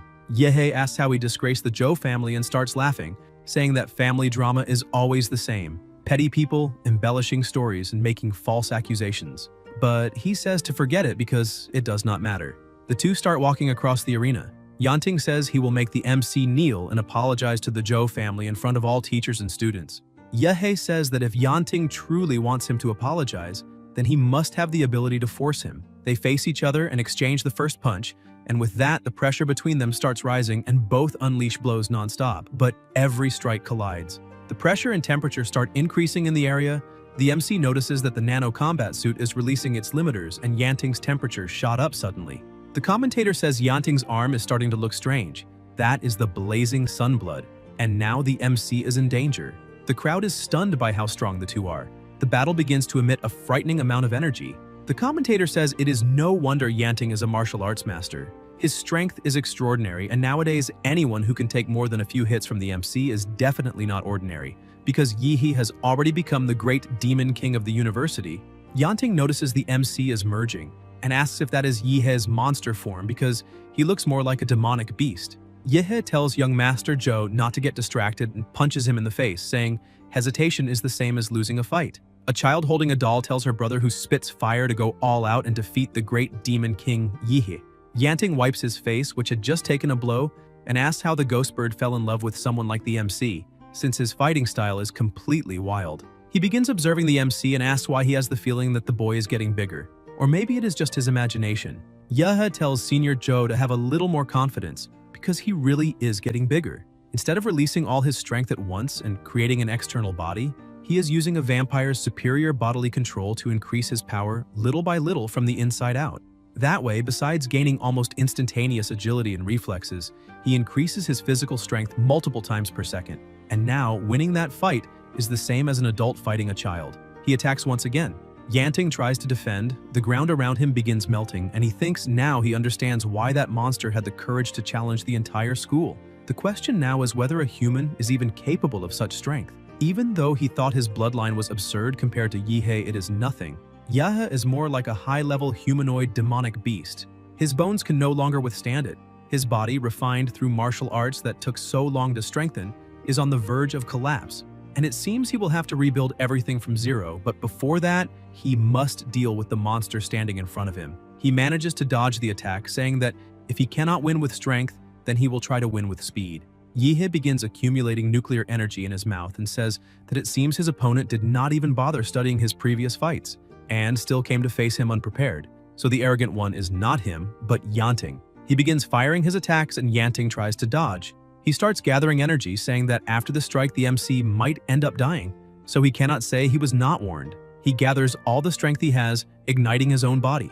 The crowd goes wild, saying the heat is absurd, and is changing the temperature of the entire environment, and this is exactly what one would expect from the Zhou family, specialists in flame martial arts.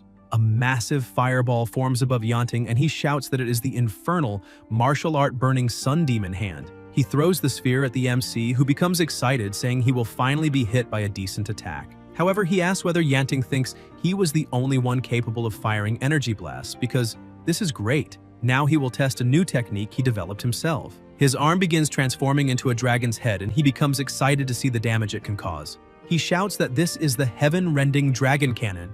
A powerful beam of nuclear energy is released, completely destroying his opponent's technique, and Yanting wonders if he is really going to die there. The beam of light tears through the sky. Suddenly, someone appears saying the MC is being far too reckless.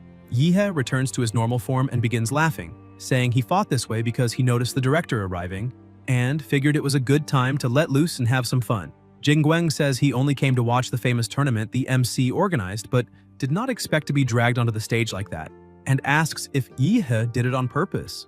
Yihei laughs, saying he had no choice.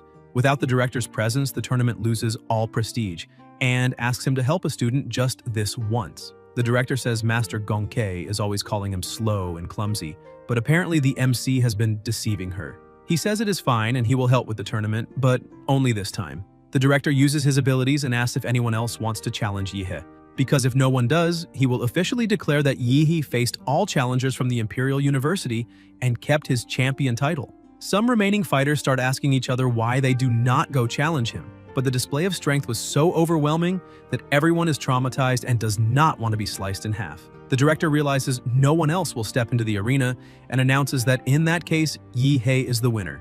It is officially declared that Yihei, a freshman, fought every martial master in the school while being only a simple martial artist. This has never happened before and likely never will again.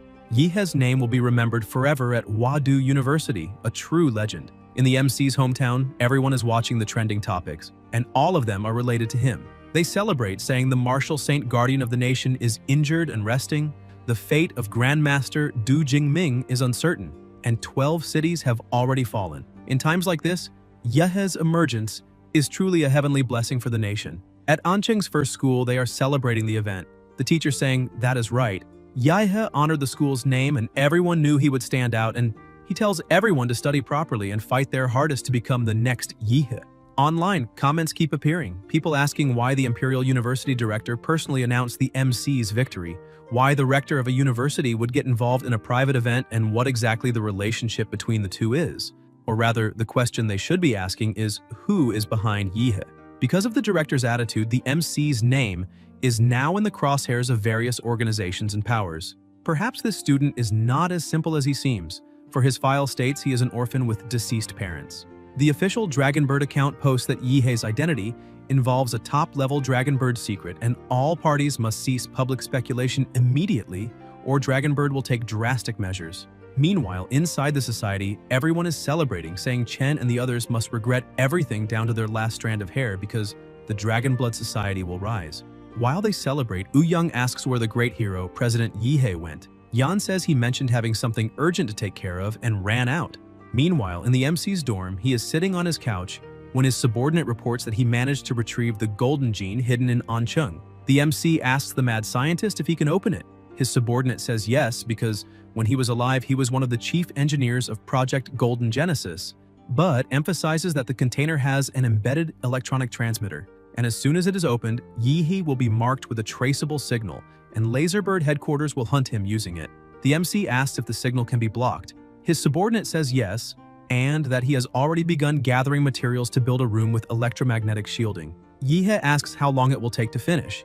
The mad scientist says about a week should be enough, but breaking the container's complex mathematical password will also take at least that long. The MC says it is fine and asks him to hurry because the most important thing is his safety. The MC thinks that he has just reviewed the mad doctor's memories and never imagined that Prometheus had such a close connection with the realm of heavenly descent. Back then, Prometheus used its vast resources to secretly cultivate a demon fetus for the realm of heavenly descent. But when the fetus was almost ready, Prometheus betrayed them. Those mad scientists added several extra substances during the long incubation, causing the extra-dimensional demon to be born weakened. In the end, Prometheus managed to capture the first living extra-dimensional demon in human history. They then dissected the demon piece by piece and experimented on the organs. With a living being far superior to any blue star creature as raw material, Prometheus advanced bioscience like a Formula One car, similar to Max Verstappen.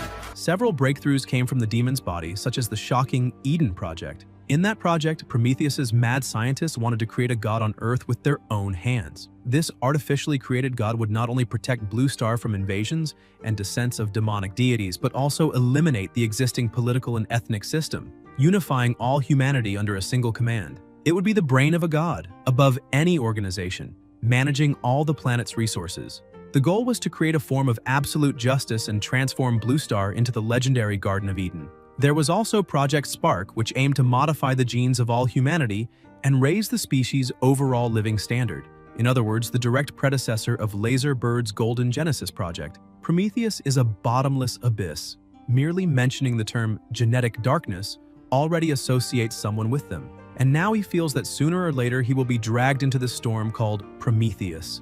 He remembers he was so busy helping Ouyang that he did not even have time to study the medallion Qinglong gave him, and now it is time to prepare the sleep cultivation method. Suddenly, he is pulled into a storm, and when he opens his eyes, he realizes he's on a battlefield and says that apparently there was a heavy fight there recently, but judging by the traces, it was not a fight between people. The ground is littered with burn marks that even the cold rain cannot extinguish. There are also claw marks that are definitely not human. Shortly after, he realizes the rain has stopped. He begins throwing his armor on the ground, asking whether Westerners can really fight wearing those heavy armors because he cannot use his full strength in that martial aura space. For now, he will have to make do with their weapons, and it is almost time. The owner of that martial aura that feels like a quest NPC should appear. Suddenly, a giant carriage appears before him. The man inside notices and swerves away, surprising the MC, who asks why he is leaving. He grabs the carriage wheel with one hand and calls out to the old man, asking why he is running away the moment he sees him, questioning whether he was not supposed to give a quest. The old man sticks his head out the window, saying that the boy is strong enough to stop a horse-drawn carriage with one hand, and insists he has nothing to discuss with thieves like him. Yihe becomes confused, asking why he's being called a thief. The old man tells him to stop pretending to be stupid, because that blue-haired martial artist who invaded earlier was also after his family's legacy. His sons and grandsons are useless, so he stayed trapped in that martial aura space to protect the family's honor. However, after advancing in level, that blue-haired guy forced his way in and stole the legacy, and now he says the MC is just like that thief. Yihe starts getting irritated and tells the old man to pay attention, because he is not there to meddle in someone's personal pain, but if he is the quest-giving NPC, then he needs to do his job properly, and he destroys the carriage with a single blow. The old man asks what he thinks he is doing. Yihe starts smiling, saying sorry, but to make sure a competent NPC guide like him does not run away, he will have to carry him while exploring the map. The old man starts walking while complaining that the MC really destroyed his carriage. Yihe apologizes, but says the old man is the master of that martial aura space, so he will have to trouble him to be properly guided. The man says the MC at least has a bit more manners than that blue-haired martial artist who passed through earlier, and explains that the MC just has to follow those explosion marks on the ground. At the end of them, he will find the test site. They continue walking, but the marks suddenly disappear, and the MC says that this is a problem. The old man begins laughing to himself, thinking that the kid actually believed he would lead him straight to the test site, which is pure naivete, and now Yihe will be lost in that martial space forever. The MC looks up at the sky and notices a bird flying overhead, saying that if there are no tracks on the ground, then maybe he went by air. The old man is shocked, thinking it never even crossed his mind that the young man would find the main clue so quickly, and with that level of perception added to the talent he has just shown. If only he were a descendant of his family, it would be something wonderful, but in the end, it is a waste. Yeha analyzes for a while and says, flying creatures never build nests in low places, and this has no exceptions, and now they are in a huge plain. And if they continue in that direction, the highest point they will find will be their destination. He looks at the old man and says he will need to borrow the horse. Sometime later, heading toward the mountains, the MC is guiding the horse with the old man riding behind him, when suddenly the horse senses something and becomes startled, throwing them both off. Yihei becomes alert, saying the horse sensed danger, so that means they have arrived, but he still does not know exactly what is in front of them, wondering if it could be the legendary mortal enemy of the Demon Emperor, the star-devouring Calamity. The monster attacks him with a massive energy blast. The old man stands up, saying the MC did find the right place, but in the end, he will just become another speck of dust swallowed by the monster's fury. The old man emphasizes that he is the master of that space, so he cannot die from the attacks, but the kid is far too young, and that test was never about killing the multi-headed white dragon. The true objective is to find the spiritual objects protected by the beasts of the snowy mountains, and offer them to the dragon to obtain its approval and receive the legacy. Of course, there is an exception. The blue-haired guy is one of them. After leveling up, he used brute force to kill the dragon and take the legacy by force. But that kid cannot possibly do that with his current cultivation. He must already have become... Suddenly, the old man falls silent, shocked to see that the MC is still alive, and even more shocked to notice there is something strange about his body. Yehe begins exuding his nuclear energy and laughs, saying that as soon as he entered that martial aura space, he could not access the power of any of his models because the compatibility was too low, but now that compatibility is rising little by little, and the power of the models is merging with his soul, allowing him to finally manifest that strength inside the space. And that is why the broken sword he was about to use is now useless. It's time to show his true power. He begins to transform, and the old man trembles, saying that it is impossible, because the real monster in there is actually the kid. Yehe fuses with his beast and tells the dragon that now he will allow the power of the Demon Emperor's cells with 71% compatibility to fully devour the supergiant strength and reach the complete Demon Emperor transformation. However, this terrifying power has limits. When the supergiant strength and nuclear energy run out, that god and demon form will disappear, and at best he can maintain it for 2.5 minutes. But that is more than enough to eliminate that dragon. He grabs one of the dragon's heads and says it is time to see who is stronger, the Demon Emperor or the star-devouring Calamity. The old man keeps watching the fight, saying it will be completely insane. The battle begins and the ground around them is completely destroyed, launching the old man into the air. The Calamity tries to counterattack, but the MC does not stop suppressing it, saying they will recreate that legendary battle right there in the martial aura space. The Calamity begins flying, and the MC asks if it really thinks it can humiliate him just because he cannot fly. The environment begins changing, becoming hotter and hotter. He starts shouting for the Calamity not to forget that he also has long-range attacks, and after gathering an absurd amount of nuclear energy, the two of them collide with their attacks. The explosion is so massive it causes a deafening sound. The nuclear energy grows denser and denser. While the MC says that this is not simply a battle of power, he uses his Demon Emperor meteor skill. The Calamity tries to counterattack but is hit directly by the waves of radiation. The radiation is so strong that a large portion of the Calamity's body is completely destroyed, leaving only 3 heads. The MC keeps advancing while holding 2 of the heads in his hands, and fires another nuclear blast, blowing up the remainder of the Calamity's body and holding its heart in his hand. The amount of radiation and power radiating from the MC is so massive that it creates a pillar reaching from the ground to the sky. The old man, who is far from the battlefield, can still see that beam of light, saying it is unbelievable and wondering if he might be trapped in an illusion because he cannot understand how someone in monster form managed to massacre the multi-headed white dragon with such brute force. Suddenly, the old man is startled as the giant heart of the Calamity drops right in front of him. The MC, now in human form, jumps onto it, saying it was so satisfying and that diving into the heart of a giant beast is invigorating. He tells the old man that after eliminating that dragon, he already figured out where the inheritance of that martial aura space is, so he will not trouble him any further. The old man says that will not happen, but the MC laughs, saying he already knew the old man would say that, so he will just take it by force. He plunges both arms into the beast's heart and begins feeling intense heat. Inside the heart, it feels like molten iron, and apparently his arm might melt too, until he finally finds it. As soon as he grabs it, he ends up falling with half his body inside the heart because the object is extremely heavy, but he still manages to pull it out, surprising the old man. The item begins enveloping the MC's body, and suddenly several spikes grow, piercing into his skin. An armor begins forming around him and the old man becomes increasingly terrified, thinking the MC's body and strength are far too weak to withstand the weight of the dragon armor and the blood it absorbs, because even that blue-haired martial artist forced the armor but only managed to obtain 90% of the inheritance. However, the MC begins adapting and becomes increasingly excited with the situation, and the old man realizes the boy is the first in more than 1,000 years to be fully recognized by the dragon armor. Yeha sits as if nothing happened and asks the old man if he really wants to know how he managed it, asking if he sees it. He simply put on the armor, and that was that. Wondering if it was supposed to be difficult, the old man becomes irritated but calms down, saying it is better to leave it at that. He removes his hat, saying that his ancestors recognize the MC and he will not be stingy with the heirless family. Perhaps passing the inheritance to someone more compatible is a blessing in disguise, and at least in the end the inheritance was not dishonored. Yeha looks at him and says he has the impression something is missing, asking if there is supposed to be a second volume. The old man becomes angry, telling him not to push it, calling him a thief, and asking if he is still eyeing his family's belongings. Yehe says the dragon armor that suppresses the abyss is an extremely dominant technique that focuses only on external power. It must be balanced with an internal strength technique of the same level so that the martial artist has equilibrium. Otherwise, the internal organs would not withstand the armor's pressure. The bones would be crushed and the flesh and blood drained by it. That is why these internal and external strengthening techniques, when united, form a complete body refinement method. It is a heavenly level martial technique, and he will not let such a rare opportunity slip by under any circumstances. 7 days later, lying on his bed, his phone begins ringing. He answers with a slightly trembling voice, asking if Joe is doing well and saying that these days he spent 80% of his time cultivating, even sleeping.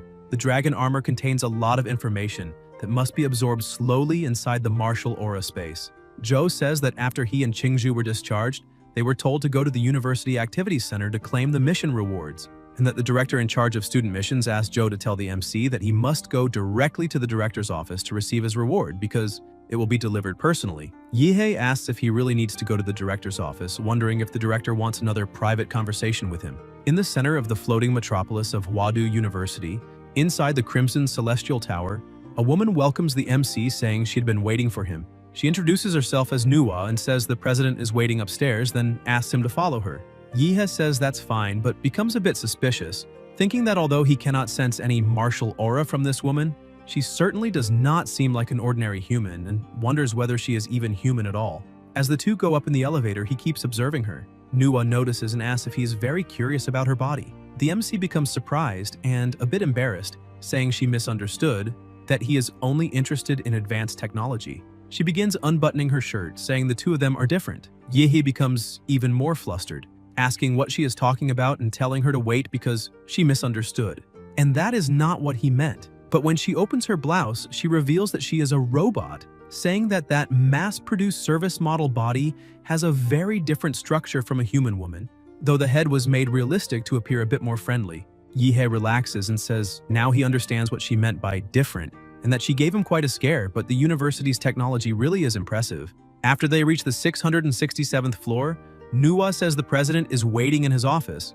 Yihei says he understands and thanks her for her services, but as he steps out of the elevator, he suddenly feels a very strong sensation and collapses onto a sofa. The president says the MC has slept enough and asks if he has learned the martial artist manual that Qinglong gave him. Yehe, still confused, asks how he suddenly ended up there and where exactly he is, wondering if that is the president's office. Jingguang hands him a cup of tea, saying it is a special type of tea enhanced by the research institute based on a secret realm, that the flavor is quite unique. But the MC still wants to know what just happened and asks if the ability the president used involves space. Jingguang says that indeed he can perform spatial transfers within a certain range. Yihi thinks he already suspected this. Otherwise, how could the president have saved Yanting? An ability so special it matches a divine skill like stopping time. The president sips his tea and tells the MC that his academic points and the access cards for Imperial University's resources have already been sent to him, and as the main contributor to the completion of a level 5 mission, he may choose 2 Earth-level martial techniques, as well as the chance to have a high-level customized weapon made. Yehe thinks that at the moment he needs neither weapons nor techniques, so he tells the president he would like access to the files on genetic locks, and also permission to view more information about Prometheus, emphasizing he has no ulterior motives. It is purely academic interest, and the president agrees. Yehe realizes this was far too easy and wonders if Jingweng already knows what he intends to do with that information. The president stands and tells the MC to follow him because he will take him to the archives. Yehe asks if they are really going to look at that now since he has not even finished drinking his tea, but the director simply keeps walking. Sometime later, he opens a room and says the MC may finish his tea after seeing the archives. When Yehe looks inside, he becomes shocked, asking what the hell that thing is, and what creature's brain is that? Only half of it. The president says that is Nuwa's central computation unit, her main body. The MC says now he understands, and that apparently that staff member was also an AI creation. Jingweng says that decades ago that half-brain belonged to Prometheus. As soon as he hears this, the MC is startled, thinking about the Otherworld God Project. In other words, that half-brain belonged to the first extra-dimensional demon ever captured alive in human history. Such a magnificent and transcendent being was really cut into pieces by Prometheus, and apparently at its peak was indeed insane and overwhelmingly powerful. And it is no wonder they dared to plan Project Eden. If they dared eliminate a god, why would they not dare unify the planet and redistribute humanity's resources? Jingweng approaches and calls Nuwa. She responds saying she awaits orders. The director asks her to export the data, and within seconds he removes a storage pen drive and gives it to the MC, saying that he stored a part of Nuwa inside that drive and that he may ask her about many of the things he wants to know. Yehe starts sweating, thinking that no one knows exactly how many core secrets Nuwa's computer holds, how many strategic missions important to the university, or even the Great Xia are involved, and the president is simply handing this all over to him. This level of trust is surreal, making him wonder if there is a conspiracy going on. Jingweng takes the MC's hand and places the pen drive in it, saying he cannot stand there doing nothing. For even as the university's president, it is against the rules to bring a specific student to that place, so they must leave quickly. Yehe becomes surprised seeing that the president is breaking rules for him. Meanwhile, in another place, Jianzhuang is cultivating. After all this time, his eyes open and a terrifying aura begins exuding from his body. He walks toward the door and says that in only one semester he has achieved what a normal student at the university takes more than a year to accomplish. The difference between people really is enormous, and even among geniuses there are levels, and he is the highest level of all. The MC opens the door asking if he is already done. When Jianzhuang sees him, he starts laughing, asking if he is the Yehe that Wu Yang talked so much about and saying that apparently he came to offer himself up. The MC has no idea what he's talking about and asks if he is also from the Dragon Blood Society, because if he needs anything, he should talk to Wu Yang, since right now the MC only wants to use the training room. Jianzhuang starts releasing his power while laughing and says that Yehe is very good at pretending to be dumb, because otherwise, how could he not know who stands right in front of him? He tells the MC to listen carefully. His name is Jianzhuang, the one who stomped on Wu Yang, the same one who nearly erased the Dragon Blood Society from existence, the king of the freshmen. He keeps yelling, but the MC becomes irritated and with a single simple strike knocks Jianzhuang unconscious, saying he needed to use the training room, but Jianzhuang kept spouting nonsense and blocking the door, which is annoying. As for what happened afterward, Jianzhuang cannot say, because when he woke up an entire week had passed. In the exclusive training room for special students, the MC celebrates, saying that finally there is no one in his way and that the Monster King has come home. He releases countless cores inside the room, saying the monster may devour at will, because all the demonic beast cores he personally collected, along with those purchased by the university, are there. And now it is finally time to increase the compatibility with the Demon Emperor model. Considering that providing a huge quantity of cores at once will put him in a transformation state during sleep, in addition to releasing an enormous amount of nuclear radiation, he specially asked his little electronic servant, Nuwa, to release the largest fully sealed training room for him. And ever since he obtained Nuwa, the university has become practically his home. Anything he wants to do, all he has to do is ask her to open the access, and that's that. No bureaucracy at all. When others enjoy privileges, he becomes indignant at the unfairness. But when he is the one privileged, the feeling is wonderful. He asks her to activate the room's energy shield because he's about to begin. She says she understands and activates the shield. The MC begins consuming the cores but soon realizes it is not enough and continues eating more and more because the higher the compatibility, the harder it is to increase. Both the quantity and quality of the cores needed grow exponentially. That is the downside of high-level models. The growth period is far too long and the resources required are absurd. He begins his evolution, saying that if the model he gets cannot be converted into combat power quickly, his progress will fall behind, so he still needs to work hard on martial arts as well. The security system in the phone sends an alert signal about high energy above standard limits, but that alert is intercepted before reaching the main control room, and the energy shield has been raised to the maximum level. Yihi says that even when cheating, you must be smart, because even people who cheat can die or waste time. Time keeps passing and the MC remains inside the room, enveloped by something strange. He thinks that when the crystal coffin opens, that will be the day the Monster King appears in that world. Sometime later, several ships are flying through the sky.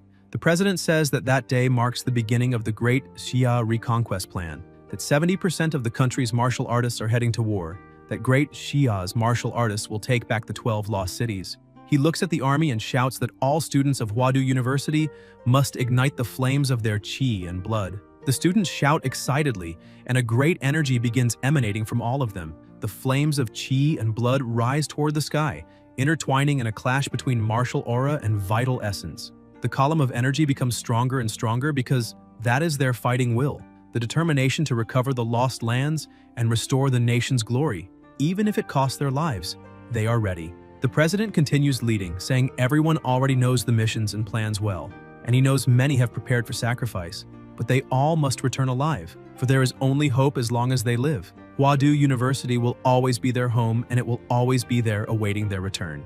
All martial artists of Imperial University must listen to the president's command and swear an oath alongside him. The president raises his hand, saying that before them, there is no enemy capable of defeating them. The army shouts with the president, while meanwhile, in the training room, the MC remains inside the crystal coffin. A woman walking down a hallway, known as Supervisor Yu Yan, Level 2 Prometheus researcher and now a senior executive at Laserbird, says that first the golden gene was stolen, then an important base was invaded, and finally an elite team was lost, which shows that Laserbird has had an extremely unlucky year. The board of directors has already begun to suspect that there is someone behind all of this, with the objective of bringing Laserbird down, but they still have no proof. And although the Black Lion erased all traces at the Buddhist temple base on Golden Mountain, the Dragonbird is still watching Laserbird.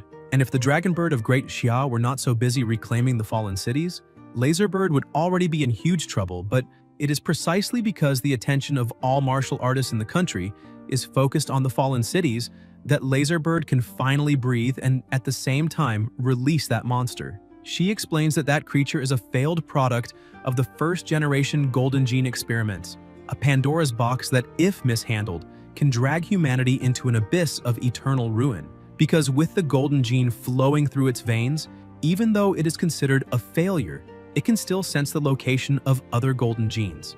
Even with its tendency to lose control, it is the only hunting dog capable of finding the lost Golden Genes. She walks up to a completely sealed door, pulls out countless keys from her pocket, places each one in its designated slot, opens the door, and looks toward the cell of the monster called the Negative. She approaches and, knocking over some medicine bottles, says that it is time for the world to witness his terror. Laserbird's aircraft roars at high speed, and the Negative says they must continue in that direction and keep flying. One of the subordinates tells the captain that the place the Hound is pointing to seems to be Xicheng, and the captain is surprised, saying that this is one of the fallen cities that Dragonbird is preparing to recapture. His subordinate tells him not to worry because as long as the one who stole the Golden Gene is not a Grandmaster level expert, even if they are a Zhuanwu martial artist, they can surround and eliminate them quickly. Another subordinate asks the captain when they have ever failed under his leadership and says that as long as they do not encounter Dragonbird's first division, they will be able to retrieve the gene and retreat without suffering any casualties. The captain orders Eve to block the plane's signal, hack into the flight system, and activate autopilot. After the command is executed, the plane begins behaving strangely. The crew says the aircraft is out of control, and the captain quickly begins eliminating them. One of his subordinates asks when he became a traitor, but the captain says it is not exactly like that because he never belonged to Laserbird to begin with, so it cannot be called betrayal. He apologizes to them all, emphasizing that when he goes to hell, they may punish him then, but for now they must die.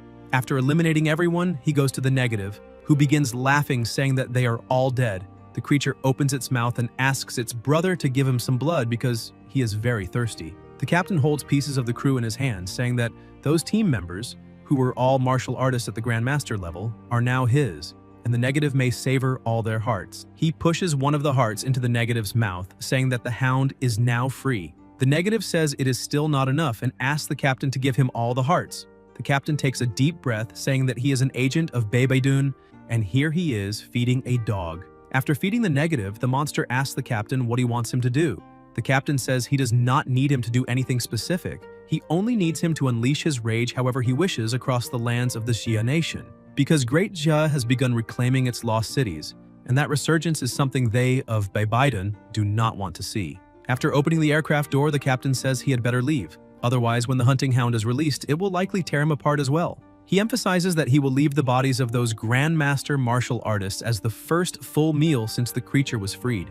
As soon as he leaves the aircraft, the negative begins breaking loose, laughing and saying that before he was merely a tracking hound, but now he is a mad dog unleashed to bite whomever he pleases, and that clearly he is being underestimated because he intends to devour all the living.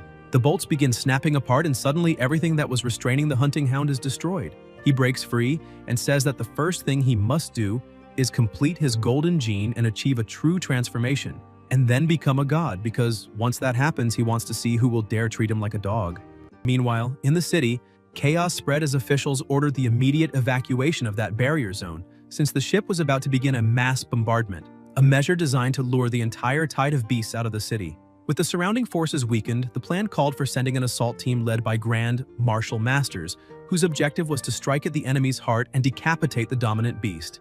At that moment, a colossal monster appeared atop the ship and began attacking it, but it soon grew frightened, for the wild hound had already broken free and laughed in satisfaction, imagining that it would savor a different kind of meal. It attacked a monster and consumed it completely within moments, absorbing part of its power, since to it that creature was nothing more than an ecological reservoir rich in genes, capable of perfectly restoring its damaged body, turning that place into the greatest banquet in the world. The ship, gravely damaged, lost control and plummeted violently to the ground, drawing the attention of a small group that was fleeing, and noticed that one of the aircraft had been shot down, forcing them to consider rescuing possible survivors. The woman in the group asked the young man to remain calm, warning that the beast responsible for bringing down the aircraft could still be nearby, but he replied that she was a great martial master, and that, being still on the outskirts of the city, there would hardly be any demonic beast capable of facing her. Another member agreed, stating that if they could not even advance through the outskirts, then there would be no reason to think about reaching the city center. She eventually agreed, but urged everyone to be cautious.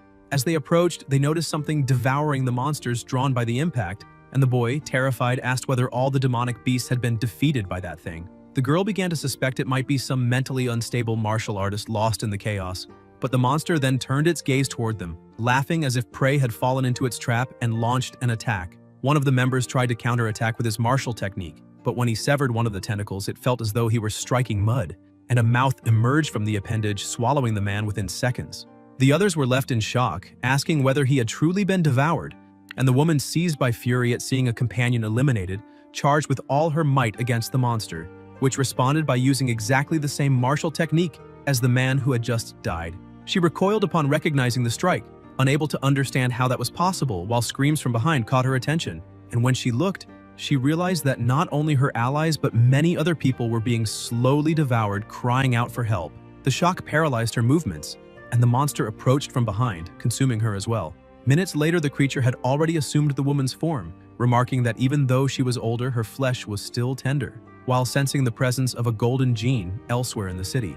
With this new appearance, it planned to infiltrate other teams of martial artists, and once everyone was at ease, begin devouring them one by one, savoring the expressions of despair, for it sensed many powerful lifeforms there, including grandmasters and sovereign beasts. Without wasting time, it pressed forward, for if it managed to devour genes of that level, no one in that world would ever treat it like a dog again, finally breaking its chains and ascending as a true demon. In another part of the city, a lord-level beast broke through from the rear, but a man charged forward mounted on his horse, ordering everyone not to panic, and destroyed the monster with a single attack. Faced with an endless tide of beasts like a tsunami, human firepower seemed like nothing more than a candle about to be extinguished amid the storm. This man was Chen Tianyu, director of the Grand Masters Academy of Huadu University and captain of the advanced team of the City Recovery Plan, who emphasized that it was only possible to disperse the ranks of the tide and focus on the sovereign's appearance, eliminating high-level beasts with swift and powerful martial arts. The advanced team, made up of 5 members from the university, bore this arduous mission. Dai Qiming, president of the student council and a member of the team, stated that there was nothing wrong with the chosen route, since it was the ideal path to the sovereign beast's nest, mapped by the Dragonbird rearguard team. Tianyu observed that the greater a martial artist's cultivation, the more powerful their spiritual vision became, capable even of revealing omens of death in dreams. And therefore Qiming needed to trust that intuition. He ordered everyone to stop and enter a state of alert, focusing on locating the sovereign until, a few seconds later, he shouted that the monster had arrived. A colossal meteor fell before them, and a gigantic creature rose, declaring itself the king, and saying it had prepared a grand reception a little further ahead, questioning why they had stopped there. The captain confirmed the target, announcing that the city's sovereign beast was a golden-horned insect, and ordered all units to enter formation immediately. The group advanced without hesitation, but the sovereign laughed, calling the humans weak and ignorant for believing that cheap tricks would work against it.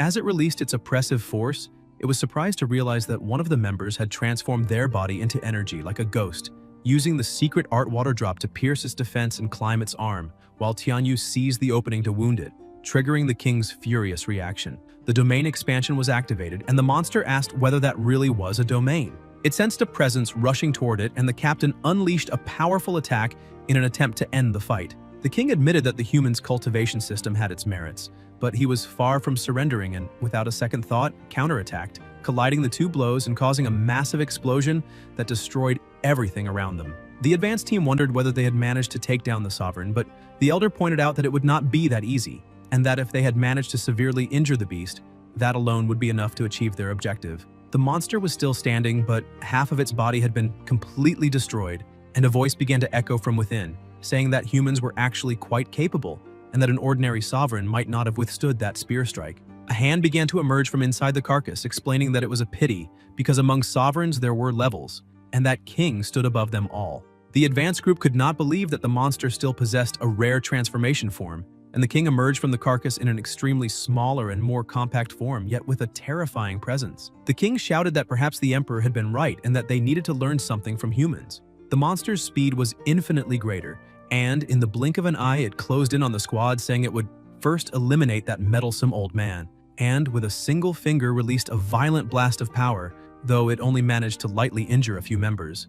Meanwhile, the captain and Wu Hong tried to attack the monster from behind, but the attempt failed miserably, as the king managed to catch the captain's spear while counterattacking Wu Hong. The captain grew worried about his companion, but the king kicked him, forcing the horse back and grabbing Tianyu by the neck, stating that even if the human squad had exhausted all its tactics, it still could not deal with a single sovereign like him. He then asked how they intended to deal with the other sovereigns in the city, and Tianyu became concerned, wondering whether there truly were other sovereigns in the city. In the eastern war zone of West City, inside the command ship, a level 1 alert was issued, ordering everyone to prepare for combat. After the computer's calculations, that creature had reached the level of a sovereign, and at the moment there was no master in the ground squad capable of containing it, so the system suggested a strategic withdrawal. However, they could not understand how this was possible, since the only sovereign of West City was supposed to be facing Director Tianyu's advance squad. The captain ordered them not to hesitate and to immediately inform the ground troops to retreat, and also commanded the entire warship to ascend away from the surface and prepare the ground-penetrating nuclear warheads. As the captain issued the order, one of the tentacles began to approach the aircraft, and he ordered the electromagnetic cannon to intercept it, and with a precise shot, they managed to sever the tentacle in half. However, everyone was shocked to see that the tentacle regenerated within seconds. The captain shouted that there was no more time, and that they had to launch the penetrating warheads immediately. The entire team prepared and launched the warheads, causing a devastating nuclear explosion. Worried about the situation, he lowered his head, thinking that the power of 3 nuclear warheads was truly excessive, and sincerely hoped that the warriors fighting below would manage to retreat safely. A woman reported that the sovereign's vital signs had not disappeared, and the captain could not understand how that monster had withstood 3 nuclear warheads and was still alive, causing everyone to question whether the plan to retake West City would fail. A red alert began flashing, bringing a report that stated the system's central authority had been taken over. The captain wondered what that meant, and another message appeared, thanking all the warriors in West City's war zone for their brutal fight, but earnestly asking that everyone leave the battlefield to him. Without fully understanding what was happening, the captain asked who this he mentioned in the message was, and one of the subordinates reported that an intercontinental missile had been detected. The captain remained confused, as there had been no information that such a missile would be launched, and asked whether no life signs had been detected on the missile. Paying closer attention, they could not believe what they were seeing. Standing atop the missile was him, the King of Kings, the protagonist of all protagonists, the supreme divinity among all divinities, in flesh, bone, radiation, and demon.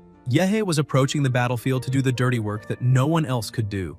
A few minutes earlier, a gigantic column of energy had split the sky, and all of that energy was coming from the protagonist's body. Nuwa congratulated him on his breakthrough and handed him a special nano armor that Longke had prepared for him, and the armor began to cover his entire body as he asked how long ago the university's West Zone troops had departed. She replied that they had left 5 minutes ago, and he could not believe it was already that late.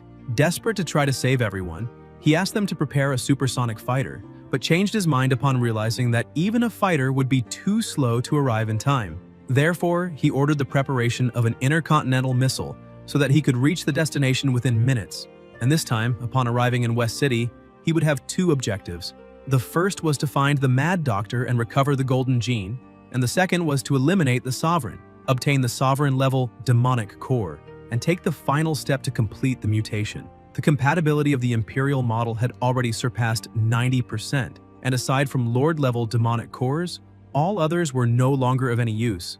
Even Lord-level ones only offer 0 point something per core, and currently he is at 99% thanks to an absurd accumulation of resources. The stockpile of Lord-level demonic cores grew so large that even the Huadu market ran out of supply, yet the final 1% would not rise no matter how much he accumulated because only genes of a higher level could complete that final compatibility. Nuwa informs him that the intercontinental missile is ready for launch, and everyone wishes him good luck. Back in the present, Yehe could already see the Sovereign and was excited, because 3 nuclear warheads had failed to defeat it, and that remaining 1% depended entirely on that monster. According to the database, the tentacled creature was called the Earth Demon, and mockingly he smiled, saying it was an imposing name. He notices that the monster is acting differently and asks whether it got angry from being mocked, and apparently that Emperor's temper was not small either. Yehe begins forming a kind of ice on both arms and leaps off the missile, shaping it into something like a massive sword, advancing and slicing through all the tentacles in front of him.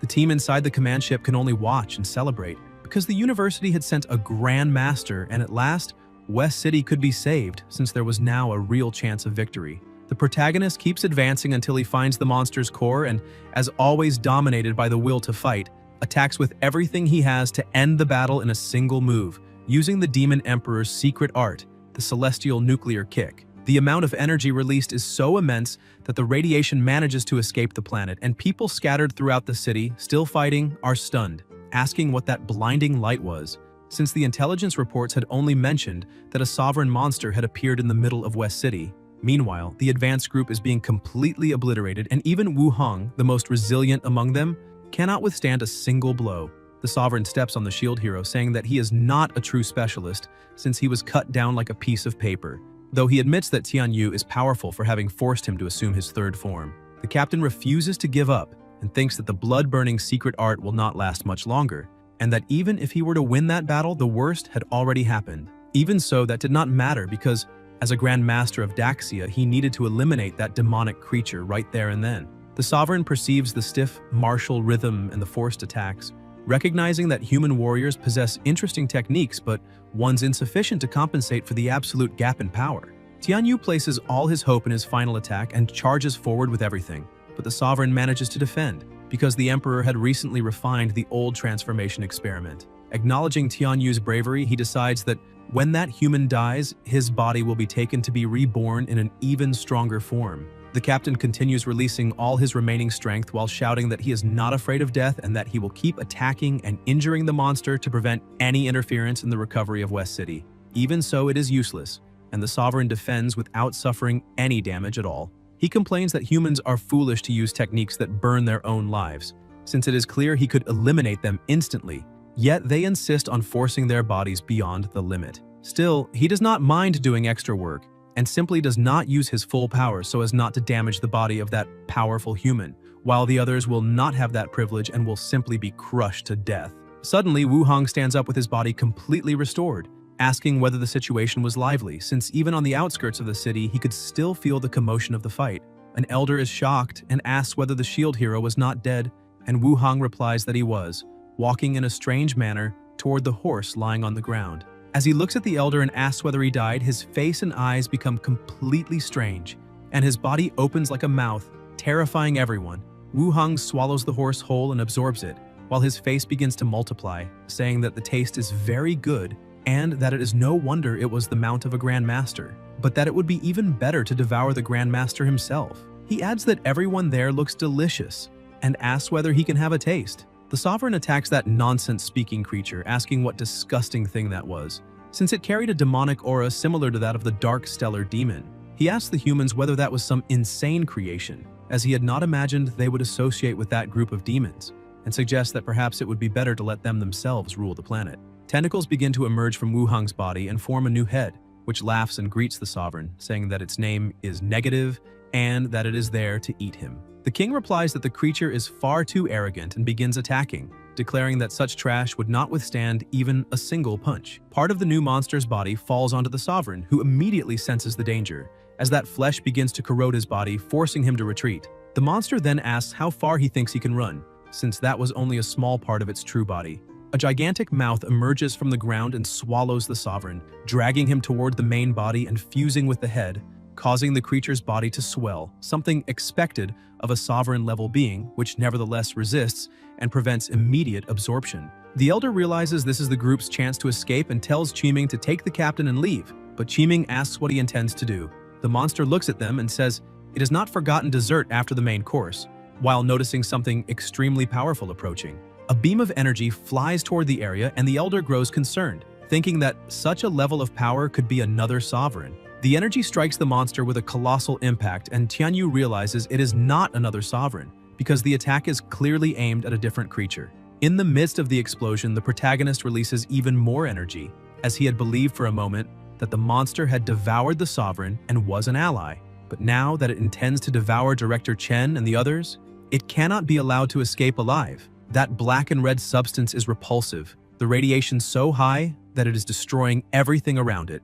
Yihe compresses this radiation into a sphere and fires a blast of power that hits the monster, nearly destroying it completely. However, as everyone already knows, the protagonist is a psychopath, driven purely by the desire to fight. He rushes forward, saying he will not let the opponent be defeated so easily, and grabbing the carcass, he flies upward and, with a smile on his face, hurls the monster with full force against the ground, crushing it completely. He lands and observes the shattered body. At that moment, the protagonist is in the infinite monstrous state, the mad trait model of the Demon Emperor, with 100% compatibility. The Lord of Flames form has been unlocked, although the system urges caution in its use. The monster begins to move and slowly returns to its original form, stating that the attack was intense enough to leave it stunned, something that had never happened since its birth. With its body restored, the monster starts laughing and thanks Yihe, saying that the attack's accelerated digestion and allowed it to successfully assimilate the genes of the sovereign-level demonic beast. In return, it promises to make him watch consciously as he is devoured little by little. Angered, the protagonist kicks the monster away to shut its mouth. The creature stands up smiling, claiming that Yihe can fight as much as he wants because he cannot kill it, thus becoming his worst nightmare as it releases all its power.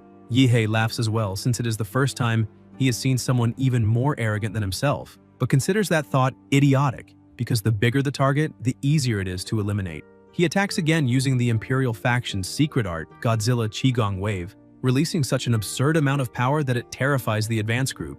Qiming wonders what kind of Grand Master possesses such terrifying speed and power, while the Elder points out that beyond that, there is also that unknown blue energy. The battle reaches gigantic proportions, and the city stops worrying about monsters, as it now risks being destroyed by the protagonist himself. Even under devastating attacks, the monster remains standing, stating that it is useless, because it can divide infinitely with its biological potential fully activated. While nuclear attacks tear its body apart, they also accelerate cell division to the point of surpassing atomic energy diffusion. Yihe realizes the opponent is repulsive, but his maximum affinity with the Emperor grants him extreme perception of qi and blood, allowing him to notice that the monster is constantly adapting to nuclear energy. The creature announces its invincible evolution ability, saying that no matter how strong Yihe is, in the end he will be devoured because it senses within him an extremely powerful gene, far superior to the one it has just assimilated. Confused, the monster asks why it cannot compare to the man before it, even after devouring countless beings and refining its genetic lineage. Still, it believes it will manage to devour the protagonist. Its body grows absurdly, making buildings insignificant beside it.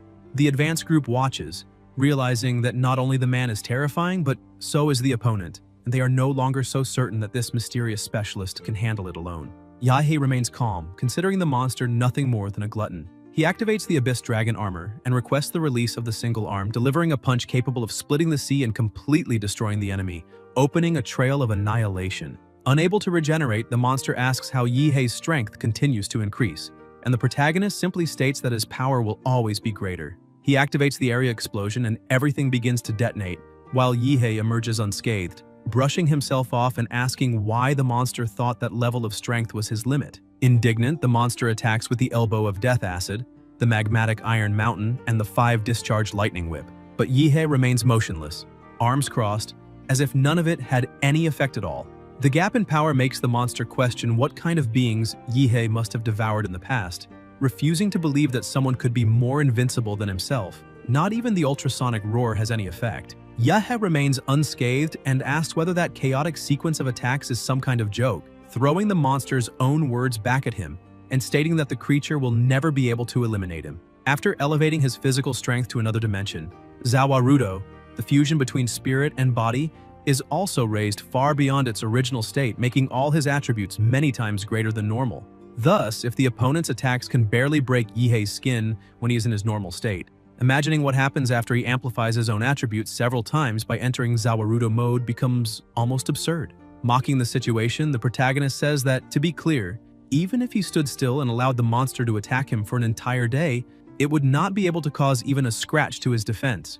The monster suffers a mental breakdown, refusing to accept that as reality, because even as it grows stronger every instant and evolves ever more perfect genes, it still cannot win. Yihe begins to transform and declares that, unfortunately, the difference in power between them is far too great, and that if this difference were measured on a scale of 1,000 meters, reducing 1 or 2 centimeters would mean absolutely nothing. Faced with the aberration before it, the monster begins to tremble, realizing that if it had more time to evolve and devour even stronger beings, perhaps one day it could surpass him. But now it is already too late, all because the aura of that golden gene was suddenly cut off. Otherwise, even without winning, it would not be in such a miserable situation.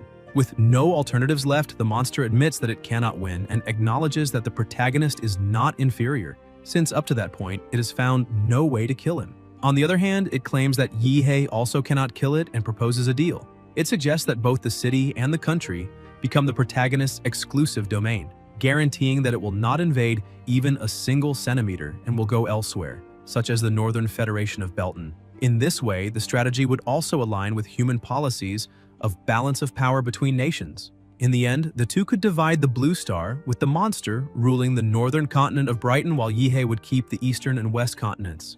It even suggests that if the protagonist could obtain some of the blood of the strong of that world, it could help him develop specific toxins for each of them, aiding in the elimination of all rivals. Yihe raises one finger, but the monster does not understand and asks what that means.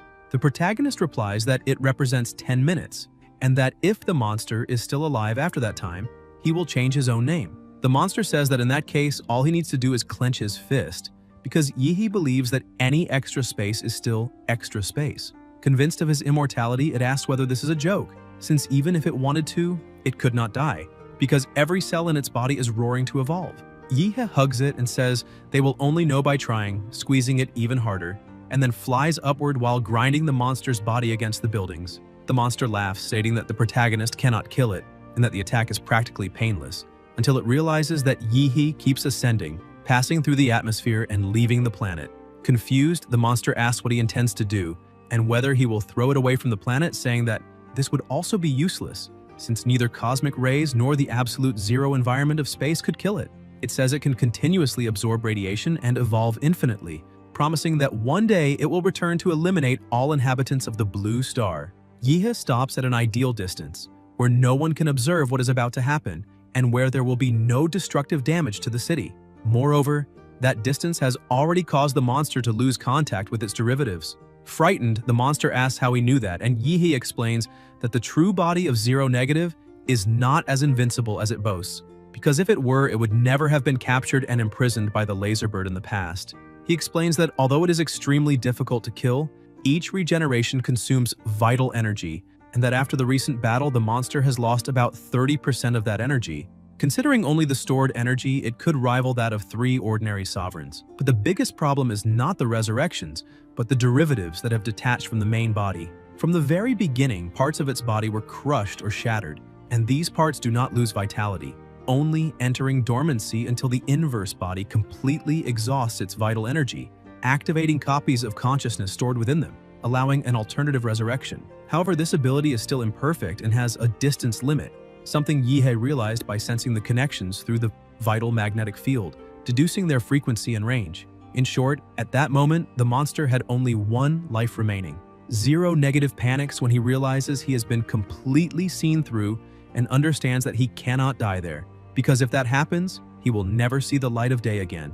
In desperation, he self-destructs and splits into thousands of pieces, his final move to try to survive, believing that if even a single fragment of body or blood reaches the ground, he will continue to live. Yehe transforms even further, questioning whether that is an instinctive fear of death, while the monster cannot believe that the protagonist has grown stronger yet again. Yihei explains that he does not need to capture fragment by fragment, because it is enough to crush them all with the palm of his hand. And now Zero Negative has nowhere left to flee. The monster asks what Yihei is planning to do. The protagonist rolls him up like a ball, and the monster asks whether he is really thinking of eating him, saying that only demonic beasts do that sort of thing. Yihei simply ignores him and throws him into his own mouth. As he falls inside the protagonist's body, Zero Negative claims that Yihei is being extremely presumptuous and asks whether he truly is not afraid of suffering reverse devouring from the inside, saying that by doing this, the protagonist has snatched victory from the jaws of defeat. Yihei explains that swallowing the monster is only the first step of the extermination plan,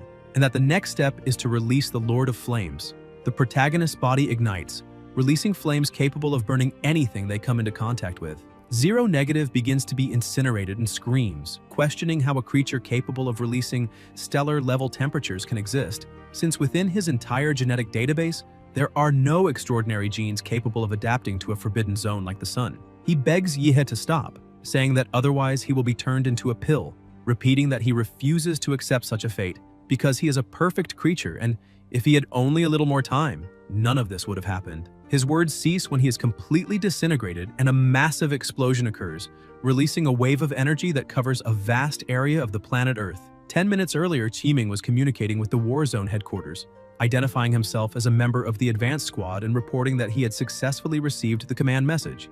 The duty general informs him that the beast tide in the West City War Zone is being successfully suppressed and that headquarters has confirmed the annihilation of all sovereigns in the region. He asks Qiming to report on the situation on the other side of the city. Qiming realizes that the duty general already understands most of the scenario and acknowledges that, if not for that mysterious specialist, the plan to retake West City would likely have been extremely difficult to execute. Qiming then says that if the identity of that specialist is not confidential, he would like to know who he is because after everything is over, he wishes to visit him personally and express his eternal gratitude.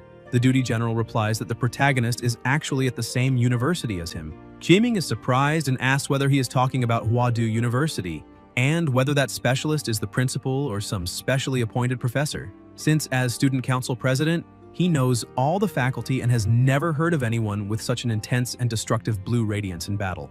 The duty general clarifies that the mysterious man is neither a professor nor a lecturer, but just an ordinary student. Qiming is even more shocked and asks which fourth-year martial artist it could be and how he had never heard of someone from the same generation who had advanced to the Grand Master level before him. Headquarters replies that the student is 3 cohorts younger.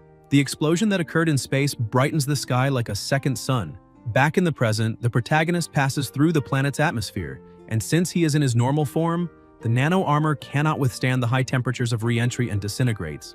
Now it is time to verify Zero Negative's efficiency.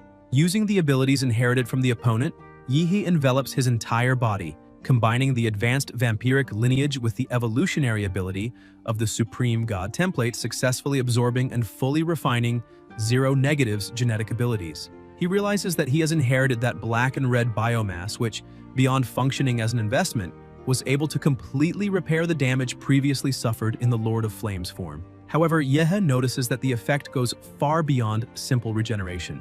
The sensation is one of complete optimization, as if he could freely sculpt a character within a game. Upon returning to the battlefield, he observes everything from above with an indescribable feeling, something words cannot convey, because that ability is not inferior to an extremely high-level template.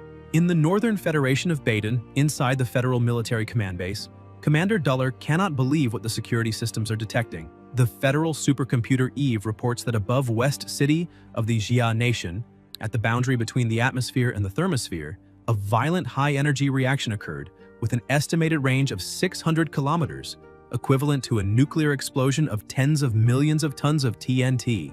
Duller cannot understand what is happening, since the Shia nation was carrying out a recovery plan, and questions the origin of that high-energy explosion. An operator reports that the computer detected vital activity at the center of the explosion, and the general reacts, saying that this is impossible because an explosion of that magnitude would reduce even a special-class Grandmaster to ashes within seconds. He orders the analyst to zoom in on the satellite image to see exactly what is happening. When the image is enlarged, the demon himself appears.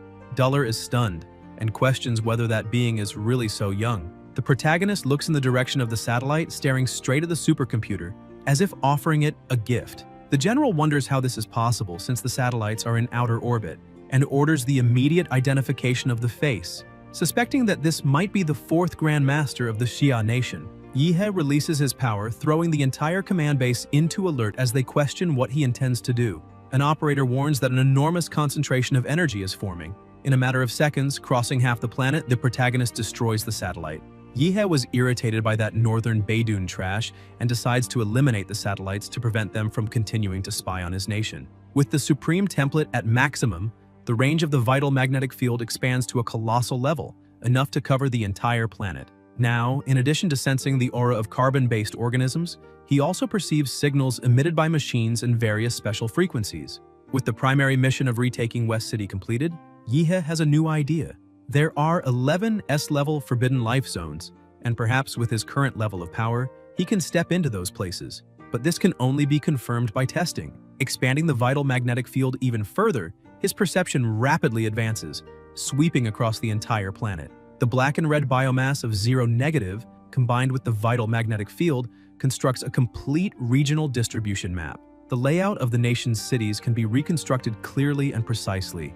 Yihe notices a small anomaly and upon analyzing it, discovers that it's the city of Guanshan, which fell due to an S-level secret zone. This was already expected since even humans at the top of the world are helpless when facing secret zones of that level. If that forbidden zone failed, perhaps the others failed as well. The magnetic field of perception spreads across all of Daxia and advances over the eastern continent of the Blue Star. The perception continues to expand, reaching the continent of Baydun, then the northern glacial ocean, and finally, the eternally frozen continent of the South Pole of the Blue Star.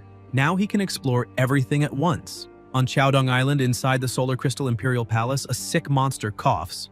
Its subjects approach and it asks them to bring the medicine. It is sensed that the perception released by the protagonist has reached Dongri. However, it does not know which specialist this is, imagining it might be Qi Jingwen of Daxia, Charles of the Western Continent, or perhaps someone who, noticing that it has not appeared in public for nearly 100 years, decided to probe the situation. Therefore, it must refine the divine artifact as quickly as possible. When it touches that legendary realm, that will be the day winter conquers the Blue Star. On the Western Continent, at the pilgrimage center of the Divine Descent Heavenly Kingdom, in the Holy City, people glorify the statue, for it has manifested a miracle. The true God has descended, the divine cult is real, and the divine prophecy is fulfilled.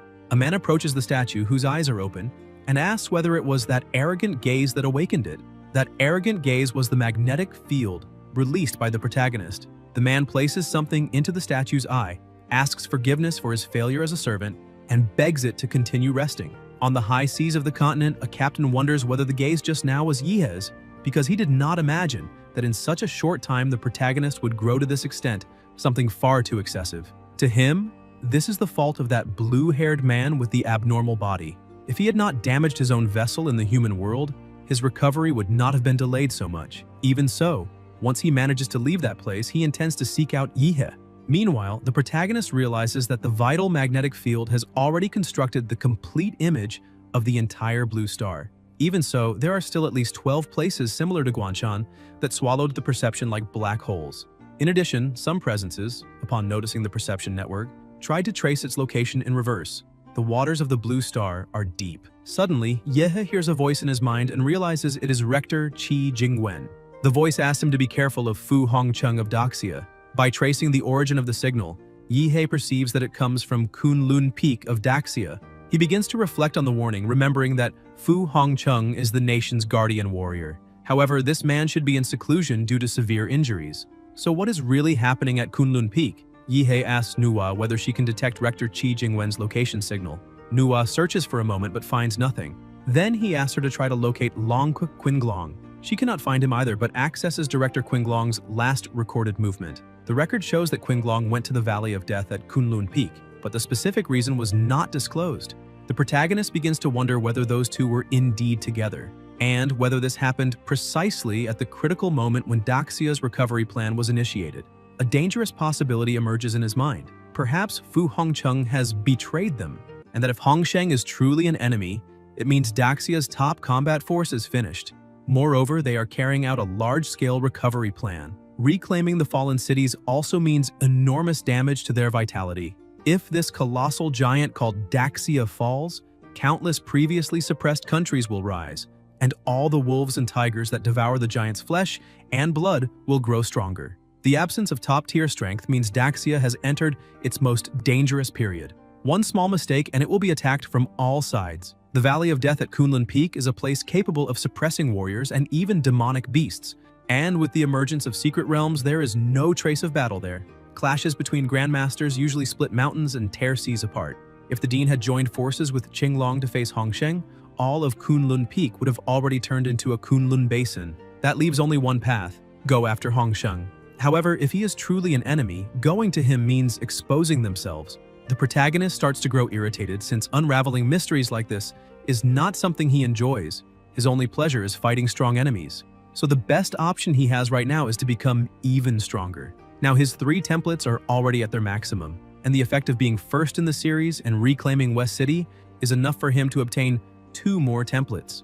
In addition, he still possesses the golden gene developed by the Mad Doctor. He realizes that a man must do what a man has to do. If Daxia truly no longer has a protector of the nation, then he will become the sovereign himself. Inside a commercial building in West City, Yehe investigates the place and notices everything is silent. But through bloodline resonance, that blood clan must be nearby. This makes him question why they are hiding so deeply and what they are avoiding. He descends to the lowest part of the building and finds a monster. However, his strength is so overwhelming that with a single motion, he slices the monster in half. His subordinate rises from the monster's remains, and the protagonist says he now understands why he couldn't find him. He had been hiding inside the monster's belly. The Mad Doctor, looking a bit strange, stands up calling for his master. Yihi approaches, but his subordinate tells him not to come closer, saying it's too disgusting. The protagonist agrees, saying everything looks too sticky, and asks what is going on and who he is hiding from. The Mad Doctor explains that he hid inside that worm precisely to conceal the golden gene and his own aura. The laser bird sent a true monster to steal the golden gene, and it is a supreme creature. It would probably swallow all living beings in West City. That is why they must leave immediately. Yihe uses his armor to project the image of the monster he defeated and asks if that is the creature he was talking about. The doctor is stunned, saying it really is that creature, and asks if that is what it seems to be. The protagonist explains that it is exactly that. He has already refined the monster. Shocked and devoted, the doctor throws himself to the ground before the protagonist, congratulating him on advancing another step. Yihe tells him to stop, asking where he learned such futile nonsense. He also demands that the doctor immediately hand over the golden gene. He points out that before, he had no curiosity about that thing at all. Yihe activates Zawarudo, thinking the gene is covered in viscous fluid, and that he can remove it without damage using the ability. As he holds the golden gene in his hand, his mouth begins to salivate, and he thinks that this is the extracted golden gene, and just touching it already makes his body crave it. The protagonist takes a briefcase and places the golden gene inside. The doctor looks confused and asks if his master truly will not consume it. Yihe explains that it is not the right time yet. Whenever he swallows a large amount of energy, he ends up entering a metamorphosis sleep. West City is still a war zone and not a place where he can cultivate in peace. Yihe stares at his subordinate and tells him he did an excellent job. Suddenly, the protagonist attacks and the doctor asks if that is. Yihe releases his power inside the doctor and explains that his current strength is still too weak, since whenever he encounters enemies, he still has to hide all the time. Now, inside him, there is the black-reddish biomass of that -0. It can strengthen the doctor's brain. The protagonist creates energy crystals on his back and tears them off with his own hands, handing them to his subordinate. He emphasizes that this is the crystallization of his spinal column. Therefore, he must accept it, and the amount of power the doctor will be able to extract from it will depend solely on his own level. Feeling honored, the doctor looks at his master and says that today the protagonist granted him a drop of blood, but tomorrow he promises to return an empire. Yehe is impressed, as he had not realized his subordinate was so adolescent. He tells the doctor to go take care of his work. The protagonist begins to laugh to himself because the great moment has finally arrived. The demonic beasts of West City are still far too urbanized. Therefore, his next task is to begin a great cleansing throughout the entire city. On the battlefield on the eastern side of West City, the frontline warriors realize that the sovereign has been eliminated and that the tide of beasts has completely dissipated. Now they only need to exterminate those animals once and for all, since some of the demonic beasts that still retain a bit of reason have fled into the alleys. However, before they can do anything, a warning echoes everywhere, telling them to leave the city to him. The people realize that it is the AI Nuwa and question whether the him she just mentioned is the one who managed to eliminate the sovereign of West City. Even without fully understanding what is happening, the commander orders them to obey, and all the warriors present must carry out an emergency retreat. The true sovereign has arrived to have a little fun. The protagonist arrives flying, surrounded by an extremely dense amount of energy. When he touches the ground, he causes a massive shockwave, destroying everything around him. In addition, with his own tentacles, he creates a sphere around himself, and various weapons begin emerging from within that sphere. He declares that now all demonic beasts will experience his new model, the power of the Angel of Weapons. All the beasts are struck by the weapons, which fire at a terrifying rate per second. Inside the command ship, the captain and his team watch everything unfold. He remarks that the protagonist is simply an inhuman monster. Alone, he is equivalent to an entire heavy firepower troop, and every shot has incredible precision. His kill efficiency surpasses that of the army. That boy is so astonishing that the captain cannot understand where the dean managed to dig him up. The troops inform the captain that Yehe's attack has stopped, and that apparently the weapons have overheated. The captain shouts that they need to buy time for the protagonist to cover the cooling window of his new weapons. He orders them to activate the mobile energy cannons, 360 degrees, ready to aim. Quickly, another barrage of attacks begins. Some slightly more evolved monsters realize that human weapons have evolved again, and this is irritating. The aerial firing platforms are coordinating with that cannon sphere on the ground. Therefore, they must find a way to destroy that sphere. Otherwise, they will not even have time to flee back to the territory of sin. Another monster asks what they should do and suggests that the first monster advance through the front line while they attack from behind. However, the first monster is terrified when he sees that the protagonist's weapons are already ready again. The protagonist resumes firing, and the monster shouts that the cannon sphere has begun the second round of bombardment. Moreover, the low-level demonic beasts have no ability to counterattack, and if they do not resolve this immediately, the beast tide will be completely exterminated. Even the underground lair will be wiped off the map. The weapons overheat once more and stop firing. The monster shouts that the second wave has ended, and that now they must take advantage of the fact that that thing has just fired and is under maintenance, so they must destroy it immediately, because if that sphere is not destroyed, no demonic beast will leave that place alive. There are already demonic beasts returning to report that the West City stronghold has been taken by the humans, so they need to buy time. The supervision team shouts in alarm, saying that many high-level energy reactions have appeared in the city and that at least more than 20 Lord-level demonic beasts have appeared together. The ground troops look at the monsters, and the commander shouts that they must move quickly to provide cover for that cannon sphere. They cannot let those lords succeed, and therefore, even if it is a path to death, they must hold on until the next concentration of fire from the platforms. All the warriors charge toward the monsters, declaring that they will not let them pass. However, the protagonist's sphere begins to crack, and a terrifying amount of energy bursts out from within, destroying everything that was there. The ground warriors are left confused and ask if it is really already over. The commander tells the troops to disperse, because all those Lord-level monsters have already been completely annihilated, and somewhat discouraged, he complains that in such a fierce battle they ended up being nothing more than extras. The protagonist questions whether the monsters truly thought he only knew how to stand still and shoot, and states that the recapture of West City is already a done deal, and that by the end of that night there will not be a single demonic beast left within the city. As soon as the sun rises in the morning, the protagonist is laughing to himself. He looks at the system screens that have appeared, which read, "Achievement unlocked. Savior of West City can obtain a template extraction." In addition, it has been detected that the host is participating in a large-scale operation. By contributing more than half, it is possible to merge achievements, which can grant an advanced extraction with a minimum guarantee of one Class A template.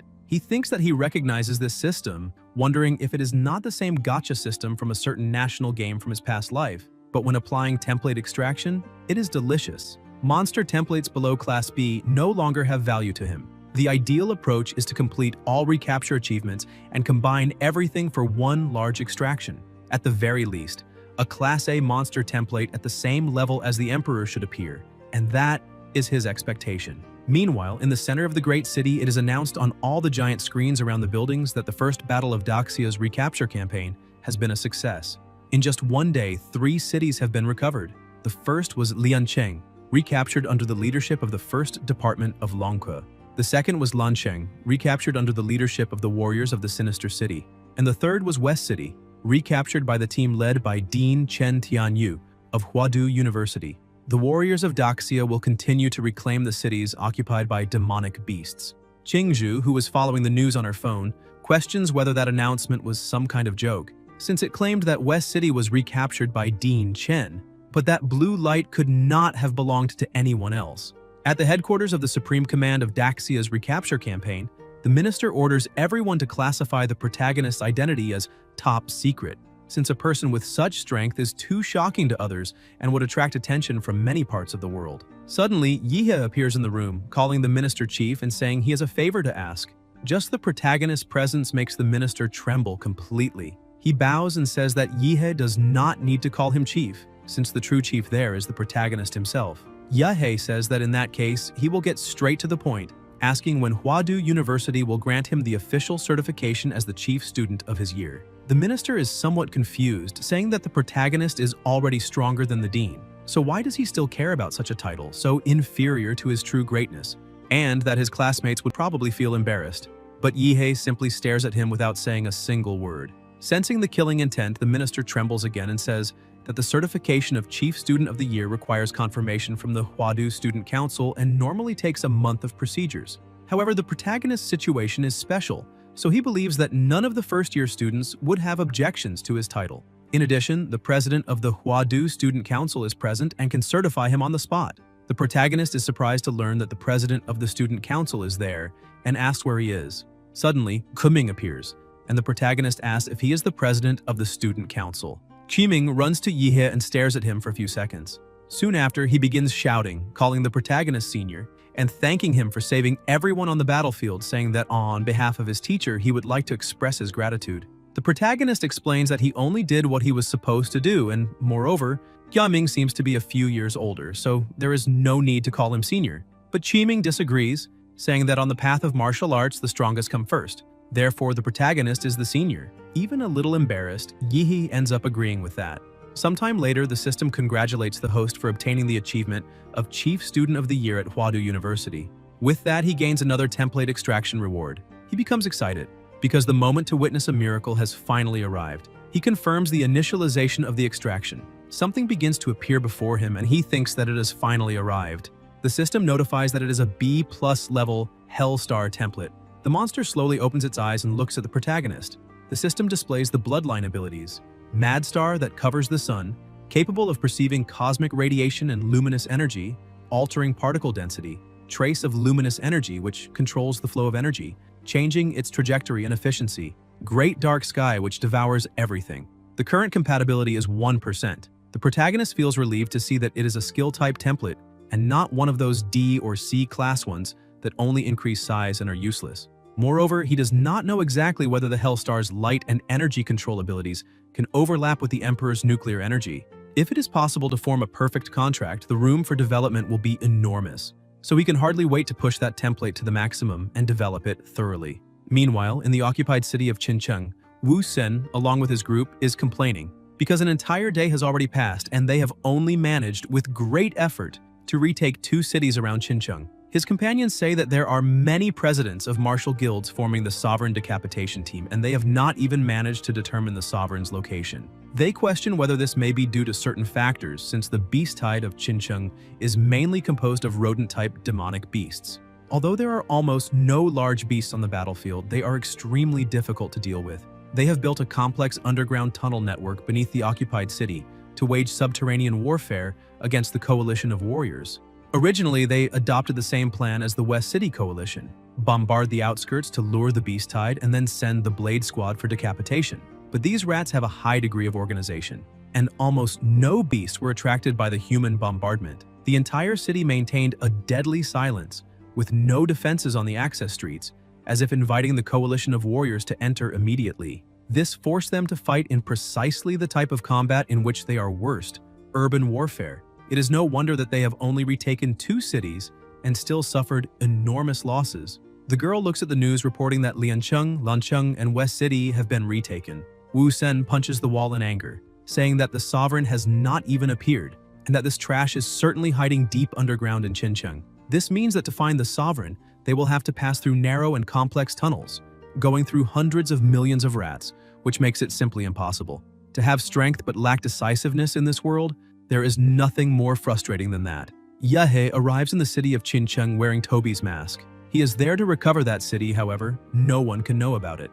At this moment, across the entire blue planet besides him, no one knows that the 3 great protector grandmasters of Daxia have disappeared, and the one responsible behind this is probably Daxia's greatest martial artist named Hongsheng. However, what the protagonist cannot understand is why Hongsheng would act against 3 elite specialists of his own country. Considering that he has already reached the top of Daxia and the world, both in power and prestige, he is someone destined to be forever recorded in history. But once he begins acting against Daxia's greatest specialists, it means that one of his objectives must be to weaken the nation. The protagonist imagines that with his rapid growth rate, sooner or later he too will become a target to be eliminated. In the future, he will certainly have to face Hongsheng, and if he wants to confront the man known as the Martial Saint, he needs to accumulate more strength and, while doing so, keep his identity secret, since he must strike before Hongsheng can even react. As long as he has enough time to develop, he does not need to fear any enemy. Recovering Xinjiang is the perfect opportunity to evolve. As soon as he enters the city, he begins using his vital magnetic field to detect dense biological signals, and the results suggest they may be on the scale of billions. This severely interferes with his sensory perception, making it impossible to locate the sovereign, and that must be why the army of martial artists there has been unable to reconquer the city. Since even he is having difficulty finding the sovereign, Yehe remembers the blood-eyed black wolf of City. This kind of high-level magical beast, stealthy and treacherous, only makes him feel an even stronger urge to eliminate them. The protagonist releases even more of his power, saying that unfortunately for the monsters, he has too many abilities, so there will always be a perfect one for the current occasion. His power continues to expand, entering every corner of the city. The rodents hiding in the sewers sense that something is approaching, but in an instant, all of them are captured and absorbed by the tentacles sent out by the protagonist. While all the surrounding monsters are eliminated one by one, Yehe sits there, savoring the moment. His ability keeps spreading throughout the underground, wiping out every monster it encounters. Yehe grows bored and starts playing on his phone. Shortly afterward, he realizes that the rodent monsters in the city have almost all been eliminated. The black and red substance has already extended 100 meters below ground, so it must be time for the monster to show itself. Suddenly, a small explosion occurs within the black-reddish substance and a huge monster appears. However, the monster looks at the protagonist and asks if it is really just him. As a sovereign and king, the monster says it thought there would be an army waiting to ambush it. Seeing that there truly is no one else, the monster begins to laugh, telling the protagonist that the black and red slime is indeed powerful. However, it was completely nullified merely by the sound it emitted, and that proves Yehe has dug his own grave. However, the protagonist asks the monster what makes it think that is the only trick available. Calmly, he raises his hand to the sky, using the mad star of Sari. The monster cannot believe the amount of energy accumulated in that attack and questions where all of it came from. The amount of energy gathered is so vast that it equals the size of several planets. That is divine punishment. The attack begins to descend, completely covering the sky. Seized by fear, the sovereign tries to flee, asking what kind of monster that human is. Yehe merely watches his opponent attempting to escape and asks how an animal like that could possibly be faster than the speed of light. The first strike hits part of the monster, instantly destroying a portion of its body. Even in intense pain, the monster shouts that it will not be so easy to eliminate it, but that was only a small fraction of the true attack. Yehe commands the attack to fall. Multiple strikes, even more powerful than the first, begin crashing down simultaneously. The assault is so overwhelming that it completely pulverizes the sovereign's body. However, the protagonist had already anticipated that. For a sovereign, even if the body is reduced to dust, The magic core remains intact. He approaches to seize the core, but suddenly that core shatters into several pieces. The fragments transform into rodents and attempt to flee. Yi says that unfortunately for the monster, he has already watched Demon Slayer, and Muzan's desperate move will not work against him. Using his tentacles, he tries to restrain the advancing rodents, yet some rats keep multiplying in an attempt to escape. The protagonist takes a deep breath and remarks that although the opponent is a sovereign, it only possesses cowardly survival abilities, which proves that a rat will always be a rat. He calls upon Za Warudo, which stops time, preventing all living beings around from moving. The power of Za Warudo to halt time has evolved so much that now the protagonist can perceive the cores of the surrounding creatures, and if he destroys each of those cores, the opponent will no longer be able to divide. However, all those magic cores are merely disguised rats, so where is the sovereign's true core? The protagonist realizes that that cunning rat still had one last card to survive with the bare minimum of life. And although that rat is the weakest sovereign-level being he has ever seen, this talent for survival is truly impressive. But unfortunately, it still must be eliminated, since it completely destroyed the entire city. Therefore, the protagonist refuses to use ancestral blood to turn that sovereign into a subordinate, emphasizing that in its next life, it should try to be human. Meanwhile, in the underground palace of the rats, a terrifying number of rodents gather around a fetus. Suddenly, that fetus opens its eye and absorbs all the surrounding rats, awakening from its slumber. While reconstructing its body, it screams in complete terror since it had almost been eliminated. As soon as its body recovers, it tries to flee as fast as possible, saying that it can no longer hold the base in that city and must enter the domain of sin as quickly as it can. And if it were not for the orders of that idiotic emperor, only irrational and brainless magical beasts would go to the human side to fight to the end. As it runs to save its own life, it emphasizes that it truly believed it could hold that place for at least another month. As long as the so-called Great Human Grandmasters did not intervene, it could remain hidden in the underground rat palace and delay the human battlefield. But that masked human not only managed to release a mysterious substance that devours all magical beasts, he can also control the power of the stars. And in the end, the monster did not even understand how the protagonist managed to eliminate all of its clones in a single instant. It finally reaches the portal to enter the domain of sin, saying that fortunately this king was more skillful and used the cicada shell trick. That stupid human surely did not realize he only eliminated the clones. Happy to finally be safe, it leaps forward, saying that if it can cross that rift, it will be able to return to the domain of sin, since the human side is truly far too dangerous and therefore it must leave. However, at the very last second, an attack from the protagonist strikes it. The destructive power is so immense that the attack tears through everything, piercing the entire underground palace and reaching the planet's surface. Wu Sen and his companions notice that group of purple light pillars that began attacking again, yet they have no idea what that power could be. Wu Sen says it might be an orbital energy weapon, but he does not believe so, since invoking something like that would be far too excessive. And even if it truly were an orbital weapon, they were not informed by the allied forces of Qincheng. Without knowing what it really is, he advances with the group to check what is happening. When they arrive at the site of the explosion, they see only an enormous crater in the ground. The group says they can no longer sense anything from those rats, and apparently they have disappeared, leaving no trace of presence. There are only two explanations. Either all the monsters returned to the secret realm, or they were annihilated by those purple light pillars. But Wu Sen cannot understand who could be powerful enough to mobilize such a destructive weapon. The government announces that Qincheng has become the fourth city to be recovered. The population cheers with joy upon seeing that the nation is finally recovering, having reclaimed 4 occupied cities consecutively in just 1 week. The government states that it will continue bringing the latest news about Daxia's recapture plan. In a secret room, high-ranking officers of Daxia's allied forces are gathered, questioning who this person is. They continue discussing, saying it was the same in West City. They were facing all kinds of difficulties and suddenly a mysterious person appeared to solve everything. This time, in Qincheng, it was the same, the only difference being that the light changed to purple. They speculate whether the protagonist could be one of the TOU brothers. However, they feel somewhat relieved since it is now clear that this person is helping the allied forces. In theory, the appearance of a mysterious expert capable of influencing the course of war within their territory should attract the attention and investigation of Longke. After contacting Longke, they claim to have no information to declare, which means those bastards do not know anything either. And no matter who this person is, they need to hurry to recover the other cities. Otherwise, they will seem incompetent in the face of such overwhelming power. While the officers are talking, the protagonist is already advancing. He thinks that, excluding the S-level Guanxi Mountain of Life, there are currently 3 occupied cities that have not yet been liberated. 2 of them are under the responsibility of Longquay and Hua University. He heard that the main battlefield has been achieving consecutive victories and that total recapture is not far away. So all that remains is to go to the last city, which is Bocheng. This city is far too low profile, almost invisible. The allied forces of Bocheng send combat reports at fixed times every day. There are no major defeats nor major victories, and they almost never appear in the news.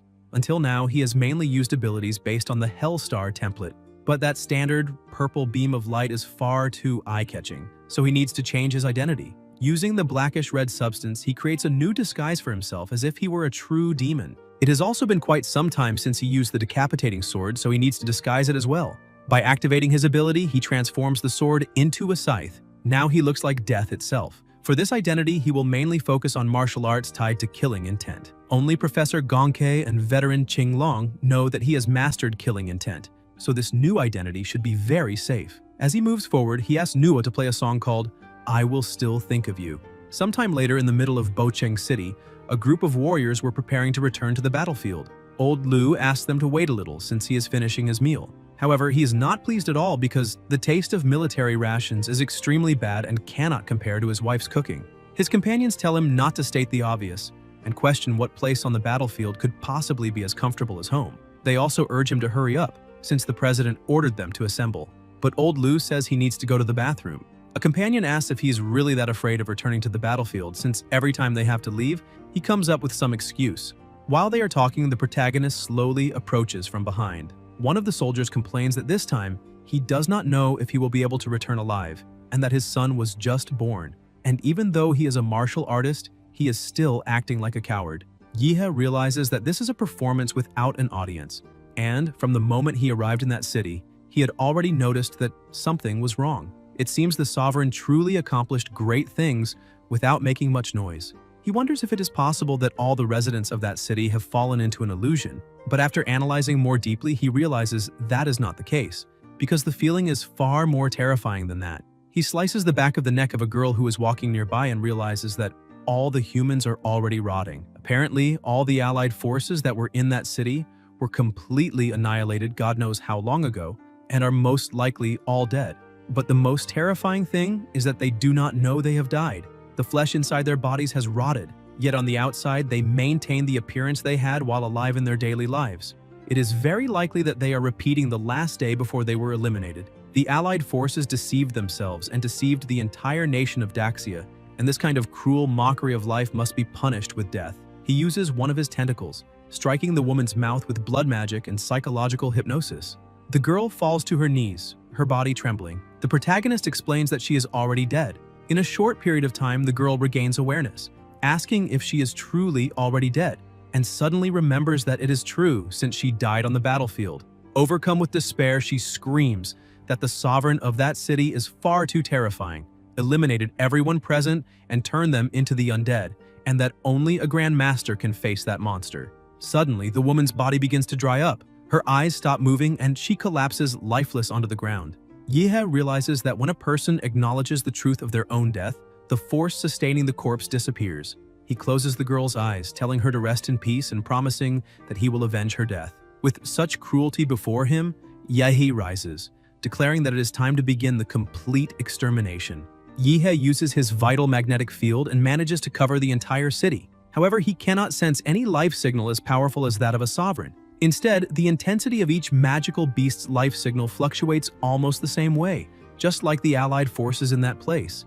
It seems they have all become mass-produced puppets. The protagonist realizes something and releases even more of his power, saying that apparently he will have to force the sovereign to appear. That dark mass begins to cover the entire area, striking all the monsters and eliminating them. Even so, the sovereign still does not show himself. Yihe analyzes the situation and realizes there is a place where that monster must be. At the top of the mountain stood the strongest among the allied forces, a Grand Master at the butterfly transformation stage. He is the leader of the Hongwu sect, called Li Zhongshan. Upon noticing that something was wrong, he shouts for all martial artists to listen to his orders. An army of people appears, and he yells that the sovereign of that city is right ahead and is alone, and that if they manage to eliminate him, they will liberate the city. Everyone present becomes excited about the situation. However, an absurd amount of energy begins to form above them, leaving everyone frightened and asking what that thing in the sky is. The protagonist appears, telling everyone to rest in peace, and begins to eliminate the entire army quickly. Some people cannot understand why that human in the sky is attacking them, even questioning whether he is a specialist from an enemy nation allied with magical beasts. The commander orders all ground troops to retreat immediately, as they are merely targets for that man. He tells the air troops to advance and try to contain him, but his subordinates inform him that the fighter jets and the missile stockpile have disappeared. The commander shouts that it is impossible since this is the first expedition and they have not used anything yet. Moreover, the logistics unit should have checked everything before departure, so they have no idea when those munitions were spent. But they too are annihilated by an attack from the protagonist. Zhongshan hides behind a rock, saying that this is quite a surprise and that apparently that human has discovered his plan. And that is truly a pity, since he intended to use this opportunity to infiltrate among the humans. Zhongshan then uses the Hongwu sect's secret technique, Earthly Evil Martial Arts, Calamity Whale Extermination Fist.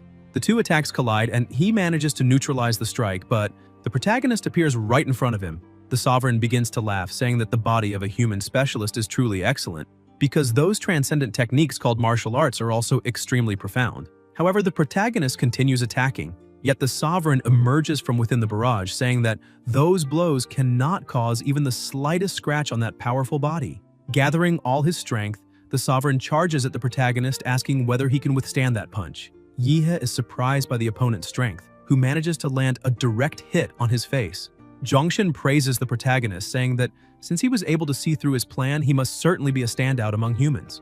The Sovereign's strike destroys the protagonist's mask, causing a small wound on his face. The monster continues throwing countless punches, saying that this situation is excellent because once he defeats the protagonist, he will become his next puppet. And now Yihe will understand just how helpless he is before absolute power. Preparing to deliver the final blow, the Sovereign shouts for him to die along with all his regrets. As he throws the punch, he manages to destroy Yihe's body. However, the Sovereign realizes that something is wrong. The protagonist activates his killing intent, Lunar Wheel of Massacre. Zhongshan becomes confused, wondering if he has fallen into a trap. The enormous red moon before him is split apart by a devastating strike, destroying everything ahead.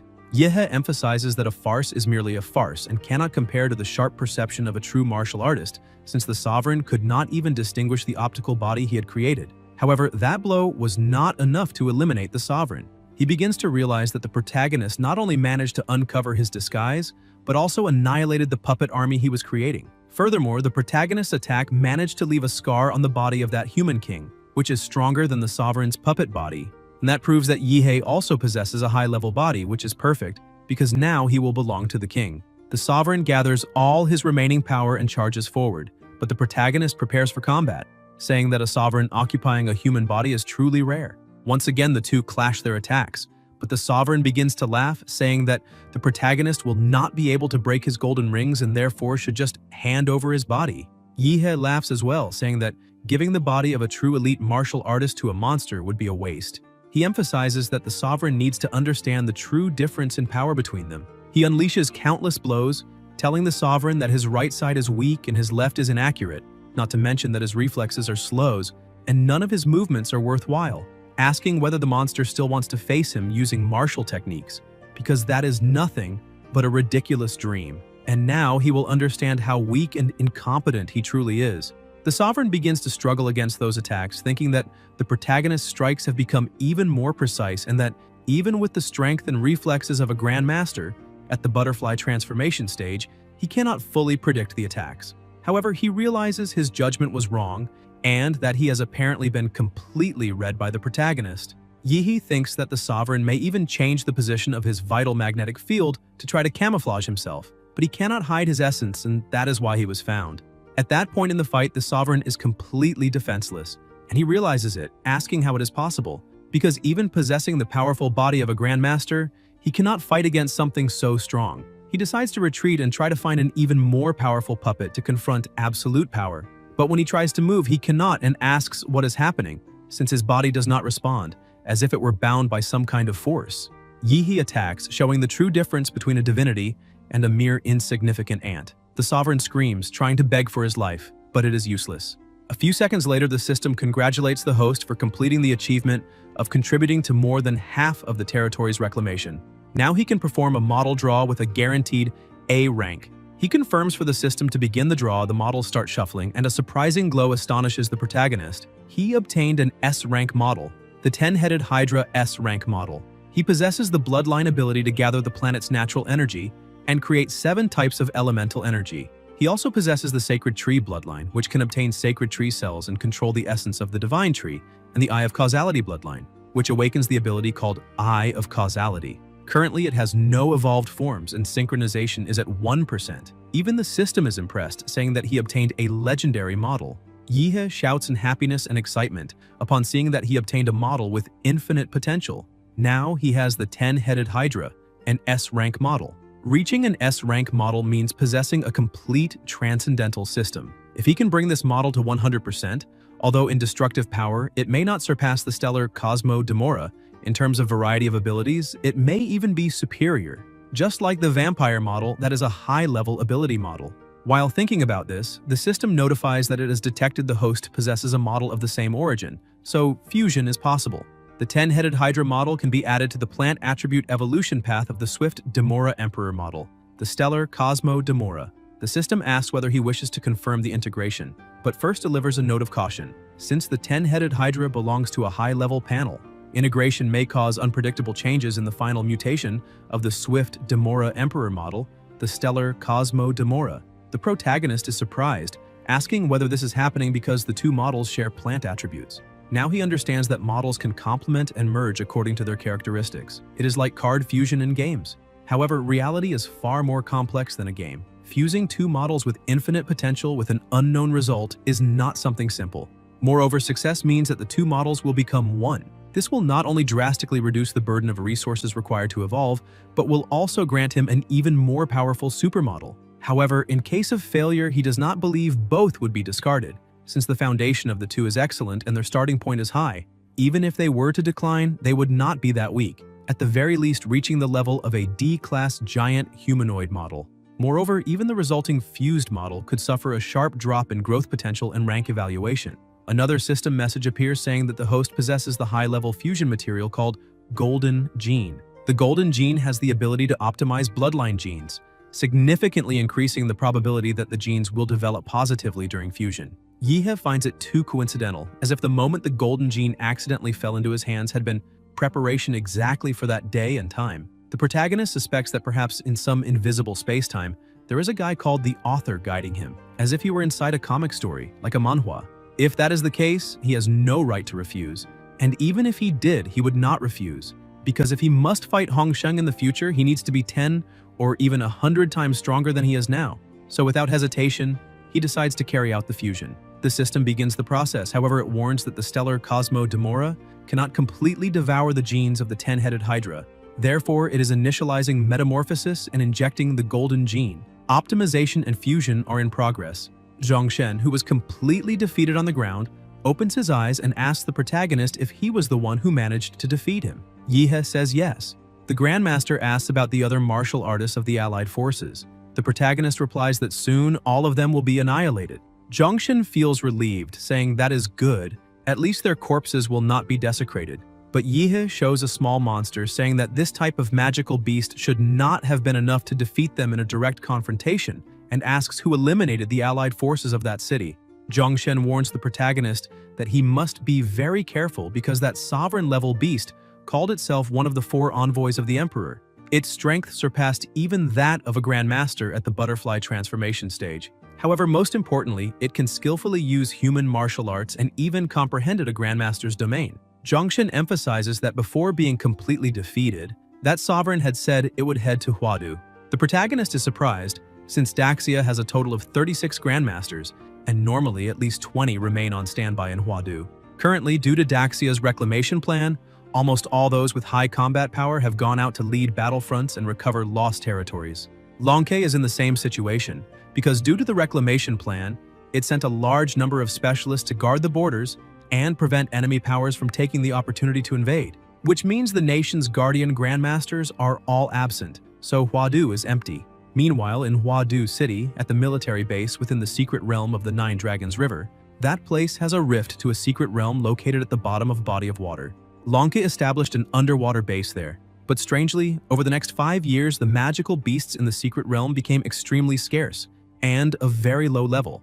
Therefore, the danger level was reduced from B to D. Thanks to the extremely low danger level, the martial artists responsible for guarding that place were having a barbecue, saying that place is a blessing since they knew the positions in Huadu were the best. Martial artists from other places were all sent to war while they remained there in that relaxed post, drinking wine and eating barbecue while earning a fortune. The person tending the grill also speaks mockingly, saying there is nothing to be done if they were born to be rich. Because even as members of secondary branches of the 9 families of Huadu, if they cannot have the main power and wealth in this life, at least they can live freely and carefree. Zhao tells them to drink and let the music continue and the dance never stop. One of them is surprised to see him there, asking whether he should not be operating the radar monitor on watch duty.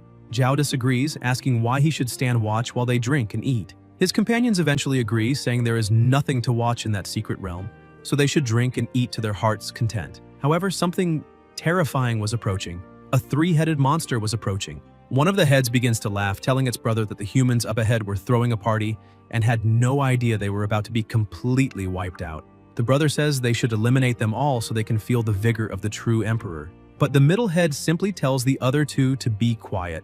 That being is one of the 4 envoys of the emperor of the domain of sin, Asura.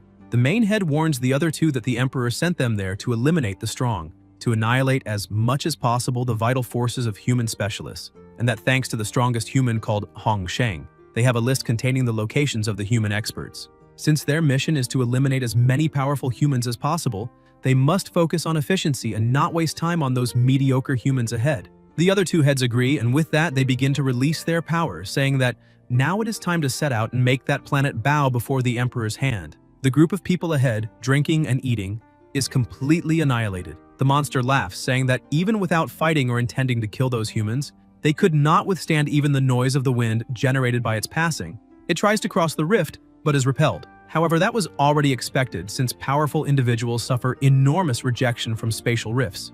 If not for that, the Emperor would have crushed the world long ago. It holds a box in its hand, saying they still need to rely on the shadows left by anomalous demons. And that is disgusting. Upon using that box, something spreads and covers its body, allowing it to pass through the rift and appear on the other side. As soon as they emerge from the sea, they ask whether the world on that side is called the Blue Planet. Meanwhile, at the Council of the 9 Families of Huadu, they emphasize that the headquarters has received a warning message from Nuwa encrypted as maximum emergency.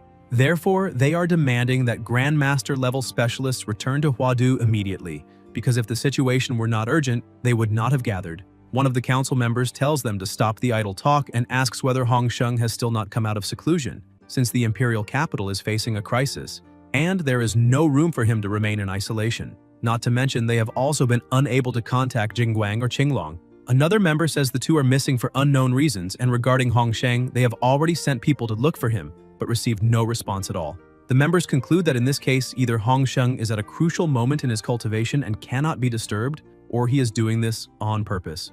This angers the members, who ask whether that guy is thinking of usurping Daxia's central power, since he had long ago said they need to suppress martial artists in terms of benefits and prestige. Otherwise, they will certainly desire more. However, doubt arises among them about what the 9 families should do, because if they directly confront the enemy's power, it will be like falling into a trap set by Hong Sheng. Since the specialists the 9 families spent immense resources cultivating are meant to suppress internal martial artists, they are the foundation. And if they are annihilated there, even if they win that battle, the families will collapse, losing the war. One of them suggests making a strategic withdrawal and deciding after specialists from across the country return to the imperial capital. Meanwhile, at the 9 Dragons River, a couple was walking by a lakeside. The woman shouts for her boyfriend to look because the river water had turned black and all the fish were floating dead. The boy asks what that was and whether it could be a rift. But the truth is that the monster had leapt from there and upon landing on the ground simply disintegrated the two of them. The heads say that humans are very fragile as they cannot withstand even a single blow and already turn to ashes or dust. The command center spots the monster and asks whether it is truly a sovereign. Is it possible that a sovereign-level magical beast has appeared inside the imperial capital? But the monster simply destroys the camera filming it. Director Wang Zhiting begins to tremble with rage, saying that the elite agents of the 1st Division are still guarding the borders. Chief Qinglong and Director Jingguang are not in Huadu at the moment. Therefore, they need to buy time, at least until the nation's guardian martial artist comes out of seclusion. He orders them to notify all Longquei agents in Huadu who are on mission. Master Li Yanxiang, Master Lin Hong, along with Masters Wu Makun and Zhu Shunrong, appear in front of the monster, saying they are there to teach it a lesson. However, the monster begins to laugh, saying that ants are trying to show power, but they are too weak and deserve to be eliminated. The central head warns them, saying it is better to run away at once, because they are there to hunt the strong. And not only are they weak, but they have already exhausted their potential and have no room left to grow. In other words, even if they survive, they will not affect the Emperor's plan, so they should just leave. However, the four say that specialists will arrive in 3 minutes, and that to prevent the monster from wandering around and harming citizens, they must contain it. The four, together with their forces, create a barrier in front of the monster. One of the heads asks if that is truly what they want, because if so, it will respect their choice. With a single strike, it eliminates the men, leaving only the woman alive. The monster remarks that they have courage, but if they do not have the corresponding strength, it will only result in inevitable tragedy. The woman cannot believe they were eliminated so quickly. Soon, fighter jets across the city are deployed, and within minutes, a bombardment is launched against the monster. However, it activates its domain of deathly decay and expands it. The pilots realize the attacks are ineffective, as long-range weapons cannot penetrate the target's defensive field. Therefore, firearms have no effect, and the only choice is to rely entirely on martial artists. The commander begins coordinating the entire assault team, ordering the 2nd and 3rd divisions to initiate direct confrontation, while the 4th and 5th divisions focus on support and containment. The monster says that finally 1 or 2 human specialists worth hunting have appeared, and now it can have some fun playing with its prey. The 2 martial artists charge with everything they have, but soon a report arrives stating that the chiefs of the 2nd and 3rd divisions were heroically killed in action. In addition, 50 Longquei agents from those 2 divisions are dead or wounded. At the moment, the 4th and 5th divisions have opted for a strategic withdrawal. The chief of the 4th division has also been eliminated. Shortly after, another report informs that the chief of the 5th division also died heroically. Moreover, the presidents of the martial associations have arrived to provide support, but the battle situation remains unfavorable. Asura continues advancing toward the city center. Zhaiding trembles, questioning how this is possible, since up to that moment, 4 grandmasters of the cocoon-breaking stage have already been eliminated in battle. In desperation, he shouts, asking whether they have managed to contact Hongsheng, Jingwang, or Qinglong. His subordinates reply that they have not. He then asks about the 9 families of Huadu, questioning why so far they have sent only great martial masters and a few martial artists to participate in the interception operation against Asura. He asks where the Grand Masters of the 9 families who protect the imperial capital are, questioning whether they are all already dead. Since up to now the 9 families have not made contact, the fighters on the front line are being eliminated like ants. The director says that if this continues, Huadu and even all of Daxia will be completely lost. Therefore, there is now only one option, the Special Registration Combat Power. He orders the immediate release of the Special Registration Combat Power. However, a subordinate says they have no way to control those people. The director replies that now is not the time to think about that, since they are in a life or death situation for Huadu. Therefore, the order is clear and direct. They must release them all at once, and if problems arise, he will take full responsibility. As Azura walks through the city, a person rushes from behind, asking where the monster thinks it is going, but with a simple snap of its fingers, it pulverizes the man as if he were nothing. It kicks a fire extinguisher aside, saying it is very bored because it thought Longquei was a powerful organization, but apparently it is nothing more than a bunch of useless people who only served to dirty its hand. However, while it is cleaning its hands, it hears someone asking whether magical beasts also like cleanliness. A group of 3 people questions whether they were really released just to face a single monster. The fully bandaged man remarks that he never imagined Huadu would be destroyed like that one day, saying it is fantastic, though it is a pity that the monster will have to die. The bluehead says that apparently they are being underestimated, while the redhead refuses to take any insult and declares that they will be crushed. The middlehead tells them to wait a moment and notes that those 3 are also worth hunting, though not as much as the one in the sky. Therefore, they need to finish this quickly since the one in the sky seems far more promising. The blue and red heads notice that the central head has opened its eyes, which makes them question just how strong that specialist in the sky is and whether he truly deserves such attention. The bandaged man asks if the monster is really joking, questioning whether it has any idea how many sovereigns he has eliminated in the past, and saying that soon tearing off those 3 heads will be just another trophy. The red and blue heads begin saying something strange, and more arms grow from the monster. With that, it uses domain expansion. The The three are confused, asking how a magical beast is capable of using a martial arts domain. Pressured within the domain, they are quickly all eliminated.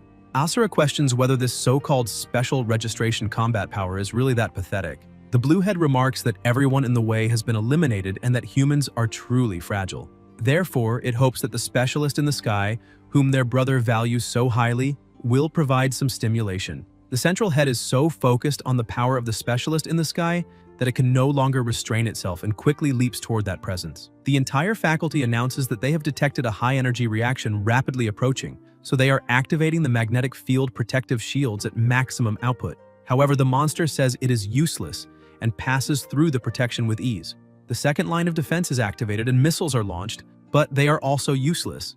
As soon as it reaches the ground, Asura realizes that the presence of that human specialist has suddenly disappeared and asks if she has fled. But Gonka appears with her Sharingan, saying that the one who should flee is the monster. She lands the first strike, but the monster soon activates the wind of mortal corrosion. She thinks it is nothing but filth. The Bluehead warns its brother that it has a premonition that if they are completely decapitated, even if the magical core is not destroyed, they will probably die.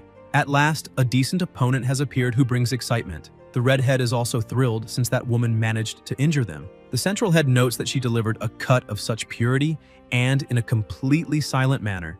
Extremely excited by the situation, the monster shouts that she is the human specialist with the highest hunting value so far. Gonka begins to smile, saying that such praise is a bit exaggerated and asks whether the monster should also act as if it has achieved something. She awakens her killing intent. The monster is slightly confused, asking whether she really opened her domain directly. Yet it realizes that the surrounding buildings have not disappeared, which means she merely overlaid the domain onto reality instead of using martial rhyme to construct an independent space. Even so, it would like to see what the effects are. Gonka remarks that if one compares her domain with the monster's dirty and corrosive breath, hers is far superior. Asura charges to attack, saying there is no need to talk anymore, and uses the earthly evil martial art, Schismatic Hammer of Solar Power. The attack is devastating, yet the monster cannot understand whether she disappeared or whether it missed the strike. Suddenly, it hears a voice from behind. Gonka says that a magical beast that knows how to use martial arts is truly surprising, and that when she tells her disciple about this, his jaw will surely drop. Asura looks at her, asking whether that was a change of position or an illusion. Gonke replies that now it is time to get a bit more serious, and uses the genetic technique Blood Retaliation, Ungchi. Drops of blood begin to float, and Asura realizes they are not ordinary, as it can see a line of blood forming between each drop. Among thousands of drops, the connected lines form a blood net so dense that not even a mosquito could pass through. Gonka says that now he will not be able to escape. Gonke locks him inside and laughs, saying that the fireworks are about to begin. The monster starts to feel an immense pain and an absurd pressure over his body. He points out that Gonke managed to perform countless cuts in a single instant. And even a body of iron that ignores attacks from Grandmasters can block a blow, but cannot withstand thousands of them hitting the same point in 1 second. He begins to fall into despair, realizing that even using that black particle to regenerate deep wounds, it is not possible to stop the continuation of the next cuts. Amid so much pain, he starts laughing and shouting, says that it is truly worth fighting against that woman. After the first wave of attacks, he remains standing, saying that even though she is extremely strong, that alone is not exciting enough. But he notices that something is happening and questions why, suddenly, everything has become so heavy. Several undead were holding him by the feet, and as soon as he looks forward, he notices a huge mountain made of those same undead. That begins to take over the monster's body, and he shouts that the blood karma of that human is truly excessive, combined with the talent for massacre. And if it were not for the mental trauma that prevents greater advancement, she would be a considerable obstacle in the Emperor's path. Gonke covers her ears and starts saying that it is just nonsense from very annoying people, and she does not want to listen to that. The monster manages to free his body and says that this has already gone too far, as they have already wasted too much time and still need to hunt more specialists. So he will finish her once and for all and uses his domain expansion. Gonke continues mocking the situation, saying that now she is feeling the aura of a martial rhyme space, and that she also knows how to do that. However, she takes out her phone and says that she is recording everything. That way, she will be able to show it to the protagonist, so that boy can see how incredible his master is. She also uses her domain expansion, Borderless Decapitation. The monster also tries to expand his Mahakala domain, but fails miserably. He is imprisoned, and Gonke stops recording that scene, thinking that it is better not to record something so aggressive. Several chains continue binding the monster, and he shouts to her that Mahakala will completely erase her, but he has to admit that she provided a great combat experience, so he would like to say goodbye to that human specialist. Gonke calls him a brute and tells him to be quiet so she can cut him down once and for all. The guillotine falls on the monster, but a spatial explosion happens, breaking both domains. Gonke falls to her knees on the ground, breathing heavily, saying that her beautiful legs and slender waist were almost lost, as the two martial domains collided to the limit at the same time and ended up collapsing. The monster, who is still standing, says that she is much stronger than that human grandmaster called Li Zhongshen, and it seems that he will have to use all his power to defeat her. Since human martial arts are not their true specialty, now they will show their real power. The monster begins to transform. Several blades come out of his body, and he holds them with all his 6 arms, saying that she deserves for that fight to be taken seriously. Gonke watches and thinks that this has become a bit problematic, and as an authority in the domain of massacre, at least before the illness struck, she can clearly perceive the intensity of the enemy's killing intent. With that, she can judge her chances of eliminating him or being eliminated by him. When that individual used the domain, perhaps due to lack of practice or instability in the martial rhyme, the threat of Asura's killing intent was only around 6 points. With that score, in a direct confrontation, she would not lose. But now things have changed. She has a vision of something attacking her and wonders, could this vision be of destined death? That is something only grandmasters at the butterfly transformation stage with strong mental power can occasionally see. She begins to stand up, saying that apparently she is about to be eliminated there and this is her fate, but it is fine. At least she was eliminated protecting Huadu. Little Shi will probably erect a statue of her at the university so that future generations of students can pay tribute to her. However, even having lived more than 100 years, she still feels a bit of longing. Every year, wonderful new games are released, every month interesting anime come out, and every day there are good novels to follow. Besides that, she still has a disciple, Yihei. She points out that, unfortunately, the master will have to die, but he needs to take very good care of himself. After that, she shouts that she will end that fight. However, once again, the sky begins to transform drastically, and the aura takes over everywhere. Gonke is startled and looks back, asking if there is another specialist and who he is. The protagonist, with a mask on his face, says that he is the specialist who will help her rewrite her destiny. Meanwhile, at Longquay headquarters, Xiting and the others were frightened, asking what is happening in Huadu and whether it is possible that there was some error in the battle between the special registered combatant Gonke and Asura. However, he cannot see anything and questions why the magnetic field in that area is disrupted, interfering with the images of that battle as he has never seen such a situation before. The protagonist's power was so overwhelming that it covered everything around. Asura points his sword at the protagonist and asks him to say his name. The protagonist simply says "monster" and surprises both of them. He explains that he is from an organization called Monster, and they can call him Demonic Eye. Asura finds that a bit strange, as there were no mentions of the organization or that person called Demonic Eye in the information about the specialist that Fu Hongsheng provided. He questions whether this was an omission or if Fu Hongsheng has ulterior motives, but that does not matter now. First, he will eliminate those two. Asura leaps, saying that the protagonist must die, and uses his original martial technique Black Massacre Destruction Fury. Yihei simply stands still and Asura manages to cut him. However, he realizes that the sensation of the cut was a bit strange and wonders if that boy died. He only hears Kuro Maru and notices a huge attack coming toward him. The attack hits him and the ground as well, causing enormous destruction in the area. The synchronization with the 10-headed Jenna model is still in its early stages and the power of the abilities is not that strong. Yet it is more than enough to deal with a magical beast like that trash, since the Emperor is already evolved. The protagonist shouts for his opponent to get up quickly and stop pretending, as a magical beast of his level would not be eliminated so easily. Asura stands up, laughing, and says that this is very interesting, charging at the protagonist once again. Yihei says that ever since he obtained the passive 10-headed Jenna Eye of Causality, it is as if everything is in slow motion for him. The protagonist points out that this guy is his first opponent after unlocking the S model, so he will use him as a whetstone to discover a bit of his true powers. He activates the Sacred Tree bloodline using refined cellular creation. Asura is astonished. Countless protagonists begin to appear in front of him, leaving him completely surrounded. Yehe is using refined clones of Sacred Tree cells together with the enhancement of the black and red substance. With that, it can be said that each of those clones possesses combat power comparable to the original body. Although the cloned bodies are much more fragile than the original, and under high-intensity energy output the cells collapse and disintegrate, they are still incredibly terrifying.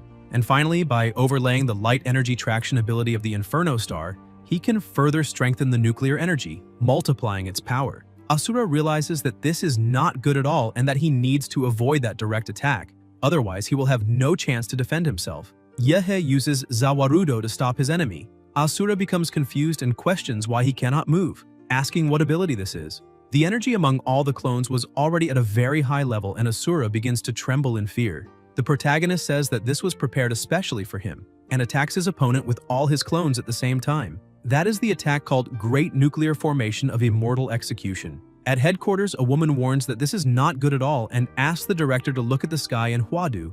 They manage to detect that the radiation levels in the sky are rising drastically and the external temperature is skyrocketing, which shows that a second sun has appeared in the sky. The amount of energy in the attack was enough to create a new sun in that sky. A few seconds later, a huge explosion occurs, destroying part of the city's buildings, and the shockwave spreads everywhere. 40 seconds later, the temperature returned to normal and radiation levels began to decrease.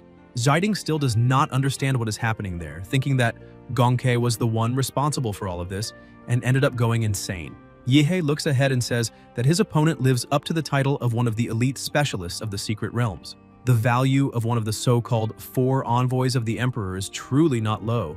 Asura managed to protect himself at the last second, and the protagonist points out that he did not expect there to actually be a creature capable of surviving the great nuclear formation of immortal execution. Even the -1 would not be able to adapt to the terrifying energy of the formation's core in just a few seconds. All adaptive evolutionary cells would be evaporated, which shows that Asura truly is a high-level example, and because of that, he is enjoying the fight even more. Asura orders the demonic sphere to restore his body. The protagonist asks if he really intends to recover right in front of him, as that will not go unpunished. He advances against Asura, landing a punch on his forehead, saying that he needs to take that fight outside the city because if they continue there, the city will not withstand the energy of a third sun.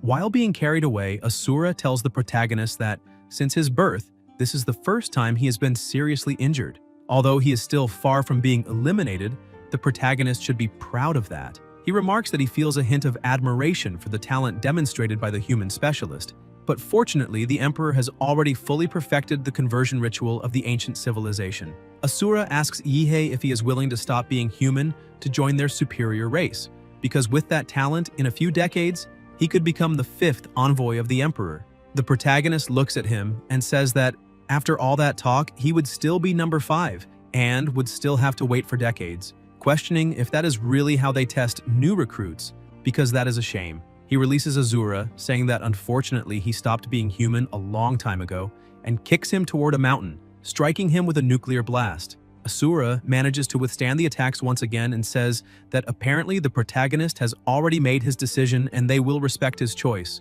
but now they need to condemn him to death.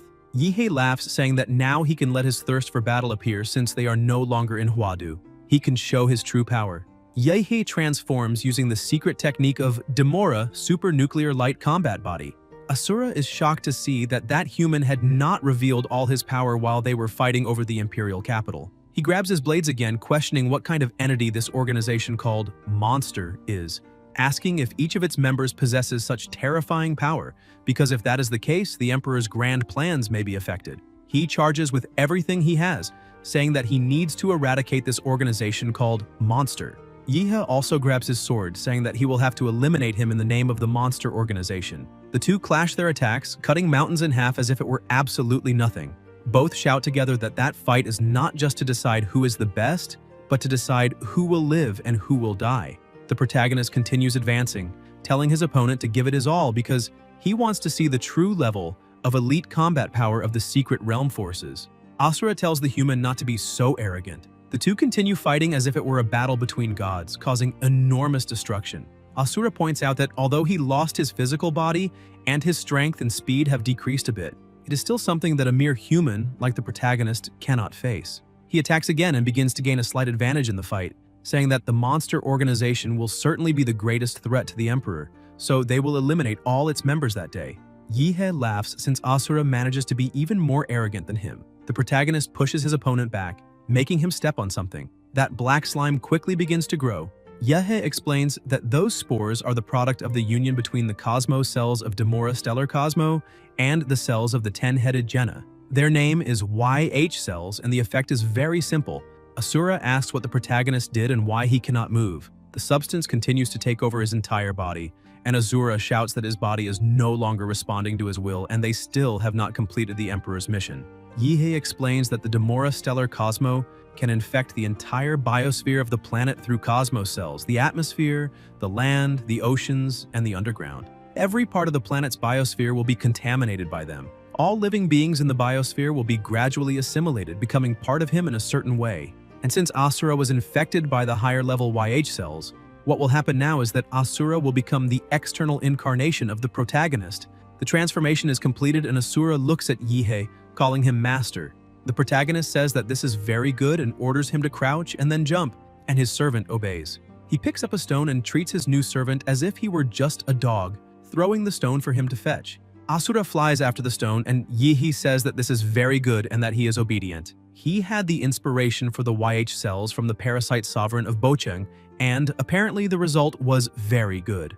Back at headquarters, the woman arrives to give her report, saying that they have already discovered the cause of the phenomena in Huadu's sky. Zhaiding asks her to explain. The woman displays the images on the screen, saying that they managed to find out that all of this was the work of the same masked man. The man with the swirling mask appeared only in the last week, acting mainly in the various occupied cities of Daxia, using a different mask in each action. He did not have much contact with the allied martial arts forces of the occupied cities, focusing only on hunting the sovereigns of the dominated areas.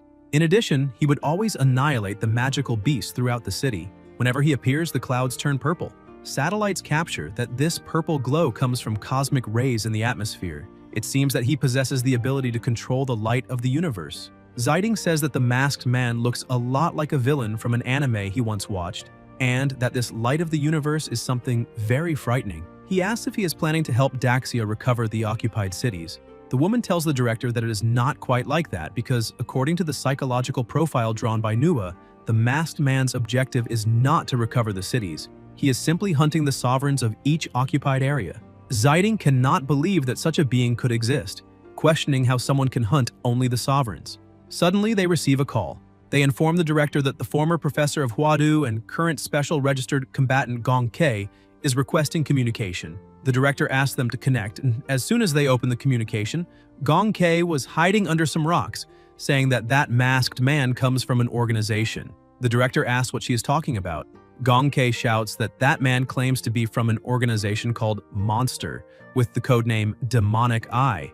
Zhaiding becomes even more confused, asking what all of this means. Everyone inside headquarters begins to worry about this, asking what kind of martial artist force that is, because by the name it does not seem like a very proper organization. Zhaiding keeps thinking about this name, Monster, since he, as director of the Special Intelligence Department, had no memory of it. He questions whether it is possible that each member of that organization is as strong as Demonic Eye, and why they have only now begun to show their claws, precisely at this crucial moment of Daxia's reclamation plan, which makes the director question what they are really plotting. The woman asks the director to immediately look at the screen because something was appearing in the sky of Huadu.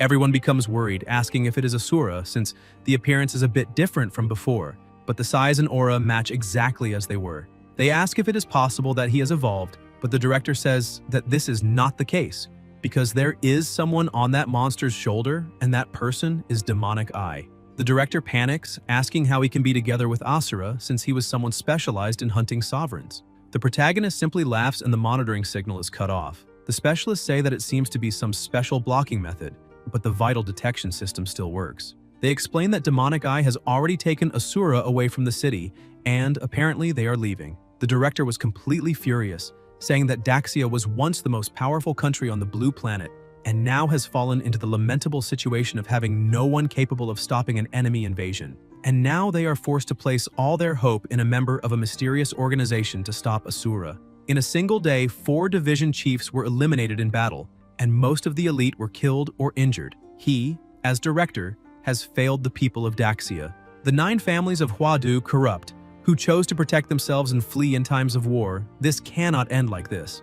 News quickly spreads, and people cannot believe that Huadu was attacked, as it is the capital of Daxia, the place where countless specialists gather. So what enemy would be foolish enough to attack that place? The student council president's assistant asks if that is a lie because there is no way Huadu could have been attacked. Jiming says that unfortunately it is true, as he has internal information. The 3 presidents of the martial associations who remained in Huadu, the 4 chiefs of Longke, a total of 7 grandmasters, were all annihilated. He heard that Longke even used special registered combat power, but only one of those dangerous individuals survived. She asks what happened to the great masters who protect the nation. Jiming says that Director Shi and Chief Qinglong, even though they were at Daxia's border, would only take a few minutes to arrive in Huadu and provide support. In addition, there is also Mr. Fu Hongsheng, a nation protector-level expert. She asks if it is possible that none of the elite specialists appeared. Jiming takes a deep breath, saying that it is true. None of the elite specialists appeared, all of them lost contact. The severity of this incident surpasses even the fall of the 12 cities of Daxia during the Secret Realm invasion, so the world will change completely. On Daxia's island called Liuli Island, the head of the Kai family, the leading family of Liuli Island, welcomes the distinguished guest from the Federation of North Belton, coming from across the ocean.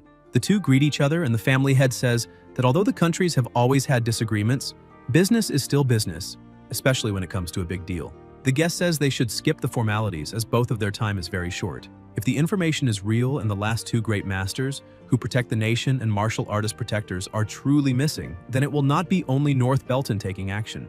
Meanwhile, the protagonist was enjoying his journey, telling his new servant that from now on he is a member of the Monster Organization, and his code name will be Hook. Hook agrees with his master, and the protagonist says that he was very lucky, as he is the first member of the Monster Organization. And as they say, to get ahead in the world, you need influence. Although in the transcendental world, individual strength is always the main theme, having a powerful organization can solve many problems that he does not want to deal with personally. The situation of the world is becoming increasingly chaotic, and because of that, he intends to form his own army. Yehi says that he will leave Hook with the Mad Doctor for a while. That way he can take the opportunity to visit his secret base. He remembers that he cannot walk around with his new companion in such a flashy way, as news might spread saying that the Monster Organization is allied with the mysterious sovereign who attacked Huadu. Therefore, he will use the light control ability of the Inferno Star to become invisible. Shortly after, the protagonist arrives at a forest and notices that the trees were a bit strange. One of them had an eye that was directly observing the protagonist, leaving him quite surprised. Without thinking twice, he prepares to attack that eye, but a voice comes from inside it, calling the protagonist Sir, and asking him to wait. The protagonist stops and asks if it is the Mad Doctor. The doctor asks his master to calm his anger a bit and explains that he should apologize first. However, the entire forest is a synthetic biological monitoring system that he created through biotechnology. The protagonist is surprised and tells the doctor that he really is a genius, because the order was that he should research a plant field, but he managed to make the entire forest speak. A drone guides Yehe to the entrance of the base, and the doctor communicates with him through the drone itself, saying that the base has only been under development for half a month, so it is a bit modest, and he would like to apologize to his master because of that.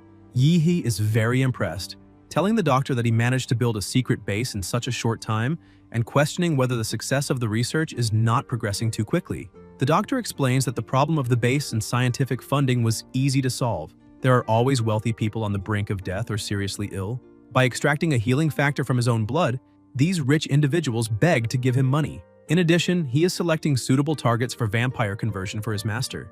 Their social influence will be of great help for the development of the organization. And as soon as the protagonist gives the order, he will begin the conversion. Yehe tells the doctor that he can do things however he sees fit, as long as he does not force anyone or use those insane methods of Laserbird, since he already knows his master's preferences. They arrive at the elevator and the doctor says he will explain the results of his research. First of all, it was thanks to the help of the black and red biomass that the protagonist provided him. This biological cell with infinite possibilities is something he has never seen before, and it is perfect. The second point is that he knows the location of some specialists from Prometheus and Laserbird. He managed to turn them into his servants and formed a research team for Yehe. The protagonist says that is fine and that he has no objections to it. As soon as they reach the floor, the doors open and everything is functioning perfectly. The doctor explains that all those people are cyborgs with modified brains. Yehe looks at some things inside the tanks and asks what that is. Suddenly, the doctor approaches the protagonist and calls him.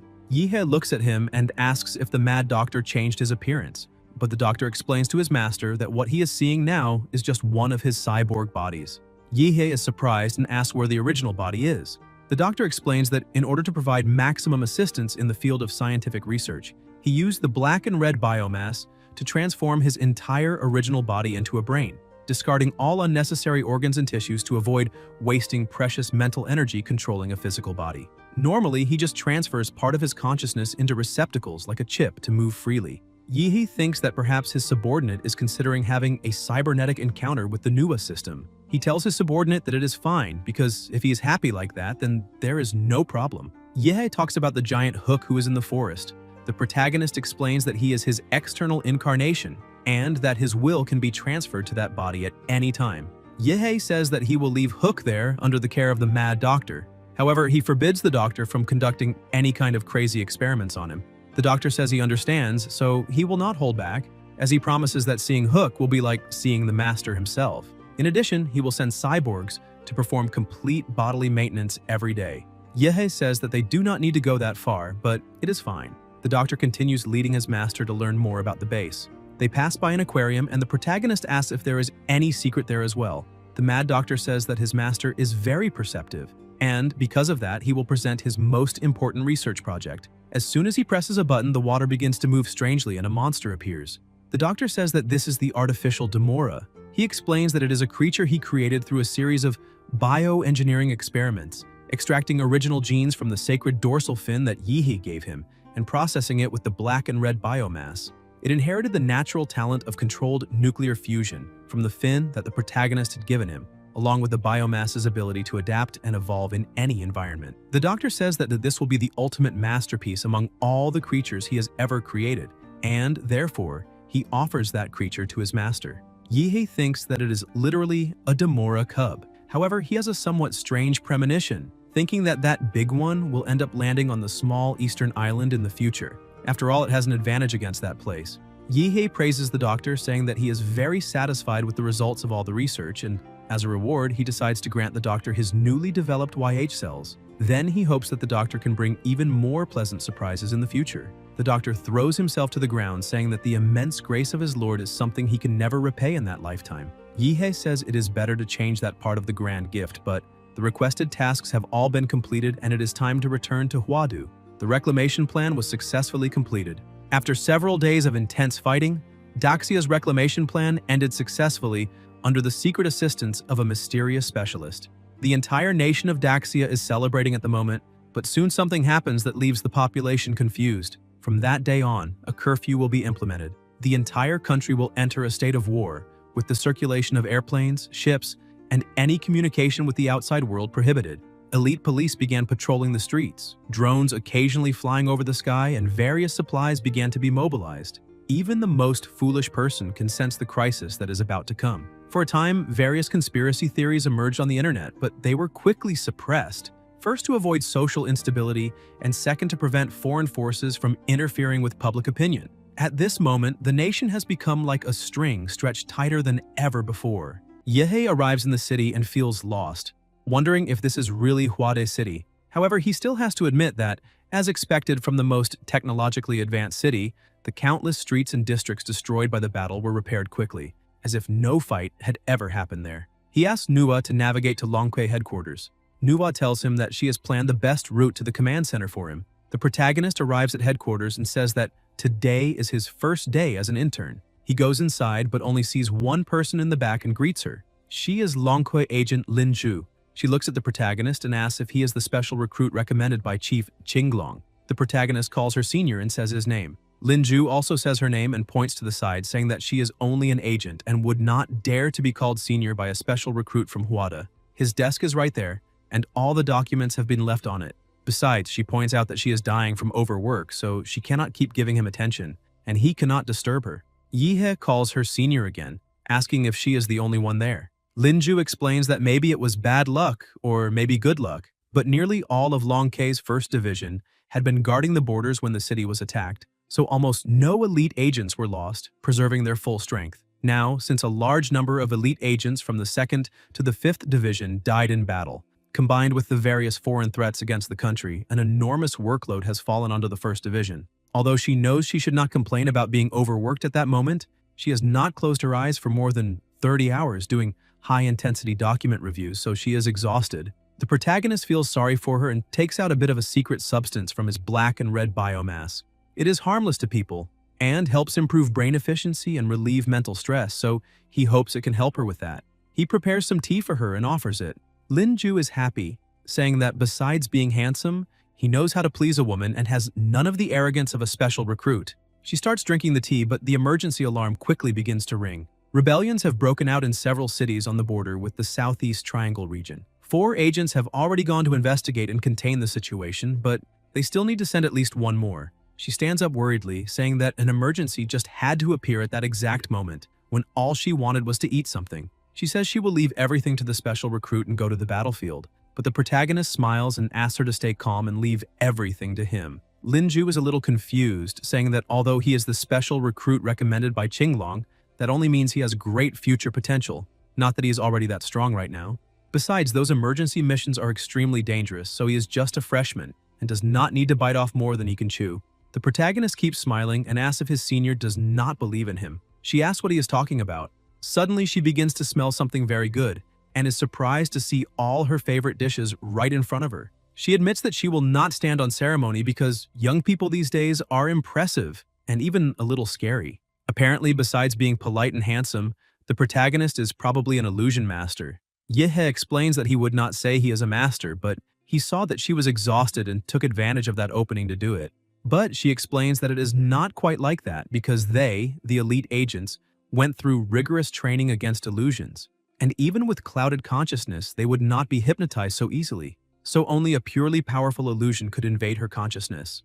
Besides, he not only hypnotized her into going to the cafeteria, but also made her say what her favorite dishes were. So based on that illusion ability alone, she can say that no ordinary martial artist would be able to face him. The protagonist says that since that is the case, he is leaving because he needs to smash some bastards' faces in. Lin-ju remains a little reluctant, saying that even so, it is better for him not to go because he is an extremely rare talent and should focus on growing properly. If something happened to him, she would not be able to take on such a huge responsibility. In the end, he is still just a disobedient special recruit, but as soon as she looks to the side, she realizes that he is no longer there. On the table is a bottle of medicine and a napkin saying that she is very weakened, so that bottle of medicine will help her recover her energy. She is so impressed by his thoughtfulness that she says that handsome young man is completely her type. At the border between Daxia and the Southeast Triangle region, everything was in complete chaos.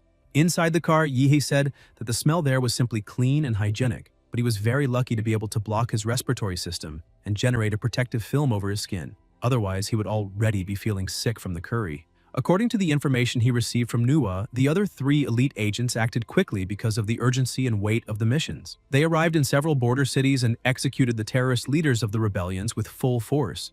However, those terrorist leaders at the border are only representatives of the foreign force. This means that if one dies, they simply find another. And that is only treating the symptoms, not the root cause of the disease. Since the other 3 elite agents have already had their identities exposed, he will act from the shadows to find the source of that rebellion and pull it out by the roots. Suddenly, a car stops abruptly in front of the bus. The bus driver gets angry, asking if they have no eyes when driving. A man opens the van door and orders the driver to open the bus door immediately. Yihe looks at that situation and thinks that this place used to be the safest country on Blue Planet.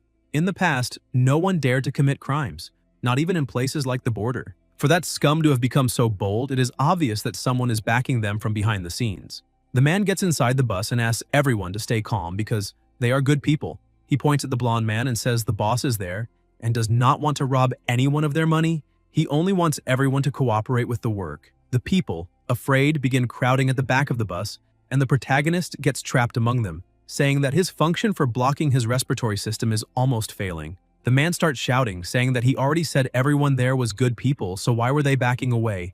Because now anyone who moves will be cut down. 2 people enter the bus and the man says those 2 are professional tattoo artists, and in a little while all of them, men and women, old and young, even babies in their mother's arms, will have to get that tattoo. He shows a heart with an arrow on his chest. Yihei thinks that Manhwa has already shown him that tattoo. It is their symbol. And apparently that bunch of useless trash has started forcing ordinary civilians to join the scheme. An old man says they all look like traitors to the nation and asks how they can face their own parents. Because are they not afraid of divine punishment? They are all a disgrace to their ancestors. The man pulls a knife from his waist, saying that it seems that damned old man is tired of living, so he will be eliminated now. But the boss steps in front of him and blocks the attack with his arm, asking if his subordinate has gone crazy and whether he is trying to rebel. The man is frightened and tries to explain to his boss that it was not on purpose, because he does not know why, but his hand simply moved forward with the knife against him. The boss turns around and tells the two of them to eliminate that guy immediately. He starts getting beaten, but a second later the two men have been knocked down. The boss is impressed, saying he did not know that skinny guy had some hidden trick. The boss orders his other subordinates to enter and eliminate that guy immediately. The man starts shouting for his boss to stop this. However, all the men who enter the bus begin being eliminated one by one.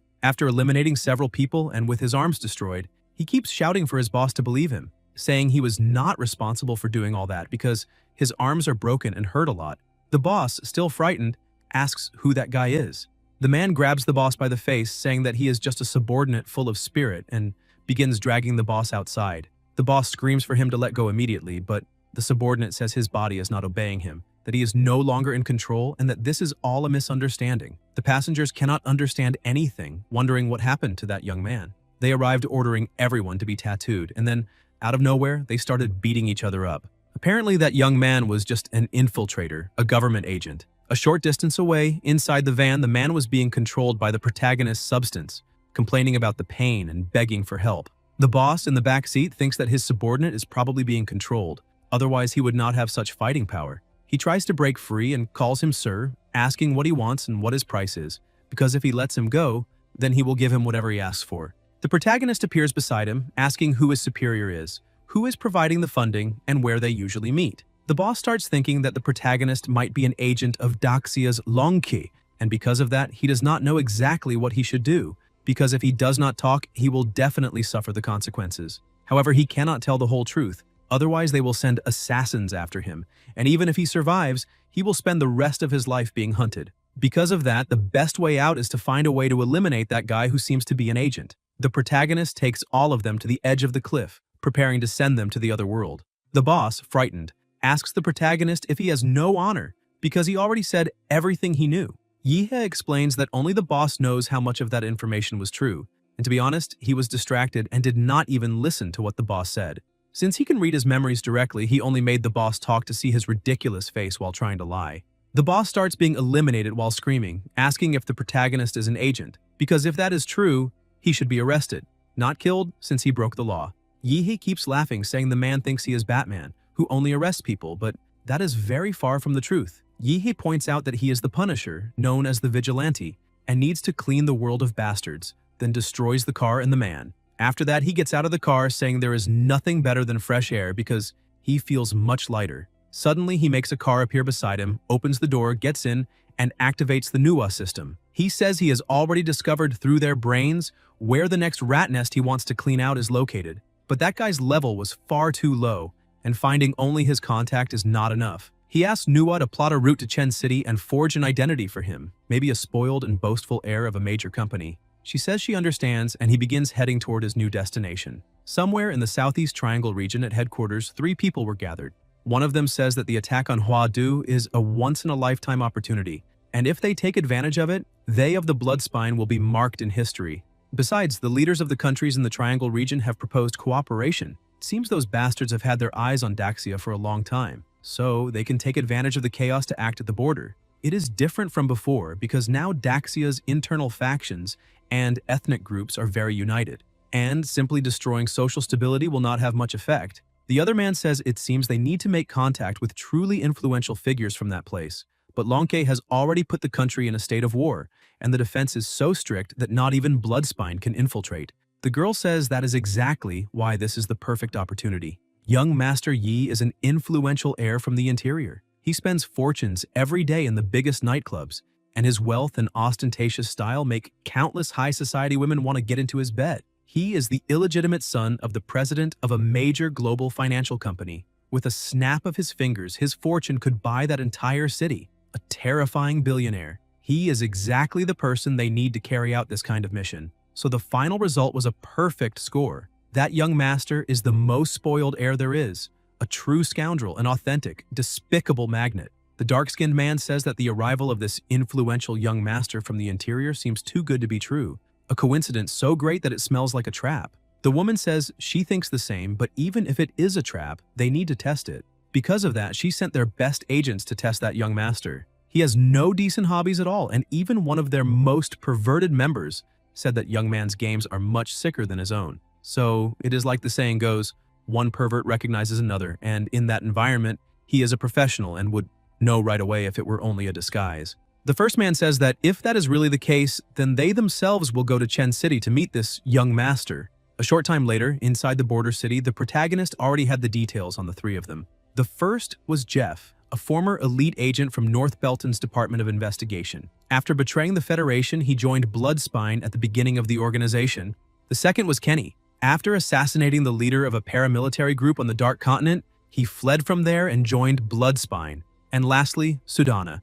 After massacring the entire family of a South Korean magnate, she fled and joined Bloodspine, climbing step by step until she became a high-ranking member. Yi thinks they might as well change their name to Mount Liang. Suddenly, one of the protagonist's servants reports that the three of them arrived in the city that day. Yehe tells his subordinate to bring them all there as soon as they arrive, because Bloodspine is here. So Daxia must really be weakened for any random nobody to dare show up. They are truly asking to be eliminated. A short time later, inside a car, the three of them were saying that the cathedral in the city's suburbs was the meeting point and was probably located there. Kenny agrees, saying that place is the organization's base in the city. Sudana asks what they think of that city. Kenny is confused and asks what she means because it is just an ordinary, backward little city. There is not a single martial arts master worth noticing in the entire city. Since it is far too ordinary, not even Lonke sent many men there. However, the woman says she has felt that something was wrong ever since they entered the city. She feels like there is a gaze fixed on them all the time, and those pedestrians by the roadside are strange because their heartbeats are far too calm. It is impossible for a human being to maintain such a stable rhythm all the time. The two of them agree with her and immediately retreat, but the citizens begin laughing, saying that the sun is about to set and the sovereign of the night is about to act.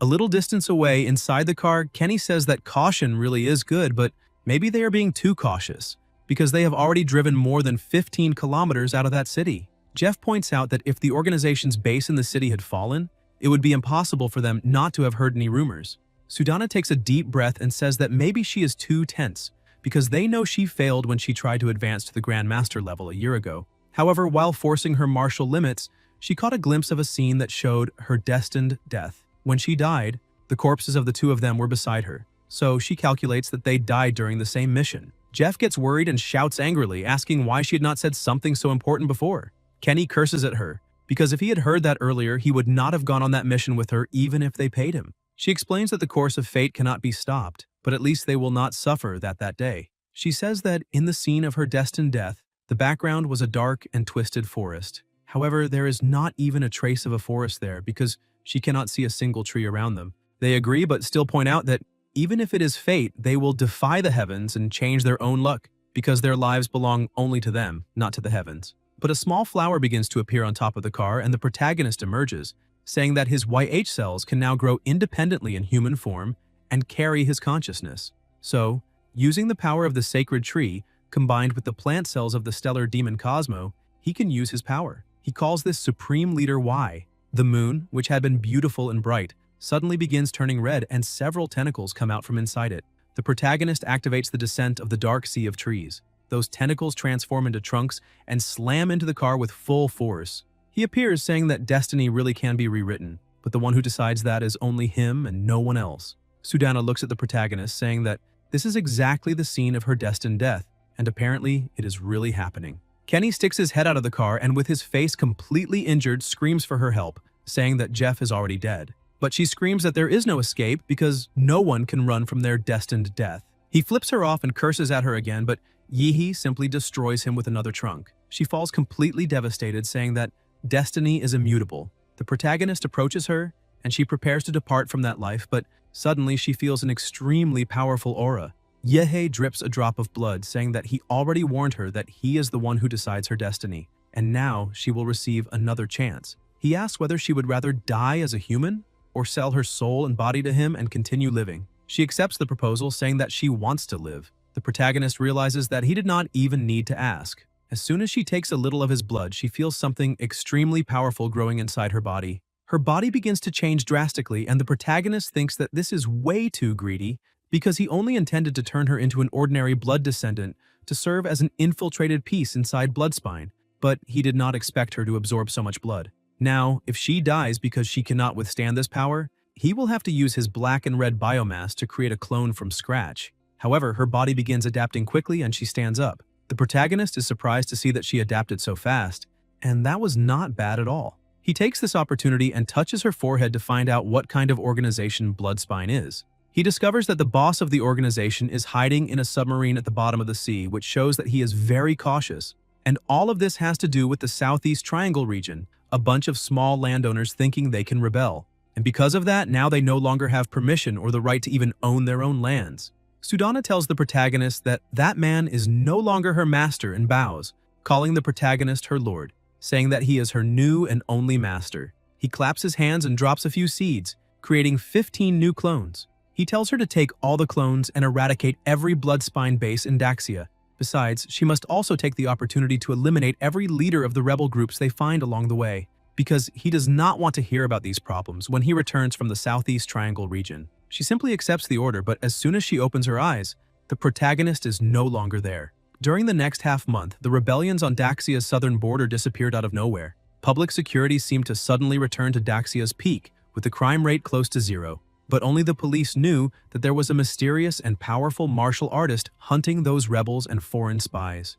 Every day, the police received a mysterious letter notifying them to collect the bodies of the rebels. Meanwhile, the protagonist was out on the open sea. He uses his vital magnetic field, but cannot detect anything resembling a submarine. But that is actually normal because not even Daxia's Coast Guard managed to detect it, which shows that the enemy has a talent for acting like a rat. However, ever since his debut, he has been training and has already exterminated countless rats, and that submarine will not be the exception. He dives into the sea, releasing Demon's complete form. At the bottom of the sea, he searches carefully, releasing the gamma cells from his body, and finally manages to find his target. The ship once served in the Thunder Kingdom Alliance, and after the alliance dissolved, it became the mobile base of the Bloodspine organization. Inside the submarine, someone was telling the commander that, according to sonar, there is an object about 120 meters long, 8,000 meters ahead, approaching at high speed. The commander asks if it could be a mutant whale because that maritime area is not part of the whale's migration route.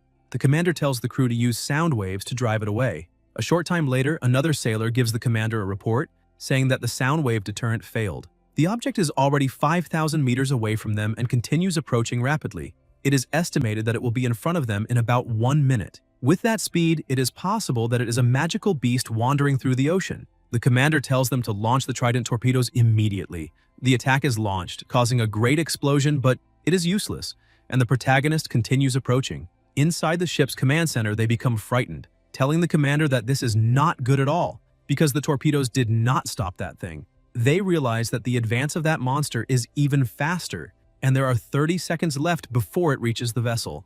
A short time later, the protagonist is already beside the submarine, playing with them. The people inside begin screaming, saying that the hull suffered a violent impact. The commander tells them to fire all the remaining torpedoes. Several explosions begin happening, but it is useless. The protagonist cuts the submarine in half with extreme ease, causing a massive explosion inside. But the leader of Bloodspine, an S-level expert and grandmaster named Garrett, manages to escape the attack. As he moves, he thinks that he had imagined many futures for Bloodspine, whether revenge from enemies or annihilation by great nations. But he never imagined that his legacy would fall because of a magical beast that happened to pass by. He holds a nuclear battery, thinking that he cannot accept this because the submarine was completely destroyed, but that nuclear battery will not take long to explode. He throws the battery at the protagonist, saying that now he will die in that explosion, but Yihi simply swallows the entire battery. Garrett starts laughing, thinking that a magical beast is just a magical beast, an irrational monster dumb enough to swallow the nuclear battery. He had thrown the battery at the monster with a suicidal attitude, without being sure that it would eliminate it since the torpedoes were useless. But an internal explosion is different. No transcendental creature can withstand a nuclear explosion inside itself. Now that monster will be completely torn apart. A huge explosion happens, but nothing happens to the protagonist, leaving Garrett completely speechless. He questions whether that monster actually absorbed the entire nuclear battery. Suddenly, a voice appears inside his mind, saying that now it is his turn.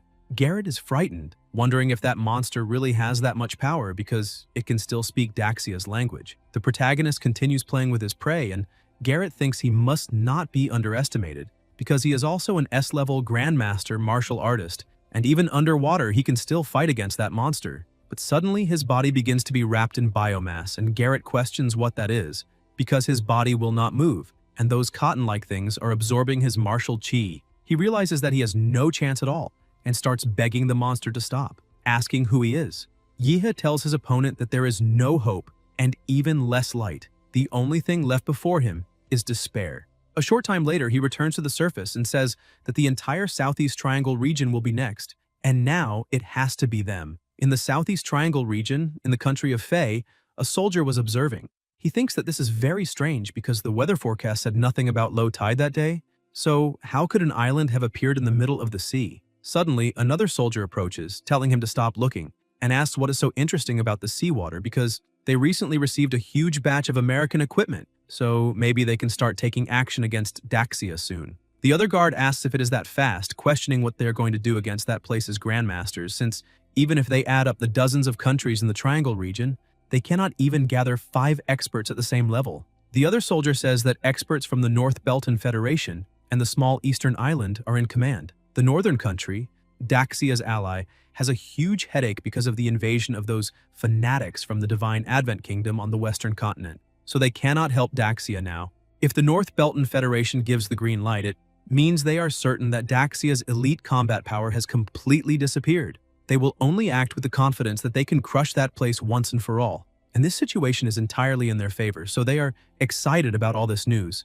Suddenly, they hear a very loud sound and look toward the sea. The soldiers are frightened, asking if the island is really moving in their direction. They begin shouting that it is a magical beast invasion, and that everything is lost now because it is heading toward them and they are going to die. But suddenly, 2 destroyers arrive to save the day. The protagonist says that he has finally reached his destination, and now it is time to destroy all the enemies. He causes a massive nuclear explosion, destroying all the ships around him and creating a huge tsunami that sweeps through the entire place. At that country's military port, the soldiers shout, saying that they have received emergency news. A sovereign-level magical beast has invaded their waters, has already sunk 2 warships, and is about to land on shore. The commander tells the troops to use the American equipment they just received to shoot down that beast because they cannot allow it to reach land under any circumstances. Because of that, they need to urgently mobilize all fleets and firepower, as well as send distress signals to the other countries in the Southeast Triangle region. With the reinforcement of American equipment and the support of other countries, they will definitely annihilate the invader before it reaches the country. And if they manage to win that battle, their country's name will echo throughout all of Blue Planet. Because of that, he will lead the country toward the greatest peak in its history. However, someone says they just received a report and informs the commander that the signal of that monster has completely disappeared, leaving the commander surprised. The protagonist was at the bottom of the sea, thinking that there are several countries in the Southeast Triangle region, and he will have to travel a long way to destroy all their armed forces. Because of that, the faster he finishes, the better, since he does not want to waste too much time with that matter. He goes beneath the fleet of warships because that is all the firepower the country of Fae currently has. So all of it will be destroyed right there. He releases Demon's complete form once again, creating a nuclear explosion so massive that it destroys all the ships at once. While the ships were being destroyed, the crew screamed, questioning why that sovereign-level magical beast had suddenly appeared from the sea and how the radars had not warned them of anything. How did that sovereign-level beast cross the mine network without detonating any of them? Meanwhile, on the command flagship, the commander was in shock as he watched his troops being completely annihilated because of that animal, all of his country's assets were being obliterated. He orders them to attack immediately, but the protagonist was already beside them, completely destroying the commander's ship and the other troops that were approaching. The deputy commander tells everyone to forget about the commander and attack with everything they have to try to contain that beast, because that way they might at least recover the honor of their country's navy. However, even after a bombardment from all the remaining ships, nothing had happened to the protagonist. The deputy commander orders everyone to retreat immediately, but it was already too late. On January 24th at 8:35 in the morning, the mysterious magical beast, codenamed Demon, began its confrontation with the fleet of the country of Fae. 3 minutes later, the country's fleet was completely annihilated. At 8:50, Demon disappeared along the country's coast. Martial artists from all over the country tried to intercept it. At 9:35, Demon raised the capital of the country of Fei and headed toward the neighboring countries of the Southeast Triangle region. The upper ranks of the current government of the country of Fei, as well as the Air Force, the Army, and the martial artist units, were almost completely wiped out. It is expected that the country will plunge into chaos and national disintegration. Demon continues advancing relentlessly. Based on the direction in which Demon left the country, experts estimate that in about 40 minutes, it will land in the country of Nadonia. A monk on top of a mountain was focused, saying that mediocre, magical beast is nothing to him, because he is the greatest expert of Nadonia and will not allow that beast to take a single step inside that country. 20 minutes later, the country of Nadonia was completely paralyzed. After causing destruction, the new Godzilla headed toward the countries of Mian and Nan. In the country of Mian, there is an internal conflict between militias and major traffickers, and there is no unified leader. One of the leaders enters a plane and orders them to take off immediately since Demon has already landed in the country of Nan. That bunch of officials there must be fleeing even faster than him, and by his calculations, in less than 20 minutes, Demon will cross the entire country of Nan and reach the country of Mian. The fate of the entire country of Mian is to die in his place. He manages to take off in his plane and breathes in relief, saying that he finally managed to escape. Now he will find another country and make a comeback, but he notices something on the window. One of the protagonist's cells had stuck to the plane window, saying hello to the fugitive. Guys, if you enjoyed the video, leave a like, comment, and subscribe to the channel so you don't miss new content. Thank you.